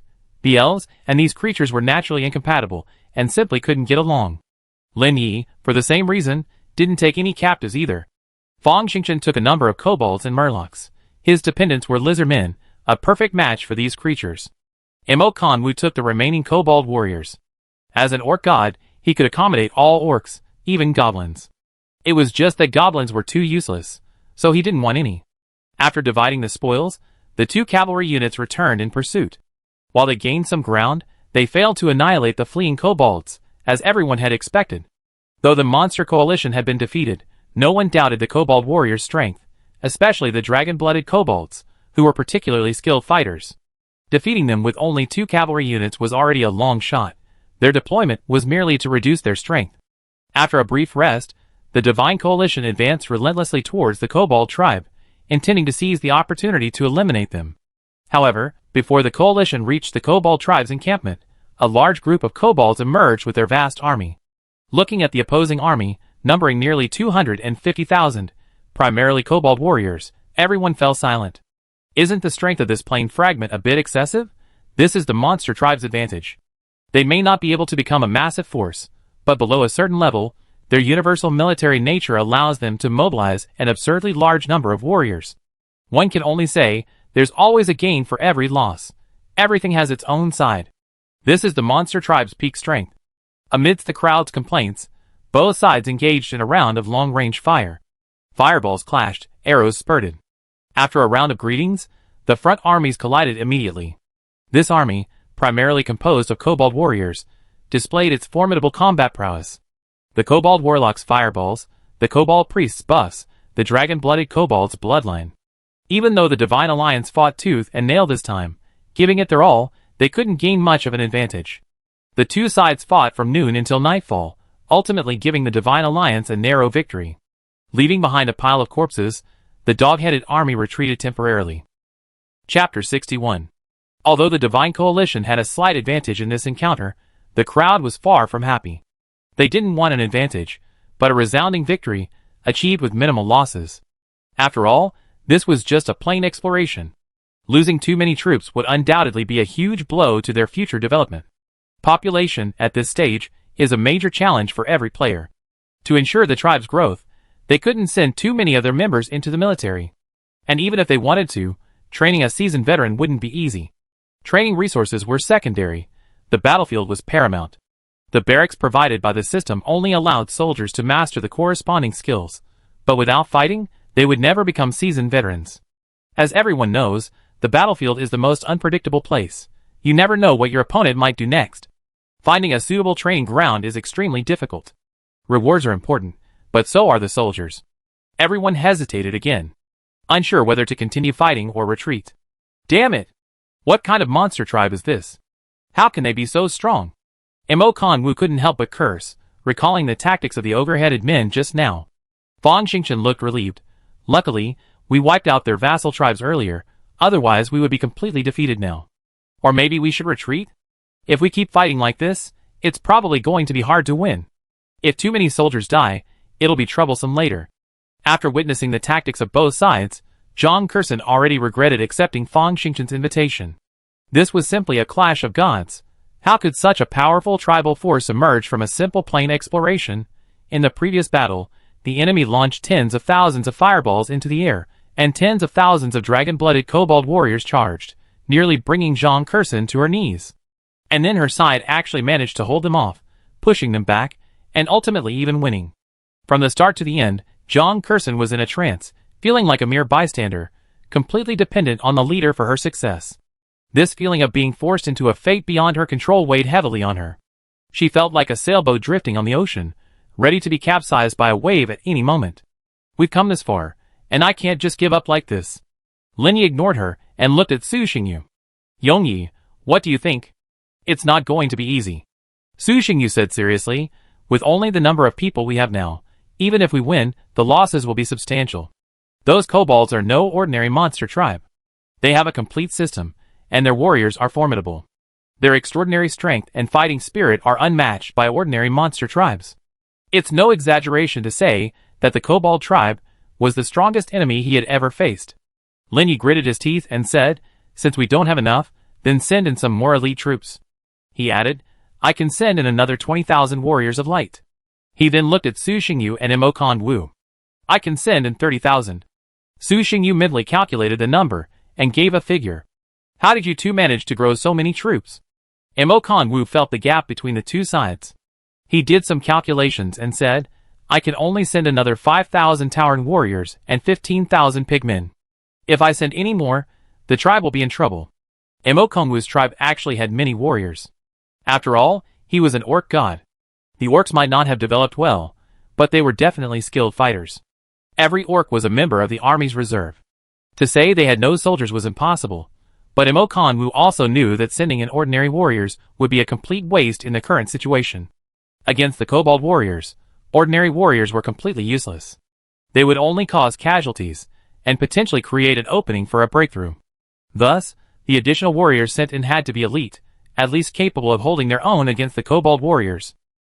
Mo Kong-woo thought for a moment. While he had a number of orc warriors under his command, the only ones capable of standing up to the kobold warriors were the minotaurs and pigmen. Seeing the two agree to the reinforcements, Lin Yi breathed a sigh of relief and then looked at the remaining two. Under Lin Yi's gaze, the two men considered the matter and decided to take a gamble, sending in a group of priests and archers. As a result, the total strength of the Divine Coalition reached a massive 300,000, which presented a problem. Another question, can you command so many men? Su Xingyu asked bluntly. No. Lin Yi shook his head. So what you mean? Split into two teams, you lead one, I lead the other. Although in the hands of a capable commander, combining diverse military forces can unleash even greater strength, in reality, Su Xingyu's army wasn't well suited to teaming up with others, especially Lin Yi. This guy's attributes were completely opposite to his own. When the two of them joined forces, their combat effectiveness not only failed to improve, but actually declined. The Night Tribe's warriors' combat effectiveness is significantly enhanced during the midnight, but Lin Yi's light warriors are significantly weakened. This meant that even if Su Xingyu wanted to use the Dark Curtain, he was forced to forego it out of consideration for his comrades. Thus, after the force grew to this size, he conveniently proposed the idea of splitting the troops. Okay. Lin Yi briefly pondered the idea before nodding in agreement. Honestly, he shared Su Xingyu's concerns, and since Su Xingyu had brought it up first, he naturally welcomed the idea. Which legions do you need? Just send the elf archers and elf priests to my side. Su Xingyu considered it for a moment, and simply requested Zhang Kerson's troops. Lin Yi glanced at Zhang Kerson, and after seeing her nod slightly, he replied, okay. Soon, the vast Divine Coalition army was divided into two teams. Led by Lin Yi, the army consisted primarily of light warriors and minotaurs, supplemented by lizard priests and pig warriors. Led by Su Xingyu, the army consisted primarily of dark warriors and jackal warriors, supplemented by elven archers and elven priests. After integrating their forces, they advanced again, encountering the Kobold army. The Kobold army had no escape, and the two sides engaged in another fierce battle. The combined number of warriors on both sides exceeded 500,000, and the fighting was extremely fierce, but this time, there were some differences from the previous one. The two armies, now separated, each displayed terrifying combat prowess. One side was enveloped in polar day, the other in polar night, presenting two extremes. The two sides engaged in a bloody battle for a long time, ultimately resulting in the victory of the Divine Coalition, though the Kobolds still retreated. Chapter 62. Over the next few days, the two sides engaged in 3 more major battles, each ending in victory for the Divine Alliance. These battles cost the Kobolds tens of thousands of their elite warriors. Thanks to the presence of elven priests and priests of light, the Divine Alliance fought steadily and refrained from any rash advances, resulting in only 5,000 casualties. The Kobold army's numbers did not diminish, but even increased. After all, there was no shortage of monsters surrounding them, and if they were to be dealt with, they could still mobilize warriors. However, numbers could not compensate for the loss of combat power, and their overall strength continued to weaken.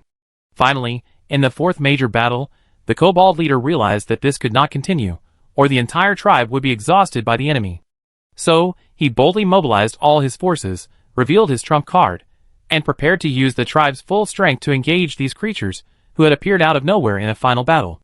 One battle would decide the outcome. Victory or defeat. Nearly 2,000 Earth Dragon beasts, led by 3 6-tier Earth Dragon Kings, launched a direct attack on the Divine Alliance. Su Xingyu and Lin Yi fully unleashed their divine incarnations, fueled by divine energy, pushing their divine incarnations to their limit and forcibly suppressing the Earth Dragon Kings. Even a legion of at least 3rd-tier Earth Dragons was stopped by the combined efforts of the crowd.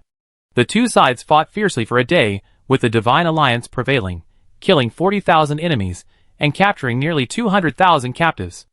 After gathering up the remaining fleeing monsters, the crowd began to count their gains. Several warehouses were overflowing with resources, including dragon blood grass, blood spirit flowers, magic grass, and red flame trees. The abundance of spiritual herbs astonished everyone. The Knoll tribe's centuries-long reserves astounded everyone.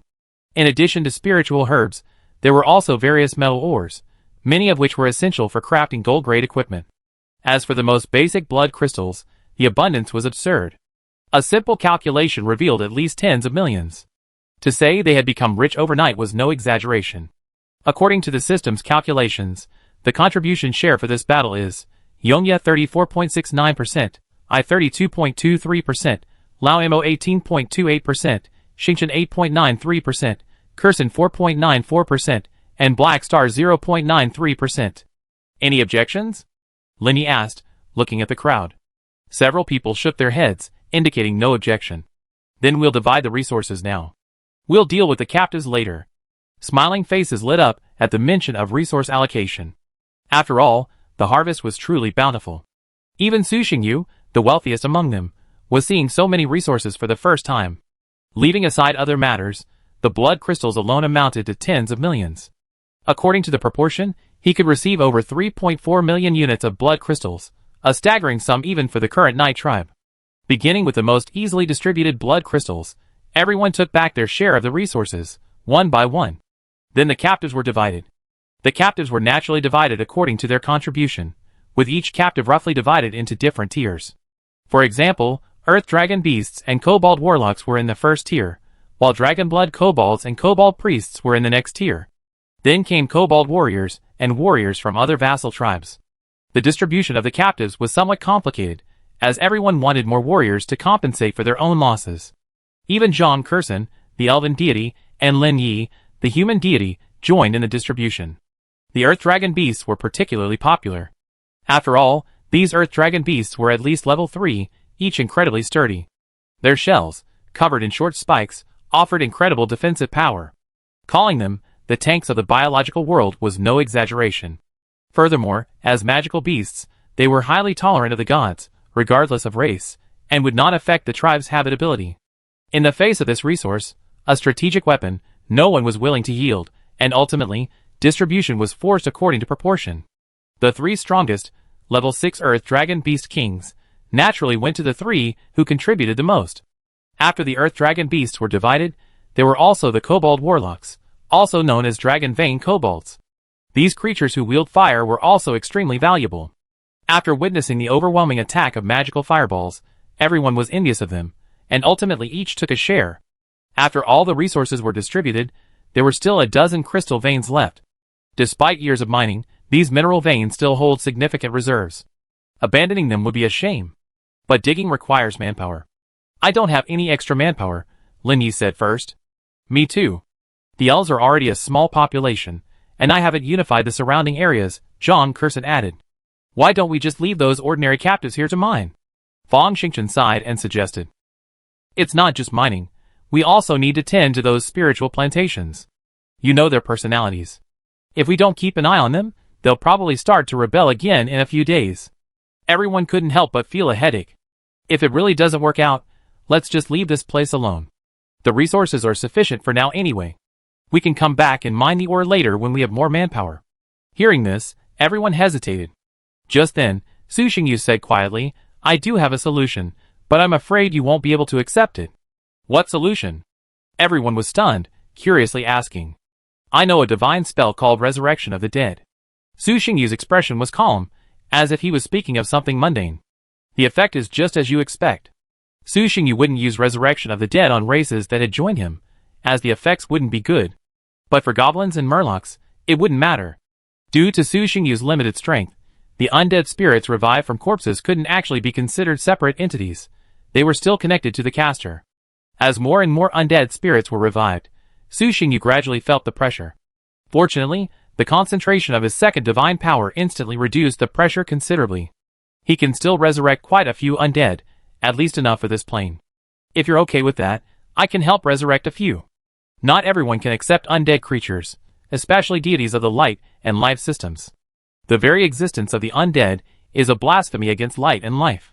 When they encounter the undead, their followers will naturally purify them. This is why Su Xingyu asked for their opinions. The few of them hesitated, unsure how to make a decision. Chapter 63. 1 day later. Red River Region Night Tribe. System prompt, completed plane exploration, captured the Kobold plane fragment, and eliminated over 95% of the creatures within.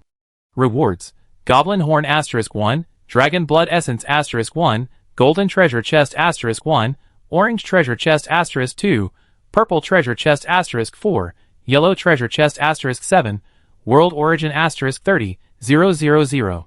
Goblin Horn category, Item. Level, Gold. Effect, blow the horn to boost Goblin morale. Dragon Blood Essence category, Material. Level, Epic. Instructions, as the world's top hunters, even a single drop of Dragon Blood Essence possesses immense power. It can be consumed directly or refined into a potion. Looking at the system prompt, Su Xingyu beamed with joy, unable to suppress the smile on his face. Golden Treasure Chest. He had actually gotten another Golden Treasure Chest. I hadn't expected the system to offer such generous rewards for this plane exploration. It was incredible. Aside from the Orange Treasure Chest he obtained during his first plane exploration, the highest level treasure chests he obtained in subsequent plane fragment explorations were purple. As for the Gold Treasure Chest, he'd only gotten one during the unification of the Black Earth Plains. The treasure chest he'd obtained this time was already worth all his previous treasure chests combined. It was a tremendous reward. After taking a shower to wash off the bad luck, Su Xingyu opened 4 purple treasure chests first. System prompt, open the purple treasure chest to obtain 1 level 2 cavalry battalion building blueprint. System prompt, open the purple treasure chest to obtain 1 level 3 infantry battalion building blueprint. System prompt, open the purple treasure chest to obtain 1 dragon's fang. System prompt, open the purple treasure chest to obtain 1 troll armor design blueprint. Looking at the 2 barracks blueprints in his hand, Su Xingyu didn't know whether to call himself lucky or unlucky. He'd unexpectedly gotten both a second tier and a third-tier barracks blueprint from the same treasure chest. Luckily, the second-tier blueprint was for cavalry. If it had been anything else, he'd have cursed.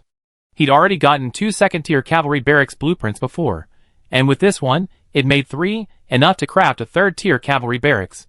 So, while the value was a bit lower, it wasn't a loss. Barracks, as a crucial building for the tribe's military strength, were rarely traded these days, at least not Sushingyu. Because barracks blueprints can be crafted, it doesn't mean that just because you built a second-tier barracks, the second-tier blueprints are useless. You'll eventually need a higher-tier barracks, right? For now, rather than risking a high-tier barracks blueprint, it's better to save up the lower-tier blueprints and craft them directly when you have enough. So no matter how many blueprints you get, no one will complain about having too many. Dragon's Fang category, weapon. Level, epic. Description, a long sword forged from dragon's tusk, possessing a power comparable to a dragon's bite. Troll armor category, equipment. Level, silver. Description, customized armor for large troll units, offering resistance to magic. Not bad. Putting his things aside, Sushingyu picked up the 7 yellow treasure chests and opened them.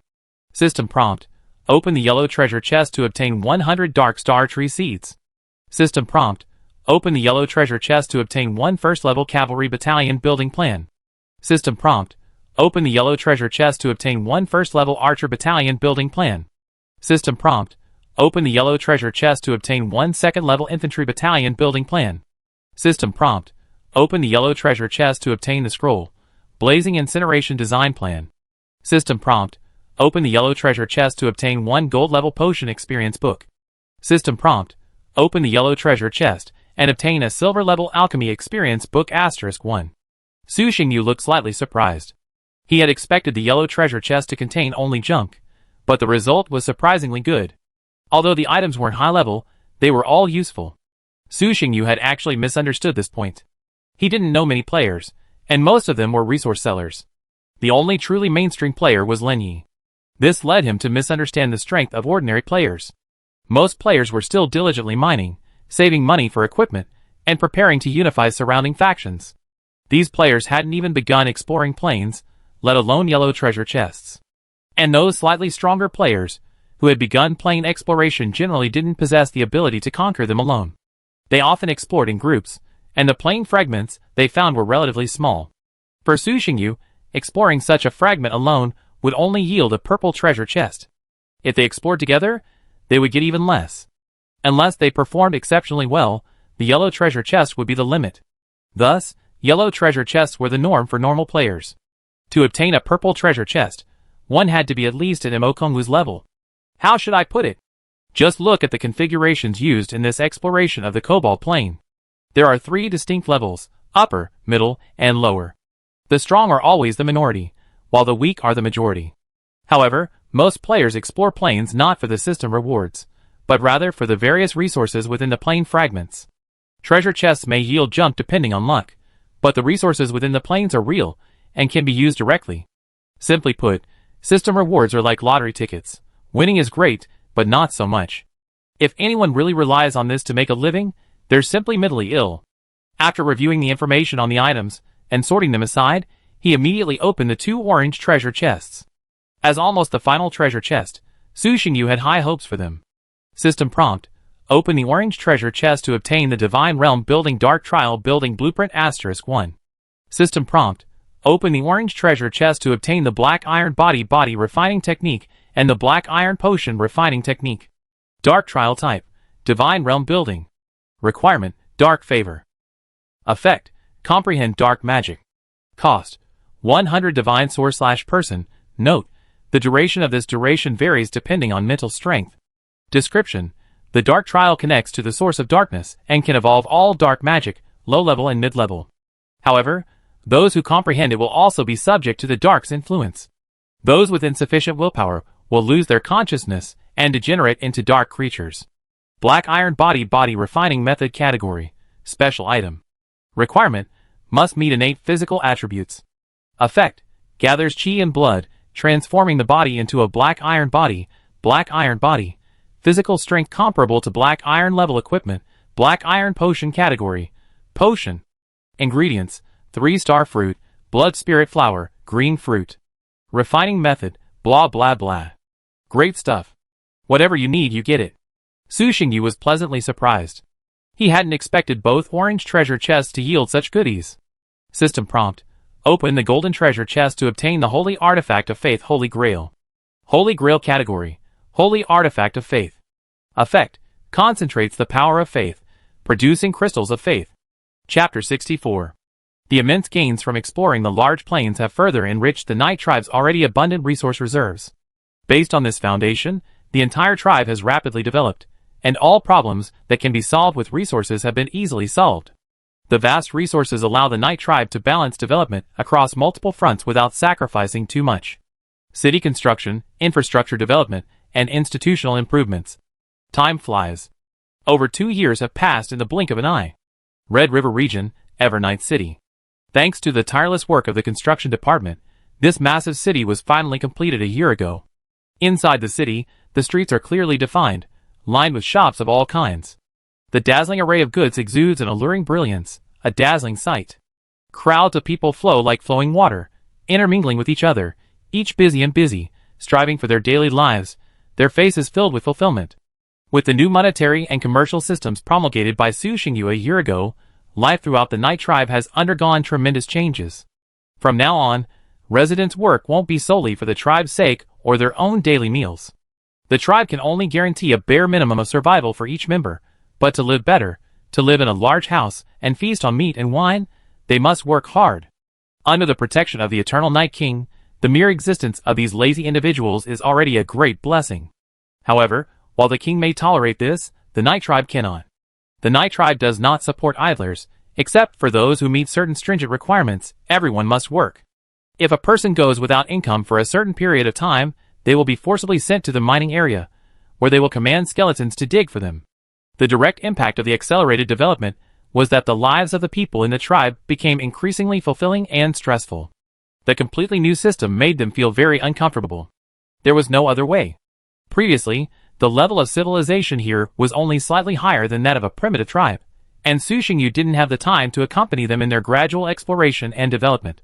So, after consulting Wang Dong and buying dozens of books, and consulting with other players' case studies, Su Xingyu began to reform the Night Tribe. From the monetary system to the military system, everything was revised. This change undoubtedly had a huge impact on the people of the Night Tribe. All kinds of things they had never seen or touched suddenly intruded into their lives, and they had to adapt to these changes. To be honest, if Su Xingyu hadn't been able to borrow the name of the gods, and the people of the Night Tribe hadn't trusted him so deeply, some would probably have started a rebellion by now. For the people of the Night Tribe, it was like they had suddenly been burdened with many more rules, and their lives had become more complicated. Before, they only needed to do the things assigned by the tribe and live a stable life. Now, they had to think and find things to do on their own, which was undoubtedly a headache for them. To put it more simply, it's like taking an elderly person who's lived in the countryside for most of their lives and suddenly bringing them to live in a modern city. They know nothing, have never seen anything. The adaptation process is difficult. But no matter how difficult it is, Su Xingyu persists in reform. The existing systems are too backward to keep up with his development. Tens of thousands, even hundreds of thousands, can still barely maintain stability through tribal arrangements, relying on the supremacy of theocracy. With millions of people, even if you work yourself to death, you still can't manage them. For the Night Tribe to continue its progress, reform is its only option. This isn't unique to the Night Tribe. All players must go through this stage once their tribe reaches a certain size. After a year of adaptation, the people of the Night Tribe gradually accepted this new system and began to strive for their own livelihoods. Compared to their previous, monotonous, assembly line existence, their lives are now more diverse and fulfilling. The emergence of a commercial system inevitably led to the emergence of various new commodities. The vast amount of newly reclaimed land and the purchase of food from outsiders meant they no longer had to struggle to make ends meet. After solving the most basic survival problems, people naturally pursued a better life. A variety of delicacies also emerged, partly due to Su Xingyu's promotion. After all, after years of eating the special cuisine of the Red River, he had finally grown tired. So, once the reforms were in place and the basic conditions were in place, the development of culinary culture was immediately promoted. For him, the house he lived in couldn't be any worse. He was in good health and could handle it. The food absolutely couldn't be bad. He'd be nauseous if he ate any more. He didn't have many hobbies, but food was one of them. Back to the point, the various restructurings of the tribe had naturally brought about changes in all areas. However, the biggest change had to be in the military. As the foundation of the Night Tribe, Su Xingyu had generously invested in it, providing all kinds of weapons, equipment, and training resources free of charge. Over the past 2 years, the Night Tribe had continued its exploration of the plains, and the majority of the resources gained had been used for the military. The Night Tribe's warriors lived up to his expectations. More and more transcendent warriors emerged, and the number of mid-level transcendent warriors already reached 4 figures. And with the continuous emergence of 6th-level transcendent warriors, the path of warrior cultivation was gradually explored and organized into a vague system. These various cultivation experiences provided a reference for later warriors, eliminating the need to spend excessive time on exploration and cultivation, allowing them to cultivate more smoothly and avoid straying. While each person's cultivation path naturally differed based on their physique and talents, the experiences of others could still serve as a reference. Furthermore, the emergence of 6th-level transcendent warriors filled a void in the Night Tribe's main force, at least making things look decent. You should know that before Yizhan broke through to the 6th level, Su Xingyu's most powerful subordinate was actually Agu, the leader of the half-metal giants. In previous encounters with 6th-level transcendent creatures, he sometimes even had to rely on his divine avatar to personally take action. It was truly astonishing. Besides the improvement of the army's warriors, the Yi tribe's magical education has finally yielded some results. The number of human magicians has exceeded 10,000. Although most of them are only at the 1st level, this is a significant improvement compared to before. Su Xingyu didn't expect them to become combat ready in the short term. He just wanted them to be able to continue. If this generation isn't up to par, then train the next. Just consider it tuition. They're not short of money anyway. Overall, the Yi tribe's current combat strength is still primarily comprised of transcendent warriors, and barring any unexpected events, this situation will continue for a long time. Chapter 65. It's also worth mentioning that the monster trading market Wang Dong previously proposed has experienced phenomenal growth over the past 2 years. Thanks to Wang Dong's extensive network of contacts, many players have used this platform to trade captives for the clans they need. After all, not every player's tribe can accommodate the coexistence of multiple races. Generally speaking, everyone focuses on developing their initial clans, and the selection of secondary clans is limited, perhaps only 2 or 3 at most. But even if secondary clans are developed, they should avoid selecting races that contradict their authority. Secondary clans should ideally be highly compatible with their authority. This has 2 benefits. The first is a boost in combat effectiveness. Divine favor can provide significant bonuses to secondary clans, and the second is the issue of loyalty. With a high degree of compatibility, the clans naturally draw close to the gods, and will soon become fully loyal. Here we can cite both positive and negative examples. The positive example is Mo Kongwu, whose secondary familiars are pigmen. Mo Kongwu's authority is actually strength, and strength can bring significant improvements to the pigmen familiars. Even though they are not as numerous as the Minotaur, it is enough to win the pigmen tribe over. The negative example is Su Xingyu. Dark favor isn't completely ineffective against the semi-metal giants, but it is also pitifully small. If he hadn't been lucky enough to obtain a rule-governing artifact, it's unclear how long it would have taken to truly win the semi-metal giants over. So, you can't just pick your familiars randomly, and the more followers you have, the better. You have to have your familiars truly believe in you. Otherwise, no matter how many followers you have, they will just be casual followers. Not only will this not help you, it might even backstab you in a critical moment. Before the trading market existed, some players might have forcibly recruited unsuitable families for a temporary boost in combat power. But such followers, suppressed by force, are always a hidden danger and a choice made out of necessity. If there were a choice, no one would want them. Thus, when the trading market launched, all invited players exchanged their unsuitable families for their original families, or, if that proved impossible, for highly compatible secondary families.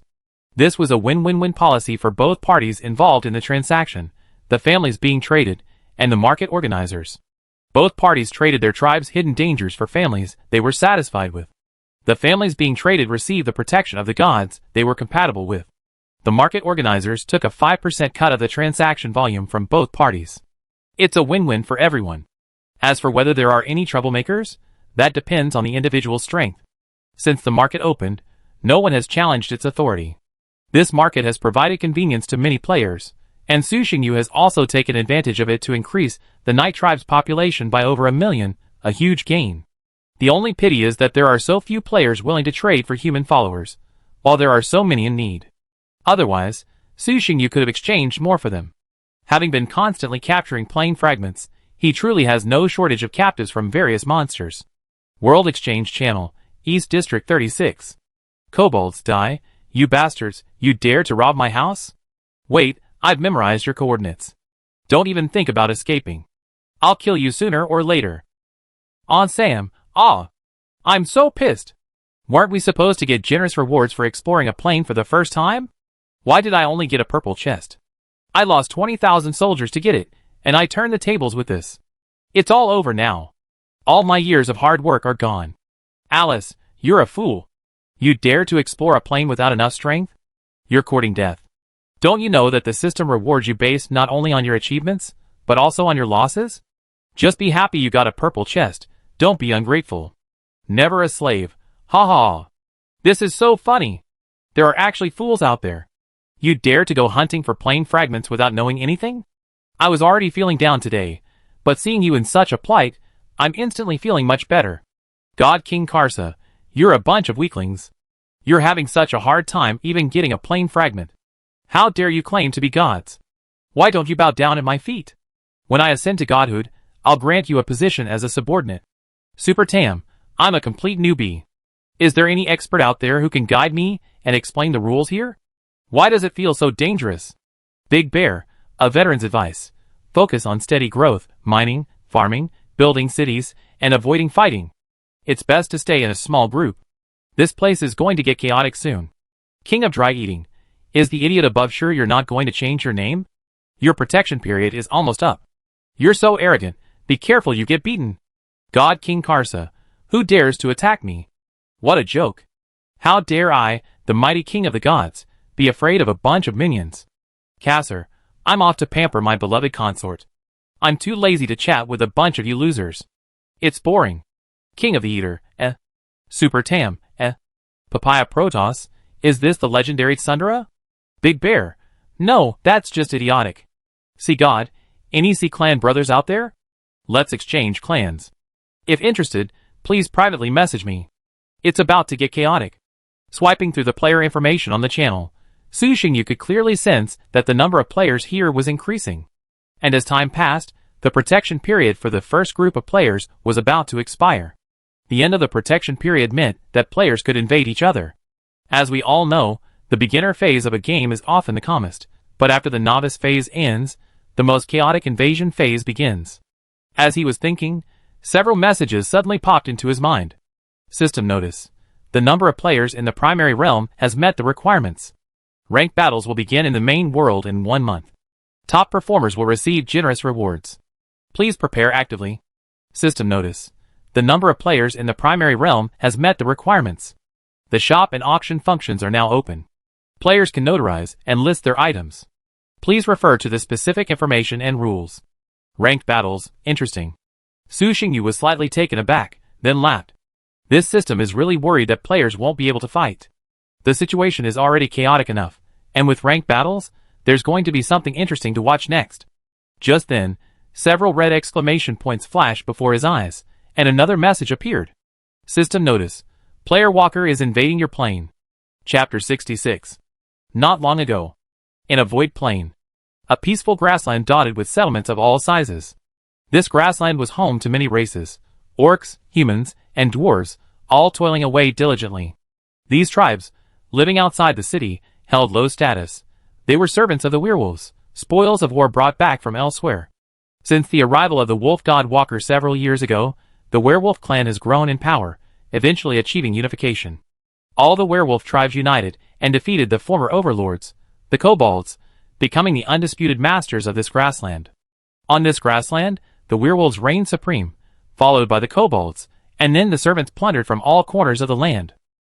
The wolf god's army boasts numerous kobold warriors. This is a gift bestowed upon the kobolds by the wolf god Walker, freeing them from labor and freeing them to serve the gods. Recently, the wolf god Walker has launched several divine invasions and emerged victorious, causing his name to resound throughout the grasslands, with all creatures praising his might. An increasing number of orcs have flocked to him, hoping to receive his protection. The wolf god Walker has recently been considering changing his name, From wolf god to orc god. Gazing at the orc army ready for battle before him, Walker grinned. I wonder which lucky individual will be plundered by the wolf god Walker again. Orcs are not adept at farming, and their consumption is extremely high. Therefore, since the end of the protection period, Walker has been aggressively invading players, plundering their stored resources. The reason Walker dared to invade was simple. His army was incredibly powerful. As an Orcish deity with millions of followers and nearly 200,000 orc warriors, most players couldn't possibly defeat him. From the current situation, as long as he didn't encounter the same Orcish players, he would likely not suffer any losses. After all, in the early stages, the orc's physical advantage was too obvious. Fighting against opponents of higher levels might be an exaggeration, but being invincible against those of the same level was a true portrayal. At least among the 5 players who had invaded so far, Walker hadn't encountered a match. Whenever he attacked, he either won a decisive victory or a minor one. Losing was impossible.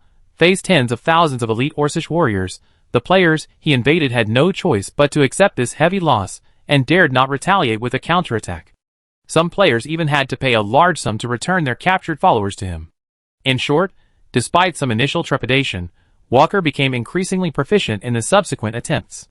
As soon as his army rested, he would immediately launch the next invasion.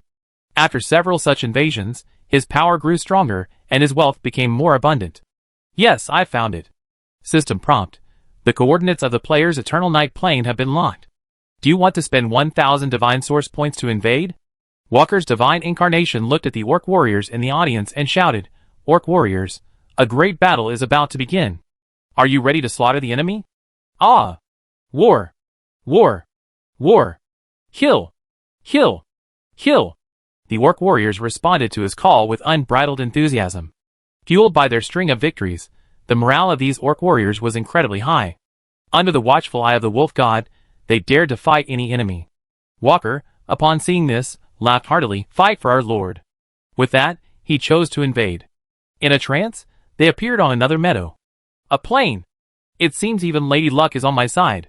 Releasing a few tamed falcon beasts to survey the surroundings, Walker's face lit up with joy. This environment was perfect for his orc warriors to unleash their might. It wasn't long before Walker located his target, a city to the south. Not long after, Walker led his 70,000 orc army to the foot of the city. Gazing at the humans on the city walls, Walker's face lit up. Human players, it looks like we'll be able to reap a lot of resources this time. Of all races, humans are the most adept at development, so human players often possess astonishing reserves of resources.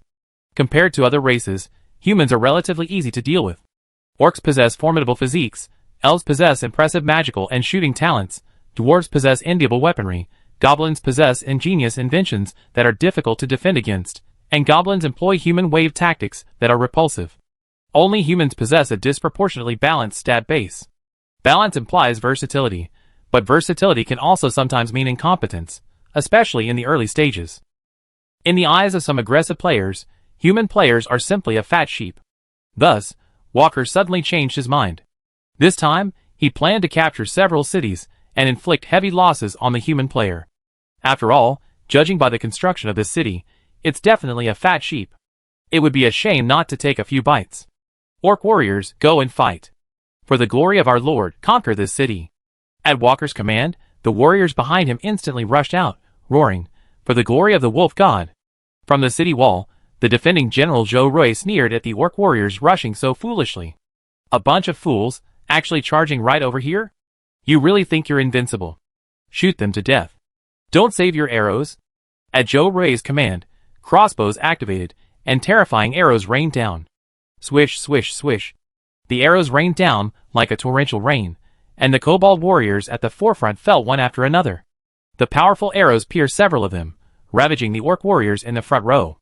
Walker stared blankly at the fallen warriors before him, then shouted, Shields, shields, pigmen, shields, hold on. Kobolds, don't charge so far. He hadn't expected such a small city across the way to deploy so many defensive crossbows. How afraid must they be of being attacked, but it wasn't a big deal. These fancy weapons couldn't bridge the gap between the two sides. Before his orc army, the so-called human warriors were a joke.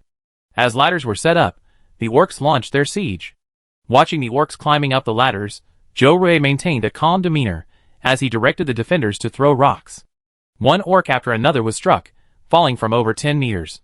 Moments later, they climbed back up as if nothing had happened, their heads covered in blood, and continued to climb the ladders. Chapter 67. The orc warriors' physique was truly impressive. They were incredibly resilient. Climbing the ladders, shields raised, they climbed continuously. Bang, bang, bang, but the defenders on the wall were no pushovers either.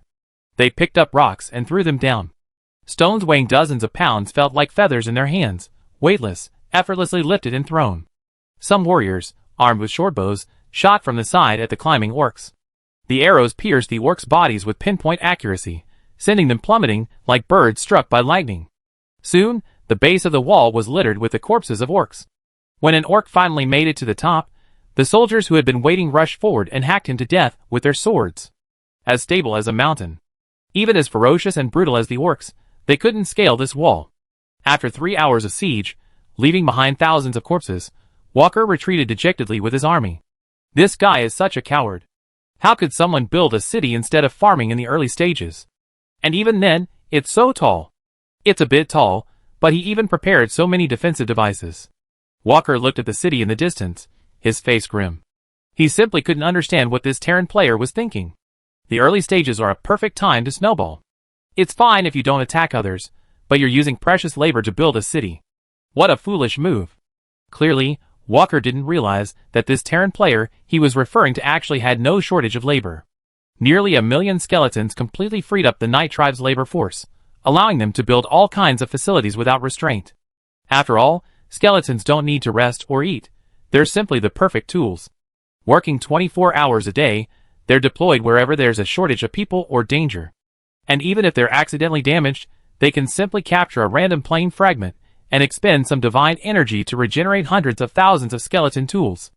After a brief respite, the orc army launched another attack, this time even more fierce than before. Enhanced by the werewolf priests, each orc warrior, their eyes bloodshot, climbed desperately, a frenzy. And so, another period of siege ensued. It was bloody, yet somewhat boring. Jack, it's your turn. Feeling the time was right, Walker no longer hesitated and smiled at the towering werewolf beside him. He immediately dispatched his elite troops. As you command, Lord Divine Envoy, the sinewy, silver-haired werewolf, over 3 meters tall, replied respectfully. Woo! A wolf howl echoed through the battlefield. As Jack stepped forward, thousands of third-level werewolf warriors roared to the heavens and charged forward. Arrow after arrow struck, easily dodged by the advancing werewolves. They dashed to the city wall, then stomped their feet into the ground, sending their bodies soaring into the air, charging towards the wall. Finally, looking at the silver-haired werewolf in the lead, Joe Roy smiled. If this continued, he'd be bored to death. Let me see your strength. I hope you won't disappoint me. Dochi surged forth, and Joe Roy slowly stepped forward, blade in hand, slashing at the charging silver-haired werewolf. Swish! A black blade, over 10 meters long, instantly slashed towards Jack. Jack, midair, unable to gain leverage, sensed the approaching danger. He crossed his thick hands, crimson fighting spirit surging, and 2 intersecting crimson auras slashed out. With a bang, the crimson aura was shattered, but the remaining black blades, undiminished, struck the werewolf, ultimately intercepted by its claws.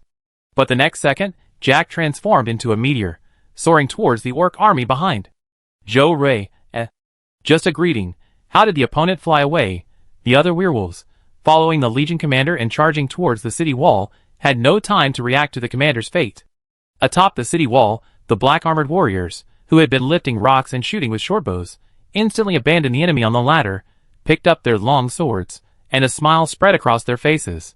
The attacking werewolves looked at the black-armored warriors on the city wall, their excitement gradually turning to fear. A terrifying thought flashed through their minds. No way. Long swords raised high, they slashed down. Swish! The attacking werewolves from the sky became targets. Thousands of black blades slashed down, like a black tsunami crashing down from the sky, so heavy it was suffocating. Werewolves were chopped apart, their flesh and blood scattering across the ground. A few lucky ones reached the city wall, looked at the charging black-armored warriors, despair on their faces, and then collapsed into corpses. Damn it! Finally they're here! I'm so bored! With their limited strength, they dare to attack us. They're crazy! Hee. The black-armored warriors' faces were filled with delight. As the Night Tribe's most elite dark warriors, capable of cultivating to the third level of Transcendent Realm, they could be said to be battle-hardened. In other words, they were all war-mad, the kind who felt itchy without a fight. They had been playing defense, never having had any chance to engage in battle, which had irritated them to death. However, due to the general's orders, they couldn't engage in combat, so they could only idly throw rocks at the enemy. The previous wave had been a real treat for them. Such a shocking scene startled all the orc warriors present, and their offensive momentum was instantly weakened. Some orc warriors, who had taken the opportunity to climb the city wall, looking at the smiling black-armored warriors in front of them, suddenly felt uneasy. How could they fight this? There was no way they could win. They were too strong. The battlefield fell into a strange state. For a moment, the orc warriors were in a dilemma, whether to attack or not. How is this possible? Walker, watching from a distance, was almost staring with his eyes wide open. What just happened? My Ace Elite squad was wiped out in a single blow. These defenders are all Transcendent Level 3 warriors. Damn it, am I mistaken? This isn't a border city, but their main city. The instant annihilation of the elite squad dealt a heavy blow to the orcs' morale, sending all the warriors into a panic. Retreat! Everyone! Walker had no choice but to order the orcs to retreat, avoiding further unnecessary losses. Soon, leaving a trail of orc corpses, the orc army fled again. The warriors inside the city unleashed a hail of arrows, and then let them flee without pursuing. General, they're completely routed. Should we pursue them? We might be able to defeat them in one fell swoop. A centurion beside Joe Roy asked eagerly. No pursuit. Joe Roy shook his head and didn't pursue. As the commander defending this city, he knew exactly what his mission was. Defend the city, and wait for reinforcements. Beyond that, he wouldn't do anything extra. Okay. Hearing this, the soldiers around him were somewhat disappointed. Chapter 68. There's something wrong with this player, and neither are these defenders. Realizing he'd faced a tough opponent, Walker's face darkened. He was now caught between a rock and a hard place. If he continued fighting, he might still be able to capture the city. After all, he still had a trump card to play. But considering the strength of the enemy's defenses, even if he did manage to capture it, he'd likely suffer heavy losses. But if he fled in disgrace, the thousands of soldiers and elite squads that had died would have been wasted. Being driven away by a border city garrison without even seeing his opponent, Walker couldn't accept this. Having never suffered such a heavy loss before, Walker was already a bit furious. Furthermore, fleeing in disgrace would undoubtedly be a huge blow to his followers. After all, if the opposing player had attacked, it could barely be considered a duel between gods, but he was on an expedition, separated by countless worlds, and on the enemy's home turf. A moment of carelessness and loss would be understandable. However, the current situation was, Lord Divine Envoy, the city's defending commander, is a 6th-rank Transcendent warrior, possessing a strange, corrosive form of fighting spirit. The slightly wounded silver-haired werewolf Jack approached Walker with a face filled with shame and reported. Joe Roy's strike only wounded him, but Jack was still a 6th-rank Transcendent warrior, and an orc, after all, so the injury had minimal impact on him. After a short while, he was almost fully recovered. However, the loss of his men weighed heavily on Jack. They were all his good brothers, good friends with whom he had shared a drink and a meal, and now, just like that, they were gone. His heart was bleeding. I understand. Walker nodded, then asked, if it were a head-on fight, what are your chances of victory? This subordinate only exchanged a single blow with him, and I don't know his strength. But judging by that strike, he's likely very strong. Even in a normal fight, I'm not sure I could defeat him.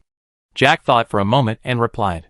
He didn't boast that he was simply careless and suffered from the environment, and that a head-on battle would have definitely defeated the enemy. Instead, he chose to report the situation truthfully. As a Legion commander, Jack knew the consequences of misreporting. Is that so? Walker's head ached upon hearing this, and he asked, can you hold him off? If it's just holding him off, then there's no problem. I'm a level 6 Transcendent warrior after all, and he's only level 6. There's no way he can defeat me. The silver-haired werewolf thought for a moment, and gave an affirmative answer. They're both level 6, so how much stronger can they be? Alright, let's rest for one night, and resume the siege tomorrow. I don't believe they can stop 70,000 orc warriors with just a border town. Walker's eyes were grim, and he was determined to continue the assault. Yes, Lord Divine Envoy. If conditions permitted, Jack would naturally avenge his men. He had lost that battle so ruthlessly. In a direct battle on the plains, or a normal landing, even if the defenders were powerful, they wouldn't be able to defeat them instantly. Go! The city being invaded was a small border town of the Night Tribe located north of the Black Earth Plains. At this moment, a force of tens of thousands of black armored cavalrymen was galloping towards the battlefield at a breakneck speed. With this little power, they dare to invade my plane. Is this guy crazy? Or has his mind been influenced by the divine power, becoming as simple-minded as an orc? Su Xingyu, who had witnessed the detailed battle situation through his followers, lost his indifference, replaced by confusion and bewilderment. This werewolf spirit's strength is comparable to Mo Kongwu's from 2 years ago, or even slightly weaker. In terms of overall strength, this werewolf player only has an additional divine incarnation. As for the strength of his soldiers, frankly speaking, it's not that great. Forget the Night Tribe, which has developed and made tremendous progress over the past 2 years. Even the Night Tribe, which has only been 2 years old, can still defeat them. At most, they'll just lose a few more troops. With such limited strength, how could this werewolf spirit dare to invade him? But no matter the reason, since you're here, don't even think about leaving. He was so powerful, and now he was being beaten before he even attacked. It was really unreasonable not to keep him here. While directing the avatar of divine power to continue following the main force, he sent his air units forward for support. Charge, for the glory of the wolf god! With a roar, the battle erupted anew. Energized by the werewolf priests, the orc warriors climbed the ladders once more, frantically. Fight! The defenders showed no sign of weakness, picking up rocks and hurling them downwards. Arrows flew everywhere like wildfire. One orc warrior after another fell to the ground, becoming another corpse below. Due to the constant attack from this direction, the bodies piled up, raising the ground beneath the city walls considerably. This time, Walker was clearly determined to achieve some results, no matter what. The orc warriors took turns attacking, hoping to wear down the defenders' stamina and stone reserves. Walker hadn't prepared any other siege equipment, as this was the first time he'd encountered a border city so large, with walls so high, and with such formidable defenders. The main reason for not preparing any other siege equipment was that it wasn't necessary. The other city walls were only about 3 feet high. At that height, a ladder and a direct charge would be enough. And he had an elite squad. A normal player's border city wouldn't have been able to withstand a sudden attack by 1,000 level 3 transcendent warriors. Who knew he'd suffer such a heavy loss this time? The tried and true tactic hadn't worked. Both sides entered a war of attrition, and it had to be said that this tactic was quite effective.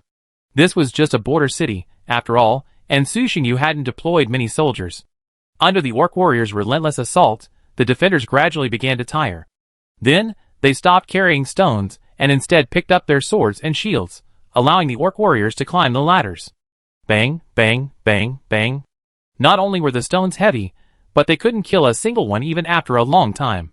Grabbing their swords, the defenders engaged the orcs in a bloody and brutal fight.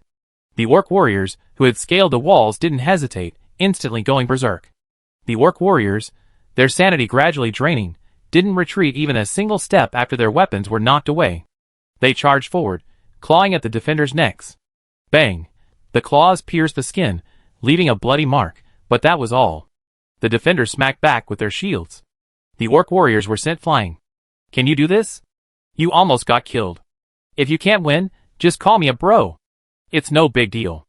A comrade nearby, having killed the enemy with a single blow, jokingly observed the situation. Shut up and mind your own business. Even if he thinks he can kill me, he's still a long way off. The defender was furious, having been caught off guard and tricked. Chapter 69. What the hell is wrong with these guys? How can even ordinary soldiers be so powerful? Seeing that the orc warriors, who had finally charged forward, had made no progress and instead suffered even greater losses, Walker cursed inwardly.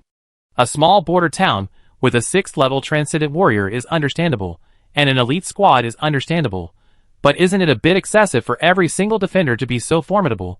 And what about the human warriors' defenses? How could they with their flesh and blood block the claws of his werewolf warriors? You're a frail human, not the tough-skinned elephant men. Can't you be more realistic? Watching the orc warriors' losses mount, Walker couldn't stand it any longer. He rushed out, his divine energy flowing in, his divine power incarnation unleashing its full force. I want to see how many of you warriors can stop me. Walker, transformed into a blood-red werewolf, rushed directly to the city wall and scaled it in a matter of seconds. However, before he could display his strength, a shrill howl rang out, and a massive figure swooped down from the sky. Countless cyan wind blades swept over. Walker roared, slashing with his long sword, the blood-red blade light slicing through the cyan blade light in the sky. At that moment, a figure leaped from the eagle, transformed into a black light, and lunged at Walker. Die! The long sword slashed down with such force that it seemed capable of splitting mountains and severing rivers, unmatched. Walker's face paled, and he quickly used his sword to block. With a thud, a tremendous force struck him, sending him reeling backwards. Unable to stop himself, his body left 2 shallow scratches on the wall. How is this possible? Walker practically flew out of the city wall, weighing the epic longsword he'd spent so much on. Gazing at the nicked blade, Walker had lost count of how many times he'd been surprised. Something was wrong with the players in this dimension, something very wrong. As an incarnation of divine power excelling in close combat, Walker, despite possessing exceptionally high attributes, wasn't particularly skilled in combat. But even so, he was far more formidable than the average 6th-tier Transcendent. And yet, he felt a deadly threat from the opposing black-armored warrior. The black-armored warrior accompanying the sky-splitting eagle was, of course, Night Battle. Originally, Su Xingyu had planned to come alone, but upon realizing his opponent's strength wasn't great, he decided against it. Yi Zhan, on the other hand, had volunteered to go, and Su Xingyu, annoyed, let him ride the sky-splitting eagle. You've got some skills. Gripping the dragon's fang, a gift from the King of Eternal Night, Yi Zhan rushed towards Walker, his long sword whistling and slashing. The ferocious force of the blade forced Walker to retreat repeatedly, barely able to parry. Soon, he was forced to the edge of the city wall. Bang! The blade's energy slashed, instantly splitting the wall. Yi Zhan, go ahead and hit me, but don't tear down my city wall. Zhou Rui, who was currently engaged in a battle with Jack, angrily shouted. Such nonsense. I've been braving the cold wind all night just to come and save you. What's your attitude? Yi Zhan cursed, refusing to listen. His attack intensified, his blade slashing, causing Walker considerable discomfort. The orc warriors behind him, whose morale had been boosted by the Divine Messenger's personal attack, suddenly fell silent and became hesitant when they saw the Divine Messenger being outmatched by a human. The sky-splitting eagle swooped down, continuously hunting down the elite orc generals. Occasionally, it whipped up a fierce gust of wind, sweeping away the orc warriors on the ground. Having ascended to the 6th level, the sky-splitting eagle could mobilize a vast amount of magic power. And fueled by this magic, even the simplest gust of wind was enough to rip ordinary warriors into shreds of flesh and blood. Circling in the air, looking down at the ants below, the sky-splitting eagle let out an excited cry. At this moment, the morale of the orc army plummeted. Forget continuing the siege. The fact that they hadn't been defeated was a testament to Walker's skillful leadership. Retreat, all retreat. Relying on the special power of his divine incarnation, Walker barely escaped the night battle. Leaping down from the city wall, he abandoned all other concerns and, as a divine being, issued the order to retreat to all the orc warriors. The orc warriors, as if granted amnesty, immediately abandoned the enemy and fled without a glance. After 2 rehearsals, they had become more proficient, their escape speed significantly improving. Want to run? Do you really think this place is your home, where you can come and go as you please? Elsewhere, Zhou Rui and Jack were still fighting. When Walker fled and used the spirit to issue the retreat order, Jack wanted to retreat as well. He even considered trading injuries for injuries, forcing Zhou Rui to retreat first. However, Zhou Rui had already seen through his plan and, despite his injuries, stopped him. Ha ha ha, here I come. Laughing wildly, Yi Zhan rushed forward, joining the fray, slashing down with his long sword. Jack's face paled. It was too late to dodge. He acted decisively, channeling his internal fighting spirit into his claws, and launching a staggered attack forward. Swish, bang! Roar! A dragon's roar echoed, and Jack's mind faltered for a mere moment, yet it was enough to decide the outcome of the battle. The black aura on his longsword swelled, slashing down with force, like a dragon's bite. Die! Yi Zhan was furious at having let Walker escape, so this time, to kill him quickly, he unleashed a powerful attack. The epic claw weapon was slashed apart, and the long sword, laced with black aura, slashed down from Jack's forehead, cleaving him in 2. The black aura's lingering force ripped a 10-meter-long gash in the ground before dissipating. Yi Zhan, damn it! Why don't you just tear down this city wall? Zhou Rui was initially surprised to see Jack slain, but the sight of the cracks in the ground made his face turn green. The enemy had been attacking for 2 days, but the damage to the city wall hadn't been as severe as Yi Zhan's few slashes. Facing his old friend, Yijan, though somewhat in the wrong, had his own reasons, so he confidently said, "I was trying to help you. If I hadn't arrived in time, I wonder how you'd have dealt with those 2 level 6s. Zhou Rui chuckled coldly, "Don't try to take credit for it. I could have just set a few level 5s to deal with the one you just let go. Even if I couldn't defeat him, I could have held him back. Humph, that guy isn't very strong, but he has a lot of tricks up his sleeve. You wouldn't have been able to stop him even if you were there." Yi Zhan was still somewhat frustrated by Walker's escape. "And you should be thankful it was me who came. At least I can control my power. If it had been that Dolly guy, you'd probably have to rebuild this wall." Zhou Rui, you have so many crooked theories. When did you become so eloquent? Seeing he couldn't convince Yi Zhan, Zhou Rui frowned slightly. "Hey, I learned that from the clan leader." Yi Zhan smirked. Chapter 70. On the other side. Jack. Walker's face was filled with grief at the loss of his general. Even as powerful as his tribe had only seen 2 people advance to the 6th level over the years. A simple plain invasion had not only cost him tens of thousands of orc warriors, but also decimated an elite squad. Now, even a 6th level general had fallen. It could be said that he had completely lost this plain invasion, taking everything he had previously won with him. And the matter wasn't over yet. Walker had no time to grieve. He had to quickly figure out how to get his remaining 50,000 orc warriors through the next 5 days. Once you choose to invade, you can't just end it. Regardless of the outcome, you must stay for at least 7 days. Walker couldn't teleport back to his own plane before the time was up. In other words, he had to hold out for another 5 days.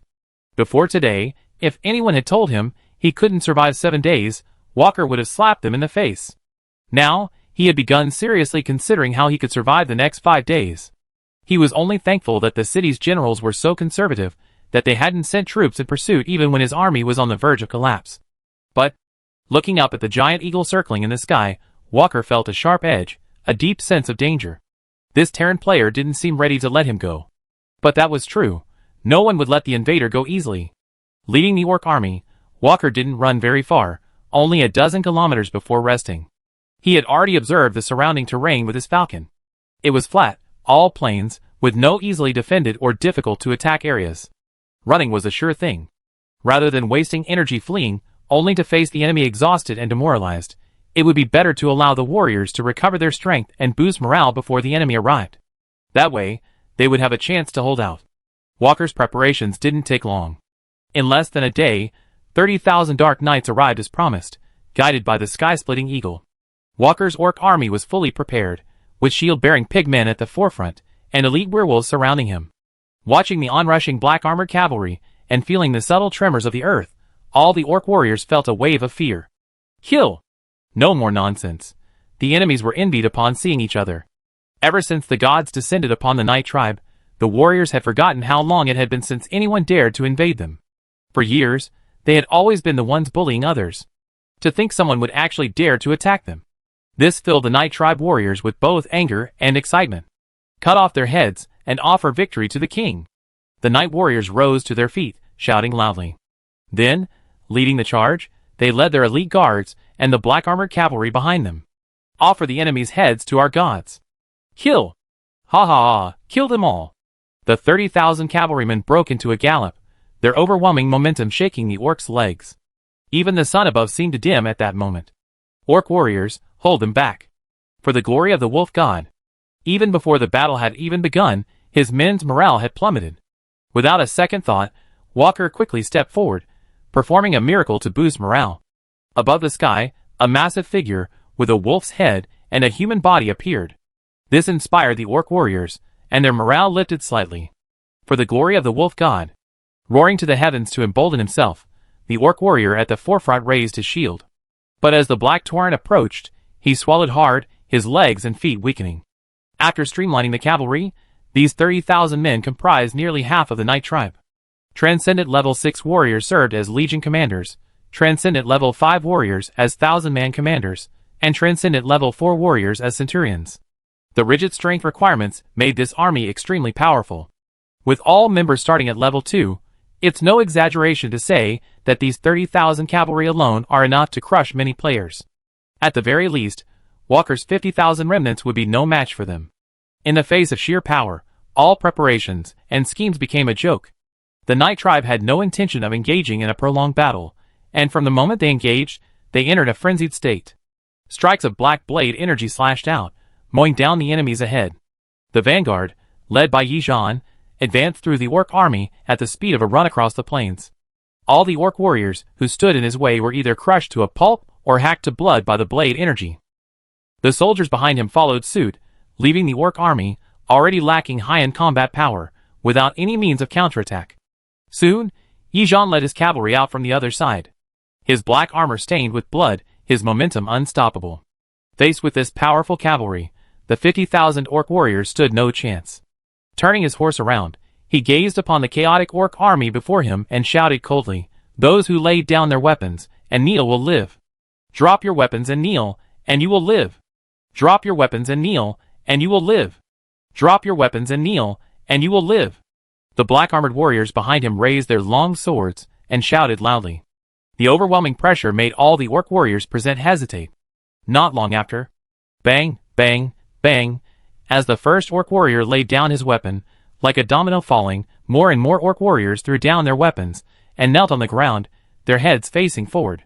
You traitors who have betrayed the wolf god! The great wolf god will not forgive you." The werewolf general guarding Walker looked at the surrendering orc warriors with anger. As the wolf god's original followers, these werewolf warriors, though terrified, would never surrender.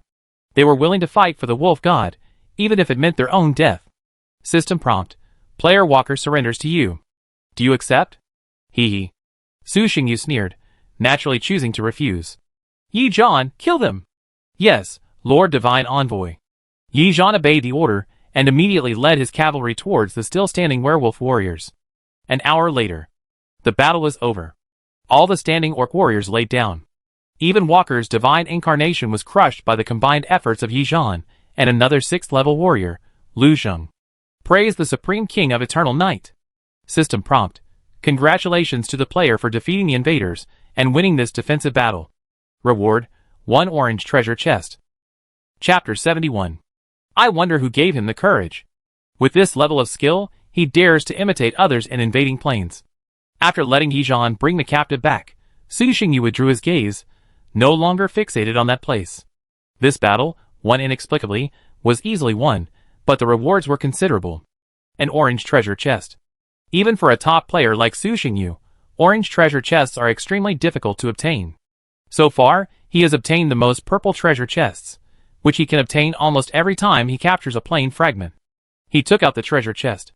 For a single reason, he didn't have to worry about which one to open first. He just opened it. System prompt: Open the orange treasure chest to obtain the blueprints for the Divine Realm building. Forging Workshop. Forging Workshop type: Divine Realm building. Level: Gold.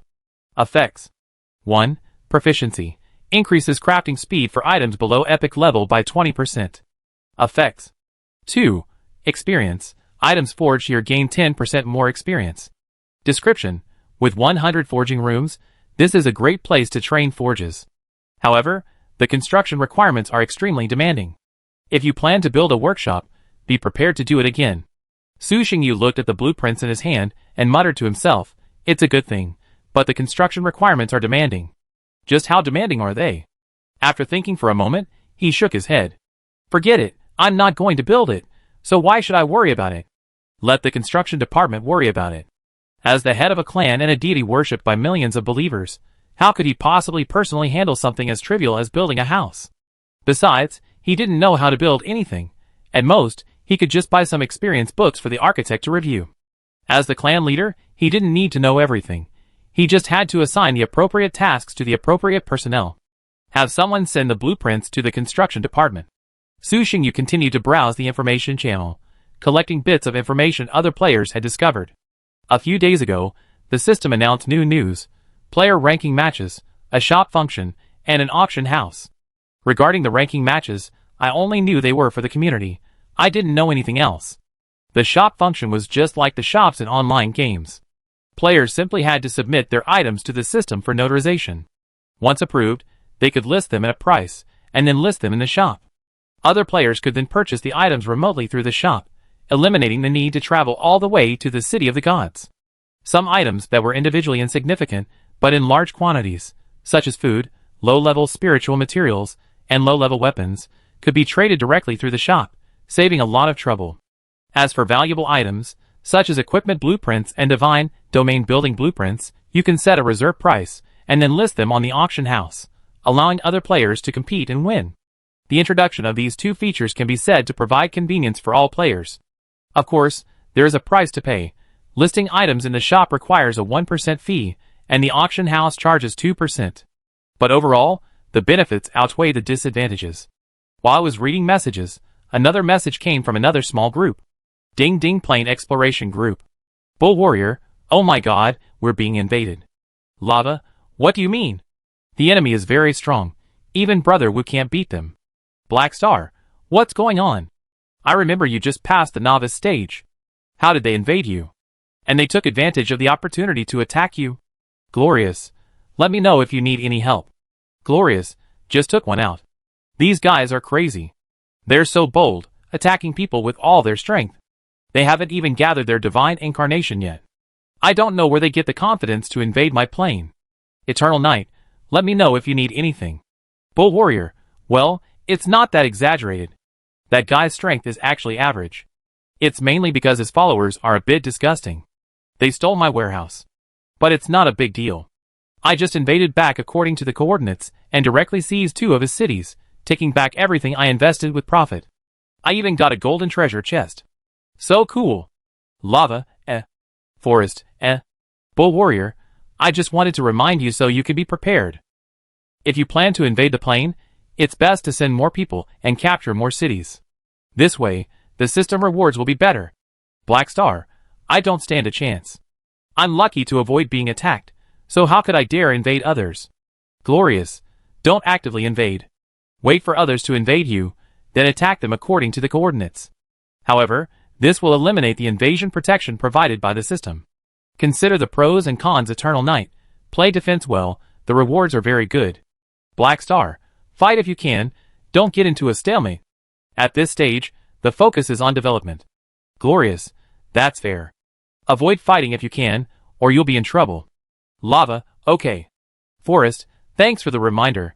5 days later. After interrogating the orc captives, Su Xingyu gained a general understanding of Walker's plane strength and the map's situation. He then began mobilizing soldiers and forming an expeditionary force, preparing to retaliate. After all, it's unwise to be attacked and not fight back. Su Xingyu wasn't the type to suffer a loss. If one's strength wasn't sufficient, then it wasn't a bad idea to endure for a while.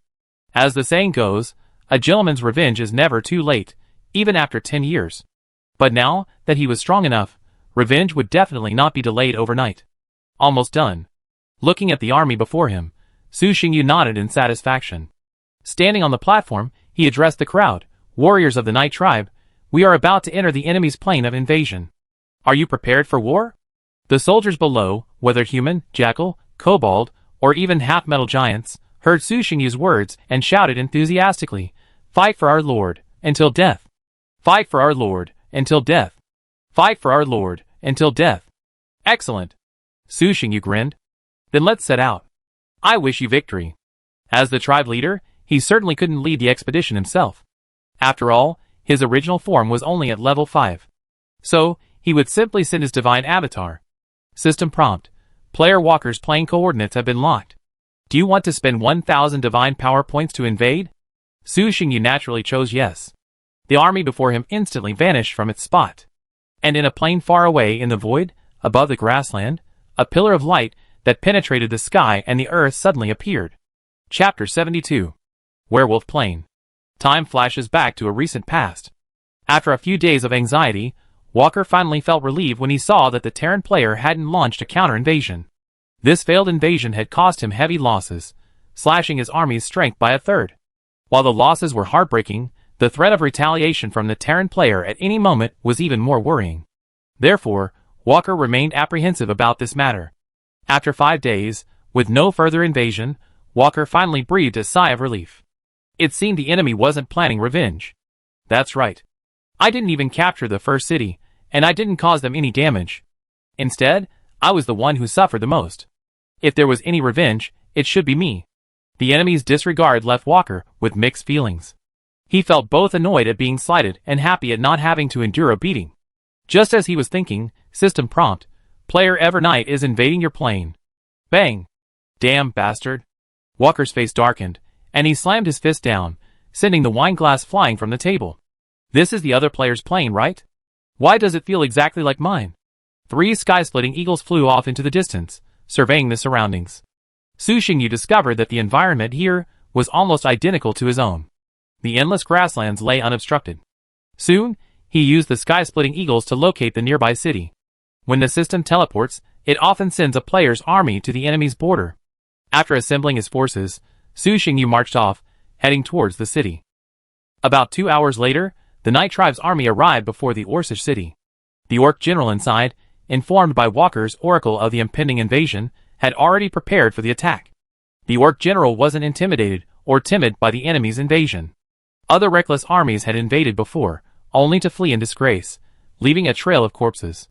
So the orc general remained quite calm until he saw the enemy before him. A vast, endless army marched forward in an orderly fashion. Aren't these invading soldiers a bit too numerous?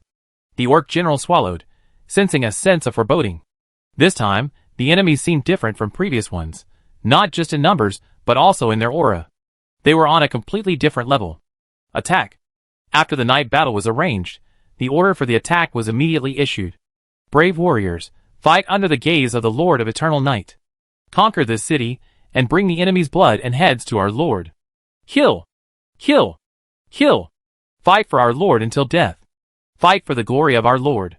A towering, semi-metallic giant, holding a massive shield, advanced like a steel Gundam. Behind him were elite dark warriors, and further back were Null warriors. Shoot! Although Walker's orcs lacked craftsmanship and were unable to develop sophisticated equipment, Walker purchased a batch of city defense equipment from the City of the Gods for safety reasons. Walker's tribe also contained numerous humans, all of whom he had plundered from various planes. However, most of these people were ordinary people, no different from the natives. Simply put, they had received no education. Walker wanted to use them to develop professional players, which was no different from training them from scratch. But there was no other way. The other players weren't fools. Professional players were precious treasures. Only someone with a broken mind would send them to the border city. Especially now that they could launch plane invasions, those less powerful players were eager to move everything to the main city. The crossbows on the city walls instantly unleashed a volley of arrows. The terrifying arrows rained down like a torrential rain. The half-metal giant raised his shield. Bang, bang, bang. The arrows pierced the shield with a dull thud. The few arrows that escaped the shield struck the half-metal giant, sparking before falling to the ground. The few unlucky ones were only scratched by the arrows. How could this be possible? The orc general stared in shock and disbelief at the enemy troops, whose speed remained unaffected. Although he hadn't expected these arrows to cause significant casualties, the fact that they had no effect at all seemed a bit too much. The soldiers reloading, seeing their attacks were futile, suddenly fell into panic. General, what should we do? The centurion in charge of the shooting looked anxious. Keep firing. I don't believe they're indestructible. The orc general roared, regaining his composure. The army continued to advance, drawing closer and closer to the city walls. Every step the half-metal giant took seemed to tread on the hearts of the defenders. You're so kind to offer me this right off the bat. It would be a bit unreasonable if we didn't return the favor. Yi Zhan looked ahead, a faint smile on his face, and then ordered, have the kobold warlocks prepare. Fireball shower. Target the soldiers on the city walls. After a period of communication, the original kobolds also submitted to the Night Tribe. And after several exchanges, the kobold tribe's numbers returned to 400,000. Their strength was still slightly less than before. After all, the time was too short and their accumulation was insufficient. But even so, Su Xingyu managed to create a kobold warlock group. Thousands of fireballs rose into the air, pelting towards the city wall ahead. Gulp! The defenders stared at the incoming fireballs, their Adam's apples twitching slightly, their eyes glazed over. What is this? Dodge, dodge. Get down, hide behind the city wall. The defenders panicked, scurrying around like ants on a hot pan. Boom, boom, boom. Fireballs crashed down, explosions echoed. The city wall instantly erupted in flames. The lucky ones hid behind obstacles, and were merely knocked over by the blast, while the unlucky ones were directly hit in the face by the fireballs, instantly reduced to charcoal. And that wasn't the end. The warriors, who had barely managed to survive the fireballs, showed their heads. With a puff, they were pierced through the head by arrows. Whoosh, whoosh, whoosh. The fireballs were followed by a hail of arrows. Su Xingyu actually didn't particularly like archers, feeling they weren't very effective. But he also knew they were essential to the army. So, despite his dislike, he still trained a group of elite archers. He had considered using elven archers, but firstly, elves were rare, and archers were a type of soldier only useful in large numbers. Acquiring tens of thousands of elven archers would have been prohibitively expensive. Secondly, normal elves seemed somewhat unimpressed by him, making it difficult to convince them to believe in darkness. So, after careful consideration, he abandoned the idea and focused on training human archers. So far, the results were quite good. The orc warriors defending the city were overwhelmed by the dense hail of arrows. Chapter 73. Under the barrage of arrows from behind, the ladders held steady against the city wall, and the soldiers climbed up. Lu Zheng and Yi Min, two 6th-level transcendent warriors, took 2 steps at a time and scaled the wall in an instant. Following closely behind was a 5th-level centurion. They charged into the throng of orc warriors, slaughtering them frantically. Walker's territory was considerable, but only 3 could truly be considered cities, and this one was one of them. It was precisely for this reason that Walker deployed 20,000 orc warriors here. His original plan was to rely on the city walls, so even if the enemy had 100,000 warriors, they wouldn't be able to capture the city in a short time. And if he was given a buffer, he could then bring in the orc army for reinforcements, launching a combined attack from both inside and outside, ensuring heavy losses for the invaders. However, all of these assumptions were based on the assumption that the enemy's strength was on par with his own. To Su Xingyu, all of Walker's preparations were useless. City defense equipment, the advantages of the city walls, orc warriors. When faced with sheer might, these bells and whistles are nothing but a joke. Both sides are not on the same level. 2 level 6 warriors led the team, followed by a dozen level 5 warriors. The 10-meter-long city wall couldn't stop them. Walker only had 2 level 6 extraordinary warriors, one of whom, Jack, had been killed during the previous invasion. In other words, the strongest warrior in this city was only level 5. Levels 5 and 6 are both considered mid-level warriors, and the difference in strength isn't so great as to be instantly fatal. Even so, it would take 3 to 5 level 5 warriors to stop a level 6 warrior. But all the defenders, even including the generals, numbered only 7 5th-level warriors. The disparity was enormous, not just in quality but also in numbers. After the powerful squad gained the upper hand on the city wall, more and more warriors scaled it. Stop them, drive them down! The orc general roared angrily, wanting to concentrate his forces and drive the black-armored warriors down. The idea was beautiful, but the reality was cruel. The number of black-armored warriors on the city wall grew, and they occupied an increasingly larger position. And not only the city wall, but even the city gate itself was crumbling under the impact of the semi-metal giants, looking on the verge of being smashed open. Bang, bang, bang. The city gate, made of a special material, seemed so fragile under the fierce attack of a dozen semi-metal giants. The orc warriors behind the city gate, watching the gate bulge inward, felt a sense of despair. They knew better than anyone how sturdy the city gate was, but precisely because of this, they felt a deep despair for the enemies outside. If even the sturdy city gate had been destroyed like this, if it were them, they would have been shattered into 8 pieces. Great Wolf God, your devout followers pray to you. Bring down divine punishment and slay the enemies before us. Seeing the situation deteriorate, the orc generals could only pray to the gods, hoping that the Great Wolf God would bring down divine punishment and slay these despicable invaders. However, System Notice. Player Walker requests surrender. Do you accept? Additional message. My friend, I admit defeat this time. Stop fighting. I am willing to compensate you with a silver-level equipment design. Su Xingyu chuckled and then declined. Are you kidding? You said you don't want to fight, so why not? I'm waiting to destroy you and get the treasure chest from the system. According to previous practice, the first invasion should receive the most generous system rewards. If you do well enough, you might even get a gold treasure chest. While silver-level blueprints are valuable, they pale in comparison to the gold treasure chest. So, there's no way I'm stopping. In the city far away, in the center of the grasslands, Walker, having received the rejection, scowled. Damn you! If you don't let me have it easy, then neither will you. He immediately mobilized his divine power, locked onto the distant believers, and began to exert his influence. A massive wolf god loomed above the border city, wielding a black staff and imposing a majestic and domineering presence. The gods had descended. My lord, the great werewolf god, my lord has arrived, and all invaders must die. Seeing the wolf god's presence, all the orc warriors erupted in enthusiasm, howling and shouting to the heavens. The Night Tribe warriors slowed their attack, their expressions growing solemn. This was the enemy's deity. It looked powerful. Due to their previous shared explorations of the plane, quite a few warriors had seen other deities. Even those who hadn't seen them had heard about them from their companions.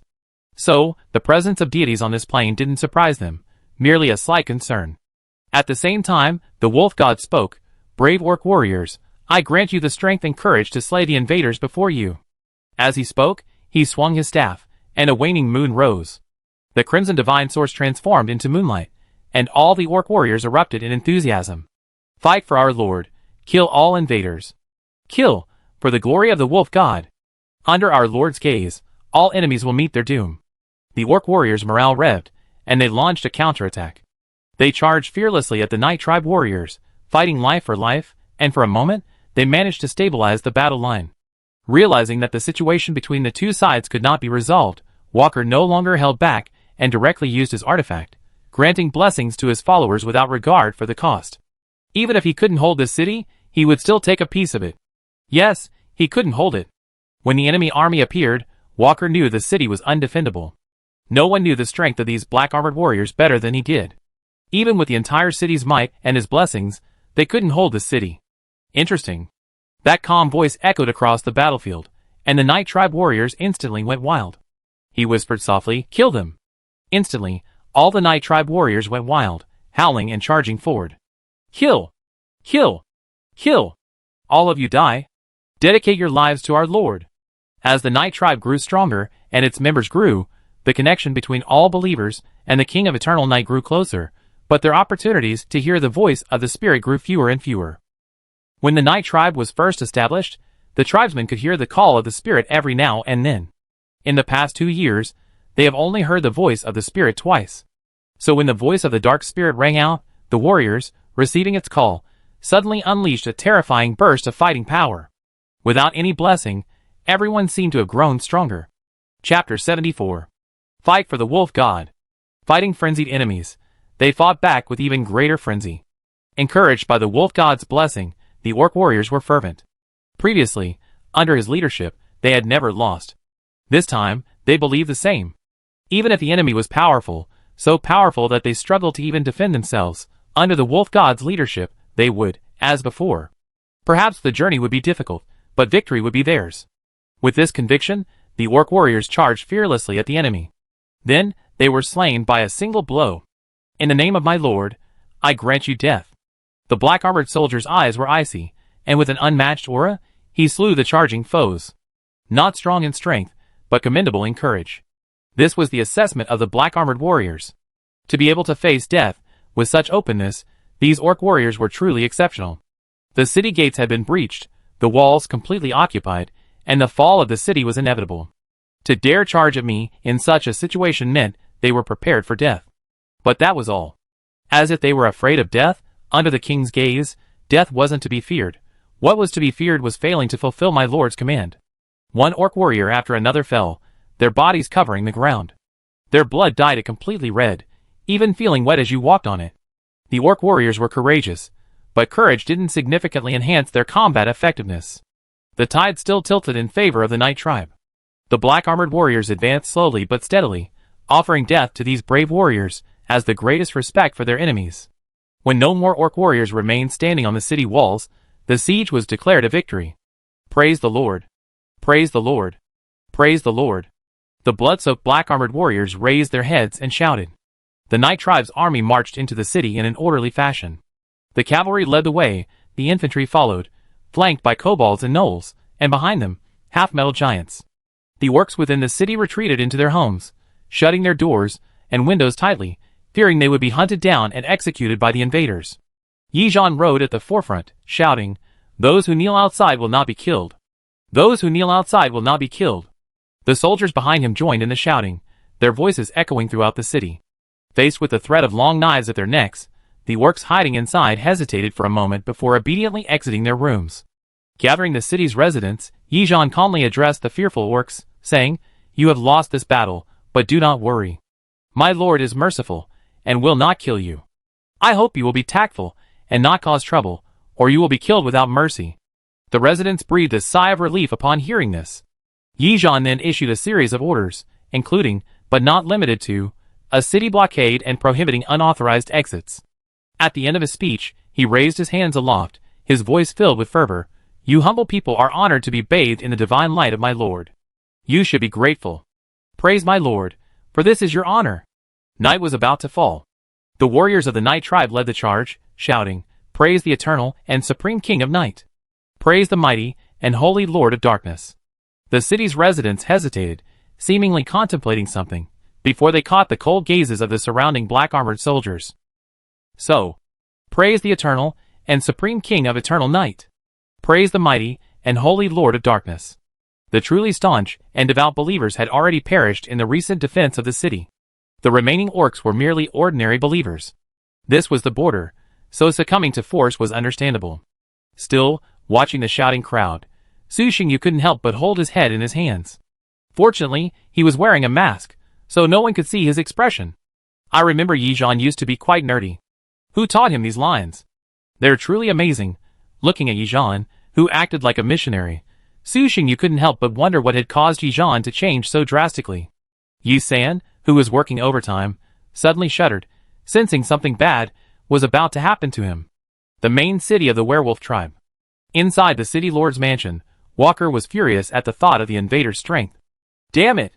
How could they be so powerful? He simply couldn't understand why the other side was so powerful.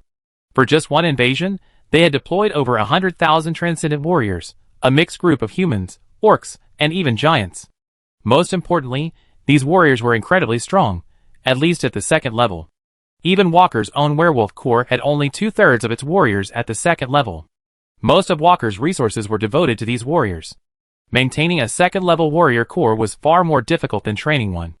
Cultivation is a bottomless pit, and maintaining the cultivation of an entire army is an even greater pit, no matter how many resources are poured into it. With hundreds of thousands of warriors at least at level 2, Walker couldn't even imagine the daily cost of blood crystals needed to maintain these legions. But now wasn't the time to worry about blood crystal consumption. If he didn't come up with a plan, Walker felt he might not survive this wave. The enemy was too powerful. He had no chance of winning. Not to mention winning, he wasn't even sure how many days he could hold out. Thinking for a moment, Walker opened the system interface. All system functions were grayed out, except for the call for help function. When invading or being invaded, aside from being able to send a distress message to friends, all other system functions were unavailable. This call for help function had both advantages and disadvantages, because once you requested help, the invader could also do so. It was very likely to turn into a full-scale melee, and on his territory. On his territory, no matter the outcome of the war, he would undoubtedly be among the losers. But Walker couldn't think of any other solution right now, besides asking for help. A chaotic fight is always better than being killed. Walker searched his friend list, selecting the person he needed help from. Apart from anything else, they had to be strong enough, otherwise they'd just be a bunch of scumbags. The two of them didn't have to defeat the player named Eternal Night together, but they had to at least make him feel threatened. As long as the gains and losses weren't proportional, he could pay a price and lower his stance, trusting that the other party would make a favorable choice.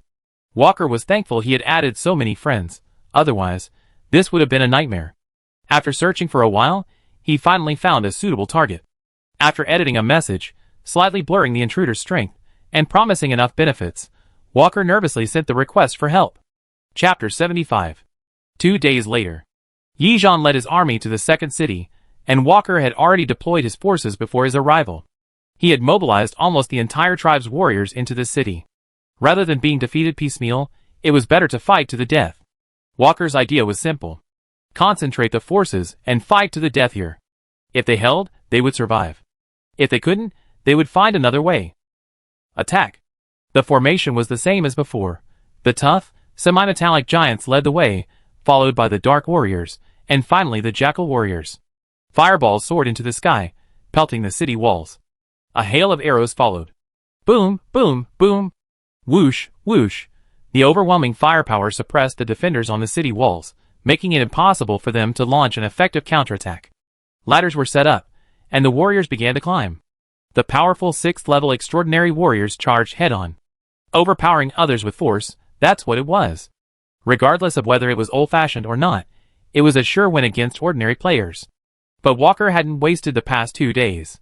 Since physical damage wasn't enough, he'd resort to magic.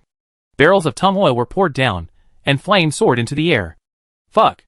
Lu Zhang's face twitched upon seeing this. He circulated his qi and blood, and whoosh. His do qi erupted, forming a protective shield of qi that kept the flames outward, preventing them from getting close.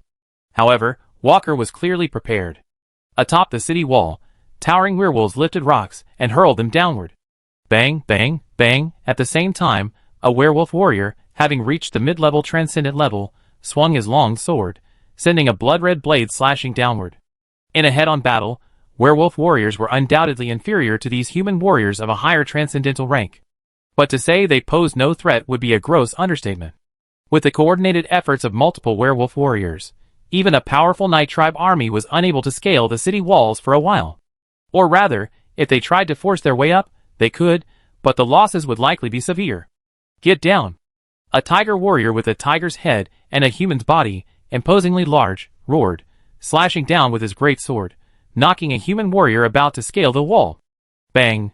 The transcendental 5th-level warrior landed steadily, leaving 2 shallow pits in the ground, his expression grim. This tiger man was also transcendental 5th level. Such phenomena were common on the city walls. The defenders on the walls were primarily werewolves, kobolds, and tiger men.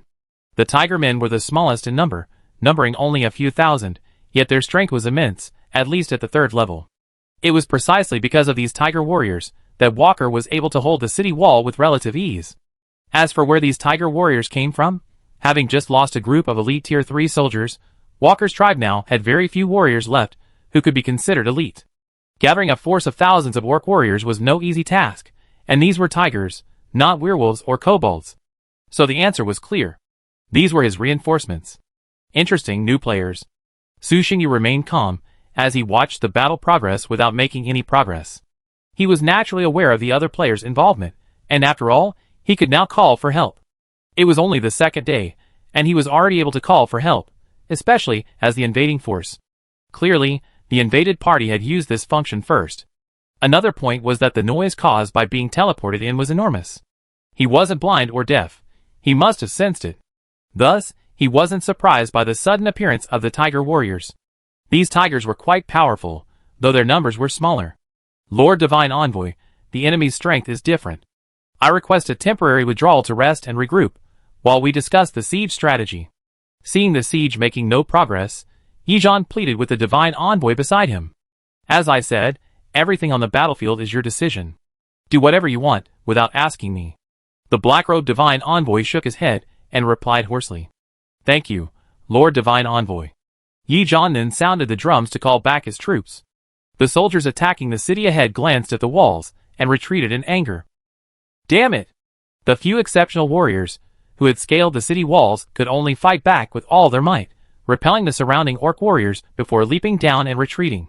Without further support, even as powerful as they were, they couldn't hold out on the walls for long.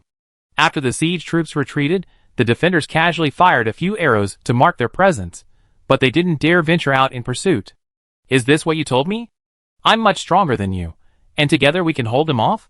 A black, spotted tiger man, over 10 feet tall, roared in fury at the werewolf before him.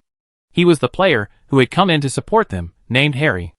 Unlike Su Xingyu, Walker, and the others, he was a solo player. Having tiger men as his initial followers, he was actually quite fortunate. However, due to his limited abilities and bad luck, his tiger tribe was destroyed, leaving only a dozen or so members.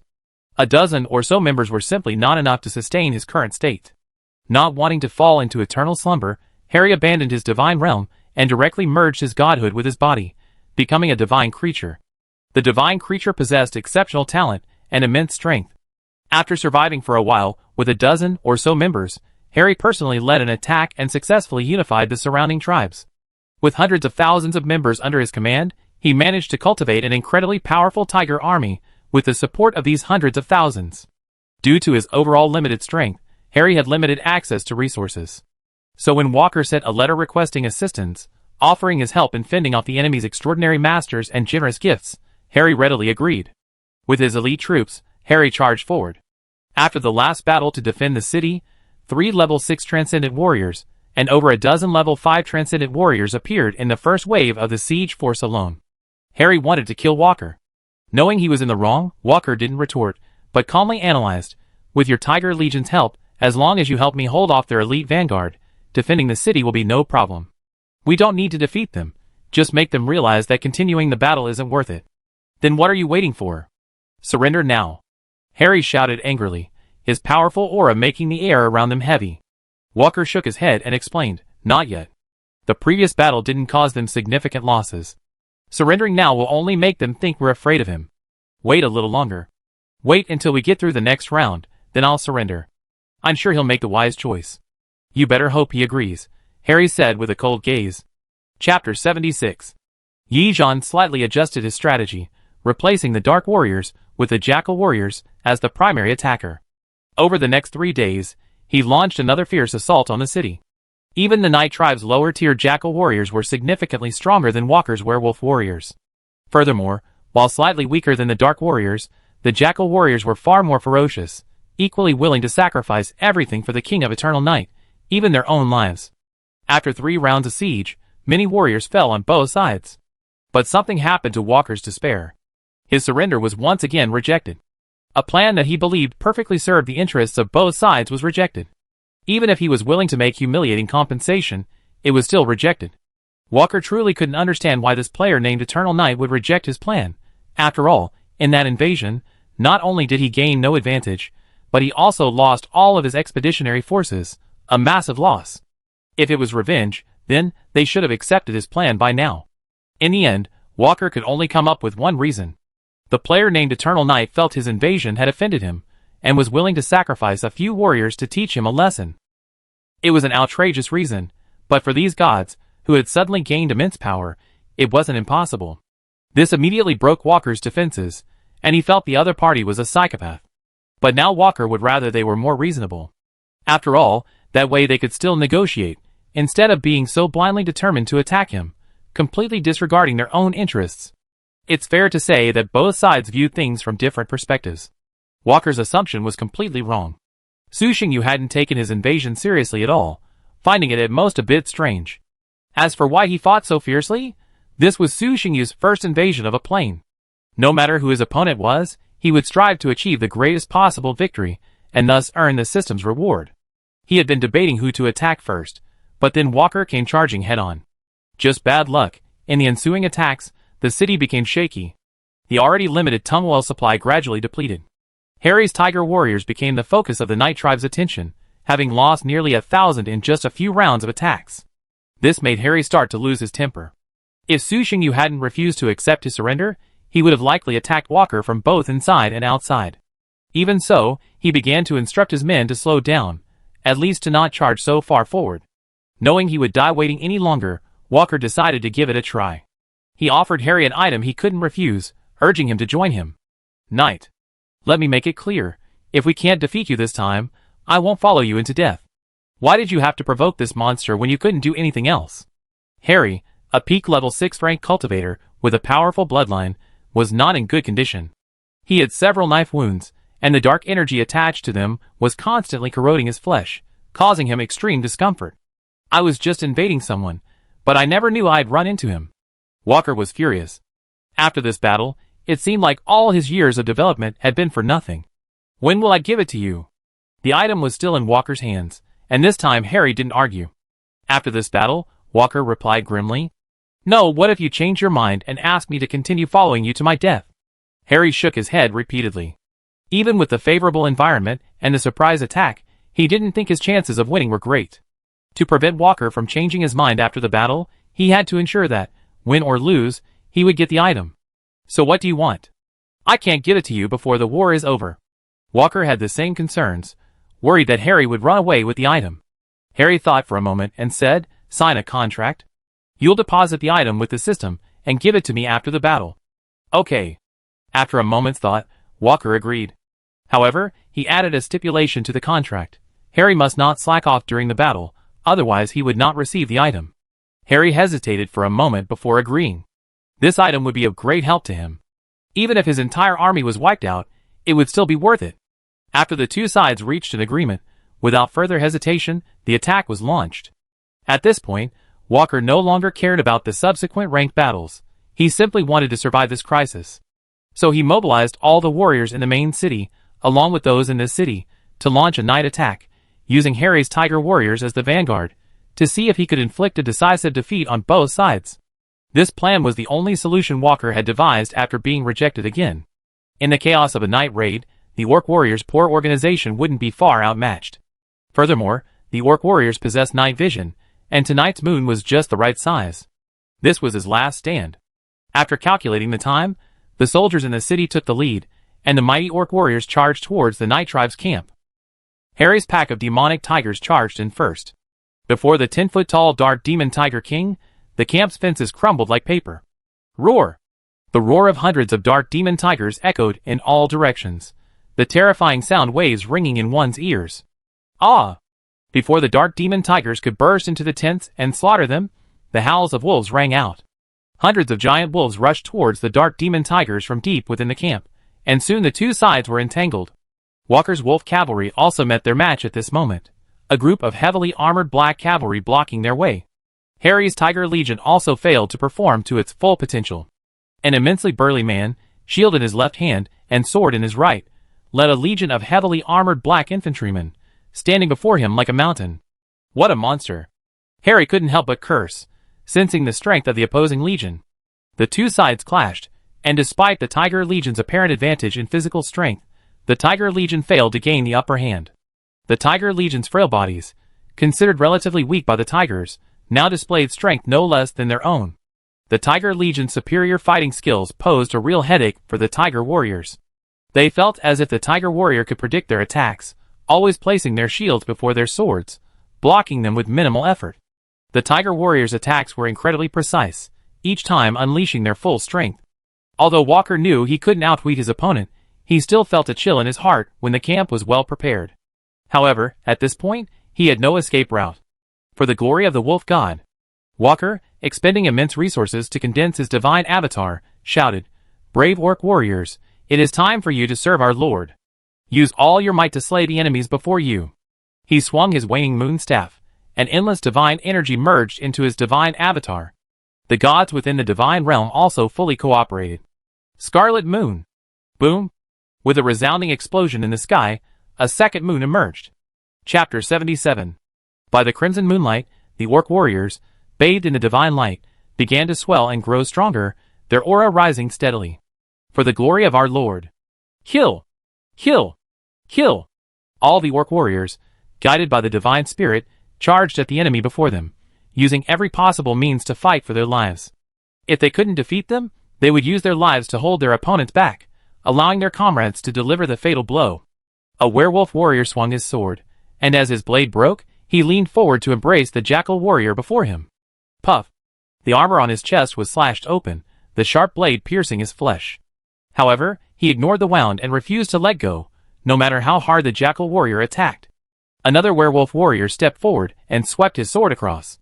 The jackal warrior stared at the incoming sword with horror, struggling desperately, but it was all in vain. A head flew up instantly, blood gushing into the air. The headless body fell unwillingly, and the werewolf warrior also collapsed to the ground with blood gushing from his mouth. Such scenes were common on the battlefield. The Orc warriors' frantic actions temporarily stalled the Night Tribe's attack, preventing them from advancing even a single step, and even forcing them to retreat. This is the power of the gods. How enviable. Looking at the Orc warriors, now frantic and resembling beasts, Harry's face suddenly showed envy. If the individual flow is about the strength of a single entity, then the leader flow is about all-around strength. Harry was powerful, even approaching epic status. But even as strong as Harry was, if surrounded by these Orc warriors, he would be torn to pieces. Bang! A long sword swung at him, and Harry instinctively raised his shield to block. A surge of force sent Harry flying sideways for over 10 meters, leaving 2 furrows in the ground before he regained his balance. "You dare to be distracted while fighting me? You're really not taking me seriously." Yudashin's eyes gleamed with irritation. He stomped his foot on the ground and charged towards Harry with a thud. The long sword slashed, dark blade energy slicing down. Harry, not wanting to be careless, swiftly swung his sword back, forcing Yidashin back with a single blow. In terms of strength, as a divine being, Harry was undoubtedly stronger than Yidashin, and this was true in all aspects. There was no doubt about that. In a one-on-one situation, it was a good thing Yidashin could stop Harry. For this very reason, Yi Zhan dispatched 2 6th-level Transcendent Warriors to suppress Harry. Swish! Lu Zheng leaped from the side, slashing with his long sword, forcing Harry to halt his pursuit and raise his shield to block the blow. How on earth did this monster manage to train so many level 6 warriors? Harry had thought his 3 level 6 subordinates were formidable enough, but a single invasion brought in double-digit level 6 warriors. Harry was stunned. Are you sure everyone came in together? How could someone advance so quickly in the same amount of time? Look at Walker across from you. He's certainly formidable, but he only has 2 level 6 warriors, and you killed one of them. That's your backup plan, isn't it? It's quite interesting. If you had demonstrated this much strength earlier, perhaps I would have considered accepting your surrender. But it's too late to say anything now. Now that we've come this far, there's no need to hold back. The dark, abyss-like figure, looking at the wolf god's phantom before him, spoke softly, a relaxed smile still plastered on his face. He spoke slowly, issuing a divine oracle, "Kill them." Simultaneously, the battlefield's celestial phenomena shifted, a blanket of absolute darkness enveloping the battlefield, like a curtain covering the sky, extinguishing all light. Midnight. Brave warriors, show our Lord the strength of his followers. Yi Zhan shouted with fervor, "Kill these warriors, bestow death upon them. This is the greatest reward for their bravery. Victory belongs to you, to the Night Tribe, and to the great King of Eternal Night. Kill! For the glory of our Lord, we will fight to the death. Your mere false gods dare to encroach upon our Lord's authority. You deserve death? Sacrifice your heads to our Lord." The Night Tribe warriors, already high in morale, now became even more fervent. Death held no fear for them. Facing the frenzied orc warriors, the Night Tribe warriors chose to engage them head-on. Their physical strength was already superior to theirs, and the midnight state only heightened it. Under this wave of outbursts from the Night Tribe warriors, the orcs' counterattack was quickly suppressed, and the battlefield returned to normal, completely tilting in favor of the Night Tribe. Orcs aren't the only ones adept at chaotic battles, they're equally adept. Furthermore, after being tempered by numerous plane fragments, their organizational skills have been greatly enhanced. Disrupting their formation at this level is far from sufficient. Led by the Dark Warriors, the previously chaotic Jackal Warriors slowly regained order, forming a coherent battle line and pushing the orcs back. Soon after, Walker dispatched tens of thousands of orc warriors from the main city to join the battle, but to no avail. Their presence only added to the chaos and had no other effect. For a beginner-level Transcendental Warrior, the difference between the first and second, or second and third, isn't huge. But if there's a difference of 2 levels, and the opponent has also cultivated a special constitution, then there's basically no point in fighting. Let's put it this way. An ordinary orc warrior has absolutely no way of harming a dark warrior. Even if they stood there and let him hack away, as long as they protected their eyes and other vulnerable areas, they could remain unscathed even until tomorrow. A body of black iron, a 3rd-level physique, and silver armor, the key is survivability. One dark warrior, followed by several jackal warriors, charged into the orc battle line, like a tiger leading a pack of wolves. Bang! One orc warrior embraced the dark warrior in front of him, while another, roaring, slashed at his neck, but only a spark flashed, unable to even penetrate the outermost black aura shield. The dark warrior exerted force with both arms, breaking free from the orc warrior's restraints, and then slashing it dead with a single blow. He then turned to the other orc warrior, and struck out with his own blade. "Brave one, you have earned my respect, so I will grant you death." As he finished speaking, the orc warrior's eyes widened, and he collapsed with a look of resignation. In the face of absolute strength, willpower alone cannot overcome the disparity in reality. To fight to the death, you must first be able to break through the opponent's defenses. If you can't break through the defenses, then everything else is meaningless. Tactics that work for the Jackal Warrior might not be effective against the more elite Dark Warrior. Chapter 78. Orc warriors fell one after another, as the Night Tribe warriors advanced rapidly. No matter how the Orc warriors resisted, it was futile. And as the battle dragged on, the entire Orc army was trapped. This meant that even if Walker changed his mind and wanted to retreat with the entire army, he could only take a small portion with him. The player's army was much more difficult to deal with than the monster hordes and the plane fragments. No matter how high the will of the Monster Tribe warriors was, there was always a limit. Sometimes, simply beheading their leader, or wiping out their entire army would cause the remaining warriors to surrender or flee. With the Night Tribe's current strength, wiping out the Orc army before them was no problem. It could even be said to be easy. However, against these fanatical Orc warriors, wiping out the entire army was no solution. They had already put death behind them.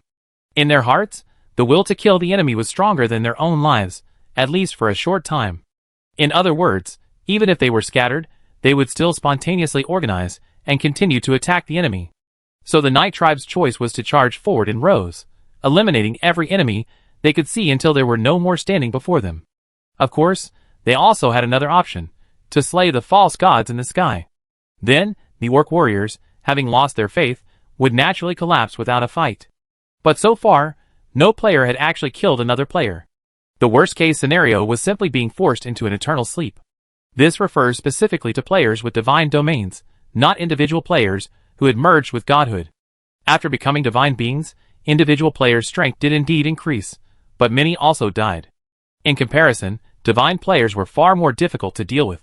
To defeat players possessing divine domains, they first had to locate their domain coordinates, then infiltrate them, and finally, defeat them on their home turf.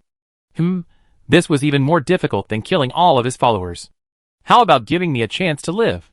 Seeing the situation becoming increasingly unfavorable, Walker spoke again. I merely accidentally invaded your excellency once, and it didn't cause any damage. I'm willing to offer a gold-level equipment blueprint as compensation. I only hope your excellency will spare my life. I can sign a contract that I will never retaliate in any form while I'm in the primary realm. Walker felt truly powerless now. If he could go back in time, he would definitely slap himself in the face for choosing to invade. Of all the choices he made, he chose someone so narrow-minded and incredibly powerful. Su Xingyu shook his head and chuckled. This is my first time invading a plane. How could that be? Hearing this, Walker's mouth twitched, his face filled with disbelief. But seeing Su Xingyu's calm eyes, he knew it was true, and there was no reason for him to lie. After a moment's silence, he grew somewhat unwilling. So, there's no room for negotiation? You really want to kill me and me? You'll die, and I won't be hurt. Su Xingyu gave him a look that seemed to say, are you worthy of a mutual loss? Walker gritted his teeth and said fiercely, just wait and see. If I don't get through it, you won't get through it either. No need to wait. Su Xingyu gazed toward the heavens, his eyes blazing with brilliance. Just as Walker was wondering what he was saying, a voice suddenly echoed in his ears. I found you. A mysterious space. How is this possible? The towering werewolf god opened his eyes and gazed upward, his gaze filled with shock and terror. The divine realm, which had even withstood spatial storms, now bore a massive slash. A dark figure, resembling an ancient giant god, wielded a black sword as vast as a mountain. With one strike, the laws of divine space, which were currently flowing, instantly stagnated. A massive rift in the void appeared. The werewolf god mobilized the power of divine space, exerting all his might to repair the rift, but it was too late. Like a river overflowing from the heavens, endless dark divine energy flowed into this space. The divine realm, symbolizing the foundation of the gods, was eroded by this dark force. Ah! Bastard, stop! Walker had never been so furious. Even when the expeditionary force was annihilated, the first city was captured, and the Orc army was on the verge of collapse, he had never been so filled with rage as he was now, completely losing his mind. The enormous werewolf, a divine spirit, charged directly at the dark figure, attempting to drive him out. The divine sword slashed down casually, and the massive black blade light sent the werewolf spirit flying. Ha ha! It seems you're not as fearless of death as you claim. Su Xingyu stood in the divine realm. The darkness beneath him grew larger and larger, and the space belonging to the werewolf spirit was gradually being encroached upon. He repeatedly rose, rushed towards Su Xingyu, was knocked back, and rose again. And so on, yet the darkness in the divine realm only grew wider. As control of the divine realm gradually slipped away, the werewolf god's injuries worsened, until half of the divine realm was covered. Poof! The black longsword pierced the werewolf god's head, pinning him directly to the throne behind him. The terrifying power of darkness consumed his body. Su Xingyu cut off the source of his power, and soon, the werewolf god was completely shrouded in darkness. Su Xingyu approached the throne, reached for his chest, and then squeezed hard, causing the entire divine realm to tremble. Su Xingyu ignored it, and immediately pulled out the object. It was a blood-red crystal, also a divine power.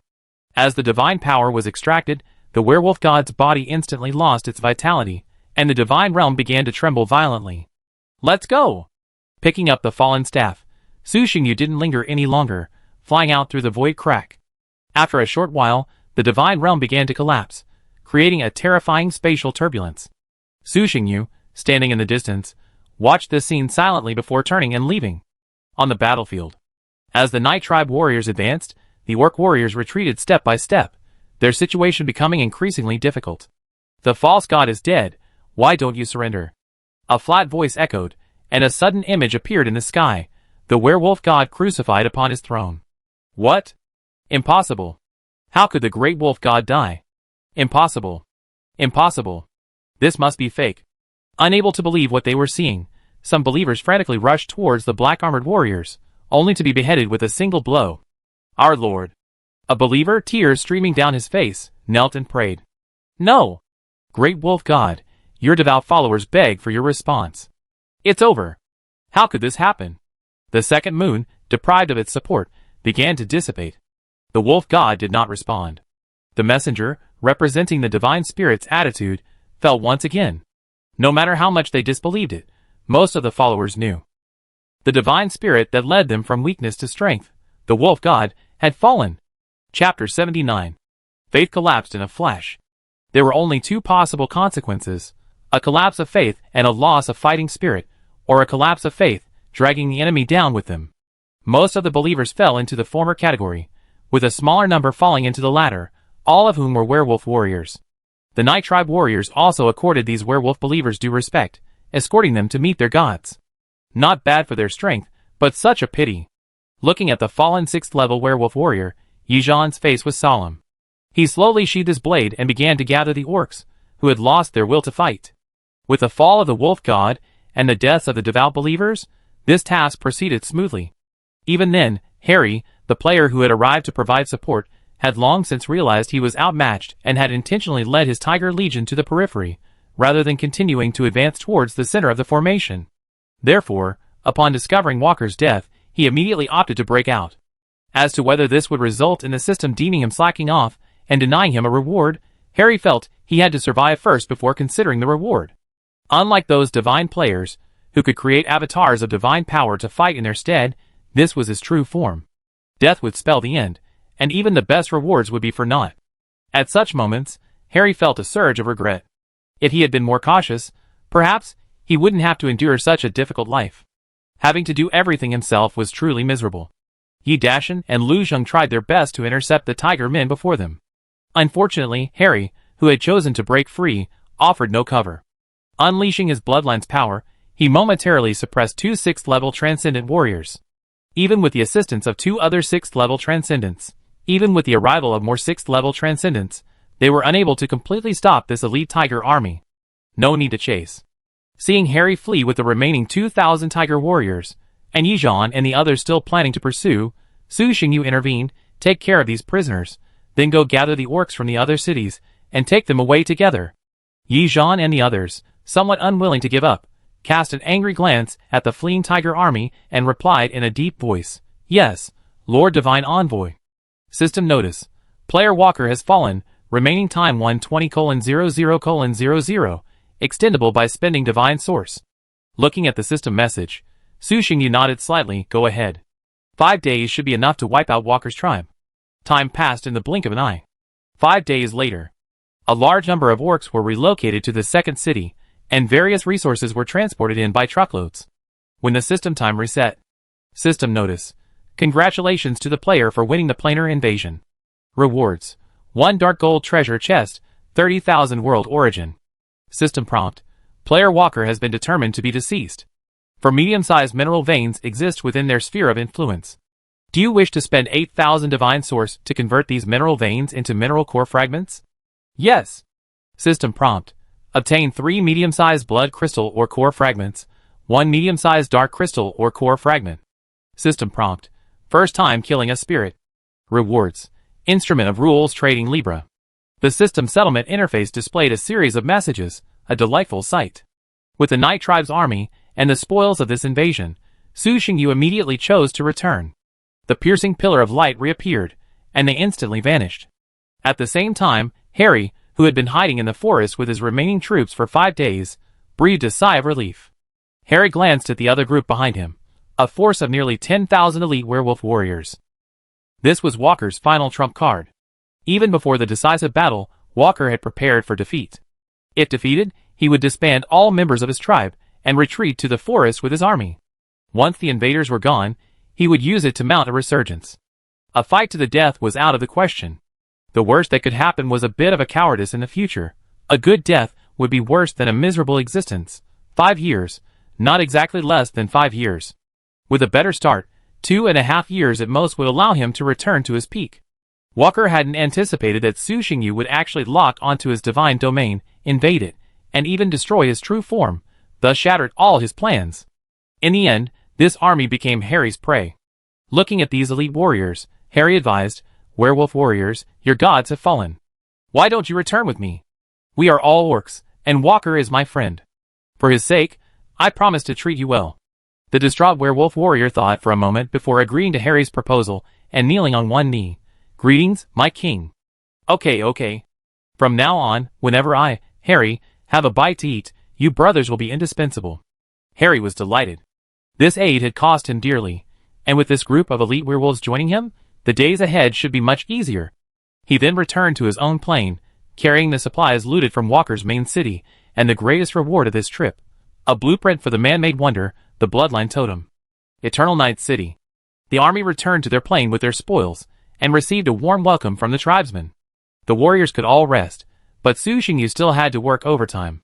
The first and foremost issue was the placement of the captives. Walker's forces were extremely chaotic, with all races crammed into their ranks. It was truly astonishing that a tribe primarily composed of orcs could boast nearly 100,000 humans. Even excluding those who escaped and some outlying strongholds, the Night Tribe had gained nearly 600,000 people from the werewolf plane, including over 100,000 orc warriors. Walker's tribe was primarily composed of werewolves and kobolds, who together accounted for over 70% of the tribe's population. Nearly 100,000 humans were naturally taken in and relocated to the border cities. The Night Tribe's current population is quite large. After several interplanetary transactions, it has surpassed the 2 million mark. However, given its recent development, directly absorbing other humans remains the tribe's primary means of population growth. Kobolds can also be relocated to the Dark Valley. Currently, the Night Tribe consists of 2 major vassal tribes, the Knoll Tribe and the Kobold Tribe. The Knoll Tribe has contributed many outstanding warriors to the Night Tribe in recent years. For example, this time, out of the 150,000 strong army, nearly 100,000 were Knoll warriors alone. In comparison, the Kobold Tribe, divided by the crowd, seems somewhat powerless. The heritage remains, but the bloodline cannot be shared. Aside from the initial group of kobolds, who possess dragon bloodline, the newer additions are merely ordinary kobolds. Even with the bonus of the ruler's vessel, they are only slightly stronger than ordinary orc warriors. Chapter 80. After arranging the captives that could be taken in, some more difficult ones remained. These captives were primarily werewolves, along with other species Walker had plundered from various locations. Originally, they performed mostly backbreaking labor in Walker's plane. Calling them slaves might be a bit of an exaggeration, but it wasn't far off. For this reason, they didn't have much goodwill toward Walker or the werewolves, and instead harbored more hatred than anything else. Even so, Su Xingyu had no interest in taking them in. It was too much trouble. So, he prepared to pack them up and dispose of them all. Even the werewolves. Although the werewolf warriors had shown considerable combat effectiveness in the final battle, Su Xingyu had no real interest in them. Firstly, the Gnoll's combat effectiveness was not bad, and their roles overlapped somewhat. Secondly, they didn't want to waste time. The werewolves originally worshipped the wolf god Walker, and traces of that weren't easily erased. Especially since Su Xingyu was a killer, it would take at least a generation, if not several, for them to forget. Though to Su Xingyu, these orc warriors might be a burden, they were a very good health supplement for other orc players. When good items were available, they naturally went to those close to them first. While Su Xingyu and Mo Kanwu weren't particularly close, it was at least better than a stranger. So before the transaction, he sent Mo Kanwu an inquiry. "Eternal Night, old Mo, I have a batch of orcs. Are you interested in taking them?" "Bull Warrior, what a great deal. What races are there? How many are there in total?" "Eternal Night, mainly werewolves, around 300,000, including about 100,000 transcendent warriors, and another 100,000 or so other races. Bull Warrior, fuck, that many. Bro, you're not going to take everyone else down with you, are you?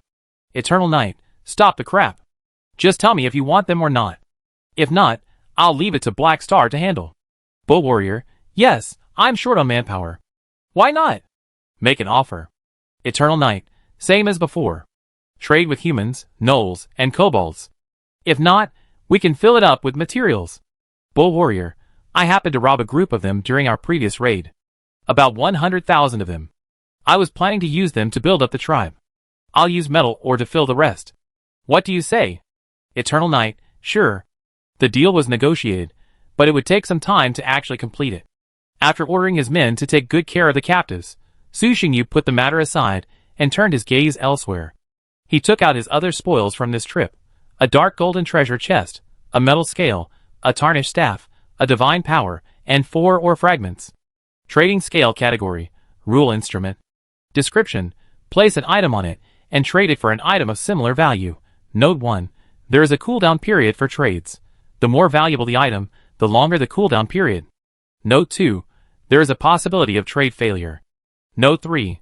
Please explore its specific functions on your own. Although not as good as the growth-oriented rule instrument, it's still a rare and valuable item. This scale has very little information, but its effects are absurdly powerful. Traded for the designated item. This ability is truly incredible. Divine Fragment Description: the essence of a deity, a rare treasure. Blood Crystal or Core Fragment Description: collect 5 fragments to create a mineral core through the system. Dark Crystal or Core Fragment Description: collect 5 fragments to create a mineral core through the system. Crescent Moon Staff Description: this growth artifact, having lost some of its spiritual power due to the fall of a deity, while its value has been reduced, remains a rare treasure. This haul is quite substantial, quite a few good things. Looking at the items before him, Su Xingyu nodded with great satisfaction and then picked up the last item. Dark Gold Treasure Chest. Destroyed the tribe, defeated the coalition, slew the deity, and launched his first invasion. With all the buffs, he actually obtained a dark gold treasure chest. Thinking about it, it seems quite normal. After all, he'd already obtained an orange treasure chest just by repelling Walker's invasion. Now that he'd scattered Walker's ashes, it seemed only natural that he'd also obtained a dark gold treasure chest. If only I could find another innate rule artifact. With hope, Su Xingyu opened the precious treasure chest. A golden light shimmered. System prompt: open the dark gold treasure chest to obtain the blueprints for the man-made wonder, the Bloody Arena. Bloody Arena category: man-made wonder. Level: description: a paradise for the strong, a hell for the weak. Either become the highly anticipated victor, or become the nourishment for the victor's growth. Effects: 1. Trial: cast a ray of the participant's spirit into the arena for a 99% realistic fight, accumulating combat experience. Effects: 2. Deathmatch: submit a certain number of warriors for a life-or-death duel, 2-on-2, until a victor emerges, 100/1000/10,000. Effects: 3. Shang: Wu: the city where it is located values martial virtues, and the people are warlike, making it a suitable source of soldiers. Recruiting is reduced by 50%. Effects: 4. Gladiator King: gladiators who achieve 100 consecutive victories here receive the blessing of the god of war. Attachment: details of wonder construction requirements, another building blueprint. While the effect is impressive, the requirements are too high. Su Xingyu carefully reviewed the information about this wonder, feeling a mix of emotions. The effect of a 5-star wonder is undoubtedly powerful, but the construction requirements are truly too demanding. Simply put, it's another massive project, taking years to build, and it probably won't be useful anytime soon. Furthermore, some of the materials used are extremely precious, requiring him to allocate a special amount of resources to complete this wonder. Wonders ruin a country. That's not just a saying, Su Xingyu lamented. In the previous world, building wonders was a laborious and thankless task. While this world was also laborious and costly, its significance was still significant. Besides, skeletons aren't considered civilians. At most, the construction department might lose a few extra hairs, but what does that have to do with him, a clan leader? So, let the construction department handle the difficult issues. Ding ding system prompt: Harry has requested to add you as a friend. Harry, it seems to be that tiger man, right? Su Xingyu pondered for a moment, a little unsure. He accepted the friend request. Harry, hello sir. I'm the player who previously supported Walker. I'm contacting you this time to make a deal. Chapter 81. Deal? Su Xingyu was confused, unable to understand what kind of deal could be struck between the two parties. So he simply replied, Eternal Night, what deal? Aren't you Walker's friend? It's fine if you don't avenge him, but why are you trying to make a deal with me? Harry, I want to redeem the soldiers you captured. Also, please allow me to explain, Walker and I are not friends. I only support him because he paid. If you're willing to pay, I'll support you too. Of course, I doubt your strength would compare to mine. Su Xingyu couldn't help but laugh, suddenly finding this interesting. Eternal Night, tell me your price. If it's reasonable, we'll trade. Harry, thank you for your generosity. I noticed quite a few cavalrymen in your army. Those warriors are very powerful, but their mounts are mediocre and don't match their strength. I happen to have a batch of Warcraft horses, nearly 10,000 of them. If you agree, I'd be happy to trade them with you. Harry maintained a very humble attitude, not only because his men were under Su Xingyu's control, but also because he was wary of the terrifying strength Su Xingyu had previously demonstrated. Admittedly, as a lone player, he wasn't worried about being invaded by other players. After all, if he couldn't defeat them, he could always flee and hide in the mountains with his men. At this stage, no one could do anything to him. As for his tribe, it would be left to the invaders. But even so, he didn't want to offend a powerful enemy. Just because I can't do anything to him now doesn't mean I won't be able to do anything to him in the future. Eternal Night, okay. After just a moment's thought, Su Xingyu agreed to Harry's deal. Harry's captives weren't numerous, but their strength was considerable. In the hands of a normal player, they could definitely be considered super elite. But for Su Xingyu, it didn't matter. Whether it was the Dark Demon Tigers, the Tiger Warriors, or the 6th level Dark Demon Tiger King, to him, the Yuya tribe was merely the icing on the cake. Keeping them alive would be possible, but trading them for Warcraft horses would clearly be more cost-effective. Harry, thank you for your kindness. Soon, the two sides discussed the details of the deal and finalized it. After dealing with these trivial matters, Su Xingyu returned to studying his new toys. Trading scale, a practical instrument of rules, its appearance was plain and unadorned, devoid of the luster of precious treasures, as simple as any scale at a market stall. The scale had two pans. One placed the items to be traded, then channeled divine power and, with a single thought, the transaction was complete. Complete collection of silver body refining methods. As Su Xingyu thought, an orange ball of light appeared on the right pan of the scale, then tilted downward sharply. Items of equal value. After a moment's thought, Su Xingyu pulled out a fist-sized red crystal core and placed it on top. It was an epic-level Warcraft crystal core. However, even an epic-level crystal core only slightly lifted the right pan of the scale. Seeing this, Su Xingyu's mouth twitched. He immediately pulled out two more crystal cores, but it still wasn't enough. As he tried to add a fourth item, a resistance came from the pan, as if preventing him from adding more. Everything is value, every blade of grass, every tree, every grain of sand, every stone. Even if their individual value is small, as long as their numbers continue to grow, their value becomes infinite. Clearly, a rule-based instrument wouldn't have such a glaring bug. There's a limit on the number of items that can be placed. Trying to win by sheer quantity, trading cheap items for precious treasures, is clearly a dead end. Su Xingyu began to inventory his reserves. From all the plain fragments he'd been capturing and opening system treasure chests, he accumulated quite a bit. He had over a dozen equipment blueprints, not to mention everything else. Tearing Saber-Tooth Blueprint, Gold level. Fire Mage Robe Blueprint, Gold level. Troll Armor Blueprint, Silver level. Water Elemental Staff Blueprint, Silver level. Elemental Weapon, Hurricane Axe Blueprint, Silver level. Special Item, Ratman Totem Pole Blueprint, Silver level. Since he already had all his equipment and wasn't short of resources, Su Xingyu hadn't traded the blueprints, instead keeping them. Unexpectedly, they'd finally come in handy. He placed the blueprint for the Ripping Saber-Tooth on the scale, and the scale instantly rose halfway. He then placed the blueprint for the Hurricane Axe on the scale, and the scale rose again. Finally, he added a piece of troll armor, but it still wasn't enough. Su Xingyu looked somewhat helpless as he swapped the troll armor for a Skaven totem pole. While both were silver-level blueprints, the totem pole was far more valuable. The right scale pan instantly rose, and the left pan even tilted slightly downward. Su Xingyu didn't bother to pay attention to it, he just let it go. No matter how valuable, if it's unused, it's worthless. Trading a bunch of currently useless items for a single, currently extremely useful item, Su Xingyu felt it was a worthwhile trade. He immediately chose the trade.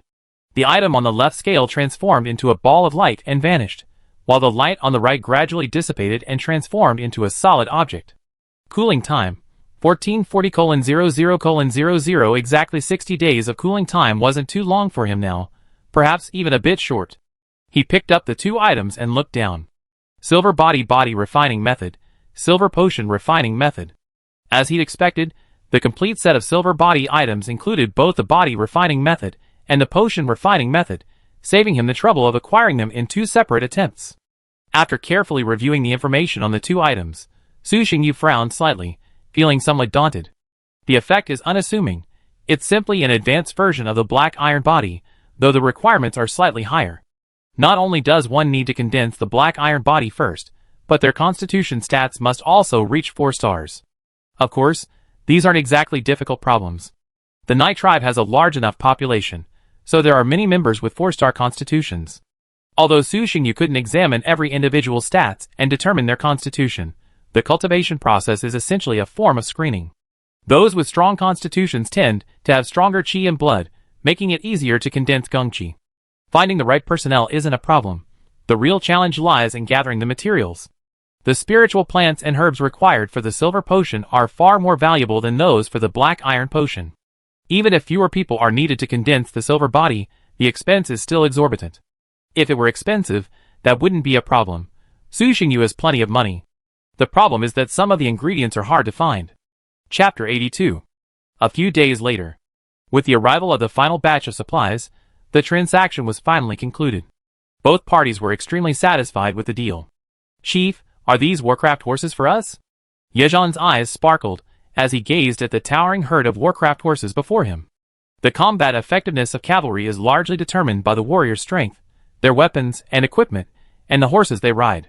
For the Dark Cavalry, whose average strength reached the 3rd level of Transcendental, and whose equipment was generally upgraded to gold level, their mounts were already somewhat mismatched. Besides everything else, the load capacity alone was a major issue. The simplest point was that a 3rd level warrior, with a body of refined black iron and wearing heavy armor, typically weighed over 500 kilograms, and the general's weight was even more exaggerated. Even though these horses, having been baptized by spiritual energy and generally stronger, could not run for long carrying such a terrifying weight. Short-term combat was fine, but prolonged engagements would be fatal. It's important to note that as a transcendent warrior progresses in their training, their weight will become increasingly exaggerated, and their bodily functions will become increasingly inhuman. At advanced levels, aside from their humanoid appearance, they are significantly different from ordinary humans in every way. If a high-level transcendent isn't restrained, a single breath could knock a human over. A powerful cavalryman must be equipped with a superior mount to unleash their full combat effectiveness. There are many horses on the Black Earth plains, but few Warcraft horses. Su Xingyu has sent people to search for them, but to no avail. Ultimately, they could only exchange small quantities from other players. Although the Night Tribe was also training its own Warcraft horses, it wasn't something they could achieve in a short period of time. It would take at least several years, perhaps even more than a decade. That's why Yejan was so excited. With this batch of Warcraft horses, the Night Tribe's cavalry would at least be able to boost their combat effectiveness. But Su Xingyu glanced at him and shook his head. Pick out 2,000 and keep training the rest. Can you give me more? Yejan asked tentatively with a chuckle. Get lost, Su Xingyu replied unhappily. Okay. The offspring of Warcraft horses, if properly trained, have a high probability of still becoming Warcraft. Not to mention, Su Xingyu had specially diluted a pool of water with the divine source of creation. Even though the effect was significantly reduced compared to a direct strengthening, it still had a positive effect. To be honest, the stallions at the Night Tribe's horse ranch were treated much better than ordinary warriors. At least ordinary warriors didn't have a dedicated supply of potions and spiritual materials. After ordering the shipment of magical beast horses to the stables and handing them over to the ranch's manager, Su Xingyu stopped paying attention. Dark Valley. A city stood just beyond the valley. Within its towering walls, the two main tribes of kobolds and gnolls lived, along with tens of thousands of humanoids. Due to the recent surge in the number of kobolds and gnolls, the originally planned city could no longer accommodate such a large population. As a result, several settlements were established outside the city. The concentration of dark elements here was even higher than that of the Night Tribe, so many dark magicians flocked here for further training after graduation. Because they share a common faith, the residents, despite their diverse races, get along relatively well with one another. Inside the dark valley, outside the cave leading to the catacombs. Today is the day we return underground. This time, we're not going to live in the dark catacombs permanently, but to conquer them and bring them into the embrace of the Night Tribe. Harvey was giving his final speech, mobilizing the Jackal warriors. Brave warriors, are you afraid? The Jackal warriors roared, for the glory of our Lord. For the glory of our Lord. For the glory of our Lord. Returning to the dark catacombs has been the Jackal tribe's long-cherished wish and pursuit. Although their tribe has grown considerably since leaving the dark catacombs due to changes in their living environment, they still feel that the dark catacombs are their true home. Even after being conquered by the Night Tribe, they have gained true faith and are no longer obsessed with settling in the dark catacombs again. But returning remains their constant desire. After all, their ancestors had taught them this since childhood, and over time, it had become a belief. As a rational Gnoll, Harvey wasn't particularly interested in returning to the dark grottos. Otherwise, given the strength of the Gnoll tribe, they wouldn't have been unable to capture even a single piece of territory. But competition in the dark grottos was brutal. Even if the Gnoll tribe managed to capture a piece of territory, they would sooner or later be tamed by the oppression of the powerful tribes. The strong survive, the weak die. Weak tribe members in the dark grottos would only become food for the other monsters. The entire Gnoll tribe would then plummet in numbers until they returned to the size they deserved. Therefore, Harvey had previously used various excuses to refuse his tribe from attacking the dark caverns. But now that the tribe leader had spoken, and felt the time was right, Harvey naturally gave it his all. Attack! As Harvey finished his words, elite Jackal warriors entered the cave. The dark caverns tribe was small, but incredibly powerful, making capture a challenge. The terrain inside, in particular, did not allow for a large-scale deployment. Therefore, attempting to win by sheer numbers would result in heavy losses. The most effective strategy was to use elite troops to conquer the tribes within. Su Xingyu assigned the task of conquering the dark caverns to Harvey, effectively giving him full responsibility. As for support, there were only a few level 6 warriors, and no other dark warriors. In other words, the main force in this attack on the dark caverns was the Jackal warriors. As for the nearby kobolds, they were still in the process of transformation, and were not strong enough to participate. Harvey felt no pressure about this. Firstly, after all this development, the Jackal tribe's strength had multiplied several times over, and it was no longer the same Jackal tribe it once was. Secondly, the tribe leader hadn't set a time limit, allowing him to plan his own strategy. Thirdly, their goal this time was different. It might sound strange, but conquering was indeed easier than settling. Using Dark Valley as their base camp, they dispatched elite warriors into the catacombs. With logistical support and no worries about the rear, Harvey had no fear of a counterattack from the catacombs.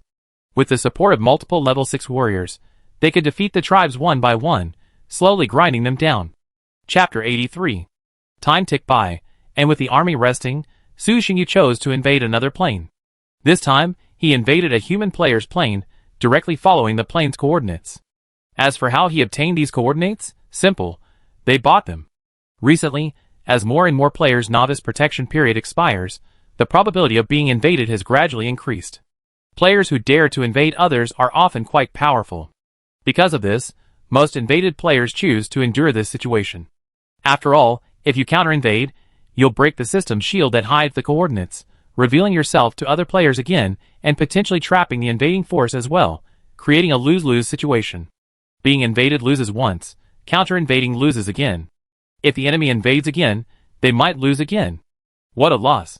Facing the invaders, they are completely helpless. They can't fight them, and they can't escape them either. They can only accept this loss. However, a merchant player later discovered a business opportunity. He purchased the invader's coordinates from the invaded player at a low price, then sold them. Invading with precise coordinates is significantly more effective than relying on the system's random incursions. At least the rewards are more satisfying. Players clearly prefer invading players of the same type, as the rewards can be used directly, saving the transaction step. Of course, this also carries a higher risk. As mentioned earlier, players who dare to invade other planes are generally quite powerful. Invading according to the plane coordinates could easily lead to encountering a tough opponent, especially on their home turf. Who would prevail then was anyone's guess, so unless you were absolutely confident in your own strength, it was best to stick to random incursions. Su Xingyu clearly had no such concerns. He couldn't claim to be invincible against many players, but he did have some self-defense capabilities. So, he purchased several coordinates from Black Star, intending to upgrade himself and collect system treasure chests along the way. As the massive beam of light dissipated, the Night Tribe's expeditionary force appeared on a fertile black soil. Two sky-splitting eagles circled the area at breakneck speed, quickly locating the city. Guided by the sky-splitting eagles, the hundreds of thousands of troops rushed towards it. Soon, they arrived at the foot of the city. The city walls were tall and majestic, and the defenders atop them were already prepared for battle. Without further rambling, the battle was about to begin. Attack! Take this city, and present it to our lord. The Night Tribe continued its standard infantry attack formation. The exceptionally defensive half-metal giants, bearing large shields, charged in front, followed by the Jackal warriors, and the Dark warriors held the line. Unlike before, this time the main force of the siege was the Jackal warriors. This also reflected Su Xingyu's attitude: just fight. Taking it was best, but failing didn't matter. There was no loss anyway. Even so, the sheer size of the Night Tribe's army, and the quality of its soldiers still startled the defenders. This army was quite formidable. As the siege troops approached, the defending commander quickly gave the command: shoot, shoot! Swoosh, swoosh, swoosh. A hail of arrows descended. Unlike the orcs' half-baked devices, the human players' custom-designed defensive equipment was clearly superior in every metric, including power, accuracy, and range. However, bang, bang, bang. The metal shields clearly offered superior defense, and the powerful arrows inflicted no casualties. What a dreadful defense! The defending general's expression changed slightly upon seeing this, and he adjusted his target. Redirect your position and fire at the orcs behind you. But the Yi tribe were no fools. They wouldn't let them attack their forces. Leading the troops this time wasn't Yi Zhan, but Chanli, a general personally selected by Su Xingyu and possessing the power of a transcendent fifth stage. After the first wave of arrows descended, Chanli commanded the Kobold Legion, Warlock Legion, enemy walls, exploding fireballs. Swoosh, swoosh, swoosh. Tens of thousands of blue fireballs rose into the air, then swooshed down like a meteor shower. Boom! Boom! Boom! The explosions continued. As ordinary defenders, they had no effective response, and could only dodge to minimize casualties. One piece of defensive equipment after another was destroyed. The human warriors, who didn't have time to evade, were instantly blown away, their bodies incinerated by the scorching flames. The stronger warriors barely managed to survive, but were also severely injured. The less powerful warriors were reduced to charred corpses in the rain of fireballs. Following the rain of fireballs came a hail of arrows from the dark archers. The continuous, terrifying attacks crushed the defenders, rendering them unable to mount an effective counterattack. The Jackal warriors quickly reached the base of the city wall. Ladders were placed on the wall, and the Jackal warriors climbed upwards. The defenders quickly raised various projectiles, and threw them downwards. Glazed swords in hand, shields raised, the Jackal warriors struggled upwards under the attacks of the defenders, and soldiers were occasionally knocked to the ground. The tenacious Jackal warriors only paused for a moment before continuing to climb from the ground and rejoining the siege. Even on the other side, several semi-metallic giants, carrying siege equipment, charged forward furiously. Bang! Bang! The reinforced city gate was still intact, but sensing the terrifying force outside, the human warriors behind it all trembled in their hearts, a sense of relief. Thankfully, the clan leader had the foresight to forge this gate with special materials, against all odds. Otherwise, with the current momentum of the enemy, it would not have been able to withstand 2 rounds. The soldiers on the city gates, enraged, threw their shortbows and poured tung oil down. Flame shot up into the air. The half-metal giants were least vulnerable to physical attacks, and had some resistance to magical attacks, but that applied to instantaneous attacks. If sustained, especially from burning flames, even the half-metal giants wouldn't be able to withstand them for long. After several more attacks, they retreated, awaiting the next assault. The attack scaling the city walls was incredibly fierce. Even though the Night Tribe hadn't deployed its main force, the attack of the Jackal warriors alone made it extremely difficult for the defenders on the city walls to resist. These Jackal warriors weren't all elite. A considerable number were only at the transcendent first level. But the defenders of this city were primarily at the first level. Their physical strength was already inferior to that of ordinary orcs, and these weren't ordinary orcs at all. Fortunately, this was a city defense, and they had the advantage of geography. If it had been a head-on battle, the army of this city would have been defeated long ago. Chapter 84. After several hours of fierce fighting, leaving behind thousands of corpses, the Night Tribe's attacking force temporarily withdrew. The soldiers defending the city breathed a sigh of relief and finally retreated. However, just 2 hours later, the army returned, this time with even greater force. Once again, the Jackal warriors were the main force of the attack. Under their attack, the entire city seemed to be in danger, but the soldiers still held on. Soon night fell. After a brief rest, the Night Tribe launched their third and final attack. Led by 5 6th level warriors, with the Dark Warriors in front and the Jackal warriors in the rear, they launched an extremely fierce attack. Enhanced by the darkness of night, the Night Tribe's warriors displayed immense combat effectiveness. On the other hand, the defenders were in stark contrast. After several rounds of attacks, they were exhausted both physically and mentally. The exhausted defenders, exhausted after a day's battle, put up a staunch resistance, but due to the disparity in strength, the city was ultimately breached. Unlike the previous defenders, upon discovering the city walls had been breached, this commander neither surrendered nor fought to the death. Instead, he decisively retreated with his troops. It wasn't that he lacked the courage to fight to the death, but rather that the tribe leader had given him other instructions, admonishing him to defend if you can, flee if you can't. The people were more important than the city itself. The Night Tribe's army easily captured the city. The residents, watching the incoming soldiers, were terrified and retreated to their homes.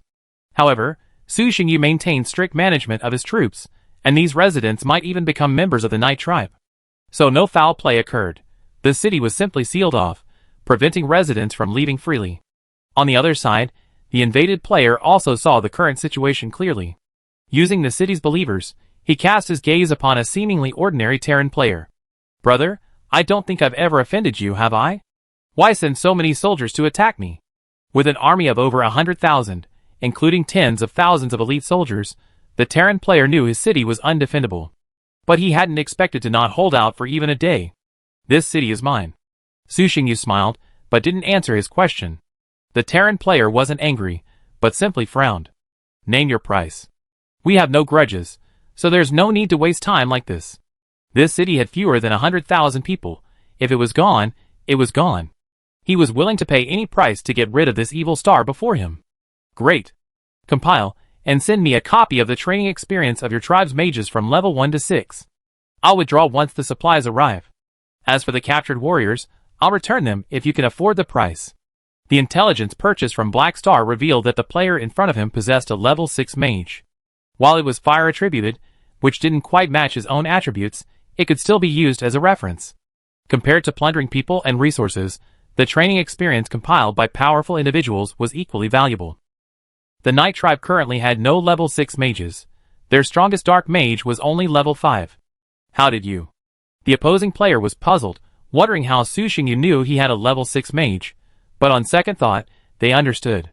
This intruder hadn't randomly locked onto his coordinates. He'd been invading based on them. Since he'd previously invaded other players, it was obvious how he'd been exposed. Damn it. The Terran player suddenly felt a surge of frustration. There were actually people playing with someone else's power. It was speechless. "What have you considered?" Su Xingyu asked quietly. "Okay, but you have to promise, well, let's sign a system agreement and refrain from invading me again." The Terran player pondered for a moment before agreeing to Su Xingyu's request, but also set his own conditions. He hadn't given up on the idea of continuing to invade other players, and was worried that leaking his coordinates would invite another intrusion from Su Xingyu. "Okay, but I can only sign in before the start of the first rank match." Su Xingyu nodded, not rejecting the other party's offer, merely adding a time limit. This condition wasn't even a condition, because even if the other party hadn't proposed it, he wouldn't have invaded this plane again. After all, seizing a city can be considered a way to make a killing, a normal occurrence. It's unpleasant, but it's also acceptable. After all, it's not right for you to attack someone and not allow them to attack you. But if they keep invading, it'll be a mortal enemy.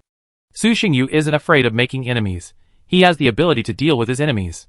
But there's no need. There are so many players out there. There's no need to focus on just one.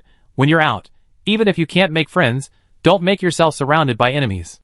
As for the werewolf player from earlier, it can only be said that he walked right into the crosshairs.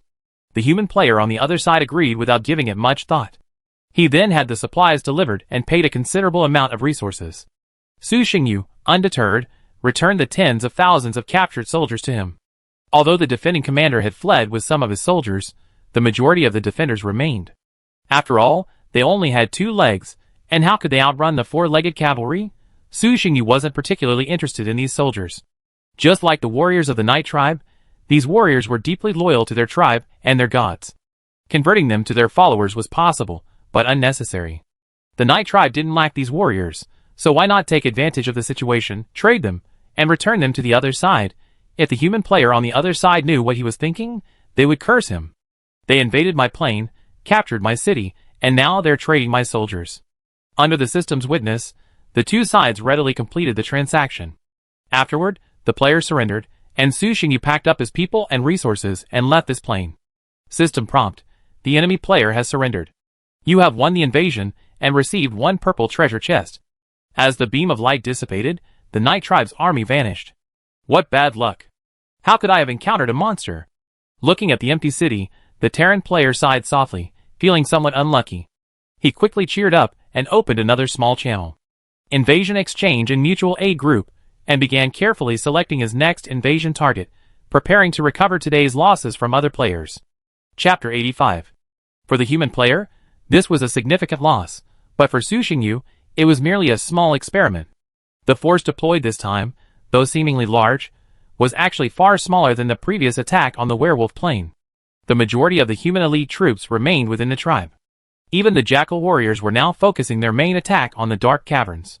At this point, the Night Tribe's army no longer focused solely on quantity, but rather on quality. It wasn't that the common soldiers were ineffective, but rather that elite soldiers were more cost-effective. A single Tier 3 elite unit could easily defeat a Tier 1 unit 10 times its size. The Night Tribe now had a training system. First, they were deployed to the barracks, where they would master the corresponding skills through system assistance. Then, they were placed in the plane fragments, where veterans would lead them into battle against relatively weaker monster armies. Finally, they would join the main force and invade other players' planes.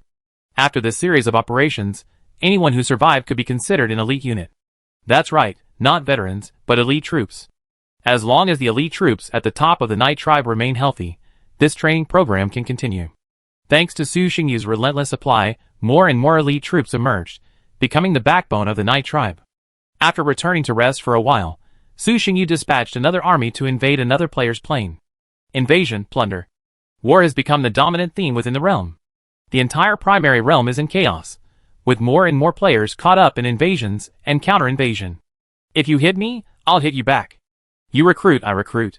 Sometimes, a simple invasion, with both sides constantly requesting reinforcements, can gather more than a dozen players, further escalating the situation.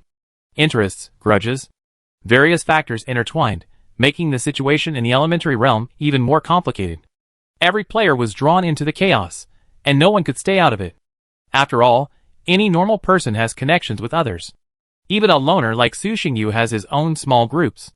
Various small groups have emerged, and some players, who lack confidence in their own strength, have joined forces with other groups. This has also significantly increased the cost of invasion for other players, forcing them to increase the size of their invading forces, which in turn leaves their own plane's internal defenses vulnerable. And if others invade their plane at this time. In short, the elementary realm is now extremely chaotic. Some players run rampant, constantly plundering and absorbing the strength of other players, transforming this knowledge into the foundation of their own, thus ascending to a higher level. Some players' divine domains are shattered, their tribes perishing along with them, becoming mere skeletons beneath the ladder of others' growth. But many more players are locked in a stalemate, relying on military strength to fend off the invaders, until the enemy, unable to bear the losses, retreats. You take mine, I take his. Big fish eat small fish eat shrimp eat grass. Some players go from shrimp to small fish, while others go from small fish to shrimp.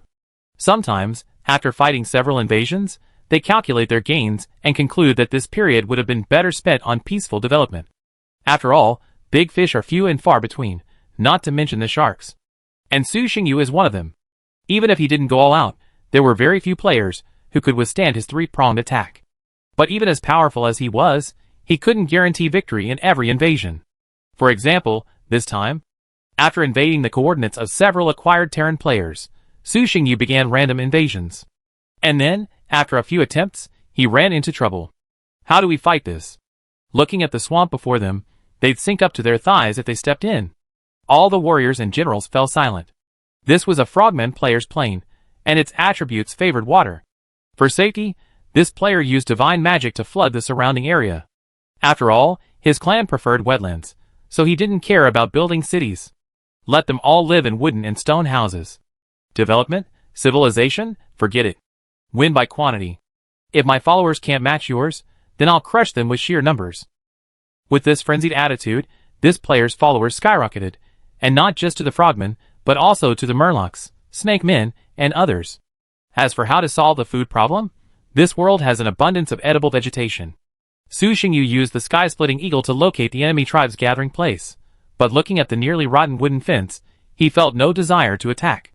Ha ha, brother, I admit you're strong, but forget about defeating me. The player materialized in the void, gazing at the dark figure across from him, emitting a terrifying aura, and smirked.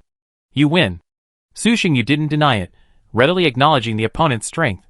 To change this situation, it would probably require a large number of magicians, and that's even without the opponent intervening.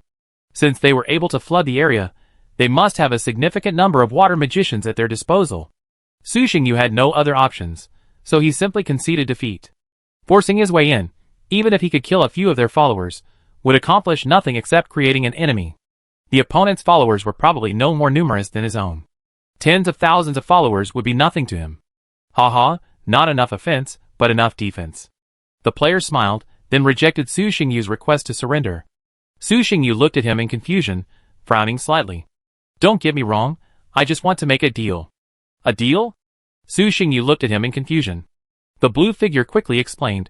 As you can see, most of my followers are related to water, and aren't very good at land warfare.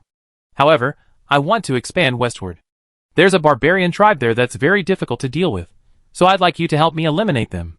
Su Xingyu, who had never imagined such a move, immediately fell into deep thought. Using the power of invaders to expand one's tribe's territory, is this something a human could come up with? How about it? Seeing Su Xingyu remain silent for a while, the blue figure asked again. A deal always requires something, right? I'll help you defeat them. What can you give me? Su Xingyu asked in return. I'll give you all those people. How about that? There are nearly 300,000 barbarians over there, and none of them believe in gods. They're very pure. That being said, wouldn't that mean I'm working for you in vain? Su Xingyu's mouth twitched, a hint of sullenness on his face. How can this be considered free work? It's clearly a win-win situation. You gain believers, and I gain land, the blue figure explained hastily. Su Xingyu glanced at him, adding a little something. Could have prevented you from dealing with it until now? Those tribes aren't that easy to deal with, are they? Chapter 86. The two sides discussed for a while, and the player produced a guidebook on water magician training from levels 1 to 6. Su Xingyu finally agreed. Let me be frank, our followers are all different races. This guidebook can only be used as a reference. I can't guarantee its usefulness. If anything goes wrong during your training, don't bother me. Before signing the contract, the blue figure, still somewhat concerned, reminded him again. Don't worry, Su Xingyu nodded. He wasn't that foolish. He mostly used the guidebooks he obtained from outside as references, not foolish enough to just copy them directly. After finalizing the agreement, this is the intelligence I've gathered over the years. You can do whatever you want with it. The blue figure had high hopes for this helper. After all, the divine figure alone showed that he was incredibly powerful, far more powerful than any of the players who had previously invaded him. And, if nothing unexpected happened, he should have brought a divine artifact with him. It was undoubtedly a very bold decision, taking money from people and dispelling their misfortunes. Su Xingyu then turned his attention to the barbarian tribes on the other side, sweeping forward with an army of over 100,000. The outcome was self-evident. These barbarian tribes, still in their settlement phase and lacking even a decent wall, might be able to bully a few water creatures less adept at land warfare, but they were far too ambitious to think they could withstand the elite forces of the Night Tribe. In less than 3 days, the Night Tribe's forces had completely wiped out all the surrounding human tribes. Compared to those formidable player followers, they were truly too weak. Whether in fighting spirit, extraordinary strength, or organizational ability, they were completely crushed by the Night Tribe's army. Su Xingyu was in a very good mood. He had thought he would return empty-handed, but unexpectedly, he had made a fortune. After accepting defeat, he immediately returned to his own plane, bringing with him a large population. This invasion experience made Su Xingyu realize that perhaps invading another player's plane didn't necessarily require capturing their cities and seizing their resources and population. Those cities were like tortoise shells, not only difficult to attack, but the residents within them also mostly held religious beliefs, making transformation extremely time-consuming. In comparison, these primitive tribes were much easier to deal with. They were weak, easy to transform, and, aside from a lack of resources, had no other drawbacks. The question was, did he lack resources? Admittedly, Su Xingyu had an extremely large army to maintain, consuming resources dozens, if not hundreds, of times more than that of an ordinary player. But the problem was, he also produced a lot of resources. Over the years, the Night Tribe had captured quite a few plane fragments. Even if management wasn't good enough, and the development and utilization of these plane fragments wasn't sufficient, the output of basic resources was still considerable thanks to the advantage of numbers. Furthermore, with the help of the divine source of creation, Su Xingyu cultivated many mutant spiritual plants, which had a shorter growth cycle and were even more effective than the original spiritual plants. So, if it was just basic resources, he wasn't actually short of them. Furthermore, the invaded players likely wouldn't leave precious resources in the border cities. Having grasped this point, Su Xingyu immediately shifted his strategic focus, no longer fixated on the players' cities, but turning his attention elsewhere. Of course, this didn't mean he was abandoning the cities. After all, he wasn't capturing them for the resources, but to facilitate trade opportunities with them. Knowledge is priceless. To gain the enemy's cultivation knowledge, one must first conquer them. After changing their strategy, subsequent invasions indeed became much smoother, and each expedition was fruitful. Even if they encountered tough opponents and found it difficult to capture a city, they could use the sky-splitting eagle's guidance to sweep away the surrounding tribes and offset their losses. In any case, they never lost out. Although the system rewards were reduced, the actual gains were greater. This action infuriated many players, but they could do nothing about it. The Night Tribe dispatched an army of over 100,000, and later added cavalry. Even if they split their forces into two groups, they still put a tremendous pressure on the invaded players. Forget about dealing with the savage tribes. They were lucky to be able to defend their own cities. Having the invaders help them defeat wild monsters sounds good, but in reality, it's not in their long-term interests. Just like leveling up by defeating monsters in a game, conquering these savage tribes has its own benefits. For example, mineral veins, accumulated resources, and most importantly, uncontaminated believers. Su Xingyu's current actions were equivalent to helping them defeat wild monsters, and then moving everything they could.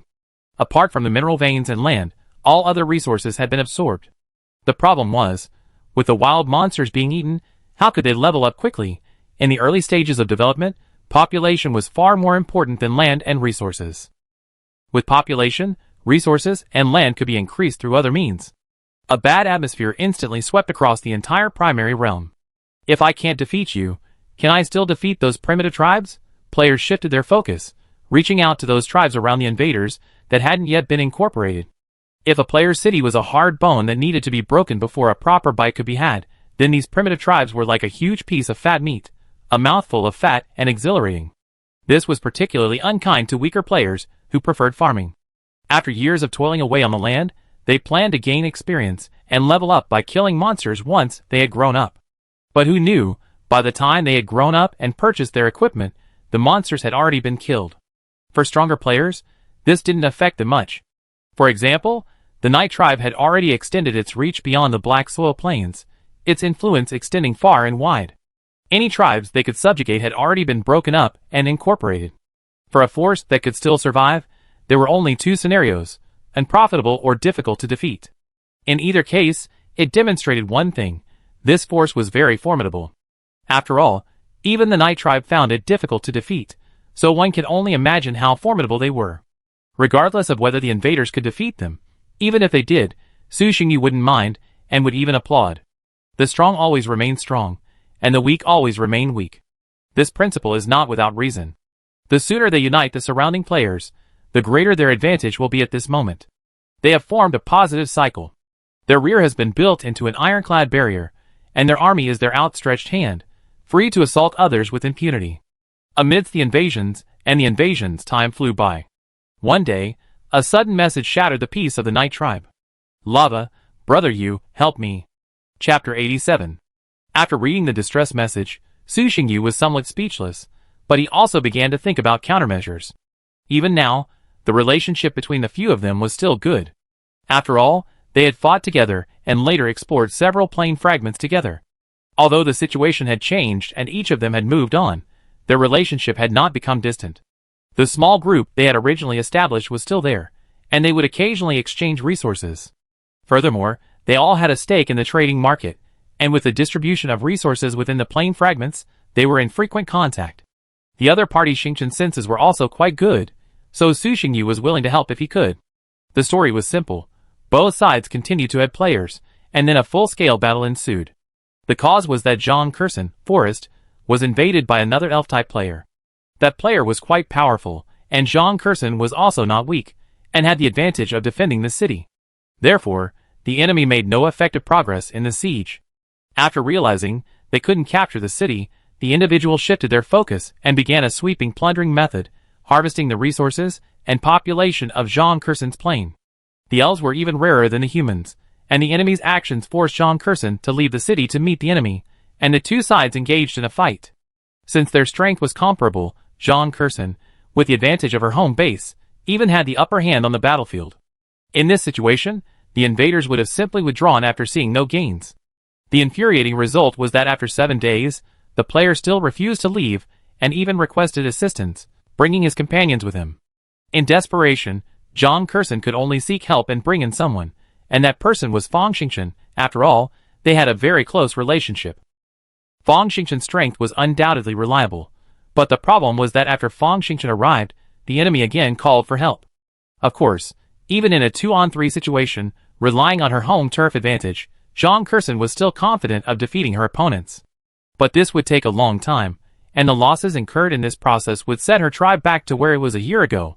The enemy was also exploiting this weakness, hoping to force her to surrender and pay a hefty war payment. No one else would agree to this. So what could they do? Naturally, they had to recruit more people, and they had to bring in someone incredibly powerful to seal the deal, denying the enemy any opportunity to further fuel the fire. Such players were rare in the entire elementary realm, and they happened to know 3 of them: Lin Yi, Su Xingyu, and Mo Kan Wu.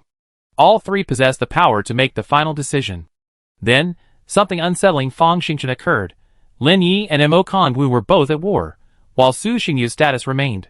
So, the letter of assistance fell into Su Xingyu's hands. The troops originally preparing to invade other players were withdrawn, and adjustments were made based on the information in the letter of assistance. Soon, a mixed force of 200,000, consisting of dark warriors, jackal warriors, kobold warlocks, half-metal giants, and numerous magical beasts, set out. A city brimming with green. Zhang Kursen and Fang Xingqian stood atop the city wall, gazing into the distance, their faces filled with worry. These guys are going too far, relying on their numbers to bully us who are few. Zhang Kursen was extremely annoyed.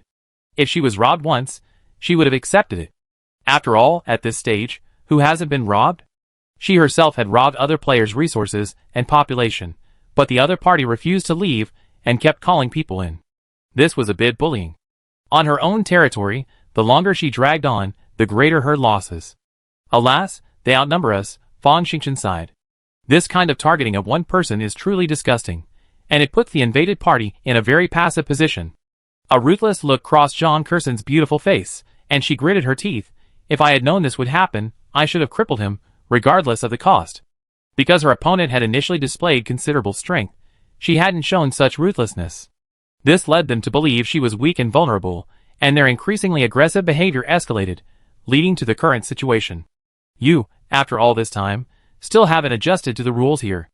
Fang Xingqian glanced at her and said, "Here, you can be weak, but you must never let anyone see you as such. Otherwise, those cowardly bullies will swarm in, and won't stop until you've been completely wiped out." Zhang Kursen pursed her lips and said nothing. Seeing this, Fang Xingqian said nothing, gazing at the distant army. Brother Lin and Brother Wu are locked in a war again. Now we can only rely on Brother Yu. If he doesn't come, we'll have to rally the rest of the group and engage in a fierce battle. Only by inflicting pain will they retreat. Neither of them was sure whether Su Xingyu would come, and Zhang Kursen could only say, "I'll be the main force then." Fang Xingqian nodded, not arguing with Zhang Kursen. After all, he was merely coming in for support. There was no way a support force could be the main force. Just then, The troops stationed ahead suddenly moved.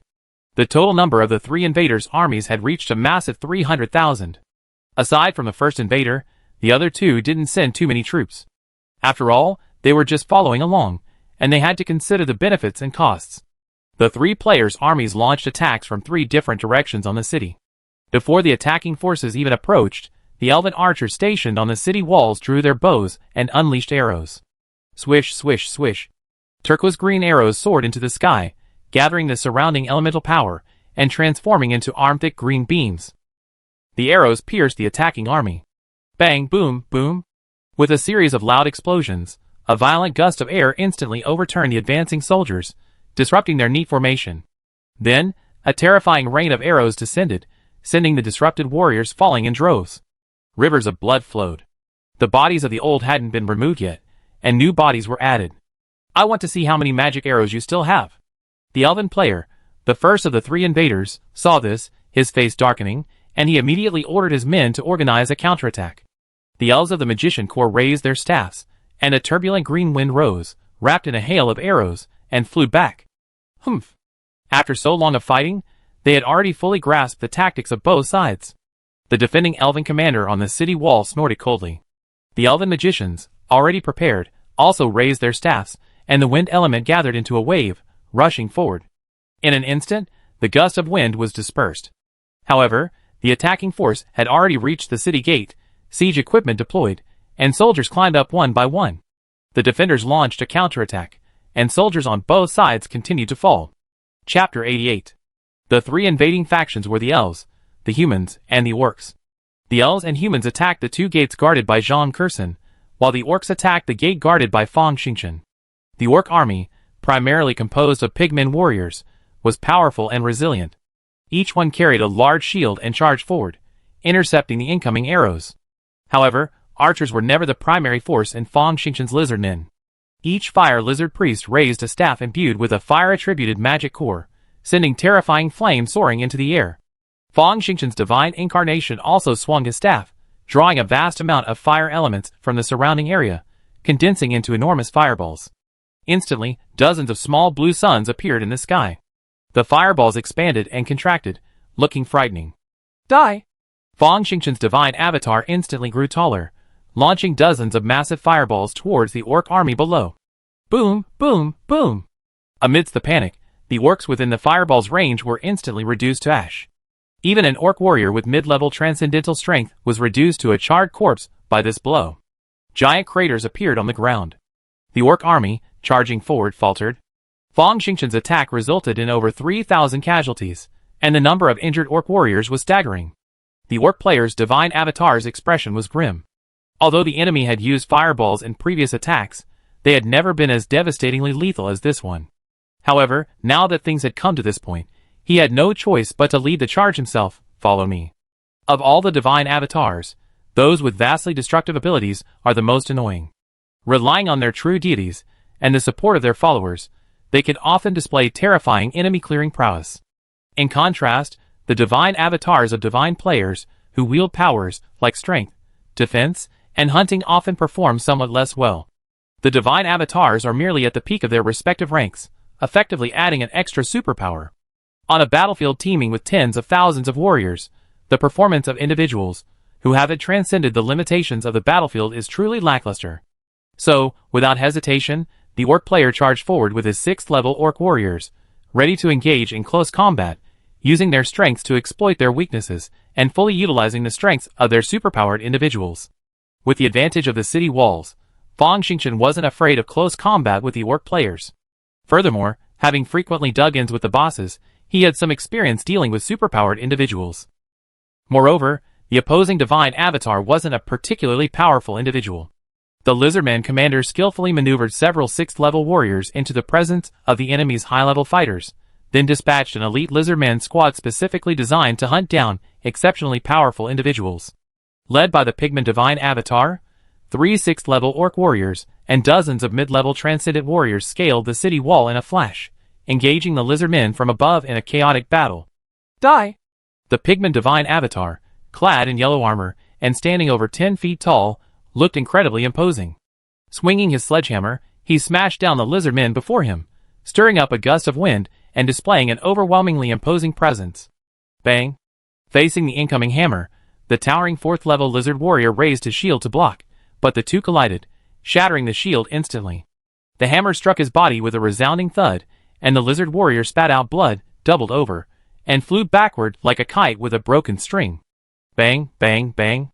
After knocking down several lizard warriors in a row, he finally stopped, facing the sky, struggling to get up, but he felt his strength drain from him, unable to move at all. The gaping hole in his chest was terrifying. This is the advantage of blunt weapons. With enough force, even if they can't penetrate the opponent's armor, they can still kill them. After all, just because the armor can withstand the immense force doesn't mean the body behind it can. After defeating the opponent in front of him, Bahamut quickly found another mid-level lizard warrior. Just as he was about to give chase, he felt a burning sensation near his ears, and a crimson longsword slashed towards him. Bahamut didn't dare to be careless. He activated the properties of his armor, divine power surged, and a yellow shield instantly covered his entire body. At the same time, his body retreated frantically. However, he was still a step too slow. The lizard warrior, with a fiery red complexion and radiating red Do Chi, swung his long sword and accurately struck his side. The two Do Chi collided, alternating red and yellow. The 6th-level lizard warrior roared, his Do Chi flowing through his arm and into his long sword, instantly slicing through the yellow shield. The crimson long sword easily cut through the armor and penetrated his body. Flames flowed into the wound, and then a terrifying sound erupted, and Bahamut's body exploded. Any other 6th-level warrior would have been seriously injured by now, but the incarnation of divine power was not, strictly speaking, a normal creature. As long as the core of the divine avatar remains intact, it remains immortal, much like elemental life. Even so, this strike slashed 20% of its health, though due to its unique form, it didn't show. Bahamut took the opportunity to retreat several meters, looking at the towering lizard warrior before him with a mixture of anger and relief. Angry that he, an avatar of divine power, had nearly been taken down by a native. Luckily, the attacker ambushed him, otherwise that strike would have easily taken down a 6th-level orc warrior. You actually have a hidden weapon. I really underestimated you. Looking around, Bahamut realized his high-level squad wasn't gaining an advantage. However, it wasn't a big deal. These mid-level warriors were still holding back the defenders on the city wall, allowing more and more orc warriors to scale the ramparts. Today, we'll take the city. At this point, Bahamut, who had originally planned a tentative attack, changed his mind. The enemy is formidable. Further dragging out the attack wouldn't be a good thing for our side. Since the losses have already been incurred, let's capture the city in one fell swoop and end this battle. You can try, Fang Xingchen chuckled, a hint of disdain on his face. The two armies clashed en masse. Warriors continually fell, only to be replaced by new ones, continuing the fight. Rivers of blood flowed. No matter how fierce the orc warriors, they could not advance an inch. The lizard warriors were incredibly powerful, especially their elemental weapons, making even the tougher pigmen warriors afraid to stand up to them. The surrounding fire elements converged, raising the temperature on the battlefield and making the orc warriors' situation increasingly difficult. The battlefield on the other side wasn't much better. During their time working with the others, John Kerson's tribe had significantly improved their melee combat capabilities. Now fighting on their own, even 1 against 2, they held their own. And just then, a massive beam of light suddenly flashed from the far distance. Everyone realized that a new player had intervened. Chapter 89. Brother you, support is coming! Fang Xingchen shouted excitedly. Even from dozens of miles away, he could sense the overwhelming force. As a partner who had explored the plane together, he was very familiar with Su Xingyu's power. John Kerson's face also showed joy. Although the individuals in this small group had some eccentric personalities, one thing had to be admitted, they were all incredibly powerful. She had now joined another team, a formidable one at that. However, even the founder of the family, as far as she knew, was only on par with Imokan Wu, or even slightly inferior. The two strongest players in the small group were undoubtedly the two human players, Guanhui and Yongye. Even someone as powerful as Imokan Wu was far behind them, practically a level below them. As time went on, John Kerson grew stronger, condensing her second divine nature and attaining a divine incarnation. However, it was precisely because of this that she realized just how terrifying the two who had already possessed divine incarnations during their first collaboration were. Therefore, when one of them intervened on the battlefield, she knew the war was secure. Brother, you told us to hold them back and prevent them from escaping, Fan Xingchen said, glancing at the system channel. Okay. Zhang Kersen nodded. The two of them immediately switched tactics, becoming more aggressive. The three opposing players' faces darkened slightly, but they weren't overly panicked. Although they were attacking the city, it was only so large, and most of their soldiers were actually watching, waiting for their rotation. The enemy reinforcements, while complicating matters, didn't pose much of a threat. If the reinforcements were simply teleported to a nearby location for a backstab, there would be no real reason to complain. Whoever encountered them would be unlucky. But the system clearly wasn't so unkind. The teleport location was quite far away, and it would take some time to arrive, giving them a chance to prepare. As long as they were prepared and couldn't achieve a surprise attack, the reinforcements would at most cause them some trouble. Perhaps this could even be a good thing. In the past, the system would dispatch reinforcements from both sides to separate sides to avoid being surrounded. For some unknown reason, the enemy reinforcements were dispatched to the border, directly behind them. Perhaps they could leave some troops there to hold off the enemy, while they concentrated on defeating the reinforcements first. After discussing this, the three players quickly agreed on this strategy. Each of the three players transferred some elite soldiers from their headquarters, and prepared to fight on both fronts. This optimistic outlook persisted until their air units detected the size of the reinforcements. There was no end in sight. And they weren't the races known for their numbers, but rather the traditional human and orc races. Keep calling for support. Although the air units only survived for a moment before being ripped apart by the three giant eagles, the three men still managed to roughly estimate the size of the Night Tribe's reinforcements. The three had originally considered waiting to see the situation before seeking support, but now, without hesitation, they immediately chose to request assistance.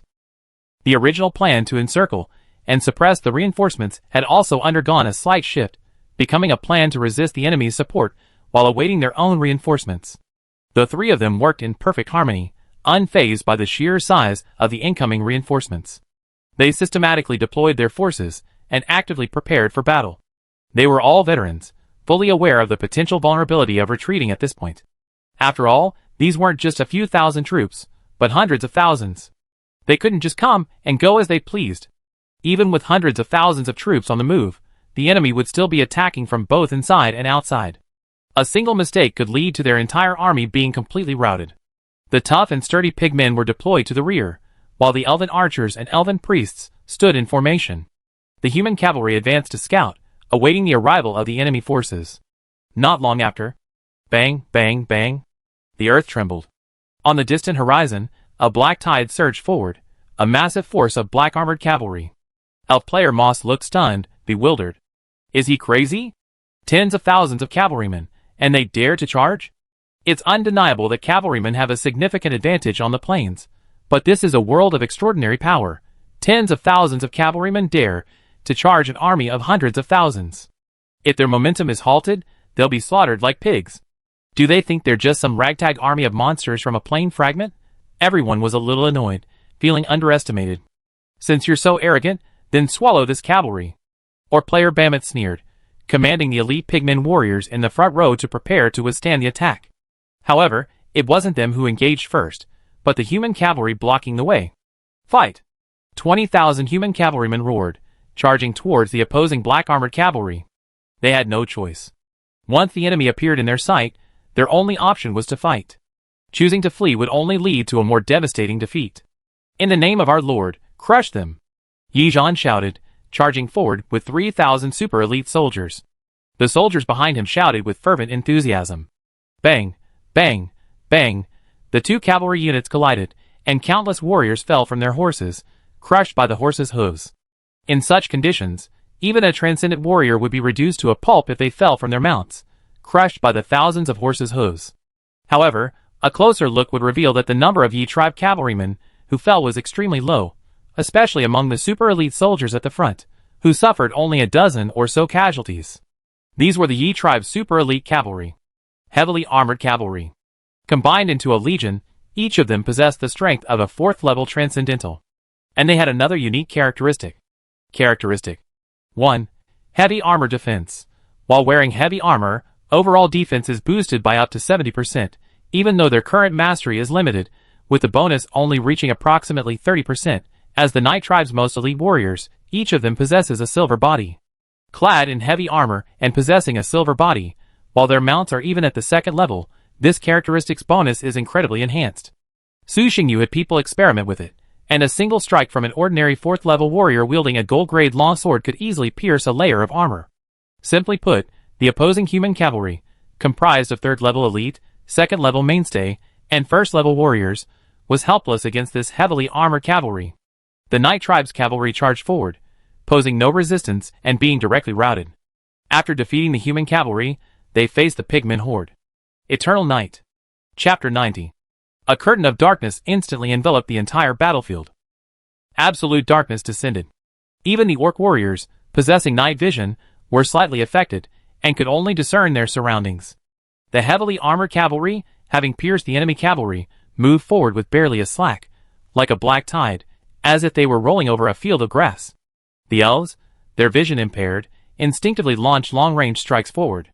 Arrows blazing with a cyan glow shot forward, striking the advancing cavalry with clangs, and then nothing more. The arrows, imbued with elemental energy, failed to even penetrate the cavalry's protective shields. The Magic Legion's wind blade attacks had no chance of impact, being deflected mid-air by several 6th-tier sky-splitting eagles. An artifact that modifies the environment. Damn it! They even have this kind of trick. Moss stared at the darkness before him, his expression utterly grim. As a 6th-level incarnation of divine power, he was naturally unaffected, but his elven soldiers had all become blind. He was afraid the battle would be difficult. Let's work together to break this darkness, or we won't be able to defeat them. The orc player, Bamet, had a gloomy expression, his heart already trembling. This cavalry seemed a bit too powerful. It would be fine if their own cavalry were defeated in a single blow. After all, it wasn't their specialty, so it was normal they couldn't defeat them. But the arrows fired by the elementally empowered elven archers couldn't penetrate the defense. How could they possibly fight? Okay. The two nodded without hesitation. The 3 avatars of divine power fully blossomed, and the divine spirits behind them also began to exert their power, attempting to break through the darkness. Su Xingyu simply sneered, and suppressed the 3's outbursts with a backhand. The battlefield was still shrouded in absolute darkness. At the same time, the cavalry led by Yizhan also arrived before the orc warriors. Without hesitation, Yizhan slashed with his sword, and a black blade over 10 meters long shot out, slicing a 5th-level pigman general in half, along with his armor. The blade's lingering momentum then slashed through several orc warriors. The other heavy armored knights charging forward did not waste their fighting spirit like Yizhan. Dark fighting spirit surged out, attaching itself to their long swords. Using the momentum of their horses' forward charge, they charged directly into the enemy, then struck with a single blow. Swish! The first line of defense organized by the pigman warriors in the front row was directly dented, the long sword slashing, shattering their shields. The pigman warrior suppressed his fear, raised his sword, and slashed forward with all his might. With a bang, the powerful attack pierced the outer layer of battle-chi armor, and then slashed against the black armor, sending sparks flying. No defense. F***K. Bamet's face turned green. No words could describe his current state of mind. This wasn't iron, it was clearly alloy.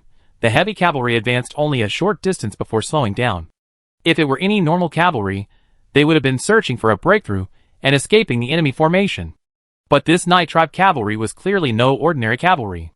Relying on their incredibly strong defenses and immense strength, the 3,000 super elite warriors, leading the cavalry behind them, continued their charge forward. As the long sword swung down, pigmen warriors continued to fall. Strength is relative. The lizardmen and elven warriors of Xingchen and the other two, while formidable, possessed formidable defenses, they seemed somewhat powerless against the dark warriors. A single powerful strike was enough to cleave a warrior, armor and all. The pigmen warriors, previously quite capable of killing, now seemed somewhat weakened, unable to penetrate even the outer layer of defense. A few mid-level orc warriors finally managed to break through the armor, only to discover that the enemy still had a layer of surface defense. One word to describe the orc warriors' mood at that moment: despair. They couldn't see far ahead. Everywhere they looked, they saw nothing but enemy figures, screams unceasingly, and their companions falling one after another. The once exhilarating smell of blood now filled them with nausea and despair. The infantry line, designed to counter a normal cavalry charge, was quickly broken through. The entire cavalry force split into 3, each led by 3,000-man squadrons of heavily armored cavalry. Like a trident, they charged into the army of over 100,000, disrupting their lines. Moss and his companions were utterly enraged and irritated, desperately trying to dispel the darkness of the battlefield. But facing that dark figure, like an abyss and a prison, all their methods proved a joke. The three combined forces were powerless to shake it. The two sides seemed on a completely different level. The situation on the battlefield was even worse. Even though their numbers were overwhelmingly superior, and their military deployment was flawless, all their preparations were a joke against this terrifying cavalry. The army was being pierced, bit by bit. Despair spread through the army, like warriors wrestling on the edge of a precipice, with the abyss behind them, and they were being pushed closer and closer. No matter how hard they resisted, they couldn't shake their opponent. Although the soldiers within the army hadn't collapsed thanks to the divine intervention, if this situation continued, defeat would be imminent. At the same time, Fang Xingchen and his men also charged out with their troops. Neither of them had cavalry, relying primarily on infantry. The battlefield split in two, preventing the three from being attacked from both sides. But given this situation, defeat was inevitable. The reason for their defeat was simple. They couldn't handle the cavalry in front. Allowing 3 cavalry units of over 10,000 men to charge recklessly through the vast army was a situation no one could overcome. It wasn't that they didn't want to stop them, but they simply couldn't. A single blow from a 4th-level orc warrior couldn't even break through their defenses. They'd have to use their heads to block it. If there were only 3,000 men, the worst that could happen was their lives. But with such a disparity in numbers, if they slowed down, they'd be exhausted to death. But the black armored cavalry behind them were no pushovers. They might not be as strong as the heavy cavalry ahead, but the problem was that not all of the 3 men in the coalition were tier 4 warriors. Without a matching army, there was no way to intercept them. 3,000 tier 4 super cavalrymen, accompanied by 30,000 elite cavalrymen with tier 3 combat power, were not uncommon players in the primary realm who could intercept them, but clearly not these 3. If they had the strength, Zhang Kurson and the others would have surrendered long ago. The 3 cavalry units rampaged through the vast army, tearing the coalition forces to shreds like a jagged tooth, ripping them apart. Command? What a jerk. When Su Xingyu retracted the dark curtain, this was the effect before everyone. No matter how powerful the coalition generals were, they couldn't command an army of hundreds of thousands. Defeat was inevitable. Without any help, the 3 began to organize a retreat from the second battlefield, completely abandoning the first and leaving them to the 3 cavalry units to ravage them. The army began to collapse, and the soldiers fled in all directions. The battlefield entered garbage time. Chapter 91. Defeating the enemy had become a fantasy, and even escaping unscathed was impossible.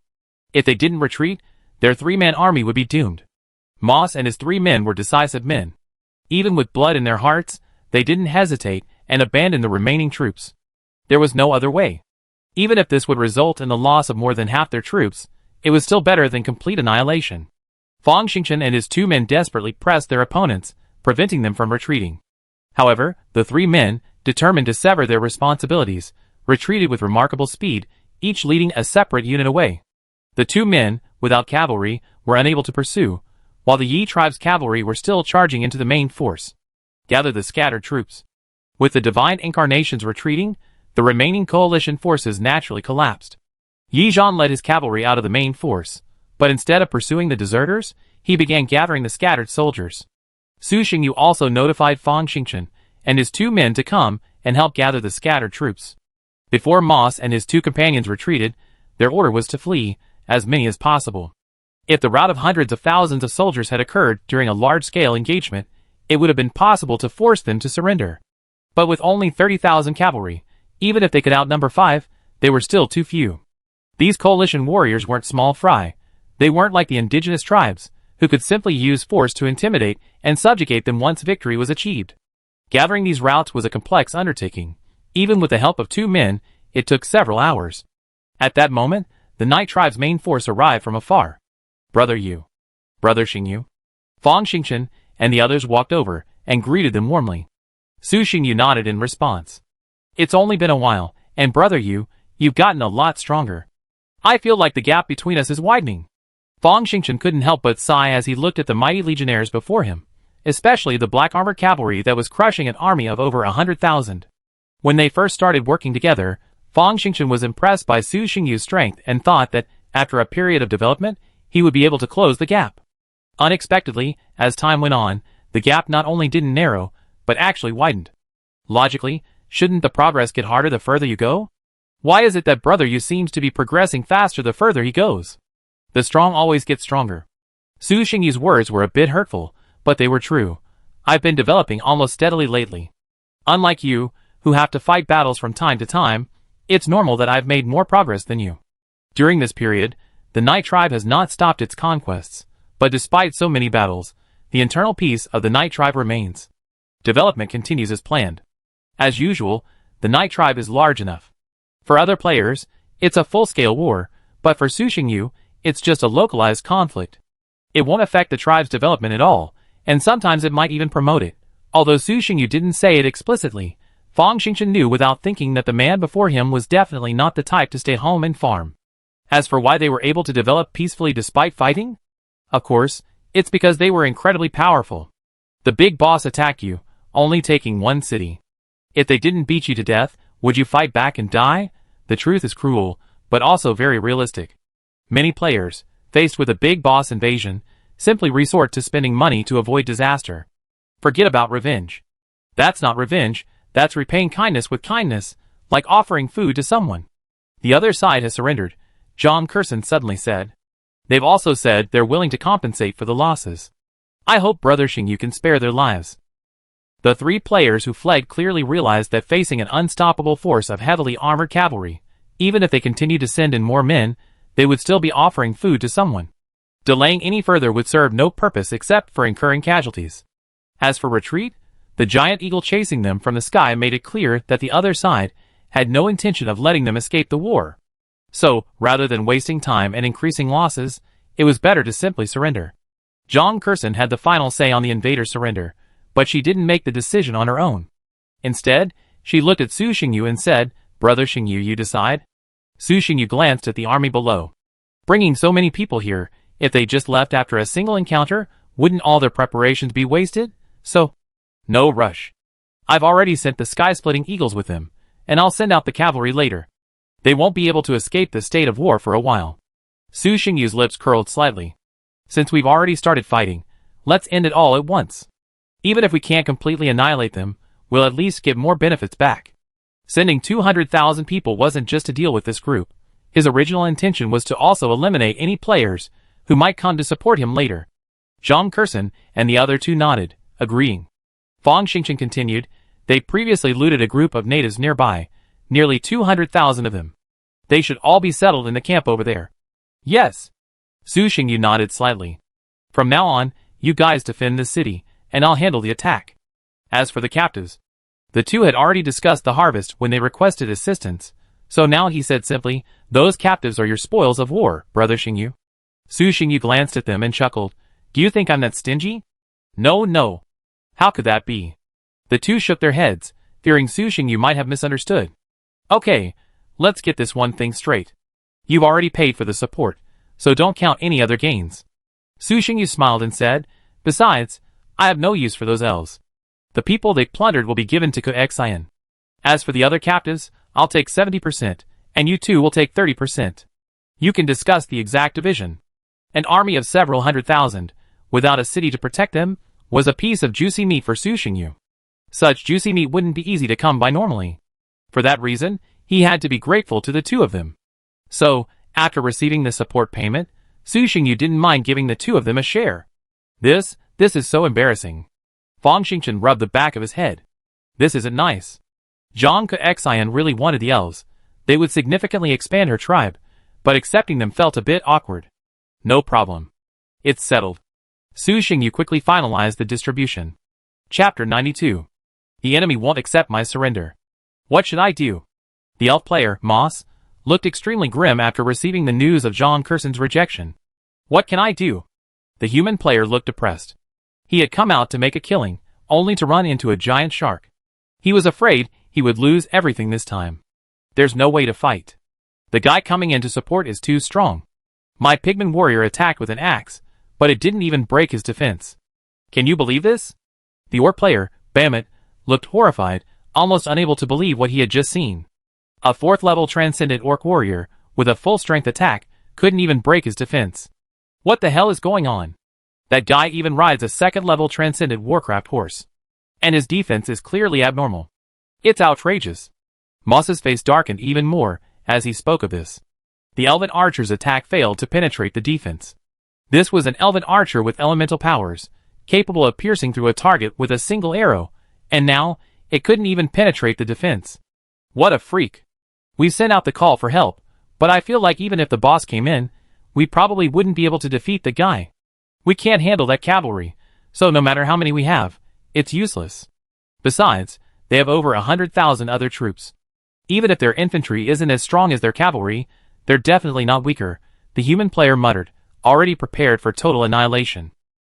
Based on the enemy's previous display of combat power, even sending in two, let alone one, would be a real challenge. After all, this was just a reinforcement, and an invasion at that. Even their family members wouldn't send many players into the opponent's home turf. This isn't in their immediate interests. When there's profit to be made, their family members are the most ferocious wolves, but when the benefits don't match the risks, they become the most timid mice, each hesitant and hesitant. The world is bustling, all for profit.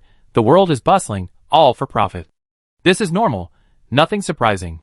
In this period, which is like the beginning of a business, all players' assets are limited, and most of them don't know each other. The only thing that unites them is profit. To protect their own plane, to plunder other planes, to exchange resources more effectively. But no matter what, there's no reason to invest their limited assets for a stranger. You could call these players short-sighted, but in the current situation, preserving their strength is the best option. To waste one's assets for so-called friendship and favors is undoubtedly foolish. One step slow, every step slow. Even if they didn't understand this principle at first, they should have understood it after so many rounds of conflict. So all three of them understood that the current situation was a dead end. Unless the group's leader sent in all his forces, there was still a chance of a draw and a dignified exit. Otherwise, defeat was inevitable. As for winning, the opposing army didn't even move, and the vanguard alone defeated their elite coalition of over 100,000 men. In this situation, if you still want to win, you're probably still asleep. The three weren't considered weak in the entire primary realm, but at this moment, they couldn't help but feel a deep sense of despair. Despite the same development time, the two sides' strengths were completely different. If this wave of troops were completely wiped out, they would be severely damaged. Especially Moss, the first elven player to invade. His army was the largest, with the highest proportion of elite troops. To capture this plain, he had deployed almost half his elite troops. If his entire army was wiped out, their strength would be halved. They would immediately go from invaders to invaded. How about we take our elite troops and flee? I remember there's a mountain forest to the west. We can hide there for a few days, and then return to our plane once the war is over, suggested the human player. He had put a lot of effort into training these elite warriors, and if they were all gone now, it would be like cutting flesh from his body. It wasn't that ordinary warriors were unimportant, but these extraordinary warriors, at least at the second level, were the backbone of his tribe. If it's truly a losing battle, then sacrificing some common warriors is worth it to preserve strength. Even if this creates hidden dangers, that's too much to worry about right now. With the rank matches approaching, the Horde's strength is paramount. Abandoning most of the army and saving only the elite. Orc player Bamet rubbed his head, pondering for a moment. If it really comes to that, it's a solution. Rather than staying here to die, it's better to escape with the elite. Once we're in the mountains, the cavalry will be useless. With our target reduced, even if they want to continue hunting us, it won't be that easy. In the Orcish tribe, the law of the jungle is vividly demonstrated. If abandoning these ordinary warriors can preserve his own elite troops, then Bamout will have no psychological burden. We'll see. I wonder if the boss will come in. The elf player Moss hesitated, but didn't object. He felt a little uneasy facing his two companions. After all, today's situation was ultimately his fault. He wouldn't be surprised if they turned against him right now. As they were discussing countermeasures, a towering pillar of light suddenly appeared not far from the camp. Someone else has intervened. The boss is coming in. The three glanced at each other, their expressions complicated. Then Moss said, "Anyway, call them over." Bamout and the other man nodded, then sent a message to the reinforcements, projecting their aura into the void to guide them. Where the pillar of light dissipated, a well-organized, powerful army resembling goblins appeared on the plain. Why mention appearance? Because aside from their appearance, they resembled nothing like goblins. Normal goblins are smaller than humans, but among these 100,000 goblins, not a single one was under 1.8 meters tall, and some even reached 2.5 meters. Their bodies were imposing and muscular, a figure that would put even a bodybuilder to shame. Why is that guy Bammet so eager to join me? He even mentioned danger outside, and a cavalry roaming around. The tall, rugged-faced embodiment of the goblin's divine power muttered to himself, somewhat puzzled. Forget it, let's go ahead. After a moment of thought, unable to figure it out, he abandoned the thought and simply waved his hand, forward. Ouch! The goblin army behind him roared. Chapter 93. On the other side, Su Xingyu also noticed the situation. Reinforcements arrived from the other side. This was within his expectations, so he didn't seem surprised. Finally, they're here. Really quick. To have figured out the situation and sent in reinforcements in just half a day, if they weren't just playing it safe and sending in random troops, then their capabilities must be formidable. Although it's unknown when the other side requested assistance or what they said in the letter, any player who dared to continue supporting him when he already had 200,000 men was either a fool or extremely confident in their own abilities. Brother Yu, what's wrong? Fang Xingchen asked. Nothing, Su Xingyu smiled.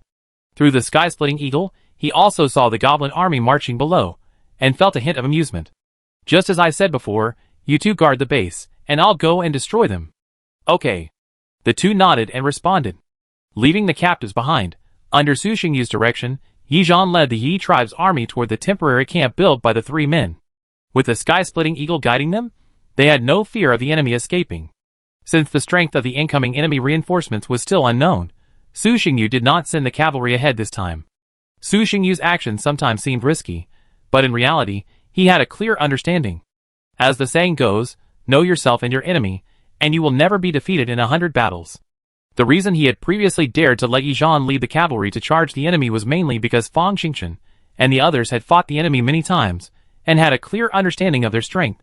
Now, facing an enemy of unknown strength, it was natural to mobilize the entire army and meet the enemy with the strongest possible attitude. The Night Tribe's army wasn't advancing quickly, but its size was immense. Even without their aerial reconnaissance units, the enemy's scouts still had a good grasp of the Night Tribe's route. Of course, Su Xingyu had no intention of hiding anything. Fight or flee, it didn't matter. Su Xingyu didn't care. The enemy's choice couldn't change his will. When the Night Tribe's army arrived, the four-man coalition had already reorganized, under the unified command of the newly arrived goblin player Jones.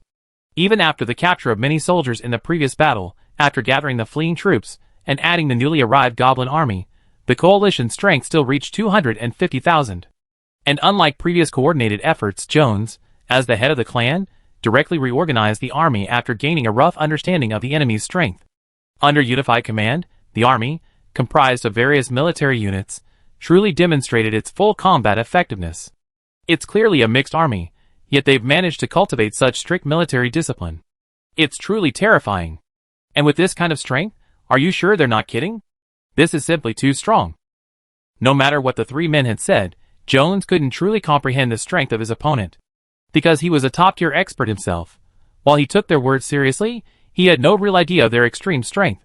But when Jones actually faced this army, he immediately understood. This was truly powerful, so powerful that even Jones couldn't see a chance of victory.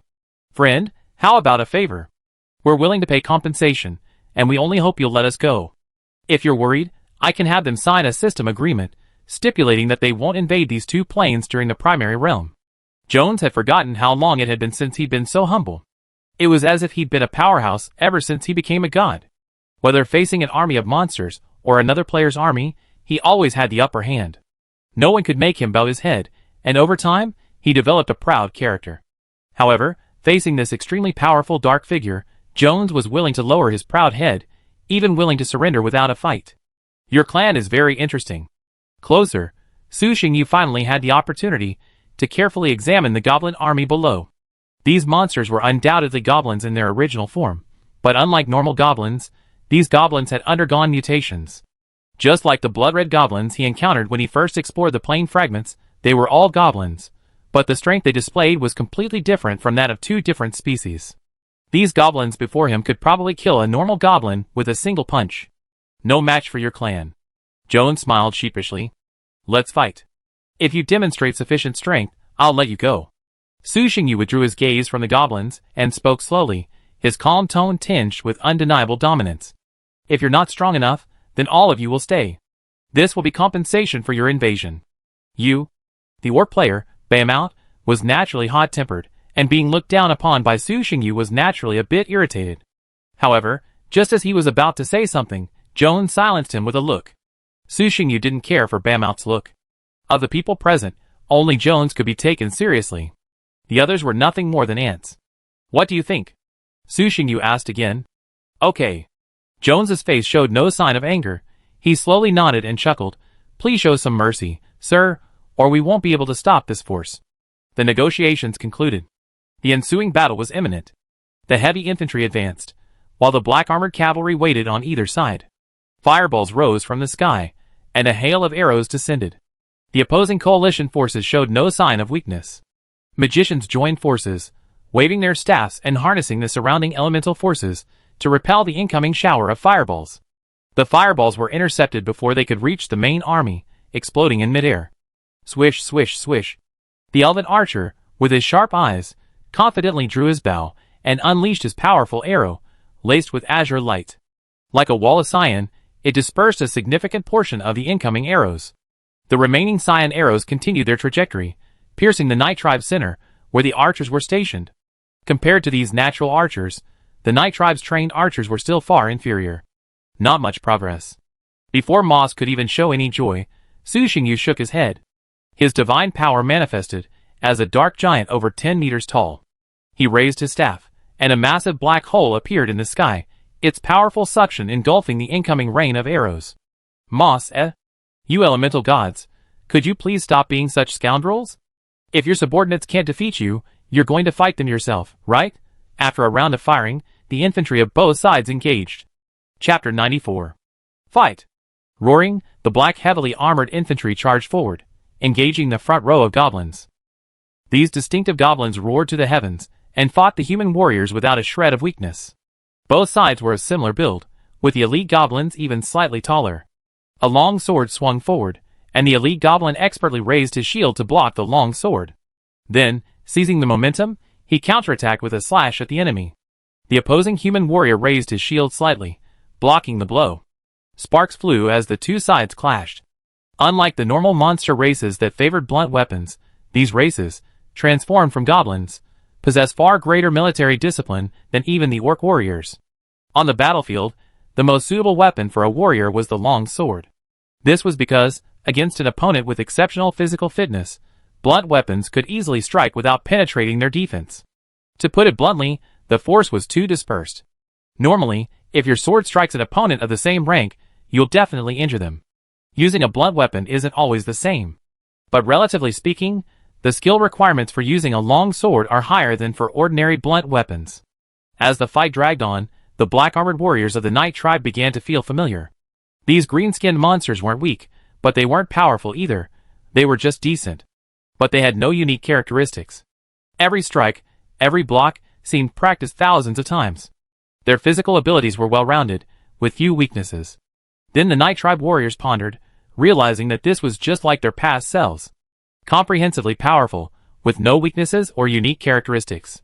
Due to the varying physical conditions of each race, even the same unit type exhibits distinct characteristics on the battlefield. Specializes in damage, specializes in defense, specializes in speed. This is inevitable. After all, some races excel at damage, others at defense, and different races employ distinct fighting styles. In numerous wars, the Night Tribe's warriors have encountered countless races: werewolves, tigers, minotaurs, kobolds, wood elves, half-elves, dwarves, goblins, and so on. Fighting these warriors has amassed a wealth of experience. For example, facing the werewolves, who favor sneak attacks, they must advance in force, encircling them and denying them room to maneuver, ultimately defeating them head-on.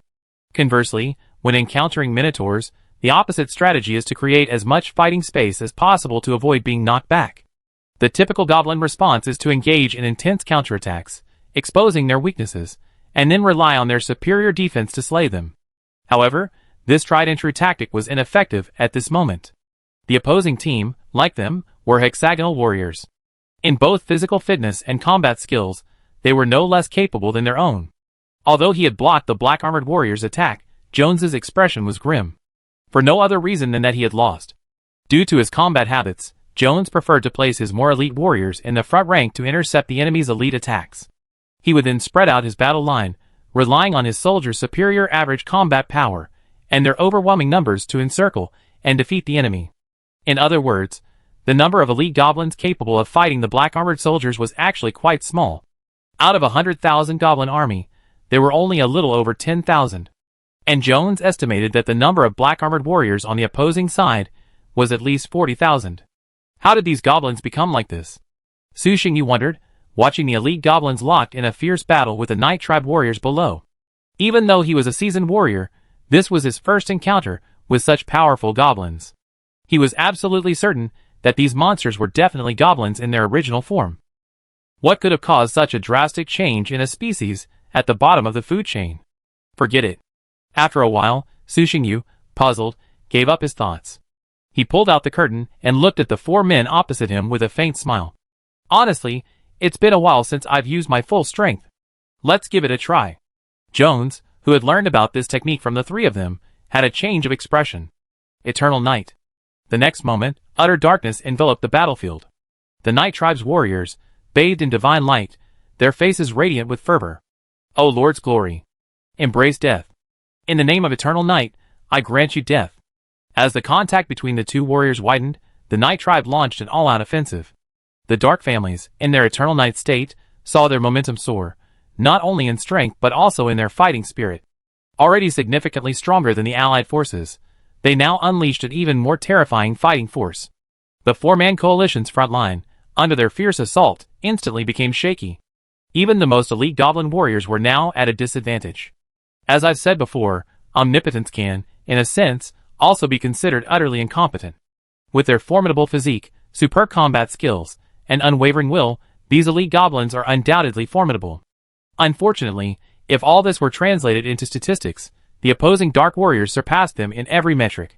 In normal combat, it would be extremely difficult for the Dark Warriors to exploit the Goblin Elite's weaknesses and defeat them. This is because that tiny gap isn't particularly significant. But when both sides engage in a life-or-death struggle, this tiny gap becomes a fatal weakness. In short, defeat is difficult, but defeating them is easy. The hexagonal warriors, facing larger hexagonal warriors, were simply unlucky. Even on the other side, the two cavalry units lingering on the outside launched attacks from both sides. Even though Jones had prepared elite troops on both wings, they were inevitably at a disadvantage when facing the elite cavalry regiments led by two super cavalry units. If that's all you have, then you can simply admit defeat. Su Xingyu said bluntly, glancing at the opponent's collapsing front. Then please assess me, sir. Jones, instead of being angry, chuckled softly.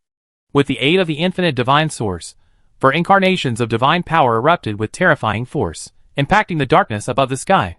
Su Xingyu frowned slightly, divine power surging, and single-handedly suppressed these discordant forces. Even though Jones's strength wasn't bad, the gap compared to Su Xingyu was vast. What a monster! He easily suppressed the four of us. Even though he had expected this, Jones was still shocked by the opponent's display of strength. But since they couldn't break through this darkness, they could only maintain the light on their side. As planned, the four of them shifted their focus, from destroying the darkness to creating light. Led by the human player, the three worked together to quickly create a series of luminous spheres above the coalition forces.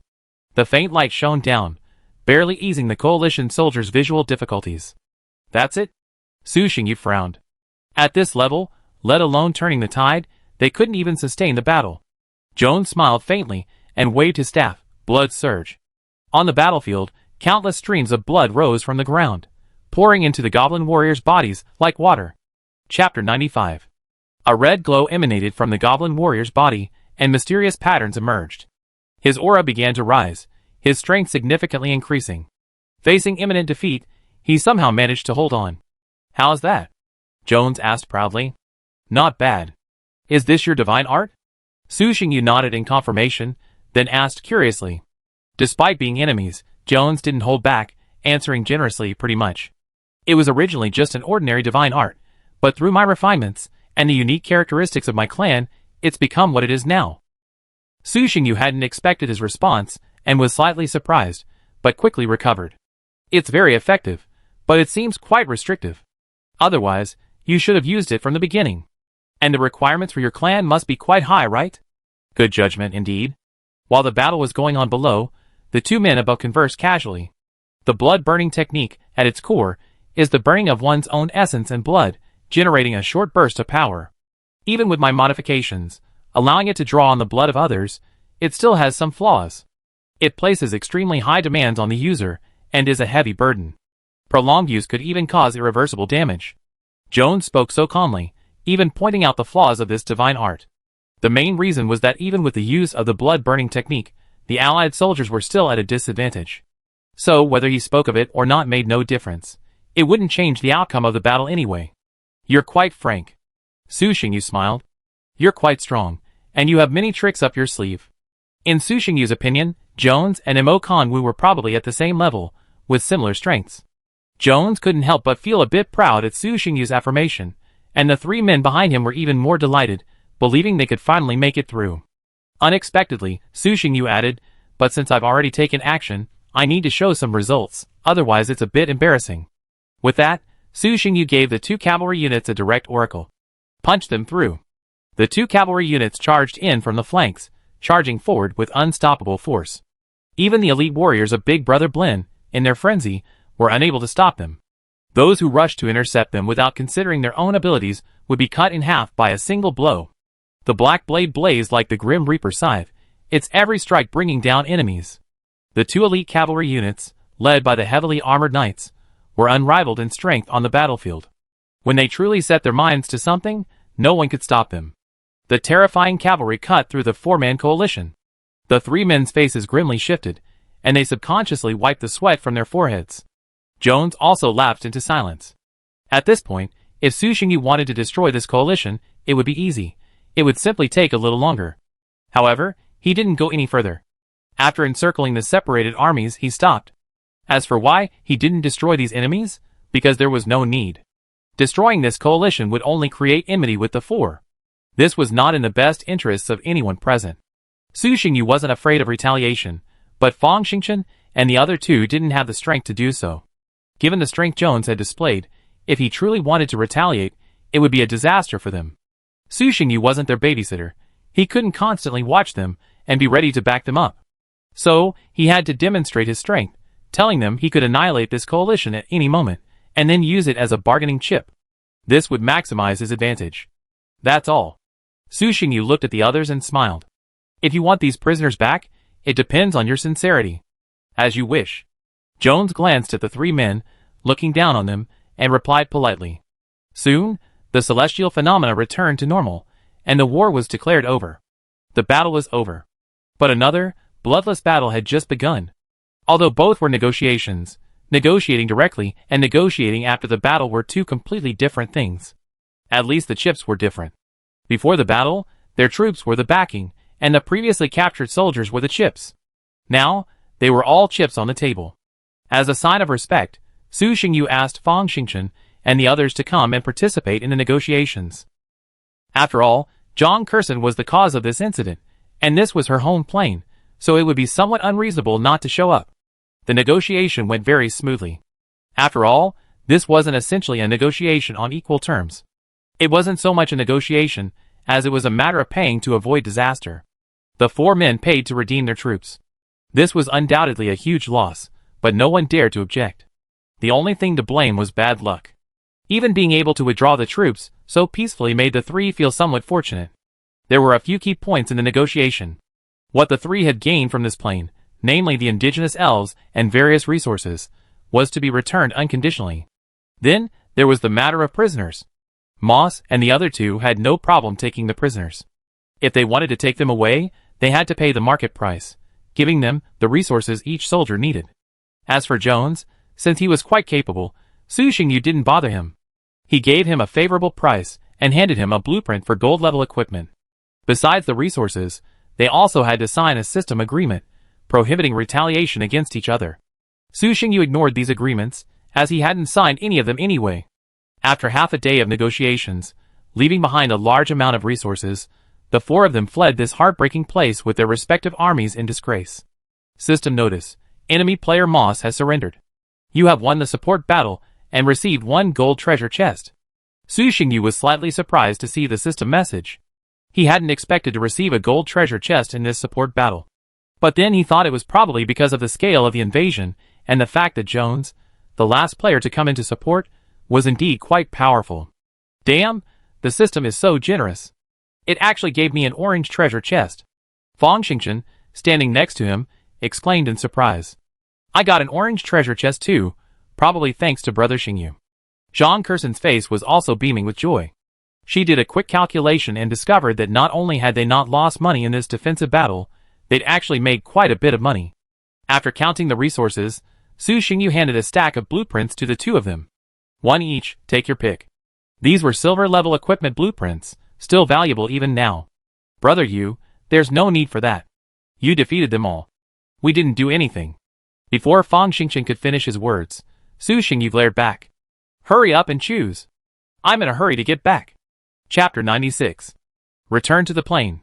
This trip was well worth it, and the rewards were immense. A large amount of basic resources, several system blueprints, including 2 gold-level equipment blueprints, and the all-important golden treasure chest. Aside from the first attack on the enemy divine domain, this was the biggest gain. System prompt. Open the golden treasure chest to obtain the blueprints for the divine domain building. Heavenly Sanctuary. Heavenly Sanctuary category. Divine domain building. Effect. Comprehend the origin. Comprehend martial arts. Description. A place dedicated to the gods. This is the closest place to them, and believers have a chance to receive their blessings. Another blueprint. The last one wasn't even finished, and here comes a new one. Seeing another blueprint coming out of the treasure chest, Su Xingyu couldn't contain his excitement. Although these divine domain buildings are very useful to the entire tribe, if he remembered correctly, the construction tasks from the construction department were already scheduled for several years into the future. Especially the 5-star wonder that had been unlocked earlier, a construction task of epic difficulty, not only massive in scale, but also demanding intricate construction requirements. To avoid disrupting the tribe's development, Su Xingyu had no choice but to assign a dedicated construction team to build this wonder. Su Xingyu anticipated this would be a very lengthy undertaking. The heavenly sanctuary before him, while not as outrageous as that wonder, was still a significant construction undertaking. Looking at the architectural drawings before him, Su Xingyu subconsciously rubbed his temple, feeling a headache. There wasn't enough manpower. With the expansion and development of the Night Tribe, construction was needed everywhere, and so was manpower. The people here refer to those with specialized skills, not just ordinary tribesmen. Warriors can be trained quickly, but talent requires time to accumulate experience and validate hypotheses through practice. Training an architect may not require as many resources as training a warrior, but the time required is many times longer. The Night Tribe's development period is ultimately too short. In the beginning, many architects learned as they built, thanks to the Night Tribe's abundant resources, which could withstand their efforts. Now, things are better, allowing for systematic learning, and then following the lead of seniors in construction. Su Xingyu has placed great emphasis on talent development, providing unlimited resources. However, this truly takes time to develop, and cannot be achieved overnight. However, no matter how difficult it is, construction must continue. He consulted the construction department's work schedule, postponed several construction tasks, and assigned a construction team to work on the heavenly sanctuary first. As usual, the living conditions can be a little less comfortable, but the warriors must be strong. The heavenly temple is crucial to the development of the Night Tribe's warriors, expanding the path of dark warriors. Even if it means delaying the city construction, this building must be completed first. Chief, you're handling this, and they'll be unhappy. The city construction has already been delayed for 6 months, and now you've transferred the construction team. I'm afraid they won't even be able to start work next year. Barros, now an elder, couldn't help but speak up after observing Su Xingyu's actions. If you have complaints, just hold them in. We lived well before the city. After just a few days of good times, you're already complaining. What will happen in the future? Besides, it's just a delay to build the main structure first. It's not like we're not going to build it for them. Everyone in the tribe, who had followed Su Xingyu in his early years, knew that while their leader might be easygoing and even playful, once he made a decision, no one could stop him. Barros had been a member of the Night Tribe for some time, but he had only recently been transferred to Eternal Night City, and didn't know Su Xingyu well enough. Thus, out of consideration for the tribe, Barros wanted to try to persuade him. Chief. Okay. Seeing Barros's attempts at persuasion, Su Xingyu interrupted him with a chuckle. Let's follow this plan. Anyone with objections can come to me. Sigh. With a sigh, seeing Su Xingyu's insistence, Barros gave up and took the documents. As you command. Go. Barros left the room with the documents and headed to the meeting room, where he began to formulate a plan based on Su Xingyu's adjustments. After all, this isn't just about adjusting the order of food delivery. Each construction team is already fully staffed. If you suddenly pull one out without properly planning the follow-up, the entire construction process could be disrupted, causing even more trouble later. After Barros left, Su Xingyu pulled out the remaining blueprints. 1 Tier 3 Archer Battalion Blueprint, 2 Tier 3 Cavalry Battalion Blueprints, and 1 Tier 3 Infantry Battalion Blueprint. These are compensation for the massive amount of basic resources the three of them couldn't afford to pay. In addition, there are 2 gold-level equipment blueprints, the Thorn Armor Blueprint and the Ice Wand Blueprint, both of which are extremely valuable. As for the 5 silver-level blueprints, 2 are the support funds provided by Zhang Kurson, and the other 3 are their compensation. Although the 3 men had saved their warriors from this invasion, their warehouses had been largely plundered. It was unclear whether to call this a stroke of luck or misfortune. He took out the trading scale and placed it on the table. The cooldown period had expired, and he could trade items again. Su Xingyu began to ponder how to maximize his gains from this trade. Gold-grade weapons, gold-grade armor, and physical defense comparable to silver-grade armor. The Night Tribe's military development had arguably reached its current limit. The only way forward was to elevate their warriors to the Transcendent rank. Raising Transcendent rank depended primarily on the warriors themselves, and Su Xingyu's assistance was limited. Unlimited training resources and a relatively suitable training environment, Su Xingyu had already done a good job. As for the Golden Body, it was still a distant prospect for the current Night Tribe. Calling for the Golden Body, when even the Silver Body wasn't widely available, was a bit overreaching. Since it's impossible to massively improve the strength of ordinary warriors, the only option is to improve the top fighters. As time goes by, more and more 6th-level warriors emerge from the Night Tribe, making it impossible for Su Xingyu to equip every 6th-level warrior with epic set pieces. Currently, only a small amount of epic equipment remains in circulation, and it's practically snatched up as soon as it appears. The prices at auctions are ridiculously high. It's not that he can't afford it, but in terms of cost-effectiveness, participating in an auction is simply not worth it, far less practical than forging it himself. Design drawings for an epic longsword weapon highly compatible with dark fighting spirit. Chapter 97. A ball of light appeared on the right pan of the scale, and the pan suddenly sank. Having used the trading scale twice before, Su Xingyu had already mastered its rules. He placed the Thorn Armor blueprints on it, intending to estimate the value of the epic level blueprints first. The gold level armor blueprints only raised the scale by about 1/7. Su Xingyu made a rough estimate in his mind, his face darkening. He had expected epic level weapon blueprints to be valuable, after all, as epic level weapons were reserved for high level transcendence. But gold level blueprints were only worth 1/7. Wasn't that a bit excessive? Su Xingyu could afford 7 gold level blueprints and was willing to exchange them, but the problem was that the scale had a limit on the number of items he could place on it. The item limit this time was better than last time, but it still only allowed 4 items. This meant that Su Xingyu would need to combine the items he had on hand into more valuable items, or else take out other high-value items. After taking inventory of the items within the space, he discovered he possessed quite a few valuable items.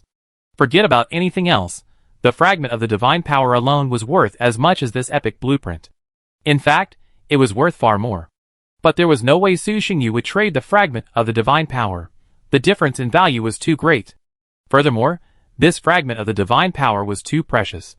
Even he only had 1 fragment of the divine power at the moment. Su Xingyu wasn't a bloodthirsty person, but he certainly wasn't one for mercy. During subsequent counter-invasion operations, he had considered killing other gods, but the problem was that he couldn't do it. He had the ability to destroy the enemy tribe, and was confident of invading their divine domain, but he couldn't eliminate the divine player on their home turf. The divine player's initial defeat was undoubtedly due to his strength, but luck was also a factor. The continuous fragmentation of his divine power avatar weakened his true form. The deaths of numerous followers shook his foundation, weakening his control over the divine domain. He then consumed a large amount of divine energy, used divine artifacts twice, and engaged in a celestial confrontation with Su Xingyu. Finally, he revealed the coordinates of the divine domain, giving Su Xingyu an opportunity. Of course, his worst fate was encountering Su Xingyu. If any of these factors hadn't matched, Su Xingyu wouldn't have been able to kill him. At most, he could have forced him into a deep sleep or transformed into a divine being. The players he encountered later were all incredibly shrewd, giving Su Xingyu no chance at all. On one occasion, When Su Xingyu forcibly invaded the divine domain, the opponent, taking advantage of their home field, directly defeated him, leaving him seriously injured. Back to the point.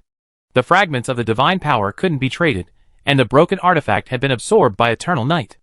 As a result, he had very few items that met the requirements. And these valuable items would be useful to him in the future, so they couldn't be traded. But this didn't faze him. Su Xingyu, having anticipated this, immediately sent a message to Black Star. Eternal Night, 2 gold-level blueprints and 1 silver-level blueprint, right? Tell him I agree. Wang Dong, who had always been in a state of peaceful development, immediately replied, Black Star, okay, brother you, I'll notify him right away. Eternal Night, okay. After closing the message channel, Su Xingyu opened the auction house again, searching for high-value items. After 2 days of painstaking effort, Su Xingyu finally gathered items of equal value that could be traded. Special item, Blood Wolf Totem Pole Design Blueprint. Ice Wand Design Blueprint, Gold Level. Black Back Ratman Barracks Building Blueprint, 4th Level Divine Domain Building. Wind Spirit Robe Design Blueprint, Gold Level. The left scale pan instantly sank, pulling the right one up. The 2 pans were almost flush, but a closer look revealed a slight dip on the left. Based on the value, it was probably worth more than a silver-level equipment design blueprint. Trade. At this point, Su Xingyu didn't bother to argue and immediately chose to trade. The 4 items on the left scale plate vanished into thin air, while the light on the right scale plate dissipated, revealing a blueprint. Cooling time, 8640:00:001 year. This cooldown is even longer than before. But that's okay. The Night Tribe's potential hasn't been fully tapped yet. They're in a period of rapid development, and don't have any urgent needs, so a longer cooldown is fine. Soul Devouring Demon Blade category. Weapon. Level, Epic. Description, forged from the unique metal Soul Devouring Iron, supplemented by 13 rare materials, and drawn from the fire of the Earth's core, this long sword possesses devouring power. I wonder if Han Yan can forge this, and these materials are truly pricey. Since they chose to trade epic-level blueprints, the Night Tribe naturally possessed an epic-level blacksmith, otherwise, all their efforts would have been in vain. Half a year ago, Han Yan, the Night Tribe's top blacksmith, was promoted to epic-level blacksmith. However, despite the system certification, Han Yan had never personally crafted an epic-level item, so Su Xingyu wasn't sure if he could create the soul-devouring demon blade. After carefully examining the blueprints again, Su Xingyu personally went over and handed them to Han Yan. Please rest assured, clan leader. I will diligently study and strive to forge the first soul-devouring demon blade as soon as possible. Han Yan's hands trembled as he accepted the blueprints, his face filled with excitement. Well, I believe in your ability. You've never let me down. Su Xingyu nodded slightly, a smile on his face. He patted Han Yan's shoulder, giving him a timely dose of pressure. Whether and when our Yi tribe can use our own epic long sword in the future depends entirely on you. Don't let your people wait too long. Han Yan's pressure suddenly increased, and his mind, clouded by the blueprint, calmed down a bit. There's a qualitative difference between epic and gold-grade blades. Now he can forge gold-grade blades effortlessly, but epic-grade blades. Ahem, he's not so sure. I won't bother you studying the blueprints. I'll have the materials delivered later. It's not a large quantity, just 10. Practice first, and come back to me when you've used them up. I'll be waiting for your good news. Keep going. Su Xingyu didn't give him a chance to speak. After a word of encouragement, he turned and left the forging workshop. Watching the clan leader's figure walking away, Han Yan raised his hand slightly, his lips twitching slightly. He wanted to speak several times, but in the end, he didn't. He took the blueprint and walked into his forging room with a determined look on his face. Chapter 98. In the pitch-black darkness, normal creatures could see no more than 10 meters. The black earth above them teemed with strange vegetation, each characterized by its enormous size. Meters-high weeds were commonplace, and the entire environment was permeated with the power of darkness. Unlike the silent night, this darkness was far from tranquil. Monsters roared constantly, and powerful predators occasionally soared through the air. Yi Zhan, accompanied by 3,000 elite warriors, emerged from the passageway into the dark caverns. Taking in the surroundings, those who had already embraced the darkness couldn't help but open their arms, their faces lit with delight. This environment is truly marvelous. I feel as if I'm under the gaze of our Lord. As devout believers in darkness, the rich dark power here made them feel at home, a feeling of immense comfort. General Yi Zhan, Lord Messenger of God. Harvey, the leader of the Jackal clan, personally arrived at the passageway to welcome the reinforcements. Although the Jackal tribe has expanded rapidly in recent days, far surpassing its former size, and Harvey is its leader, in terms of status, he still lags behind Yijan. The incarnation of divine power nodded slightly. Don't be so polite. We're all family. Yijan smiled and nodded in response, then got straight to the point. The chief heard that progress in capturing the caves has stalled, so he asked me to bring my brothers to support you and strive to capture this precious place as soon as possible. Although I've already reviewed the intelligence, I'd like Commander Harvey to explain the specific situation again to avoid any miscalculation. Of course. Let's discuss as we walk. With that, Harvey led Yijan and the others toward the Jackal clan's stronghold beneath the caverns. The dark caverns are a hodgepodge of creatures, with all manner of monsters and races. Competition is fierce, and the living environment is harsh. Therefore, there aren't many large tribes here, and it's difficult for women, children, the elderly, and the weak to survive. However, this has also led to a situation where everyone is a soldier. While the tribe is small in number, every one of them is a formidable warrior. The main factions within the caverns are the Dwarf tribe, the Bargus tribe, the Centaur tribe, and the Dark Wolf pack. These factions dominate the cavern's best resource areas and are the undisputed overlords. The Dwarf tribe is the strongest overall. They are large, numbering nearly 100,000 people and establishing a complete civilization. It's said they carry on the legacy of the ancient dwarves, possessing exceptionally advanced forging skills. The Jackal tribe previously purchased their equipment from them, though the ones we bought were inferior pieces they had discarded. The Bargus tribe consists of only a few tens of thousands, but the majority are mid-level transcendent warriors, each incredibly powerful. The Bargus leader is nearly level 7. As for the Centaur tribe, the Dark Wolf pack, and other small and medium-sized tribes, we've already taken them down during this time. As they walked and talked, Harvey quickly explained the situation within the caverns and the night battle. So, our next targets are only the Dwarf tribe and the Dog Demon tribe. Yijan frowned. They only have about 100,000 combined, and their wolf warriors are elite. We haven't been able to capture them yet. Are they really that difficult to deal with? Yijan could understand why the Dog Demon tribe was difficult to deal with. After all, the Wolf clan's strength was limited, and they couldn't deploy their forces here. Trying to defeat a legion of several thousand mid-level transcendent creatures was somewhat difficult. But the dwarves shouldn't be like that. I'd fought against the dwarves before, and I had some idea of their strength. It was true they were not inferior, but they couldn't have held off the Jackal tribe for so long. Right. Harvey nodded, then said with a hint of resignation, "You'll understand when you go and see. It's not that I'm being passive, it's just that they're so difficult to deal with. Those dwarves have many tricks up their sleeves, even." Arriving at the camp, the group didn't rest. After briefly discussing their attack strategy, they led their already prepared Jackal army straight towards the Dwarven city. Yes, these dwarves did have a city. They were the only tribe in the dark caverns with one. This was also why they were able to maintain a population of 100,000. Without the protection of these cities, they would have long since become a warring tribe where every soldier was a soldier.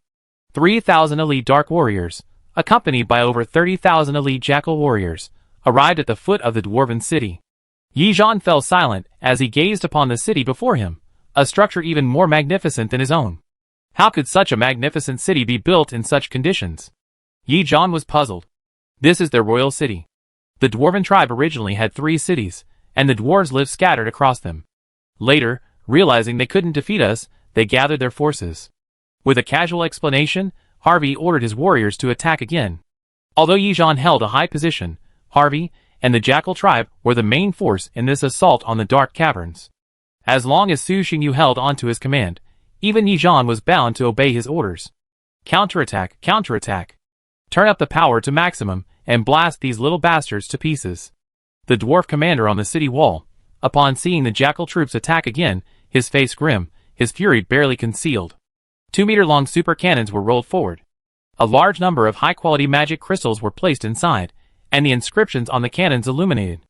The next moment, boom, boom, boom, a series of thunderous roars echoed, and terrifying energy cannons were unleashed, pounding the front line of the Jackal warriors. The insane speed left the targeted warriors no chance to react. Soldiers facing the energy cannons were instantly reduced to blood foam, while the Jackal warriors nearby were also blasted into the air by the blast, then fell to the ground. What the hell? Yijan, charging forward, was also directly faced by an energy cannon. Although he had reached the peak of the 6th level, he was also startled by the energy cannon's momentum. He instinctively swung the dragon fang, and the black blade shattered the energy cannon in midair. Target those humans. Don't let them get close. Atop the city walls, the dwarf commander noticed the addition of a 3,000-man force to the attacking column and immediately ordered his dwarven gunners to deliver a targeted attack. Instantly, dozens of cannons swung their weapons, briefly charging, and unleashed another barrage of terrifying energy cannons. Attack with all your might! Yi Zhan roared, joining his fellow warriors in attack. In an instant, 1,000 blade beams erupted, a wall of blade energy that shattered the incoming energy cannons midair. Is this a magic cannon? Su Xingyu frowned slightly, then expressed a hint of confusion. But it doesn't seem very powerful. It's only a 6th-tier magic. Chapter 99. Although it was Su Xingyu who sent the Jackal tribe to attack the Dark Vault, he hadn't actually paid attention to the situation there for some time.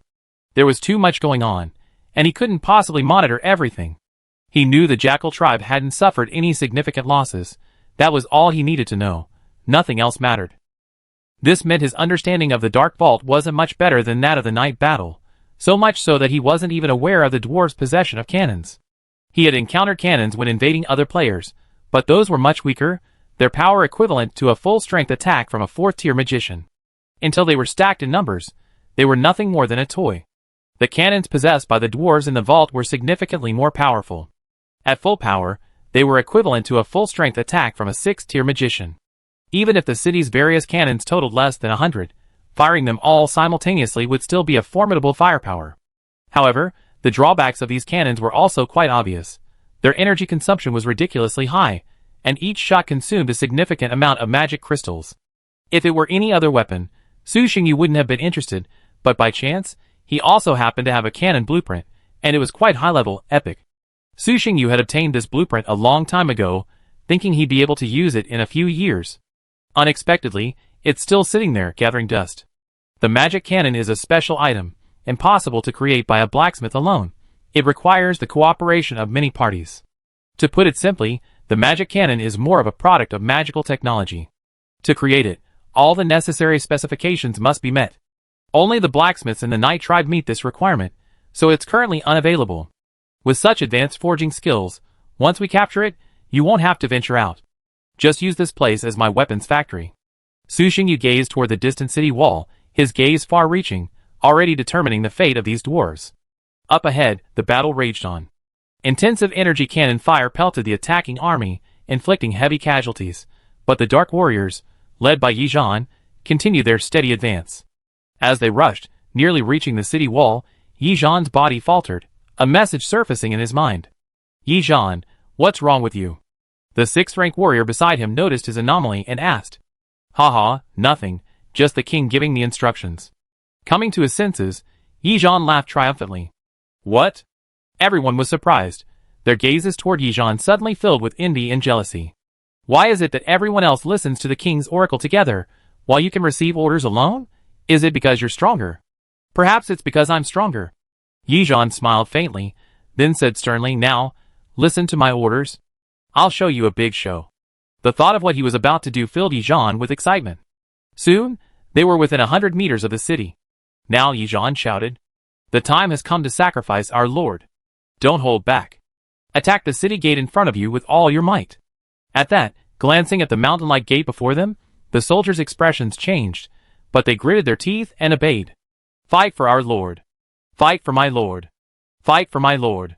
Roaring furiously, he channeled his Do Chi into a stream, slashing forward along his long sword, transforming into streaks of black blade energy. At the same time, an endless supply of dark divine energy merged with Yi Zhan's body, and boundless power surged forth from within. His soul, as if connected to a greater will, was sublimated. The incoming energy cannons, the slashing blades of his comrades, the roars of the battlefield.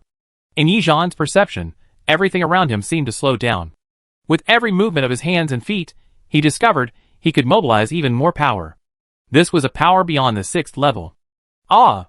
Without hesitation, Yi Zhan roared, like 100 rivers flowing into the sea. A trace of power flowed into his body from the warriors behind him. A brilliant black glow emanated from the dragon's fangs, and he slashed forward with swift force. A streak of black blade energy, tens of meters long, instantly emanated. The dozens of incoming energy cannons were shattered without a sound, vanishing into nothingness. The entire battlefield paled in comparison. Under the dwarf's horrified gaze, the black blade energy soared toward the city gate. Swish, made primarily of precious metals, refined by generations of master forgers, and engraved with numerous defensive inscriptions, the metal gate, imagined by the dwarves to withstand epic attacks, split open in the middle, ripping the city wall in two.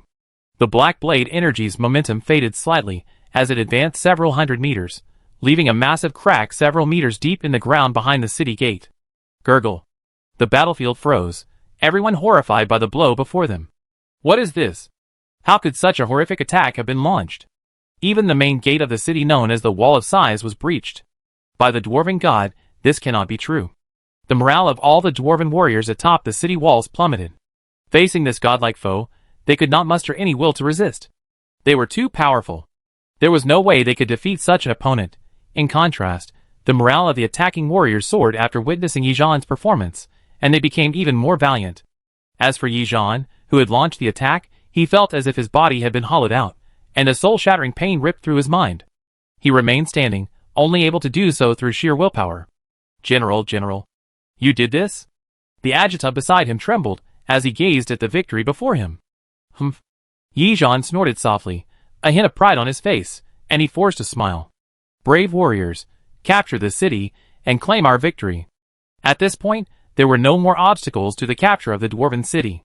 Most of the dwarves on the city walls had lost their will to fight, no longer willing to fight. Besides, the city gates had been breached. Even if they had maintained their fighting spirit, facing the mighty Jackal army, it would only result in additional casualties. The Dark Warriors led the Jackal army through the city gates, encountering almost no resistance and easily capturing the largest city in the Dark Caverns. Not bad. Su Xingyu rubbed his head, a trace of fatigue crossing his face. Just now, helping Yijan mobilize the army's strength, integrating their will, and protecting Yijan from his soul had taken a lot of effort. But fortunately, the result was good. Not only did they capture the dwarven city with minimal casualties, but they also allowed Yijan to experience the power beyond the 6th level, paving the way for his future breakthrough to the 7th level. Chapter 100. After 3 days of rest in the dwarven city, and only after night battle had fully recovered, the army moved on to their final target, the Dog Demon Tribe. The Dog Demon Tribe lives in the deepest reaches of the catacombs, where lush dark vegetation flourishes, and is one of the few food resources within the catacombs. Due to the unique characteristics of the dog demons, and the more complex environment there, night battle did not bring many soldiers with him. Besides the Dark Legion, he only brought 5,000 elite Jackal warriors. Havi did not follow, but remained in the dwarven city to handle matters following the dwarven surrender. With their heritage of ancient dwarven skills and centuries of survival, the dwarven tribe possesses a rich heritage. Capturing them would be like delivering a massive gift to the Night tribe, especially the dwarven blacksmiths, who greatly delighted Su Xingyu. A dwarf tribe of just over 100,000 people actually boasts 2 epic-level blacksmiths and 24 gold-level blacksmiths. Even though dwarves naturally possess remarkable blacksmithing talent, this is a bit exaggerated. Even in the current Night tribe, Han Yin is the only epic-level blacksmith. There are slightly more gold-level blacksmiths, but still only 12. After absorbing the dwarf tribe, the number of blacksmiths has increased several times, a significant increase.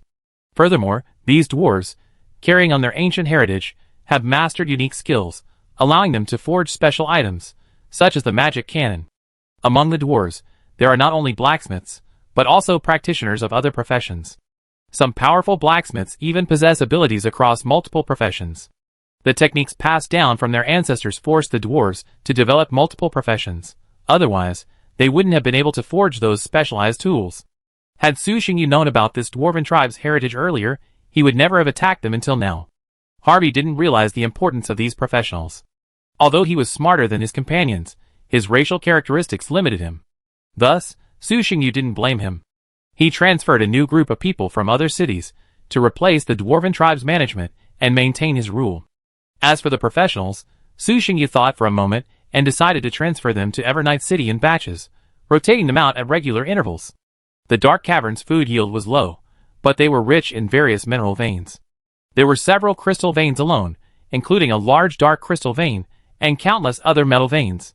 The 3 dwarven cities were built on these precious metal veins. The dwarves' love for forging, was almost obsessive. This was precisely why Su Xingyu had previously considered turning this place into an equipment production plant for the Night Tribe. However, after careful consideration, Su Xingyu felt that locking the dwarves here wasn't the right move. They possessed greater potential and could be developed into a subsidiary race within the Night Tribe, specifically responsible for manufacturing-related matters. Whether admitted or not, the dwarves were far more talented at forging than humans. Furthermore, this was a dwarven tribe with a rich heritage. With the right arrangements, they were fully capable of the task. This approach was certainly better than selecting suitable forge masters from among millions of followers. A forging department primarily based on dwarves would be more profitable than the current one, no matter how you look at it. Su Xingyu didn't prohibit humans from becoming forgers, he simply prioritized dwarves. Other talented humans could still learn forging and become forgers. As the saying goes, humans possess balanced attributes. While they can't match other races in any single skill, this balanced stat also makes them more adaptable. Simply put, they are suited to developing multiple professions. You can easily find forgers in the dwarf tribe, but it's harder to find apothecaries or scroll masters. Humans, on the other hand, are different. All kinds of talent can be found. With a bit of luck, you might even find a versatile talent. Previously, for the tribe's short-term interests and due to practical constraints, they often encouraged students to pursue forging. For example, a student with talent for both alchemy and forging would often, under the Academy's intervention, prioritize forging over alchemy. With the addition of the Dwarven tribe, this situation would no longer occur, allowing students to develop based on their interests. The Dwarven tribe's heritage would directly fill the void left by the Night tribe's forge masters. For this very reason, they couldn't all remain here. For another thing, the Dwarven tradition of inheritance remains ancient, relying entirely on mentoring by the elders, with no systematic instruction at all. Completely trained dwarves could return to work here, but students must first proceed to Evernight City. The bonus from the forging workshop alone would bring them significant benefits. Deep within the caverns, a variety of bizarre vegetation permeated the surroundings. Black vines clung to the stone walls like a vast spiderweb, waiting for their prey. Bones lay scattered across the ground, and the air was thick with the stench of decay. Even for the many ferocious monsters within the caverns, this place was a forbidden zone. Here lived the most ferocious race in the entire Dark Caverns, the Dog Demons. The Dog Demon tribe, with only tens of thousands of members, was able to occupy this rich resource-rich land thanks to its formidable combat power. Among their peers, in single combat, the Dog Demons were the most powerful in the entire Dark Caverns. If it weren't for their difficulty in reproducing, coupled with the tacit cooperation of other factions, the entire Dark Caverns would have been completely dominated by them long ago. When Yijan arrived with his troops, the Dog Demon troops were already in formation, as if anticipating their arrival. The Dog Demons, resembling dogs in appearance, possessed a sinister and tyrannical aura. They were sturdy and powerfully built, with muscular bodies.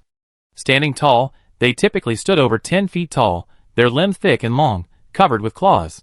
Their skin was a reddish black, like rough leather, covered in hard scales that shone with a metallic sheen. Harper, the leader of the Barghists, was a peak-level Barghist. He was even more imposing than his peers, his muscles bulging and covered in scars, evidence of his glorious battles.